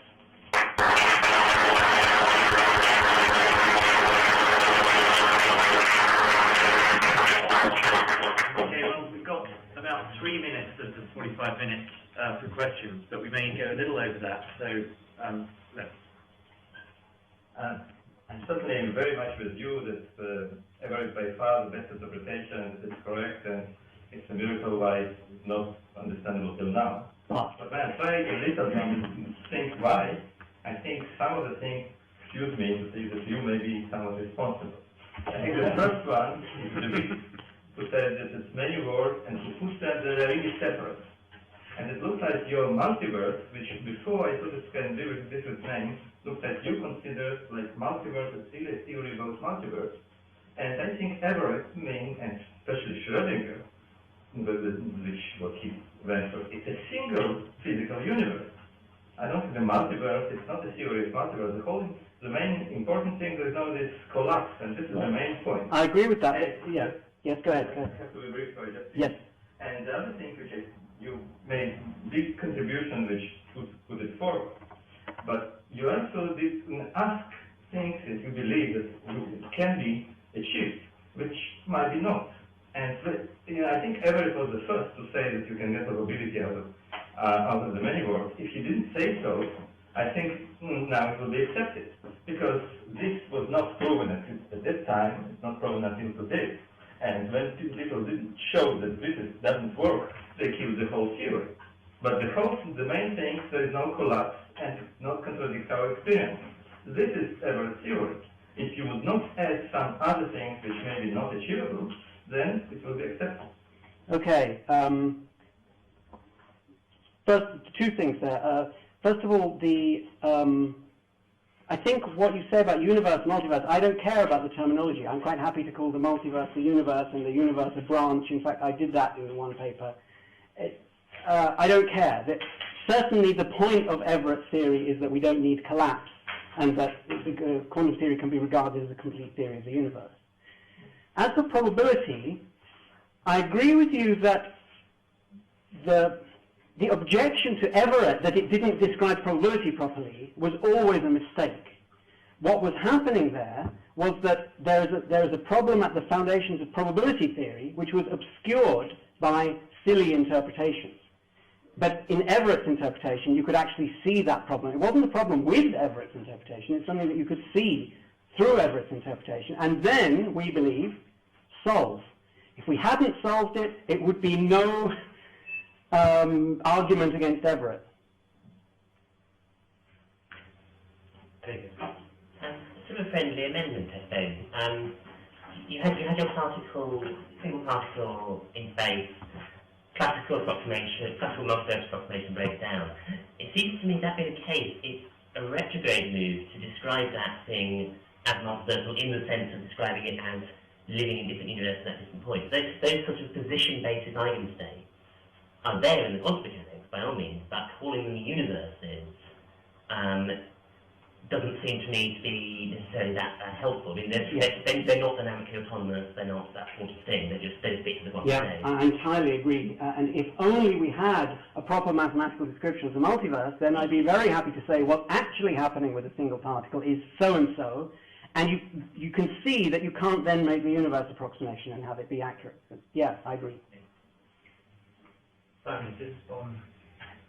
It's literally when you say we don't have a proper well, I don't want to get into math. When you say we don't have a proper understanding of the multiverse, what sort of understanding do you have? Is it mathematical? Is it? It's both. Well, there's a mathematical issue and a mathematical physics issue, and also a philosophical issue. The mathematical physics issue is that we don't know what mathematical object the equations of quantum theory are supposed to apply to. We know how to get answers out of them, and we know how to describe something about this object in emergent approximations. But we don't have an exact theory of it. We don't have a theory of it that's in principle exact.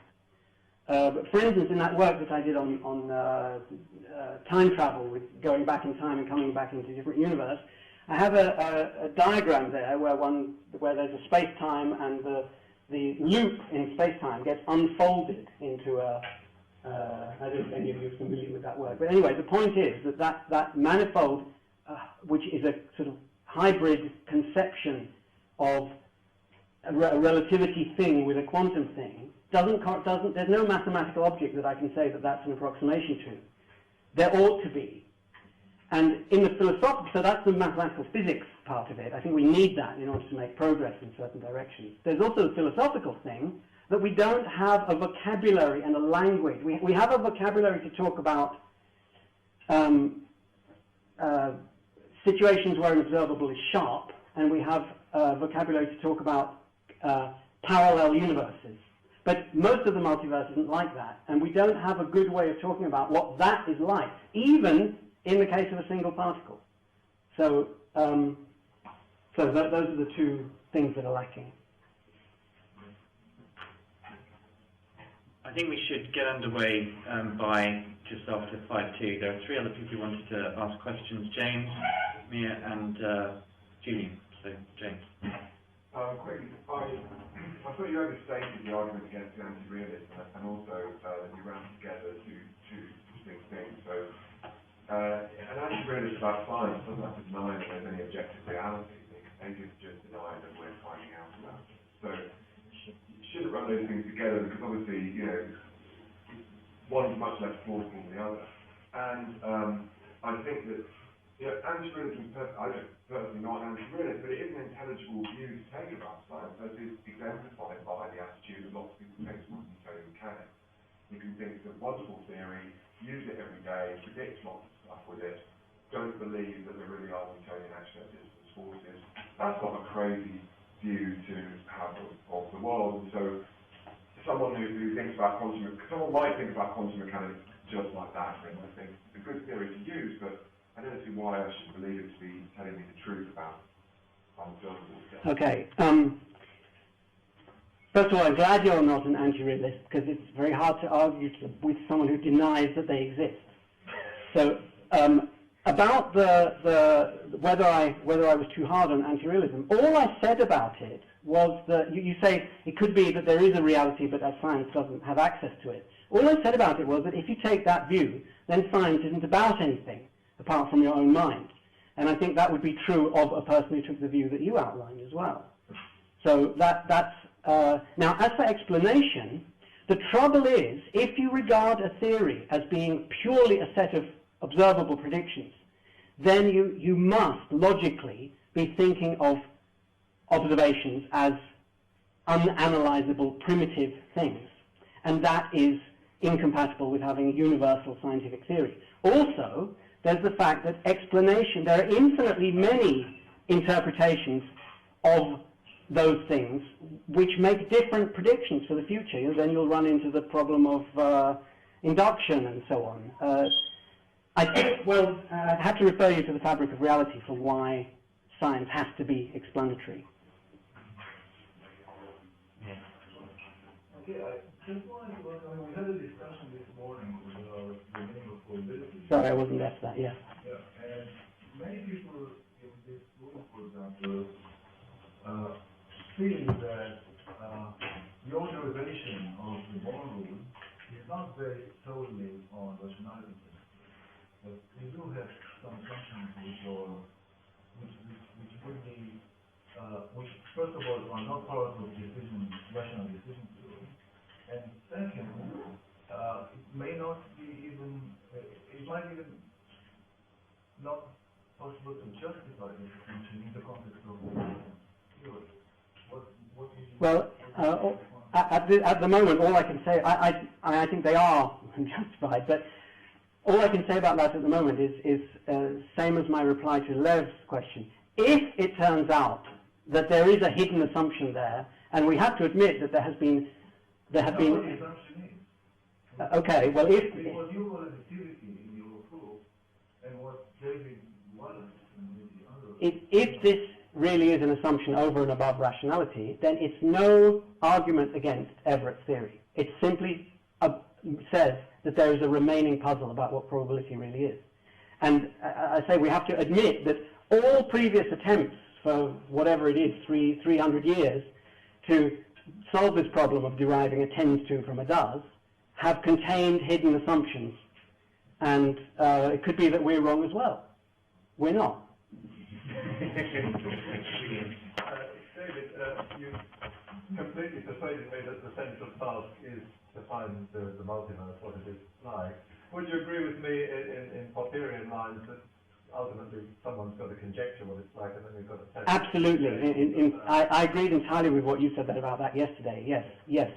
It's got to be, they've got to conjecture an explanation, that is, an assertion about what the reality is like, observed and unobserved, and then that has to be tested. And to follow up to that, there is an argument for saying that science actually progresses in small steps, so I wouldn't be quite so quick in saying, dismissing the ghost within the thing, because that's really actually an argument, the ghost within the classical ghost within the quantum is a bit disliking not making a giant leap rather than a series of small leaps. And I mean, to some extent, I have made a conjecture about what the multiverse is like. I think it's probably almost certainly too naive and will be wrong. But that is essentially what Rice de Witt conjectured 40 years ago. I wouldn't totally dismiss that as a possibility. I said it was worth trying heuristically, and it has been tried, but it seems to be running out of steam. So there seems to be an obvious explanation for why it's running out of steam. Okay, I think we should draw this part of the session to a close and thank David again for work.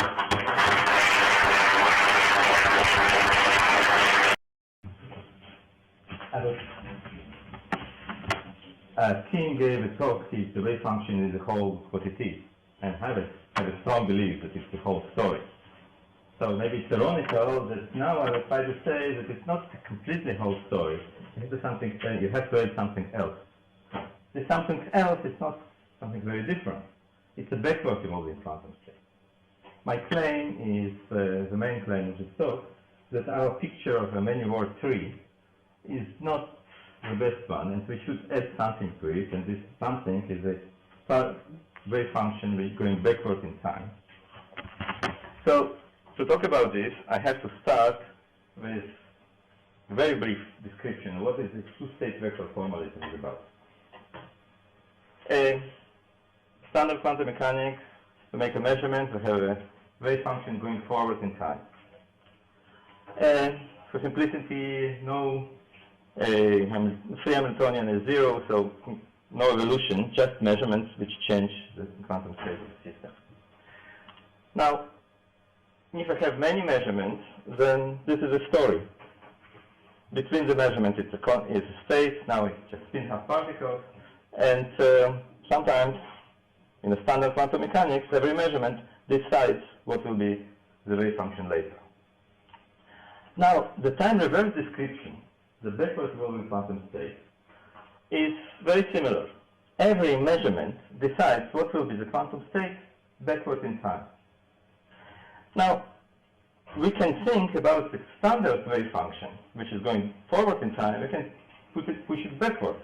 And this will not be the same story. This one is decided, the forward one, the standard one, by the measurement before the time we want to consider the quantum state. And this one by the measurement which is after. Now, if you look on this example, the important thing is that if we make measurements in the same basis, if we make one measurement and then another measurement, then really the two state vectors are the same.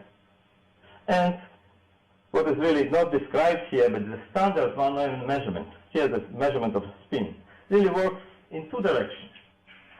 And if we know that it sends a wave function forward and backward in time. One thing, if I know that in that time sigma x was 1, I know that the previous measurement of sigma x also should give us 1. So this is a theory.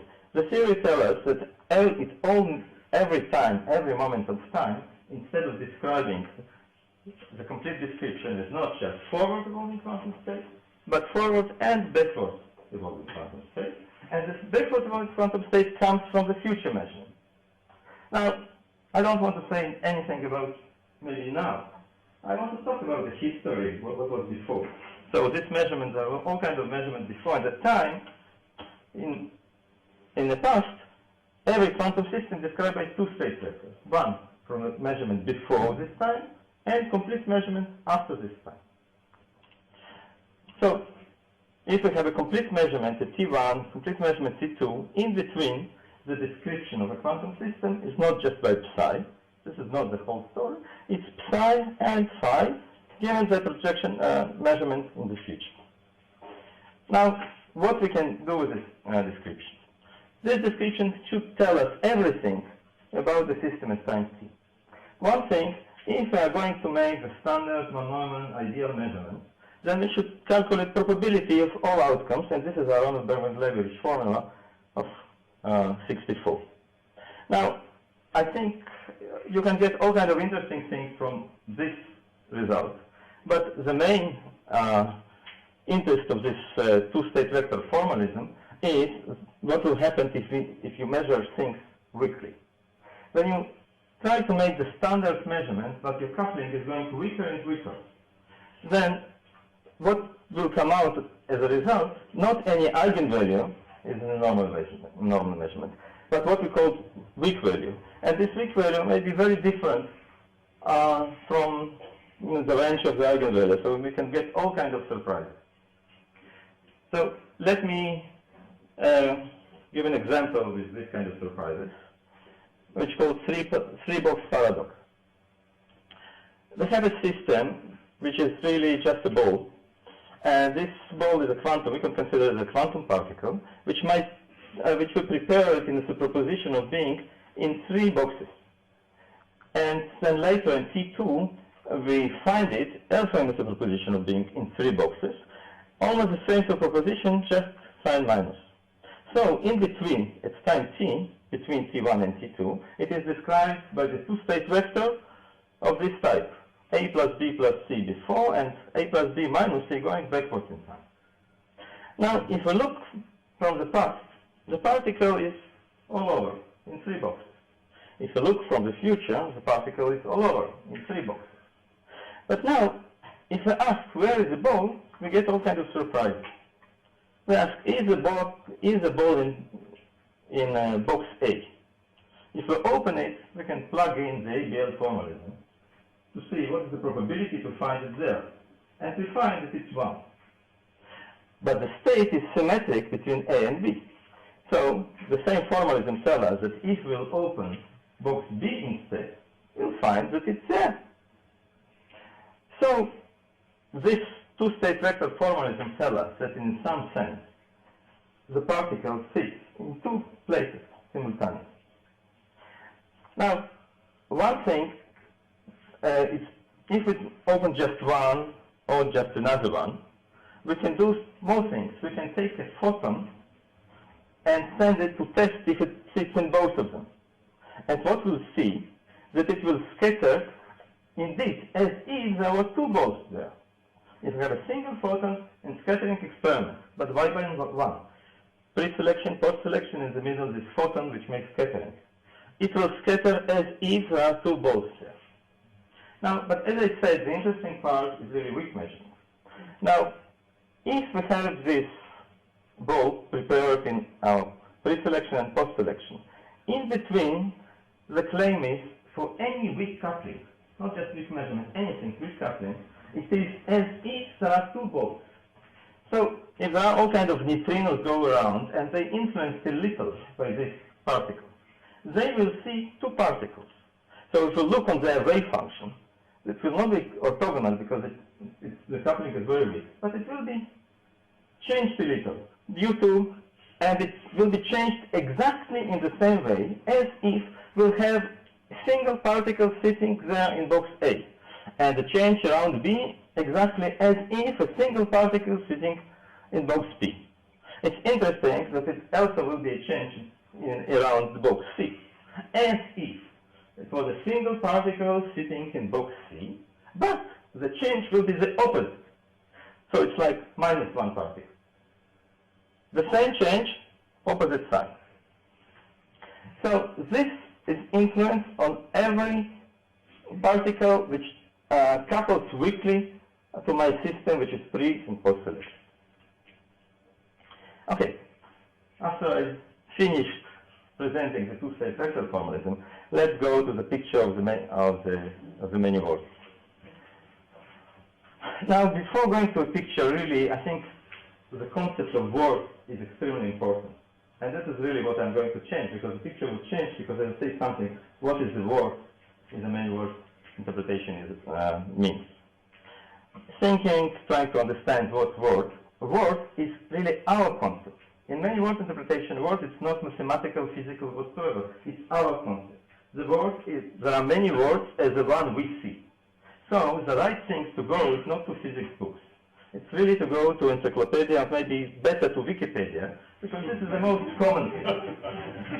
So this should give us the inspiration, what the word is about. And what I took out of it is the following definition. A word is the totality of macroscopic objects, stars, cities, people, grains of sand, etc., in definite, classically described states. Every macroscopic object should be in a well-defined state. It shouldn't be in superposition. This is how we'll divide the wave function of the universe into parts which correspond to words. Now, maybe also important, there is a history, if you see in Wikipedia. This is really in a particular moment, but the word is really the whole story. A different word is different story. So the word is, I can ask what about this word in particular time, but the word is really a time duration. Now, clearly, this is really how I will find I have a physical theory. I want some mathematical concepts. This is a guiding how to define them. So really the definition maybe inside the many word interpretation of what the word is about is the following. A word is a branch of the universal wave function consistent with the classically described state of macroscopic objects. So really I have to talk about this, the whole wave function. This is usually how things are considered. And this is the standard idea of these branching words. Each one of those are really kind of it's a quantum state, part of the quantum state, branch of the wave function of the universe. In each of these states, all macroscopic objects are sitting in a particular place. This is a standard description which I think we should add something to it. Okay, now just look on, not to look on a big tree, let's look on a small tree. This is a small world, and we have this small experiment. Now, David Deutsch considers this single particle and divided to universe. I will never do it. For me, words is something when we have a macroscopically different thing. Single quantum particle is a single word from my point of view. So now, when I have this particle which starts from here and ends up there, this word split only on the detector. The fact that I have a particle in two places is still a single word because nothing macroscopical changed. So this is a picture, and if I add this A or B, I consider particular word. This is a word in which I found a particle here. It's a single particle. In one word I find it here, in another word I find it here. Now it looks like that in many word description, if I look at this time, I should consider my word if we have a detector which already, I have a source which already emitted my particle. I have this beam splitter sits, and at that moment my two detectors are ready. The quantum state of the detectors now, they're still ready, both of them. In my world, in this world, they're still ready. And if I consider this as my word, I don't think I got the whole story. Because if I try to analyze a little more what the word is about, I can separate two classical macroscopic objects, which are rapidly measured by the environment. So my detectors, my beam splitters, all the things, they are classical. And what's interesting for me, these objects have the same backward evolving quantum state as forward evolving quantum state. Because environment measures them in the same basis all the time. And if I make consecutive measurements in the same basis, I get the same answers and the wave function going backward forward. So during all the time, they give me the same state. Now, I also have, so this is those particles, and for the description is of this particular world. Then I have this source which was ready and then emitted from now on. Beam splitter didn't change its description. And in this world, this was ready and remained ready forever. And this was ready until this moment, and from now on it made clicks. It went to a state that it found a particle. This is really a description of a world, as I said, in as a definition in the terms of macroscopic objects. But now I have to add, there are other objects, there are microscopic objects. There are quantum objects, and the important one is this really particle which takes place in this experiment. It's really crucial to understand the story. The world is a story. They will not talk about macroscopic particles in this beam splitter experiment. I will not understand what's going on. So this particle, its story, its wave function in the normal tree description is what is here. It starts here, it splits here, according to Schrödinger equation, goes both here and here. Now, I want also to know what's going on with these other particles. I have also this neutrino, so other particles which couple very weakly to my system. They couple pretty weakly also to macroscopic system, and they also couple to my microscopic particles very weakly. So I can draw them, and they get these small changes in their wave function, not being orthogonal, but small changes. And the correct drawing is really this. If I look in my world, I can make many of these. I can make experiments to test it. On one I cannot, but I can make in my particular world to make millions of these, and then to test what happens to these weakly coupled particles. And I can test it. This is what I will see, and this is inconsistent because something strange. I understand why this clicks here. All this I understand, but if there are these things, they should be also here, but they are not. In my world, remember, this is a world which I start from here and I found particles here. I will never, in this world, will see any influence whatsoever and anything here. So, really, I have to find something. I have to find some description which will explain why there is nothing here. I have to explain why there is this weakly coupled object fill my particle only here when my many word description really tells that it's both here and here. And the way out is a backward evolving quantum state. For macroscopic objects, I don't have any new way. It's the same. But for this object, which doesn't really couple, it's not measured, it does have different quantum states forward and backward. Forward quantum state is like this, going from here, the green one. And backward is the red one. It's found from here, go backward, go this way. Now, if I use my formalism, weak values, how I find them, the weak formula, projection, I need both forward and backward. Now I understand why I get something here, and I don't get anything here. Because there is no backward evolving quantum state here. This is explanation for this story. So if I will add this two-state vector, then to my description of words, then the words will be a good description. I will understand what's going on in the world. What's going on with weakly coupled quantum particles, strongly, and macroscopic quantum particles. Time is problematic, but I have a very nice other example. So let me go briefly. A little more complicated, of the same kind. I have these beam splitters. I arrange them this way that the forward evolving quantum state going like this. Now again, we have a detector here and two detectors here. So there is really one word up to here because there were no real measurements, no splitting of the different macroscopic objects. And then there is another splitting here. Now I consider a particular word in which this detector clicks too. So clearly the way is here, then here, and then here. And it looks like then I should expect something of this kind. Very natural. Because I arrange the destructive interference, so everything which comes from here will never come here.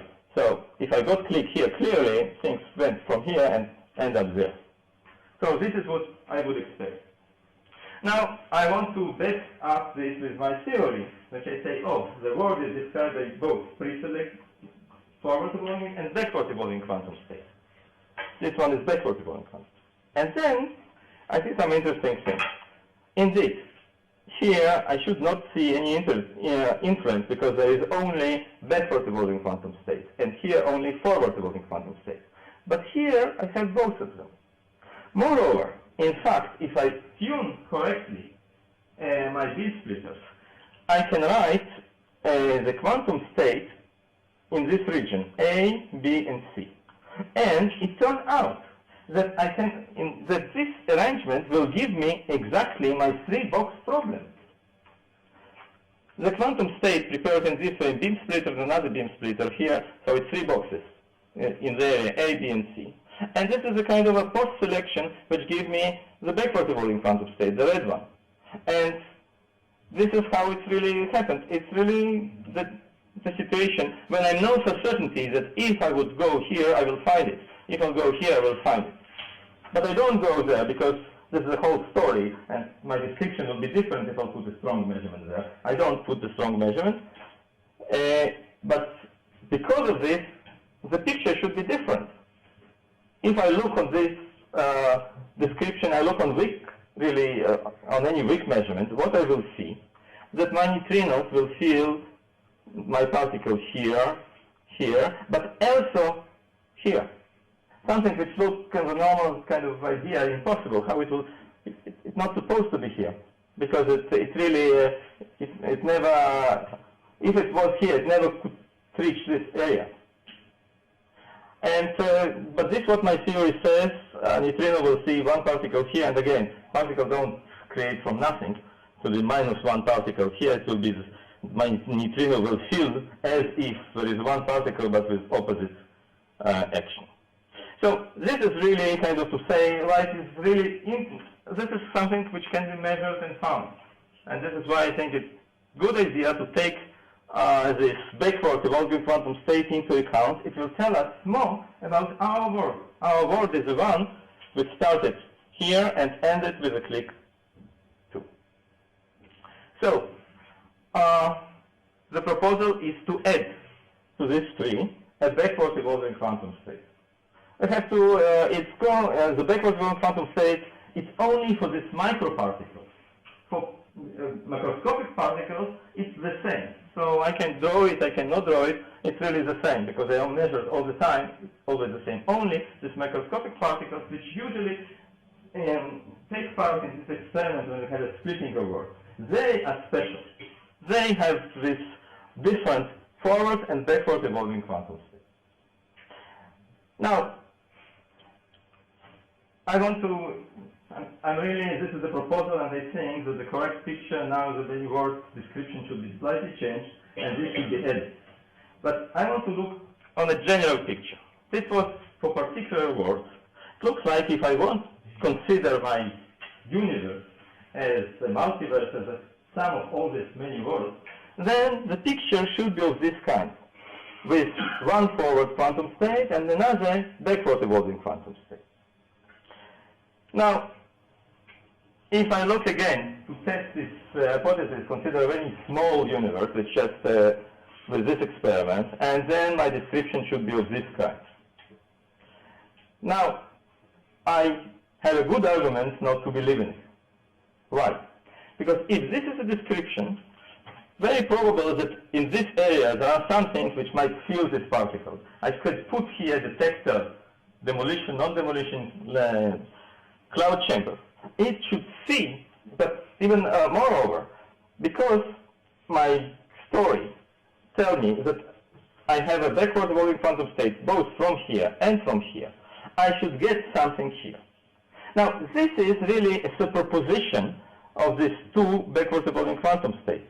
because in this place my measuring devices are already, they forgot that they measured anything. So it's a superposition. There is a possibility that in this superposition it's a destructive interference, I will get nothing. But in general, if I want to believe that I have one side from the past and different side from the future, in general they will be different. Now, if they're different, this will require, in my big universe, that somebody will build a detector here. But I made in my laboratory experiment when the detector was in another place. So it really requires some conspiracy. So if I have the standard picture, it's very big price to add really a difference to all of them. So really I will say no. There is no such thing. What's going backward in time, if I look on all together, it's really, there is destructive interference. It's wrong to put this thing in the universal wave function. If I, it's consistent with what I see on my weakly coupled particles, because they will be just in a superposition like everything else. Now, if I look on this big universal wave function, this story, then it's wrong. It should be like this. It should be like this. It should be the same wave function. Another argument why it should be like this.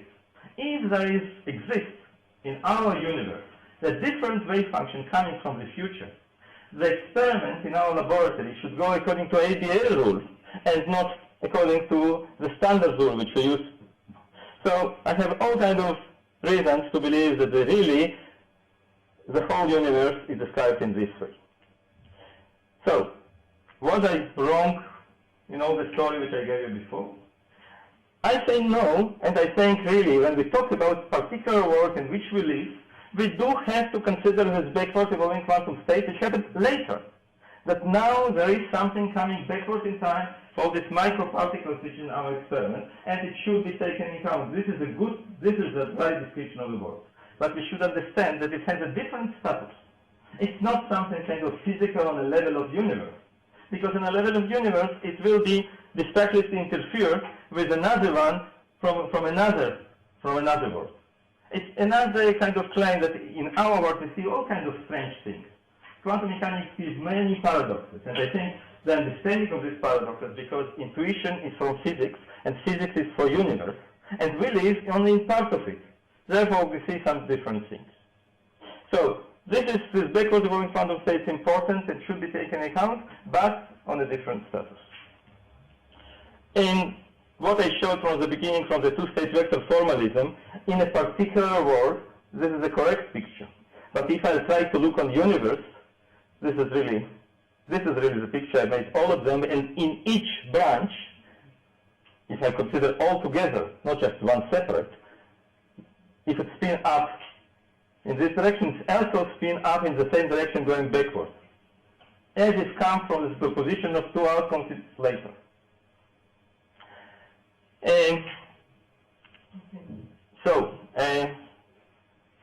So this is really what I say. We should consider them all together. We can draw them, but we cannot really take them all together. This is not two-state vectors. The meaning of all these things, going backward in time in each word, corresponds only to each word. They do not correspond to the whole universal. We will not find, if somebody else will come outside, will be able to probe our universe, they will not see this different wave function coming backwards in time. So this is a picture. If we think about the physical story of the whole universe, this is this. If we think about, want to decompose it to different words, for each word we have to add backward evolving quantum state of microparticles. I have two slides about speculation, which kind of, I don't know. If I don't have time, maybe it's good not to go there. It's going to be about 10 minutes or so now for questions, so it depends how much time you want to use up. Let me, again. This, I thought, took me a lot. Simon asked me, when did you ask me to write about time?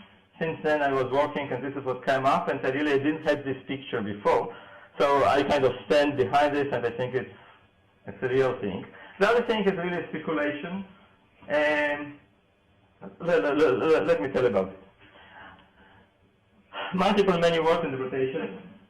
Maybe I had it before, whatever, but it's interesting. It's really, when I was trying to put what I have here, what I got before is kind of a nice picture, but it was asymmetric in time. And if I want something symmetric in time, then what I should do is this. I say that the universe is really equal weight mixture of all possible quantum states. Now, if somebody will bring a teleportation machine to teleport our universe, so he will have these two parts. One part, so I have to make this Bell measurement of universe plus this part, and another part. Each part, I will claim, this is our universe. The state of our universe is this state of this teleportation machine. All these things.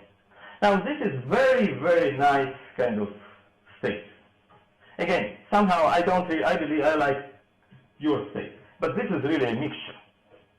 So, but this mixture is very, very nice. It's absolutely symmetric in all things imaginable senses. It doesn't change in time. So let's put any Hamiltonian there, any interaction, it will remain as it is. Time, you can start time whatever, backward, forward, whatever you want.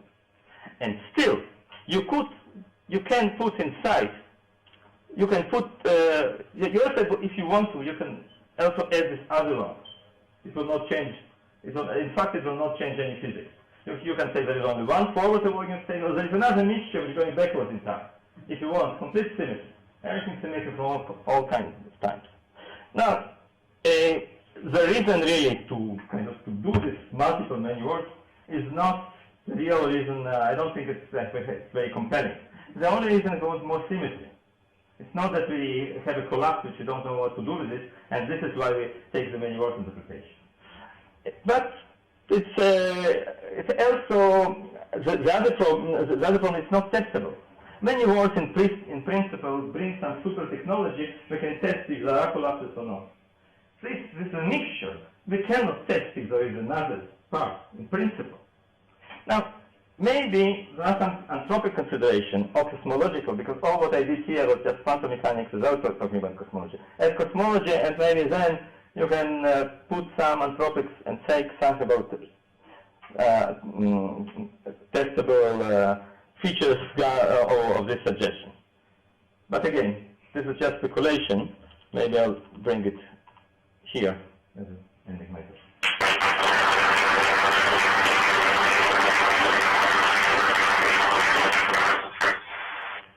Okay, Guido. Okay, so maybe I'll come at the board if you don't mind. As you know, Lev, when we still have official commentators on the program, I was going to comment on your talk. So I've got just maybe a little more to say. So you apart from your speculation at the end, you were saying maybe we should opt for the trivial two states for the universe, and your argument was otherwise we would get effects from the ABL rule. Now, I'm just wondering about a slightly different way of seeing things, which I won't insist on it, but it may be something to have a look at. So if we take really different psi final and a psi initial, which are different, then well, I mean, there's a natural way of trying to define many world interpretation, and that will be following Myrvold and Jim Hartle by setting up a two-vector decoherence condition. So real parts of the trace of psi f T alpha n of Tn to T alpha 1 of T1, psi initial alpha prime of T1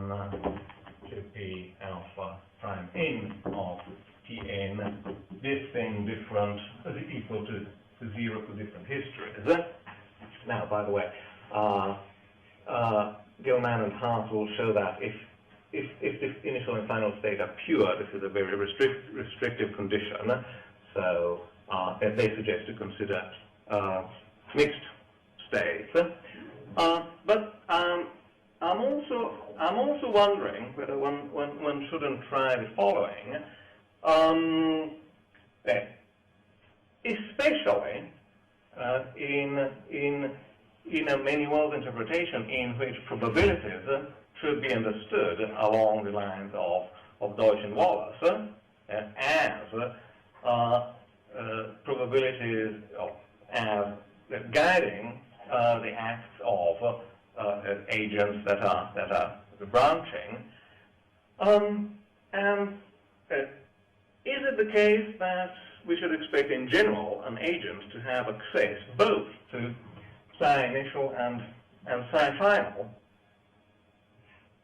So, I mean, should we expect probabilities to be well defined according to this rule, defined by psi initial and psi final, or shouldn't we rather expect that we might have different kinds of agents with different hours of time, and then have something like it's only the marginals of the probabilities that should be defined for different kinds of agents, and we don't really worry if probabilities are not well defined if we don't have decoherence with respect to the two states. So the idea would be we don't see really that we're averaging over. If we are initial observers, we average over the final state and vice versa. Something like that. Just two small comments. Of course, it would be difficult to study this in complete generality, but maybe one could study it in bipartite systems. We've got Alice and Bob, and Alice and Bob only have classical communication channel, and they have opposite directions of time. And it's well known by Barnum et al. That the most general probability measures for setups of this kind are more general than the quantum states, and that may be related to the possibility of different hours of time. And anyway, I think this would be a good setting to study it. And maybe I'll stop there. Yes. I was trying to tailor, looking at the simple example with one beam splitter, this boundary condition in the future, which are different from just forward evolving. And I saw how many disasters that they cause. So it's really not simple to get a single time error and still have something non-trivial different in the future. Maybe I should mention one example, which is not proper for this conference because it's really to make single word out of this theory. If, and this is Aronoff conjecture. Aronoff conjecture, there is a backward evolving quantum state, a very special one. It's really this one. We go to the end of the universe, we go to the particular branch, and we take one of it and we put it backward in time. The picture will not be like this. There will be many red things going all over. But the overlap, he believes, and if the time is not too long, will really single out one trajectory, our world. And it, by fiat, will have right probabilities, everything is correct. And I think it's better than collapse. I don't think it's better than many world interpretation because it's very special. You take a very special final condition. So unless you take a mixture, so this mixture, everything goes. You take mixture from there, mixture from here, everything, things which are correct comes together, and it does not contribute to our experience. Maybe it's a little too much because you take everything, not only all many words and all multiple words. You can split them in different ways. In a mixture, you can do whatever, like in teleportation. You can teleport, you can teleport to one state, it's split to several worlds. You can teleport to another state, and it makes split in many other worlds. Yeah. I'm a bit worried that we've got a few more questions than we have time for. So at least 5 people have said they want to ask questions. We'll go in order, David, but if anyone wants to self-select in the meantime, we may only get a couple more questions. I will try to be quick. One very quick comment, really. I mean, you gave good reasons for not wanting 2 vectors for the whole universe. Here's another reason. If I've got this right, the distance between the forward and backward evolving vector is the forward evolving vector. We evolve from a measurement forward and then shift. The backward is the other way. And also the whole universe, the measurements mean branch events in the context. In the case of the whole universe, we've got no measurements, so the initial state evolves forward to the end of time, and the final state, and the vector state evolves back to the beginning of time. And of course, the Schrödinger equation, the Schrödinger equation doesn't come with little arrows built in. So actually, if we had 2 states of the whole universe, we really just have 2 states, both evolving through time, whichever direction you feel like. And there's becoming clearly still something rather redundant about what's going on there. So I think the naturalness of making this forward and back evolving thing does rely on these effective non-unitary steps in there. That's not criticism at all. First, it's kind of a tricky. The measurements are inside. Everything is unitary. The measurement is just macroscopic object coming to a microscopic object and separating by macroscopic the distances or states. So, in fact, I first put this argument that I have to put another source, and then I said that my probabilities are wrong. I'm not very strong about this probability wrong, because I probably, if I put some different final states, it will kind of wash out, and I will not know now. The probability might come out correct, because we have this, the macroscopic objects in each branch, this wave function are the same. So it's not completely clear. But anyway, it's very difficult to tailor consistently. As Guido said, what about error of time? Maybe for different things come. So it's not simple. The only thing which I know it works, it's a complete mixture or a single branch probably. Hilary? Just one real quick thing. I mean, one interesting way I think you can think about that is in terms of Everett's relative state picture, right? That, you know, the backwards vector in time is just the relative state of the sequence observation, right? And there's nothing sort of unnatural about, you know, ascribing it, you know, ascribing there's nothing that tells us in Everett's story which of the 2 relative states we really should pick for the description of anything that happens in between. So you exactly also get that symmetry, right? I mean, in Everett's case, what sort of then takes care of the story is, of course, that there is an inherent time asymmetry in the description of the observer, right? I mean, the observer supposedly is the Turing machine, and so has some like inherent time asymmetry. Would you see that as a plausible way of looking at that, or do you think that's something that we better avoid? I think first that there's no conceptual difference between Everett's way and this way. Everett just wanted to consider one observer and ask what his was. Every macroscopic object he is in contact with should be well in a well-defined state. Stars far over might be superposition. So I think you're correct. It's easier and more natural just to discuss this backward evolving quantum states which are close to observer. Now, many events far away, it's just waste of time to think about them. So, and I think it applies both there and even better. You kind of more natural when you consider just local things. You just consider quantum systems which influence you, and its relative state, of course, the same story. Given the experiment, you will consider your forward and backward quantum states for microparticles. I think, although there were other questions, I think we're going to have to cut it there, and you can use your talk time to make a comment maybe. But there may have to be an announcement to compensate for my bad timekeeping, but before that, we should thank the speakers again.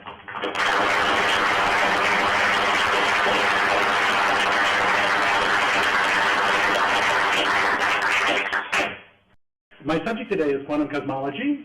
The basic objective is, if the universe is a quantum mechanical system, then it has a quantum state. What is it? A theory of this state and the calculations of its observable predictions are the objective of the subject that's come to be called quantum cosmology. Such a theory of the state is a necessary part of any final theory, which is the objective of large parts of physics these days. Otherwise, there would be no predictions of any kind whatsoever. A Hamiltonian, if you like, is not enough to make predictions. The Schrodinger equation is not enough. You need to know what state you're in. Now, of course, we're talking about the whole universe here, and you can ask, why should we extrapolate the quantum mechanics, which is very successful on small scales? Here's, for example, a picture of interference experiments of Zeilinger et al. Involving quite large molecules, biological molecules. It goes on to ever greater successes, but still it's quite small compared to the universe itself. Well, that's one reason it seems to be successful, and so we might logically make this extrapolation. But another is the remarkable lack of alternative ideas. All current theories are quantum mechanical, as far as we know, and there isn't much of an idea of fundamental theory that's not in this framework. We need more, I believe. Another reason, which maybe is less obvious to you, is that one of the great things about quantum mechanics is that it permits a simple theory of the initial condition of the universe.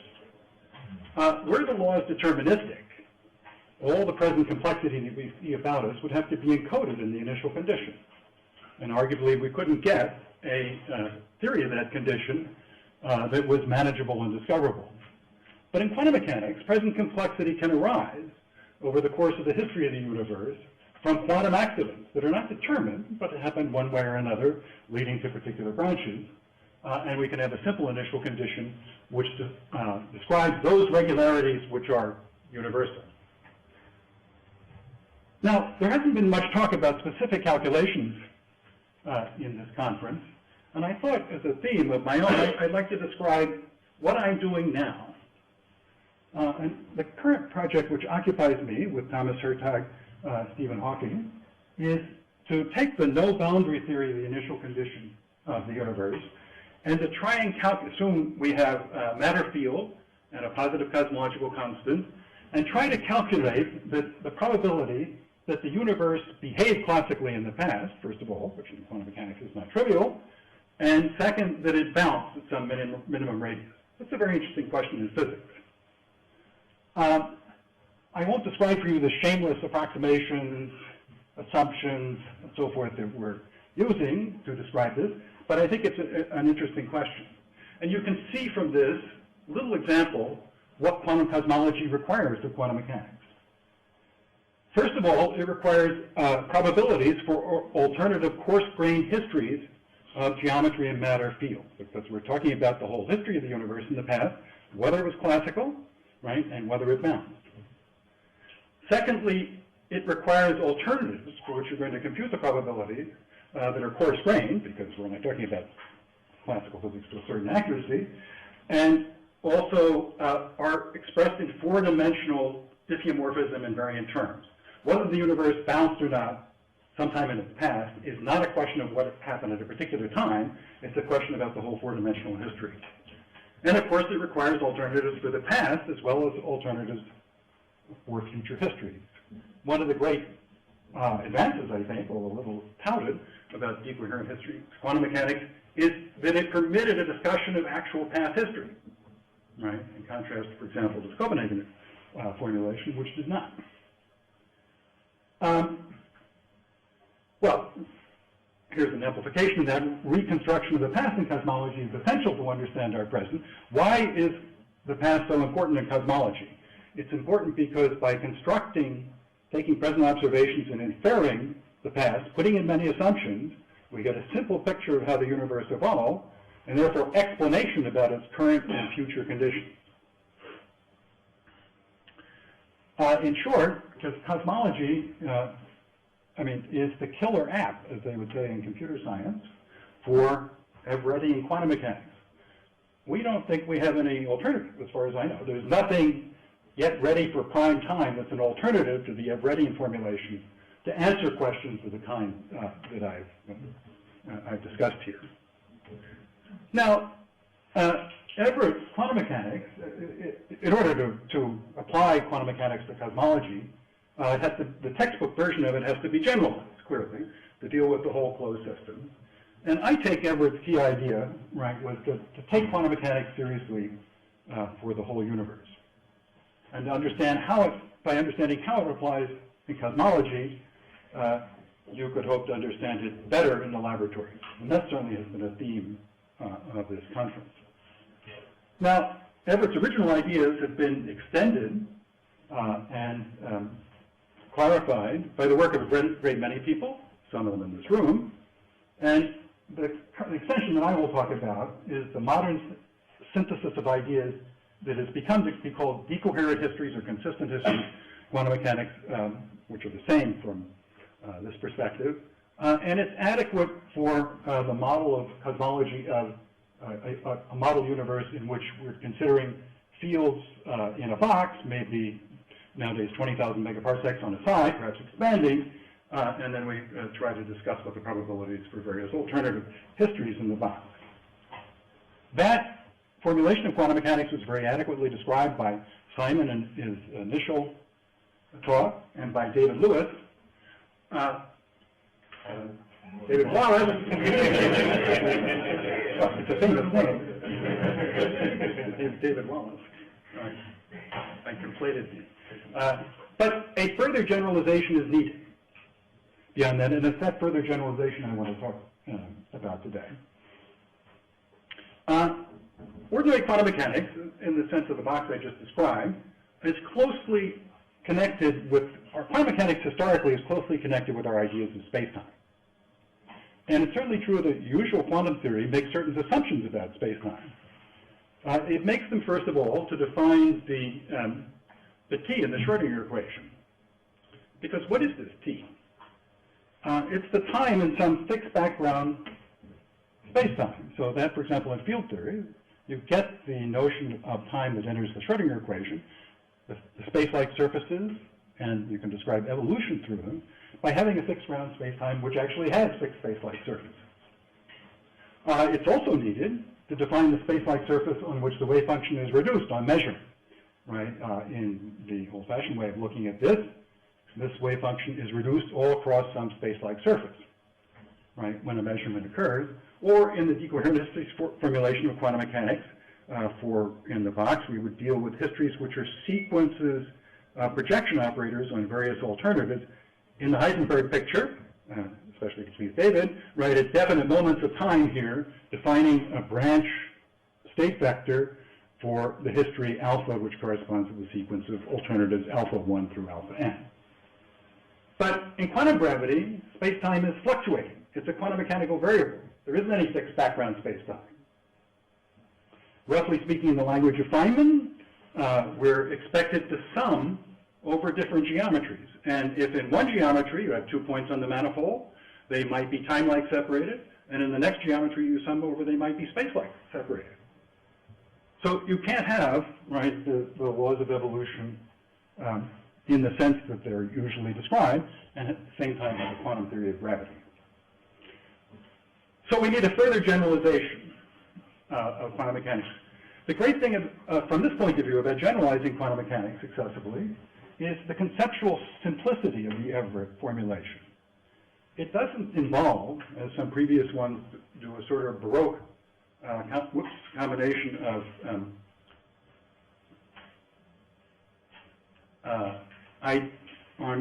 dependence on complex physical phenomena such as measurements, right, which are difficult to characterize generally and probably impossible, observers, consciousness, and so forth.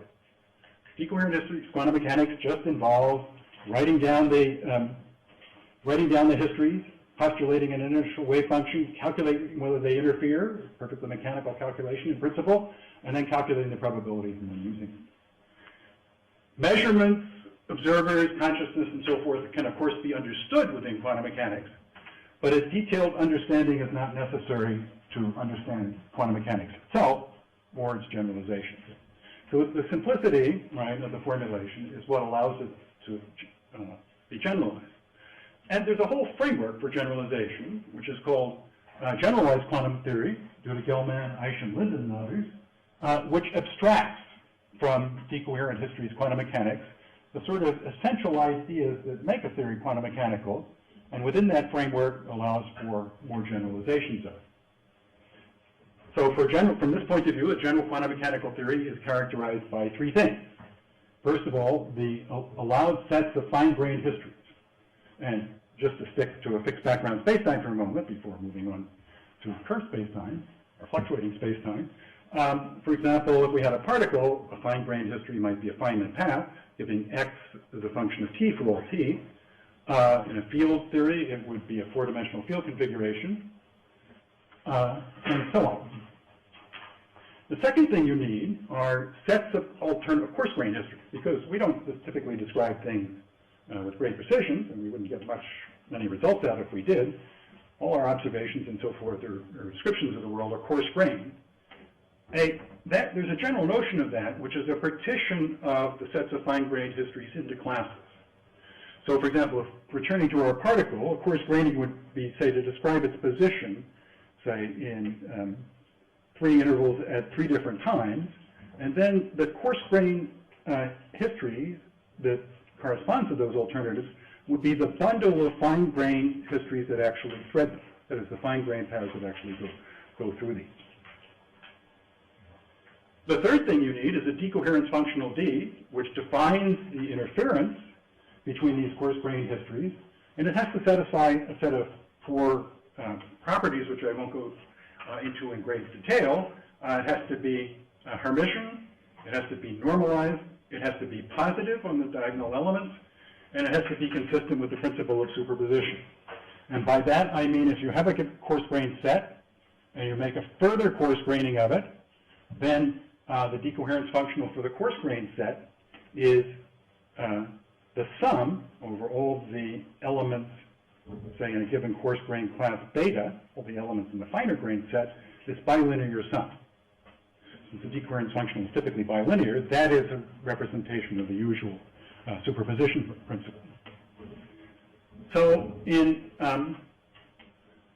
once you have that, all those 3 ingredients, then you can write down a decoherence condition, which tells you when the off-diagonal elements of the decoherence functional are negligible, tells you what the probabilities are for each of those coarse-grained histories. So the probabilities so defined are consistent, that is, they agree with the probability sum rules to the accuracy of decoherence as a consequence of the decoherence condition. So now you're off and running. The point is the decoherence functional of ordinary quantum mechanics, which is the overlap between these branches defined by chains of projections, is one way of satisfying the axiom, but it's not the only way, and therein lies the possibility of generalization. So we want to generalize these to space-time, it's dynamical, and the key idea here is that histories need not describe evolution in some background space-time. They can describe the evolution of space-time. And I'll now make that explicit what that means. First of all, there are a lot of theories about what space-time is these days, right? You can talk about, for example, in loop quantum gravity, we might better be talking more fundamentally about spin thought. You can talk about simplicial representations of geometry, in which you have a manifold and you just give the edge length on a triangulation of that manifold, like a Buckminster-Fuller dome, in which you specify all the edges, you specify the sort of shape of the dome. Or you could talk in principle about 4-dimensional metrics on a fixed manifold with matter fields moving on. These have various different properties with respect to finiteness, right, calculability, and so forth, typically getting better as you go this way. But I'm just going to stick, for this talk, to this representation, 4-dimensional metrics with matter fields, because I'm just going to give a schematic treatment of the second. So our histories, then, are 4 geometries with matter fields on them. So, remember that there were 3 ingredients: the fine-grained history, coarse graining, and the decoherence functioning.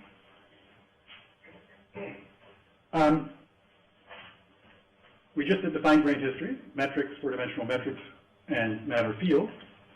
For the coarse graining, we deal with partitions of those four-dimensional histories into four-dimensional diffeomorphism invariant classes.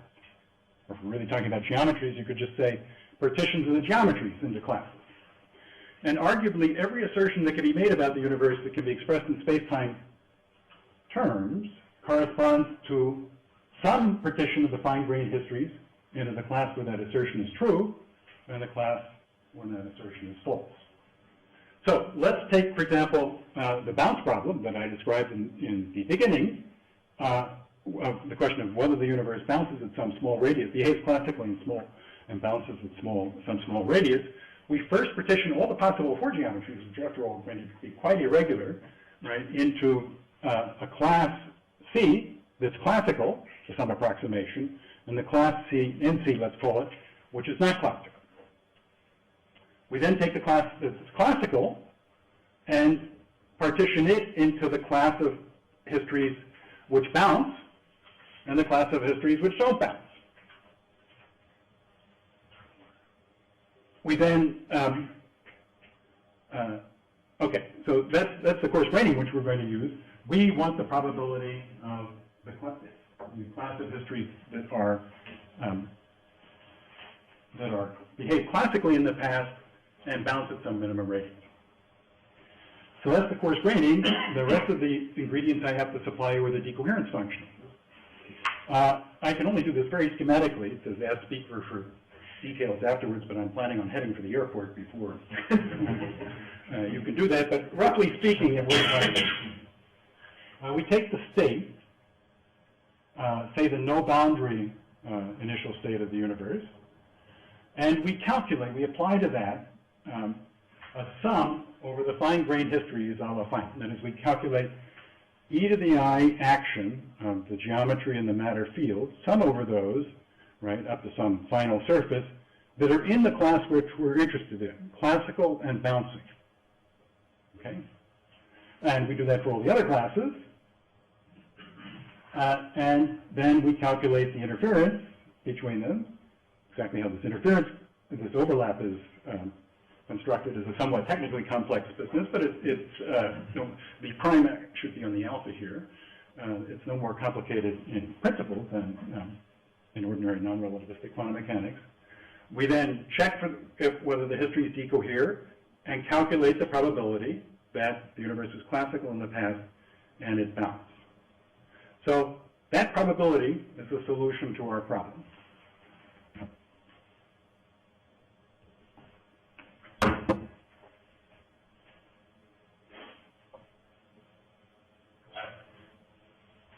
The question I have, which I still haven't gotten answered yet from those philosophers because I'm a little too slow to raise my hand, is the burning issue with this conference is what's real, right? And I would like to know, in more detail, whether if there's one set of histories is more than the other set, because there are many different ways of making these partitions corresponding to different decohering sets, and whether one history in that set is real and the others are not, or whether all the sets are real and all the histories in them are equally real, doesn't seem much to have to do with my calculation if I take one position or the other. Is that correct? Or would I do the calculation in a different way, right, if I espouse one of these? If it's not important, I'm willing just to take your recommendation on what to say. That's just an aside. A key thing, however, I want to emphasize for the rest of the talk is what I've given you is a fully four-dimensional formulation of quantum mechanics. The fine-grained histories were four-dimensional histories of space-time geometry and matter fields. The coarse grainings were four-dimensional partitions of these into classes. Those are the alternatives. And the measure of the interference was a decoherence functional defined by a four-dimensional sum over histories. So we can now ask, we're now in the situation that Feynman was, if you like, in 48, where he had the sum over histories formulation of quantum mechanics. And we can now ask, is there a corresponding 3+1 formulation in terms of the unitary evolution of a state? on space-like surfaces. Well, let's review what he did, which is, and here's how Feynman proved that the sum over histories was identical to usual Schrodinger quantum mechanics. Take a path integral from sum over paths of a particle from A to B. You can factor that into two pieces. That is, you can write the amplitude as the sum over histories of all the paths from A to some intermediate point on some intermediate surface T, and then onward from X to B, and then integrate over X. If you do that, and integrate over X, you reproduce this sum over all histories. So those are the same. But if we write this out, write this amplitude in this notation, and that's just given by the sum of e to the I s x of t, the classical action, from A to B, then in the factorized term, it's given by a function psi here, and another function psi here, each of which are defined by the respective sum over histories from A to X. For example, psi of A is defined by the integral from A to X of e to the I s. Thus, we derive a notion of states on space-like surface and their inner product, which we get here. And, as Feynman originally showed, you can just calculate to show that obey the Schrodinger equation, unitary evolution. So, that's what, now, can we do the same thing with this formulation for quantum spacetime that I just described? Note that there are a set of requirements here, however, that were essential to Feynman's argument. The two key ones were that the paths were single-valued in time. If the paths were not single-valued in time, then we couldn't make this factorization. Also, although it was more implicit in my argument, you had to deal, for example, if you're interested in probabilities of X, only with alternatives that were defined at a moment of time. So we need, for such an argument, fine-grained histories that are single-valued in a time variable and alternatives in a moment of time. But in quantum gravity, for four-dimensional histories, you don't expect that there are any variables, which will occur, say, the trace of the extrinsic curvature, which will define in the fine-grained history, right, one and only one surface. So there is no such single-valuedness. And, as is very well known, there are no diffeomorphism invariant alternatives that are at one moment of time because there's no fixed time. So we have here a four-dimensional formulation of quantum mechanics, but not a 3+1 formulation of quantum mechanics. Nonetheless, this theory will enable me to solve my problem, right, and calculate the probabilities for what the universe did in the past and all other diffeomorphism invariant alternatives. Now, but you say the Schrodinger equation is correct. How do we get it back? Well, we get it back when there's a true physical fact about the world, that we're dealing with coarse gratings in states for which the space-time geometry is behaving approximately classically. So for coarse gratings defining geometry well above the Planck scale and for particular initial conditions, it may be that you can do the integral over geometry by semi-classical means.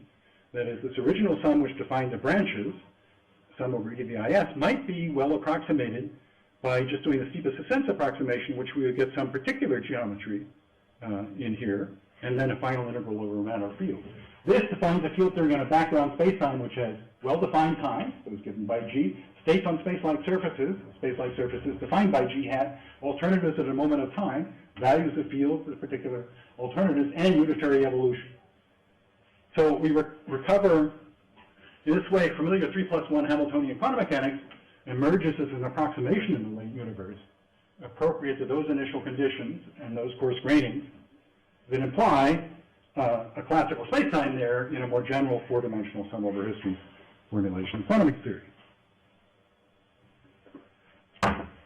Well, you may like this or not like this. But let us ask, what are the implications for Everett? Well, in physics, there are a whole lot of ideas that were once seen to be fundamental, general, and inescapable, but were subsequently seen to be consequent, special, and dispensable. They weren't false. They arose from true physical facts about the world, which seemed to be general, but proved to be special in a more general context. And of course, there's a long history of these. The old examples of the idea that we have an Earth-centered solar system, that was an Newtonian absolute time, that the geometry of Euclidean of space was fixed, right? The second law was exact, was discussed here earlier, and so forth. But in quantum mechanics, we've also had a progression, right? We've had to abandon, as excess baggage, ideas about that the world was deterministic, right, at least in the classical sense, central role for measurement and observers, the fact that there's a unique reality, at least as represented by one decoherent set, a distinguished role for time, and now I'm claiming we may have to abandon the idea of unitarily evolving states and even the idea of states on space-like surfaces. Well, that may be of a relevant interest to you, but it might have implications for Everett, which is the subject of this conference. Because in this formulation of quantum mechanics, you won't have a wave function that evolves unitarily in time. So you shouldn't be talking about the wave function evolving unitarily. And furthermore, because the alternatives are defined in terms of four-dimensionally diffeomorphism and alternatives, the branching doesn't take place at one moment of time. In fact, you just can't, it doesn't make any sense to say that in a theory where there's, so what's left? What's left, whoops, is the set of decoherent sets, of course, grain histories, and the initial quantum state. I think I'll skip this. So I would argue, most generally, gravity, of course, is not an option in cosmology. It's the gravitational force that governs the structure of the universe on the largest scale, essentially because it's unscreened, even though it's the weakest force. So most generally, if we're going to talk about quantum mechanics of the universe, we have to talk about quantum mechanics of cosmology, which means we have to talk about the quantum mechanics of gravity, right? And most generally, including quantum gravity, we should think of Everett in four-dimensional terms. But we can ask a further question about excess baggage. Is quantum theory itself a little bit of excess baggage? I already described the hubris, right, and extending it to these vast scales, but we're left with a situation which seems to me to be a little bit peculiar. The founders of quantum theory thought that indeterminacy and complementarity arose from the limitations of measurement. Couldn't measure x and p at the same time. But why do we have indeterminacy and complementarity in a closed system that is never measured? Quantum mechanics, most fundamentally, is characterized by the principle of superposition, linearity. But why do we superpose states in a theory in which there's only one state, the state of the universe? Well, I don't know what the answer to this is, but we can be confident that whatever replaces quantum theory will be consistent with Everett's idea of taking physics seriously for the whole universe. And like the BBC, here are my main points again. Just to conclude, the simplicity of the Everett framework, which is the only framework for which we can do quantum cosmology, as far as I know, right, that we can actually do calculations like the one I described, allows quantum mechanics to be generalized to include closed systems, histories. Closed systems was done by Everett, histories by Griffiths, Saunders, and other people, and also, as I've argued, quantum spacetime. In quantum gravity, there is likely, it seems to me, reasonable not to expect a notion of state evolving in time, because there's no time to define it, or branching at moments of time. Such notions may be simply fact, which I think is your terminology for this. Thank you very much.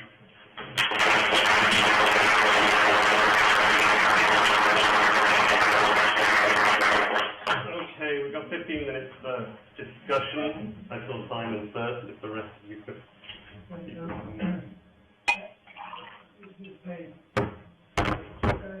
A comment on fact. I mean, I shouldn't have done it. I was tempted and I fell. I think branching within the regime where one does have a lot of time unitarily evolved is also fact. Oh. I think merely putting fact is not actually anything. But look, the question I have is really relating to... I thought of introducing myself in another way as a person for whom fact is not a dirty word. Right. I think basically all of physics is fact, for any reason. I mean, the framework of a history state, which you retain, is one I have to be I'm most favorable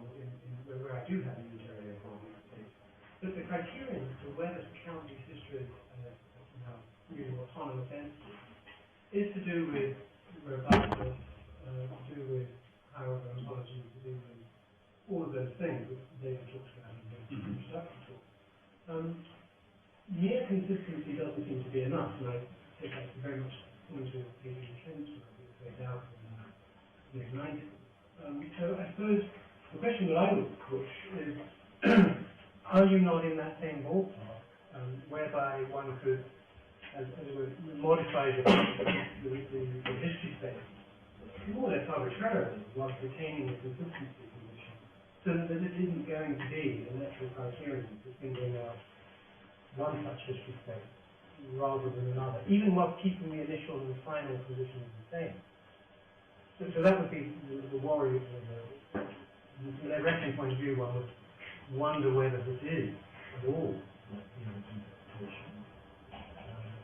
not meaning that it's not meaningful or whatever, but meaning that one wouldn't have the same sort of rationale to count the history as being really there.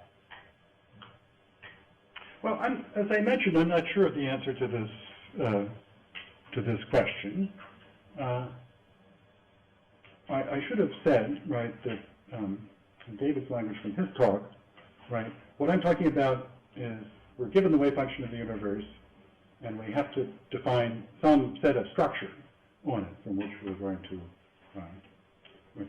to calculate. I've defined a particular set of structure for quantum gravity, right, which involves space-times, histories of them, four-dimensional diffeomorphism of Brownian. Now, your question is, by robustness, for example, would you allow that the classical histories were robust? Within a classical domain? Yeah. Indeed. Well, so... Let's ask Adrian. I mean, the question is whether the sort of topology that Adrian was able to establish in the case of is also going to be operational in this region. I think so. Right, I mean, but it seems to me it operates in all the formulations as far as I know. Oh, no, I don't think so. Well, what is the pathology exactly? Adrian showed, for example, that if you go up to a certain point, then you can have all sorts of operators that branch the history. Right. Are you saying that you can do that in a quasi-classical domain? No, none of the quasi-classical domain. What a quasi-classical domain means, first of all, is something in which the space-time is classical. That's seldom mentioned, right? Quite. I'm just saying the pathology that Adrian was demonstrating may afflict this framework, does not afflict a quasi-classical domain, which is the basis within there for postulating a plurality of independent autonomy as well. The particular formulation which I gave is a little more resistant to this because of the sum over histories formulation, which I picked a particular set of variables. So I didn't allow any arbitrary set of operators really in continuing the histories. So that would be a restriction, but I wouldn't advocate that as sort of great salvation. So I would think, well, I think we'll have to explore this. I was under the impression that we can define what we mean by a quasi-classical domain. Space-time, roughly speaking, a quasi-classical domain is, first of all, when you emerge from the quantum gravitational fog, that you have classical space-time. That's an important subject, and by the way, we're finding in the calculation that isn't always true. Once you have classical space-time, you have symmetries. Once you have symmetries, then you have conservation laws. Once you have conservation laws, then you can have a notion of, you can consider densities of approximately conserved quantities. Those quantities, because they're approximately conserved, can hold up in the face of noise that typical mechanisms of decoherence produce. That is, they can persist and act in orbits. That's the rough, I would define quasi, and this, I keep approaching David trying to have this conversation and failing, right, so I'll just do it. It's a much stronger notion than I think you advocated in your talk. Because, for example, we would regard it as essential that we have a closed system of equations that describe the classical evolution. Where does that come from?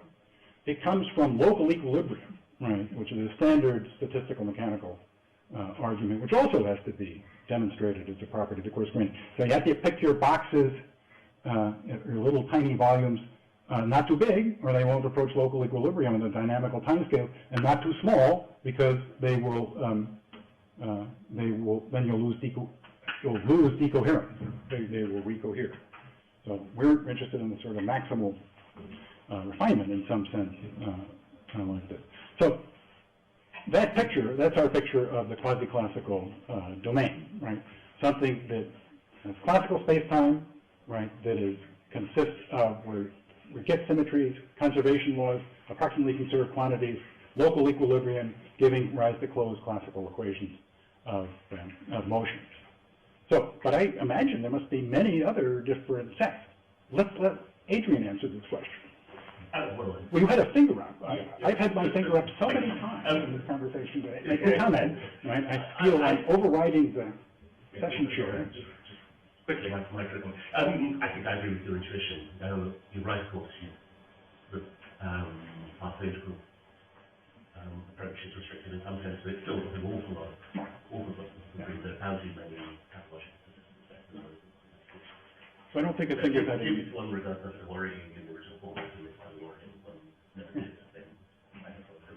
But Simon, are you saying that your way of formulating doesn't have his problem? No. Okay, good. All right, then we're all in agreement. Okay, let's move on now. Just two remarks. First, this worry is that this branching is not an exact time. It's just when we have a severe cosmological situation, or it corresponds to a real quantum experiment in our room and split the photon and put some detector. Yeah, then you have an approximation in which it occurs at one time. So here it works. Just when you go to some singularity. No, not singularity, right? Anything to do with space-time geometry will not be one at a time, because there is no diffeomorphism invariant splitting, if you like, at one moment of time, because there's no well-defined notion of time, and it's diffeomorphism invariant. May I ask again for clarification what these probabilities are about? Ah, good. Well, we've had a whole morning of the discussion. So, as I already anticipated, right, in this morning's discussion, I just square the amplitude, and that's the probability.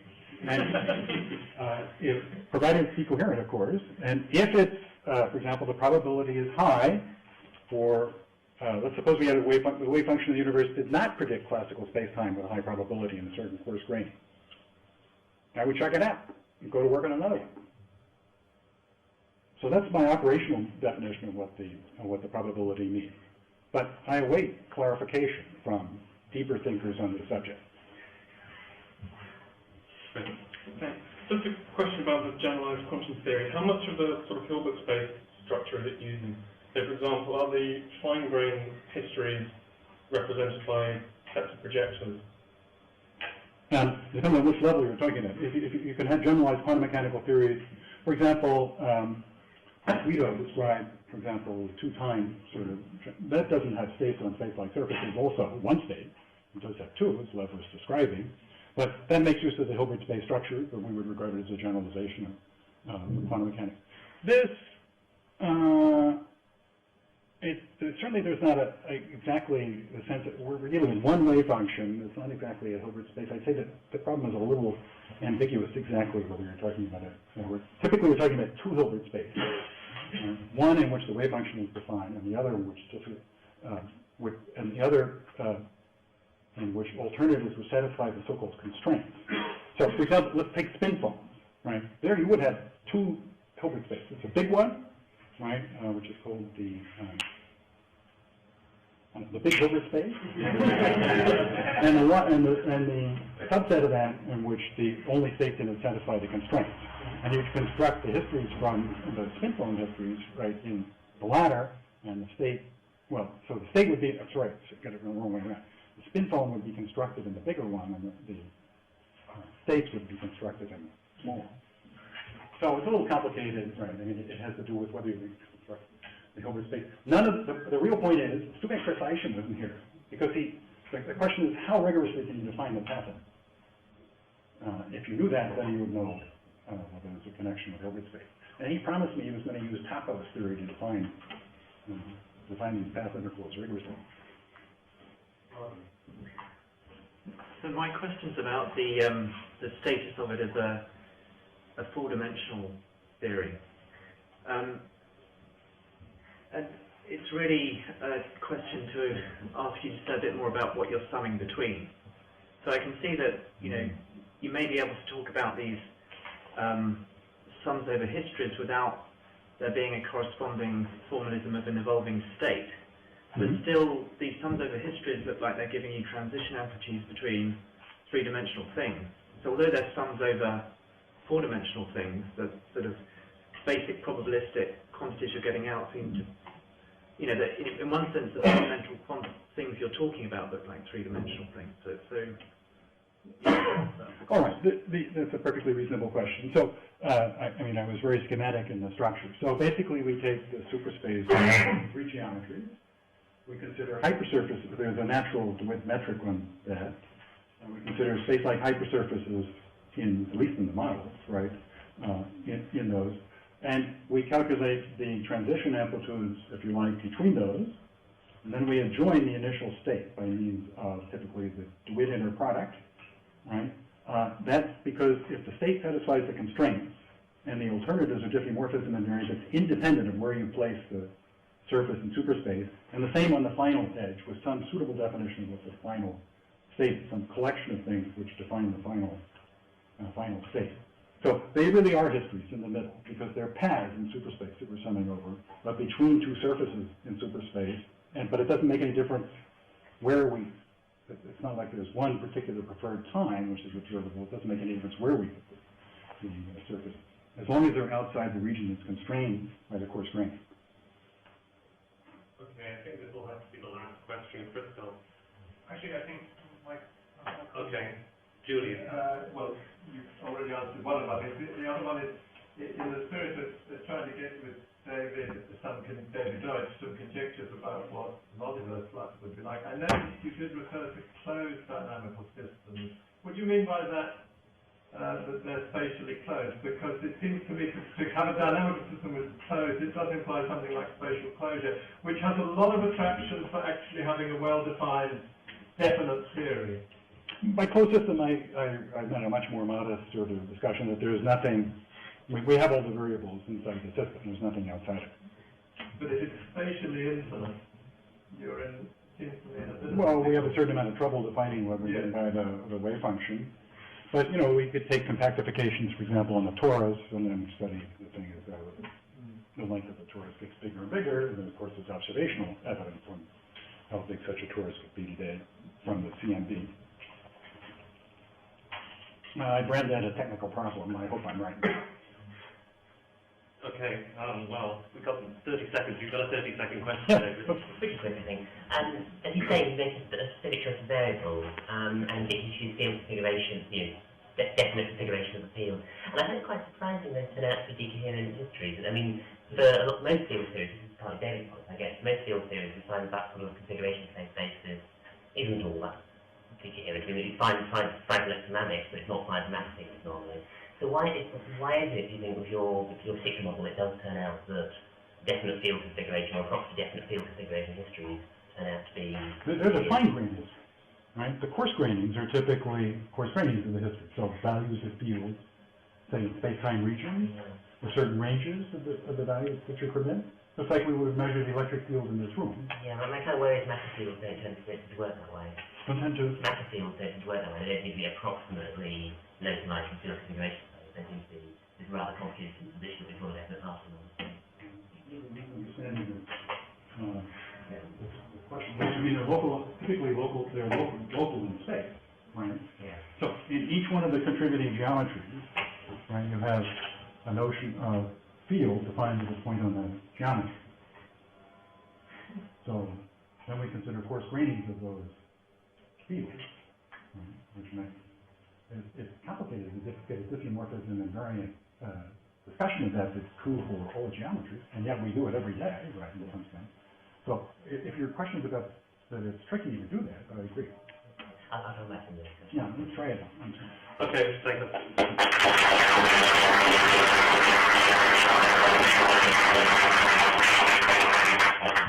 Without time, I'll just move on from there. The key point here is there a laser pointer or?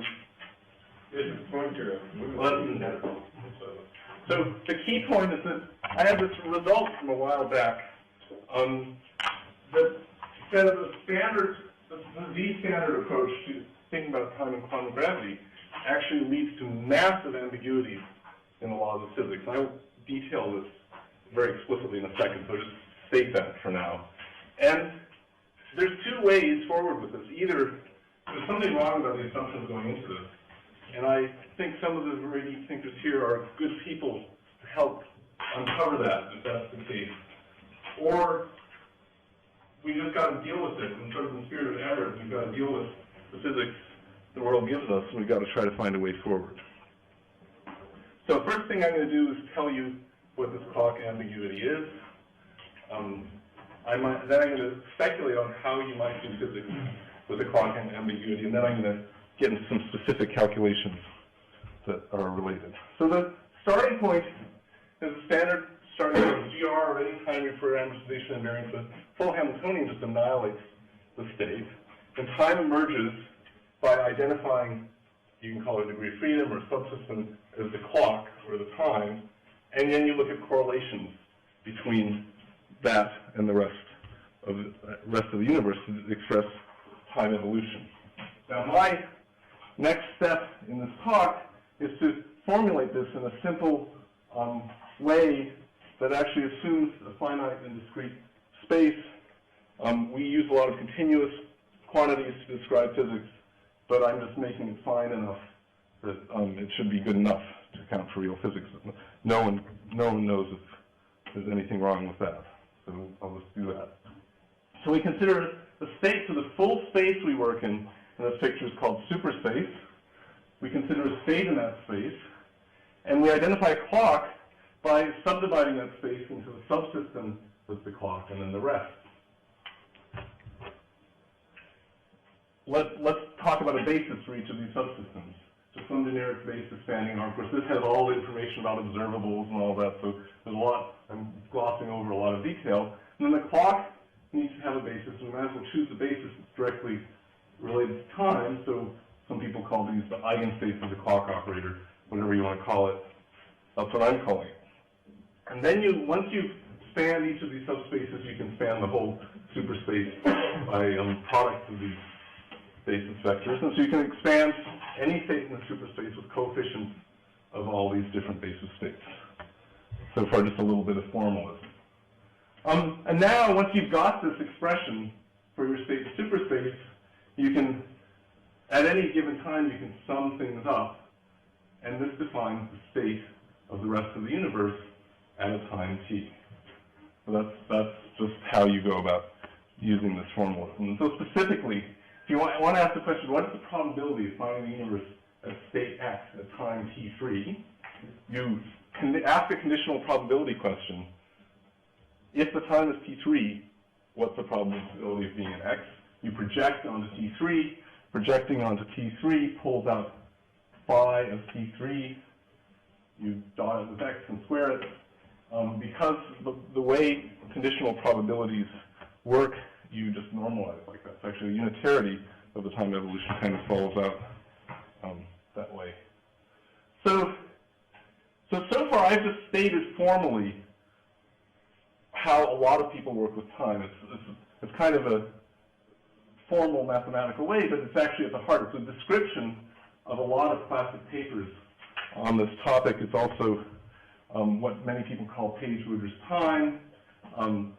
Isham gave a lot of attention to this particular approach in this comprehensive review. It certainly involves implicit metas and Everett approach to quantum mechanics.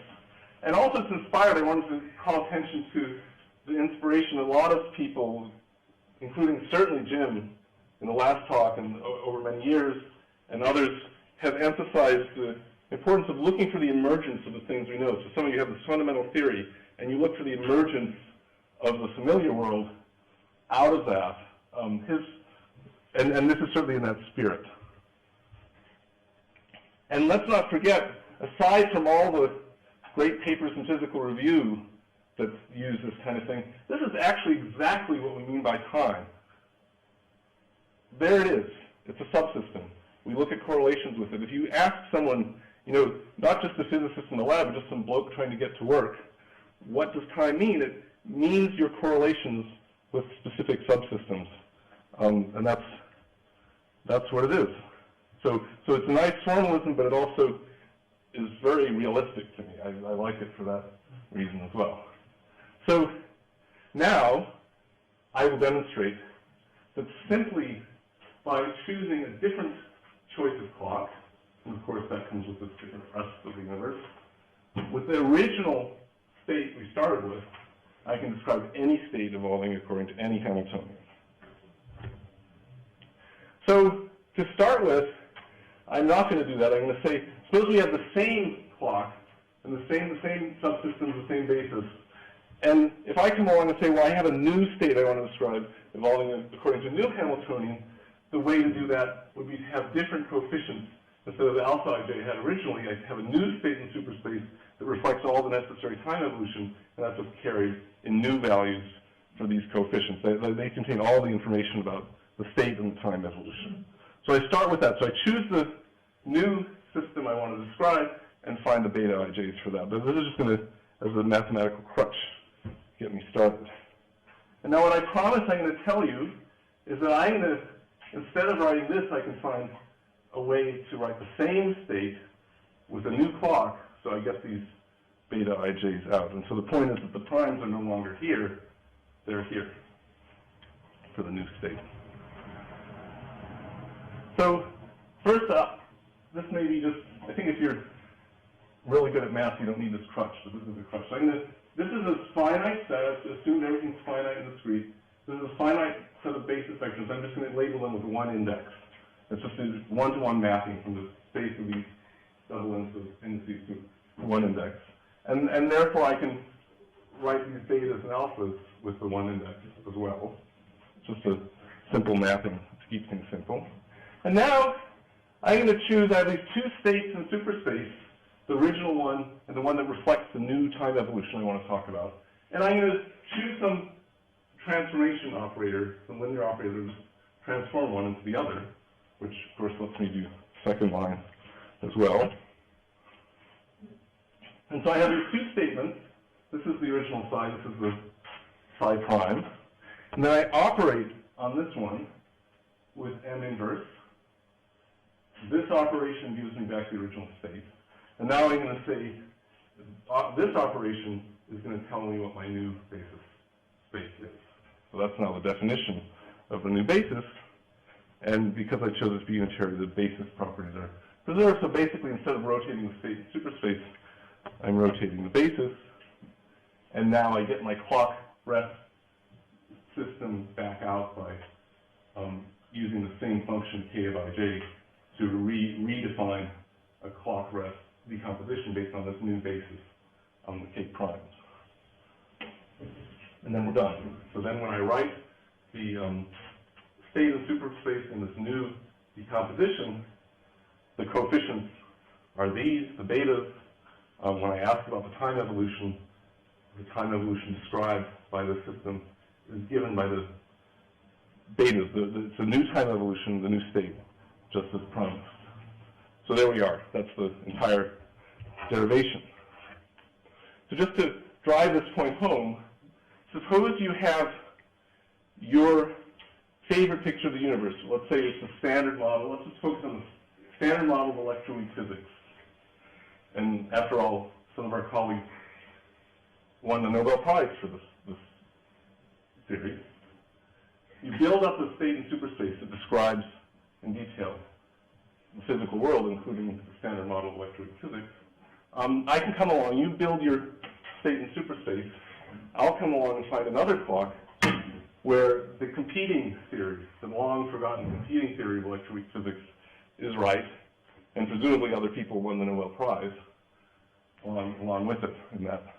So we're not quoting what Weinberg says about quantum mechanics in this meeting, but some other Bloodman or something.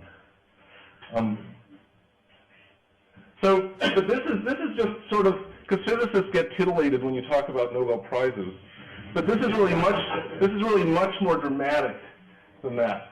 So in general, you can expect a random choice of clock could just give you garbage, not even a time-independent Hamiltonian. The beta IJs can give you anything.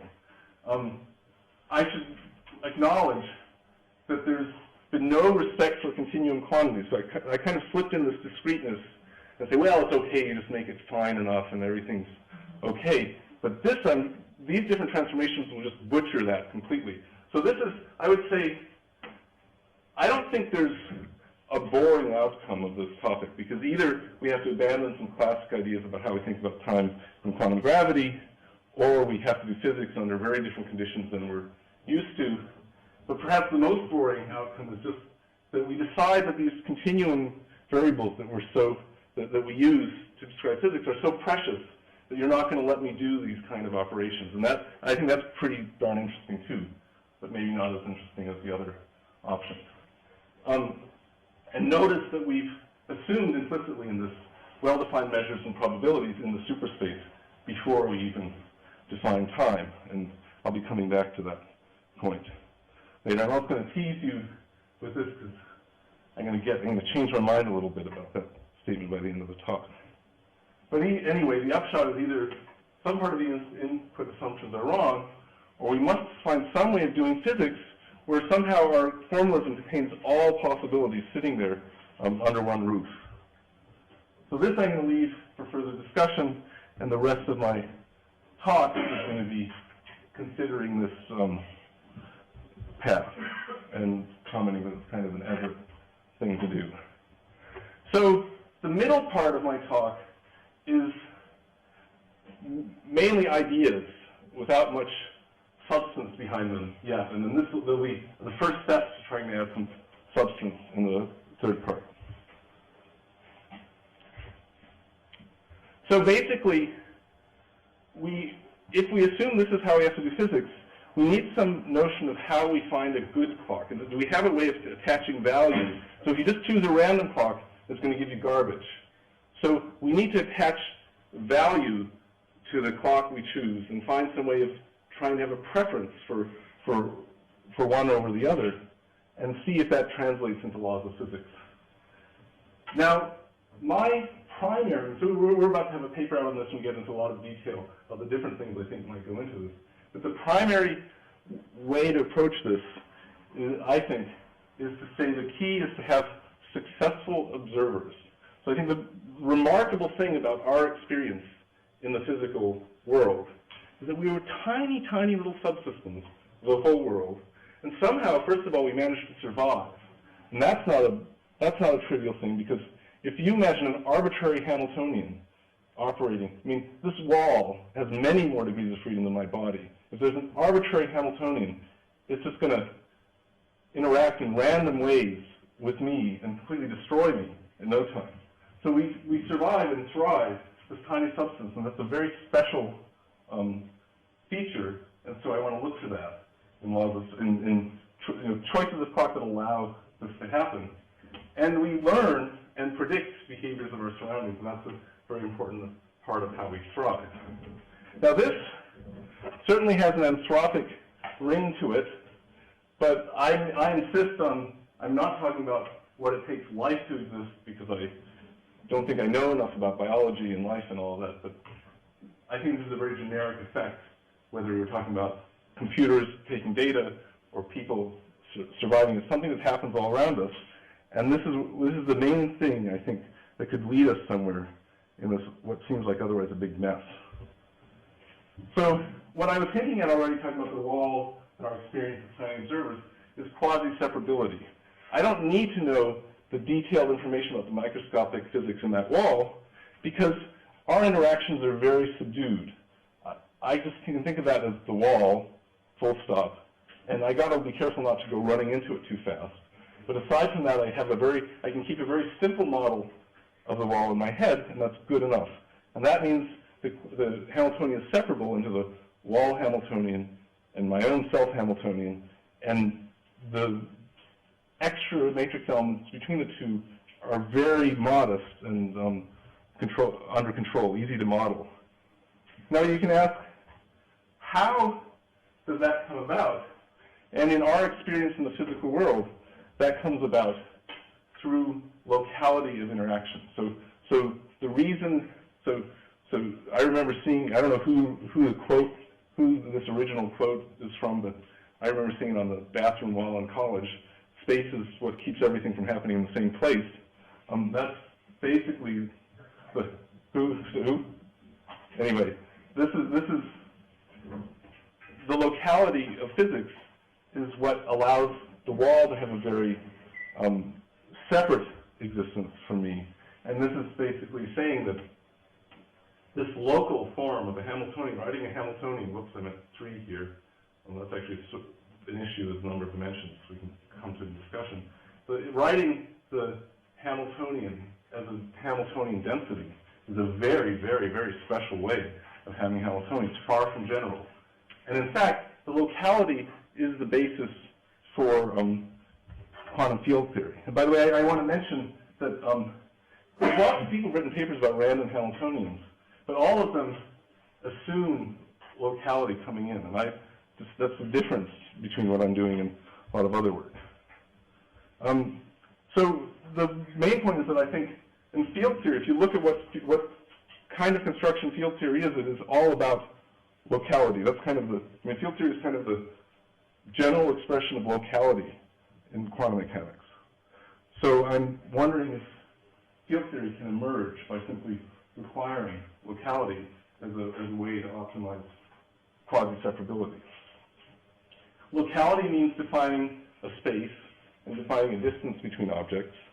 And if you're pulling random garbage out of the hat and trying to define space and trying to define distance, you're a lot better off if your notion of space and distance includes a general metric than something simple like Minkowski space. So in general, you expect if you're looking for locality, the winners are going to allow a metric with a little bit more of a general definition. There's also interesting ways that gauge theories are really about your ability to define things locally. If you look at the interactions between particles and electromagnetic fields, they're only local if you express it directly in terms of the gauge field. So I have some hope, not as well thought out as some of this other stuff, but some hope that actually you'd have reason, if you're pulling random garbage out of the hat and it's not quite fitting easily into your picture of locality, inventing gauge theories might be just the thing to develop a local picture despite the rough edges of whatever you pulled out. And there's also comments, I'm watching the time, there's also interesting comments you can make about a finite speed and the way the speed of light might come out. In terms of learning and predicting the behavior of surroundings, there's the issue of the time-dependent Hamiltonian, which could be a pretty important time-independent Hamiltonian because things repeat themselves, so you can actually benefit from paying attention and learning what's going on around you. And the arrow of time is absolutely critical in terms of making stable records. And that's something I've actually, the whole package of ideas about the state of the universe and the origins of the universe and so on connected with the arrow of time. Friedman, Robertson, Walker. So that's a separate topic. I'd love to talk about Wilson's rain, but I won't use up this. That's why it was in green. Things, big topics that I'm not going to try to talk about in this talk. So that's sort of a big, ambitious kind of idea. What if we're really? So this is saying this thing sure looks weird, but I'm going to do the Everett thing and just look at it face on and see what I might do. So let's go on. So choose a random clock. So here's what I'm getting at with part 3. Choose a random clock leading to some random crap. How well does that match the observed physical world? Now, one key point for this is that the fundamental point of comparison you should make is the eigenvalue spectrum. If I pull something out of the hat and I have a particular eigenvalue spectrum that matches the eigenvalue spectrum of the physical world as I know it, then I'm done. Now my field theory jock friends are going to whine about, oh, you better find the right operators and all this stuff. But I say go do that as a homework problem. Because if you have the right eigenvalue spectrum, you've got your Hilbert space, shouldn't be a problem. Just get to work. I put it straightforward in quotes because I know it's a lot of work, but conceptually there should be absolutely no problem. So I want to pull something randomly out of the hat, choose a random clock, and ask to what degree does the eigenvalue spectrum match that of known physics, the standard model, or the minimal symmetric model, or supersymmetric model, or whatever damn thing you think the universe is. There's actually a whole theory of random Hamiltonians, and let's just talk about that. Let's choose a n by n Hamiltonian, R for random because there's going to be another n coming up. Choose each matrix element from some distribution. It doesn't have to be normal. It turns out it could be a bunch of, there's a whole theory of what it could be. And then I'm just going to plot a histogram of the energy eigenvalues, and we're going to let the size go up. As the size goes up, it gets to be pretty standard, and in fact, pretty stable. Pretty stable. In fact, this is called the Wigner semicircle rule, and the density of space. So you can go over to a continuum expression, and the density of space takes this simple form. This is just a semicircle that you see there, and this is and R. I already defined that's the density of space. Some constants actually, depending on the distribution, to finish with order 1.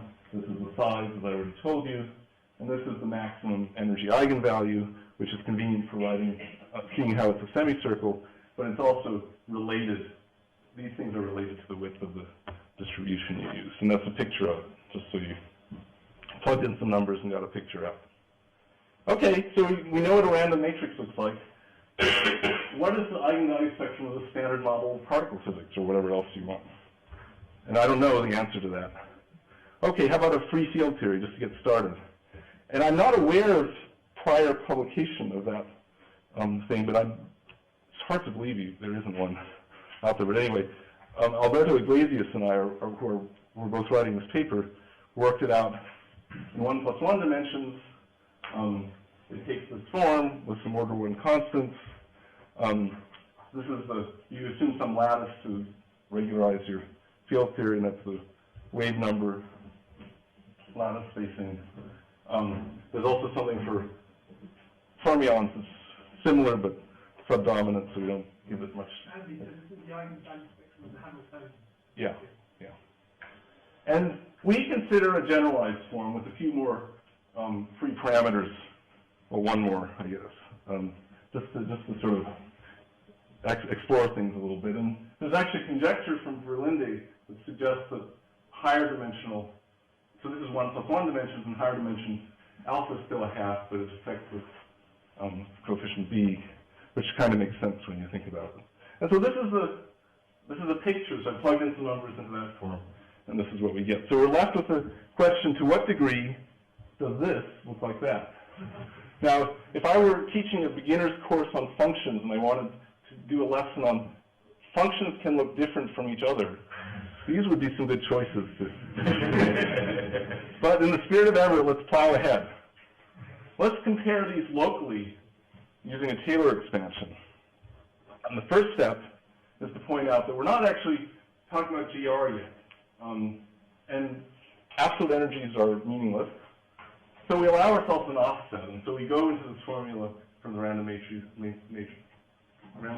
and allow EF for E shift. And so we generalize the Wigner formula. And we've also added a few extra free parameters, so we're just curious how sensitive things are to changing these parameters a little bit. And we go and Taylor expand, and I'll spare you all the details. And in fact, I'll even block out the part that doesn't matter too much. And so you equate, so you take these two expressions that I've given you, you equate them at 0th order, so there's some central value, E naught, that we're expanding around, that in some sense is the energy of the universe, and then we have a lattice spacing here. So this is a pretty large number. And so it's saying, to equate these things at 0th order, we need to have a certain value for n, which is very large. And my reaction to that is to say, well, that's okay.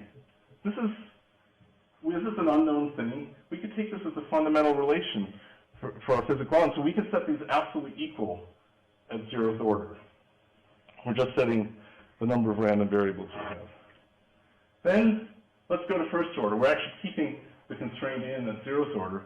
Going to first order, we get an expression that looks like this when we equate the two at first order. We have these familiar quantities showing up again, and I point out that this is a huge number, this ratio, the energy of the universe to the lattice spacing.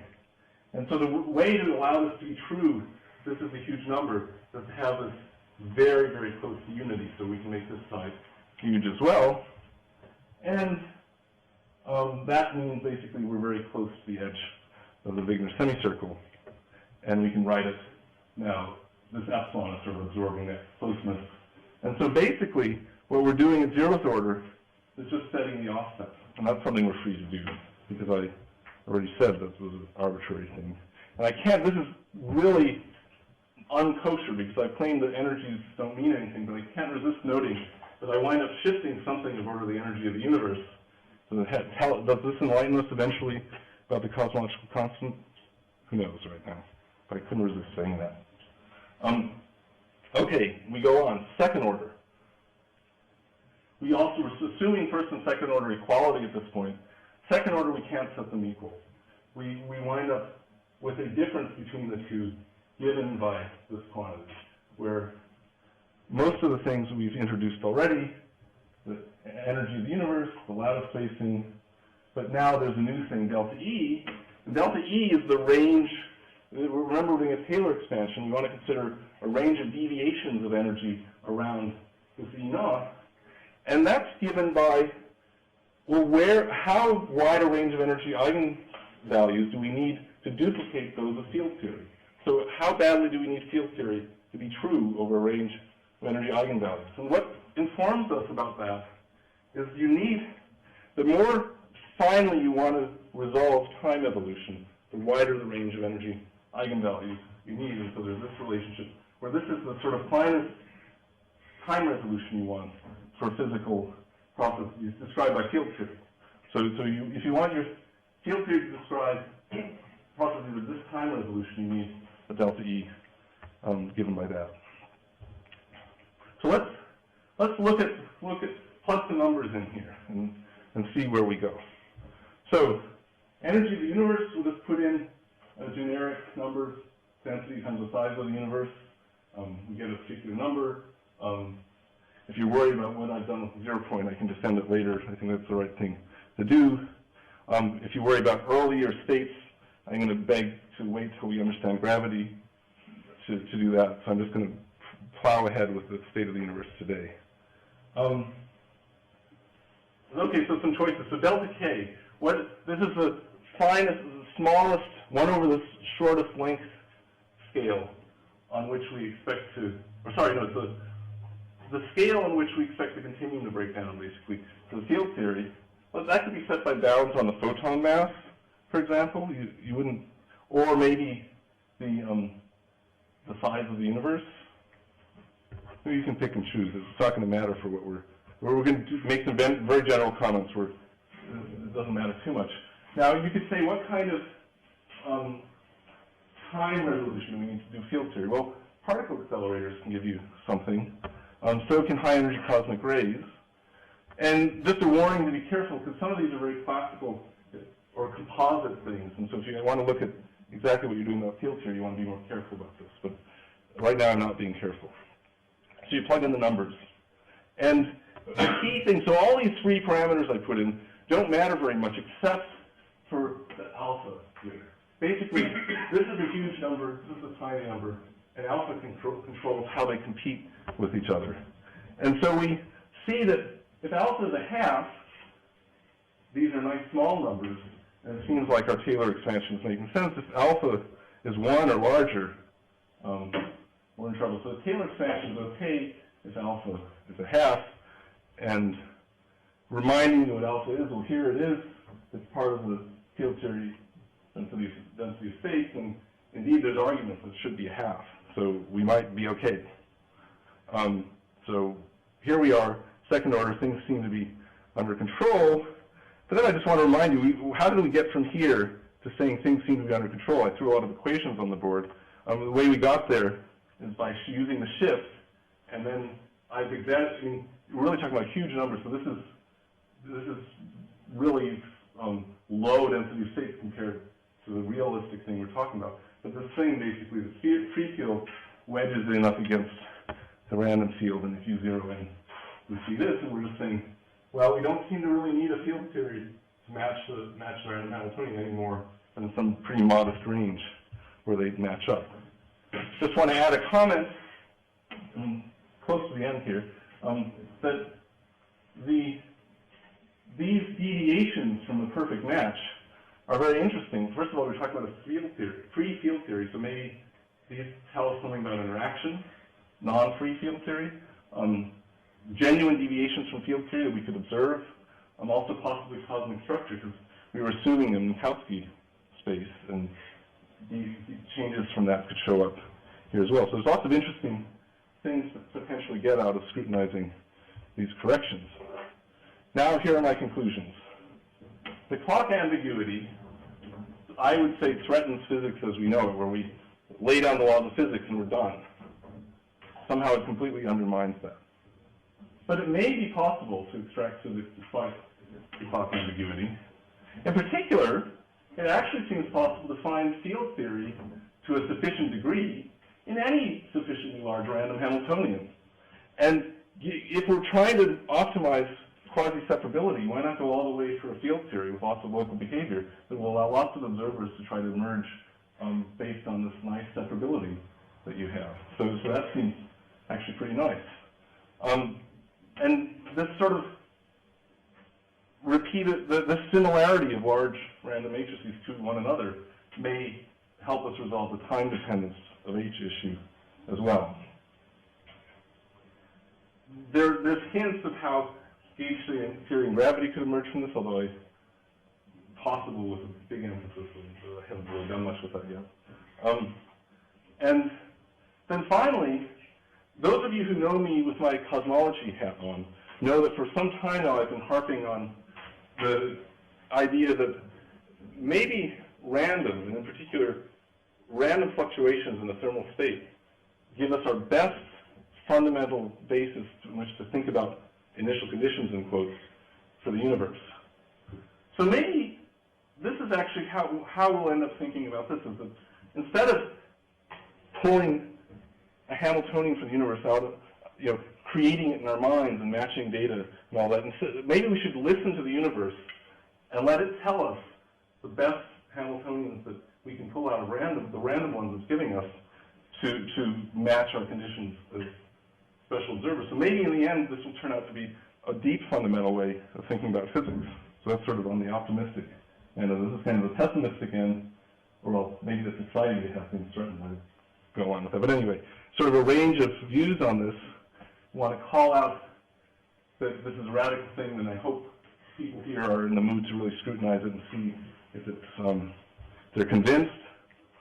Even though I say field theory emerges, it's very different from normal ideas about field theory. For example, whenever you study field theory, you obsess about the ground state. The ground state isn't even there. It's a complete fantasy. The ground state, we're matching up with field theory on this narrow range of energies, and the zero energy is just off the random matrix doing something completely different. So there's a very different notion of field theory in this picture. But I would say, so my expectation of doing this is that we'd crank this thing through, and we'd get an utter disaster already at this level of sort of corrections and all this. It would just be total mismatch. And so I'm stunned how we didn't get more pushback already on these issues. And so I find that rather striking. And so I think I'm going to sort of end on that note, calling that out, that we've pushed this a little bit. It hasn't pushed back nearly as badly as I expected it to. So I'm going to end by calling out the sort of forward-looking Everett kind of angle on this, and see how you guys react to it. Thanks.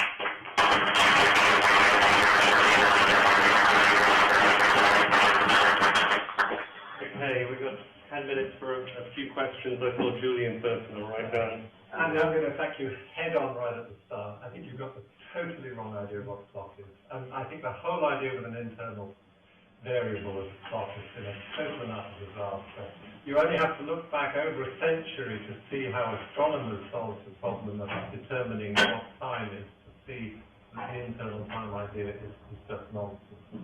When the astronomers had a problem with the motion of the moon, there were two alternatives. One, the theory of gravity was wrong. The other was that the Earth wasn't rotating uniformly. And they guessed that it was the second. So then they said, where do we find a reliable clock? And they said, we are going to assume that the solar system is a closed dynamical system. And they realized that there was only one single sensible time variable they could choose. It's the time variable that conserves the energy of the solar system.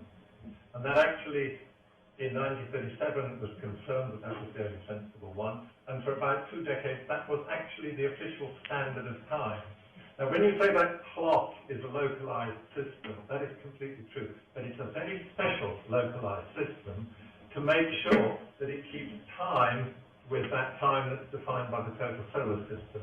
And the definition for finding what is a good clock, the definition of a good clock is that you must have clocks that keep in step with each other. And they've got to be, ultimately, the complete universe is going to provide the standard of time. So any individual degree of freedom or subset of it can never do it. And therefore, I think the whole program with internal time was misguided from the start. And Bryce was, I think, the first person to introduce this with his paper in '67. And I've twice asked Bryce, what is a good clock? And he said to me, it's what the National Bureau of Standards tells me keeps time to a good accuracy. And I said to Bryce, it's your job as a theoretician to tell the experimentalist what a clock is, not vice versa. So once I've got my field theory, I can have clocks coming out of my ears, so that's not a problem. So the way to attack this is to find something wrong with the premises, because this is what everyone does, and you haven't poked a hole. No, but poke a hole in it. Poke a specific hole. I have that because they're not defining clocks properly. But it is what it's. No, all of you just. I need a her watch that's got to march in step with mine, otherwise it won't meet. You still, what you've described is some collective coordinate of the physical state, and then you're comparing the rest with it. Chosen very carefully. So I'm totally into choosing it carefully. That's what half this talk was about. You're choosing it randomly. Well, then it turned out I lucked out that I could choose it randomly and still get my field theory out. I didn't even expect that. That's a really remarkable thing. I thought I'd choose it randomly, get a bunch of crap, and then say, okay, well, but that's such a terrible clock, and I'm going to throw out most of the random things I see, and then hunker down and choose some good ones, and take it from there. But remarkably, just a random junk could give me a field theory as much as I think you need it. So I think that's a remarkable result.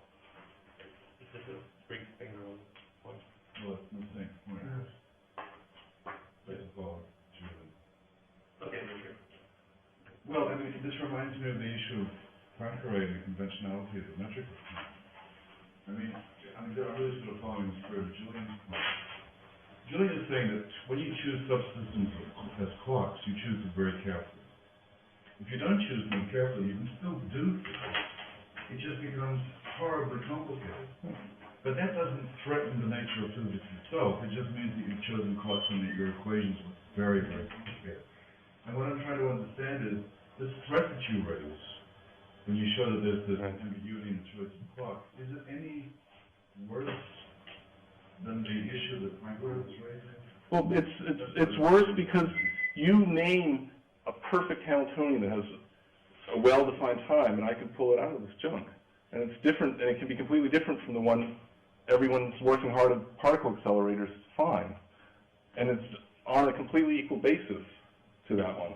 And it's just as good. So yes, there's also junk, and the remarkable thing, it's a little bit distracting, is that it seems like it's easy to find something interesting in almost all the junk. But that set aside, even if that's too naive an account of what I've just shown you, even if most of the junk is just junk, there's still all the good stuff is in there. You name good Hamiltonians, it's all in there, apparently on an equal basis to the one we're working so hard to construct in our attempts to understand the world around us. Tim. Okay, I think it's the same question again. Let me try it a little different angle. Because you said there was a big disaster. It's new to me, and I'm interested in what the disaster is going to be. So, Galileo needed a good clock, right, when he was doing his inclined plane experiments. And I've heard different stories. He sometimes instead of uses pulse, then people can use spinning spoons, right, you know. So that, and I guess you have water clocks and stuff. And, Good idea. And then when I hear the beginning part of your story, it sounds like it goes like this. Here's a really horrible threat to physics. Suppose you just randomly chose a clock. Suppose you chose a hamster. And then he had a bunch of hamster states, and he said, well, when the hamster does this, it'll be time 1, and when the hamster does that, it'll be time 2. Then he started rolling his balls down the thing, and he said, man, I got nothing here, right? So that's the same question, and I'll give you the same answer.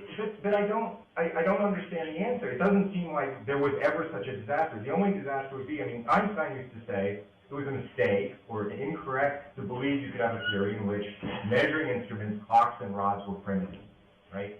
They needed an analysis and so on. Now it sounds like you're saying, well, I'm not going to give them an analysis, I'm just going to choose them randomly and see what happens. And then you get, of course, a disaster. But I guess the question I have is, that disaster seems no surprise at all. I thought there was a disaster I never thought of. You told me, randomly choose a clock and you'll get a mess.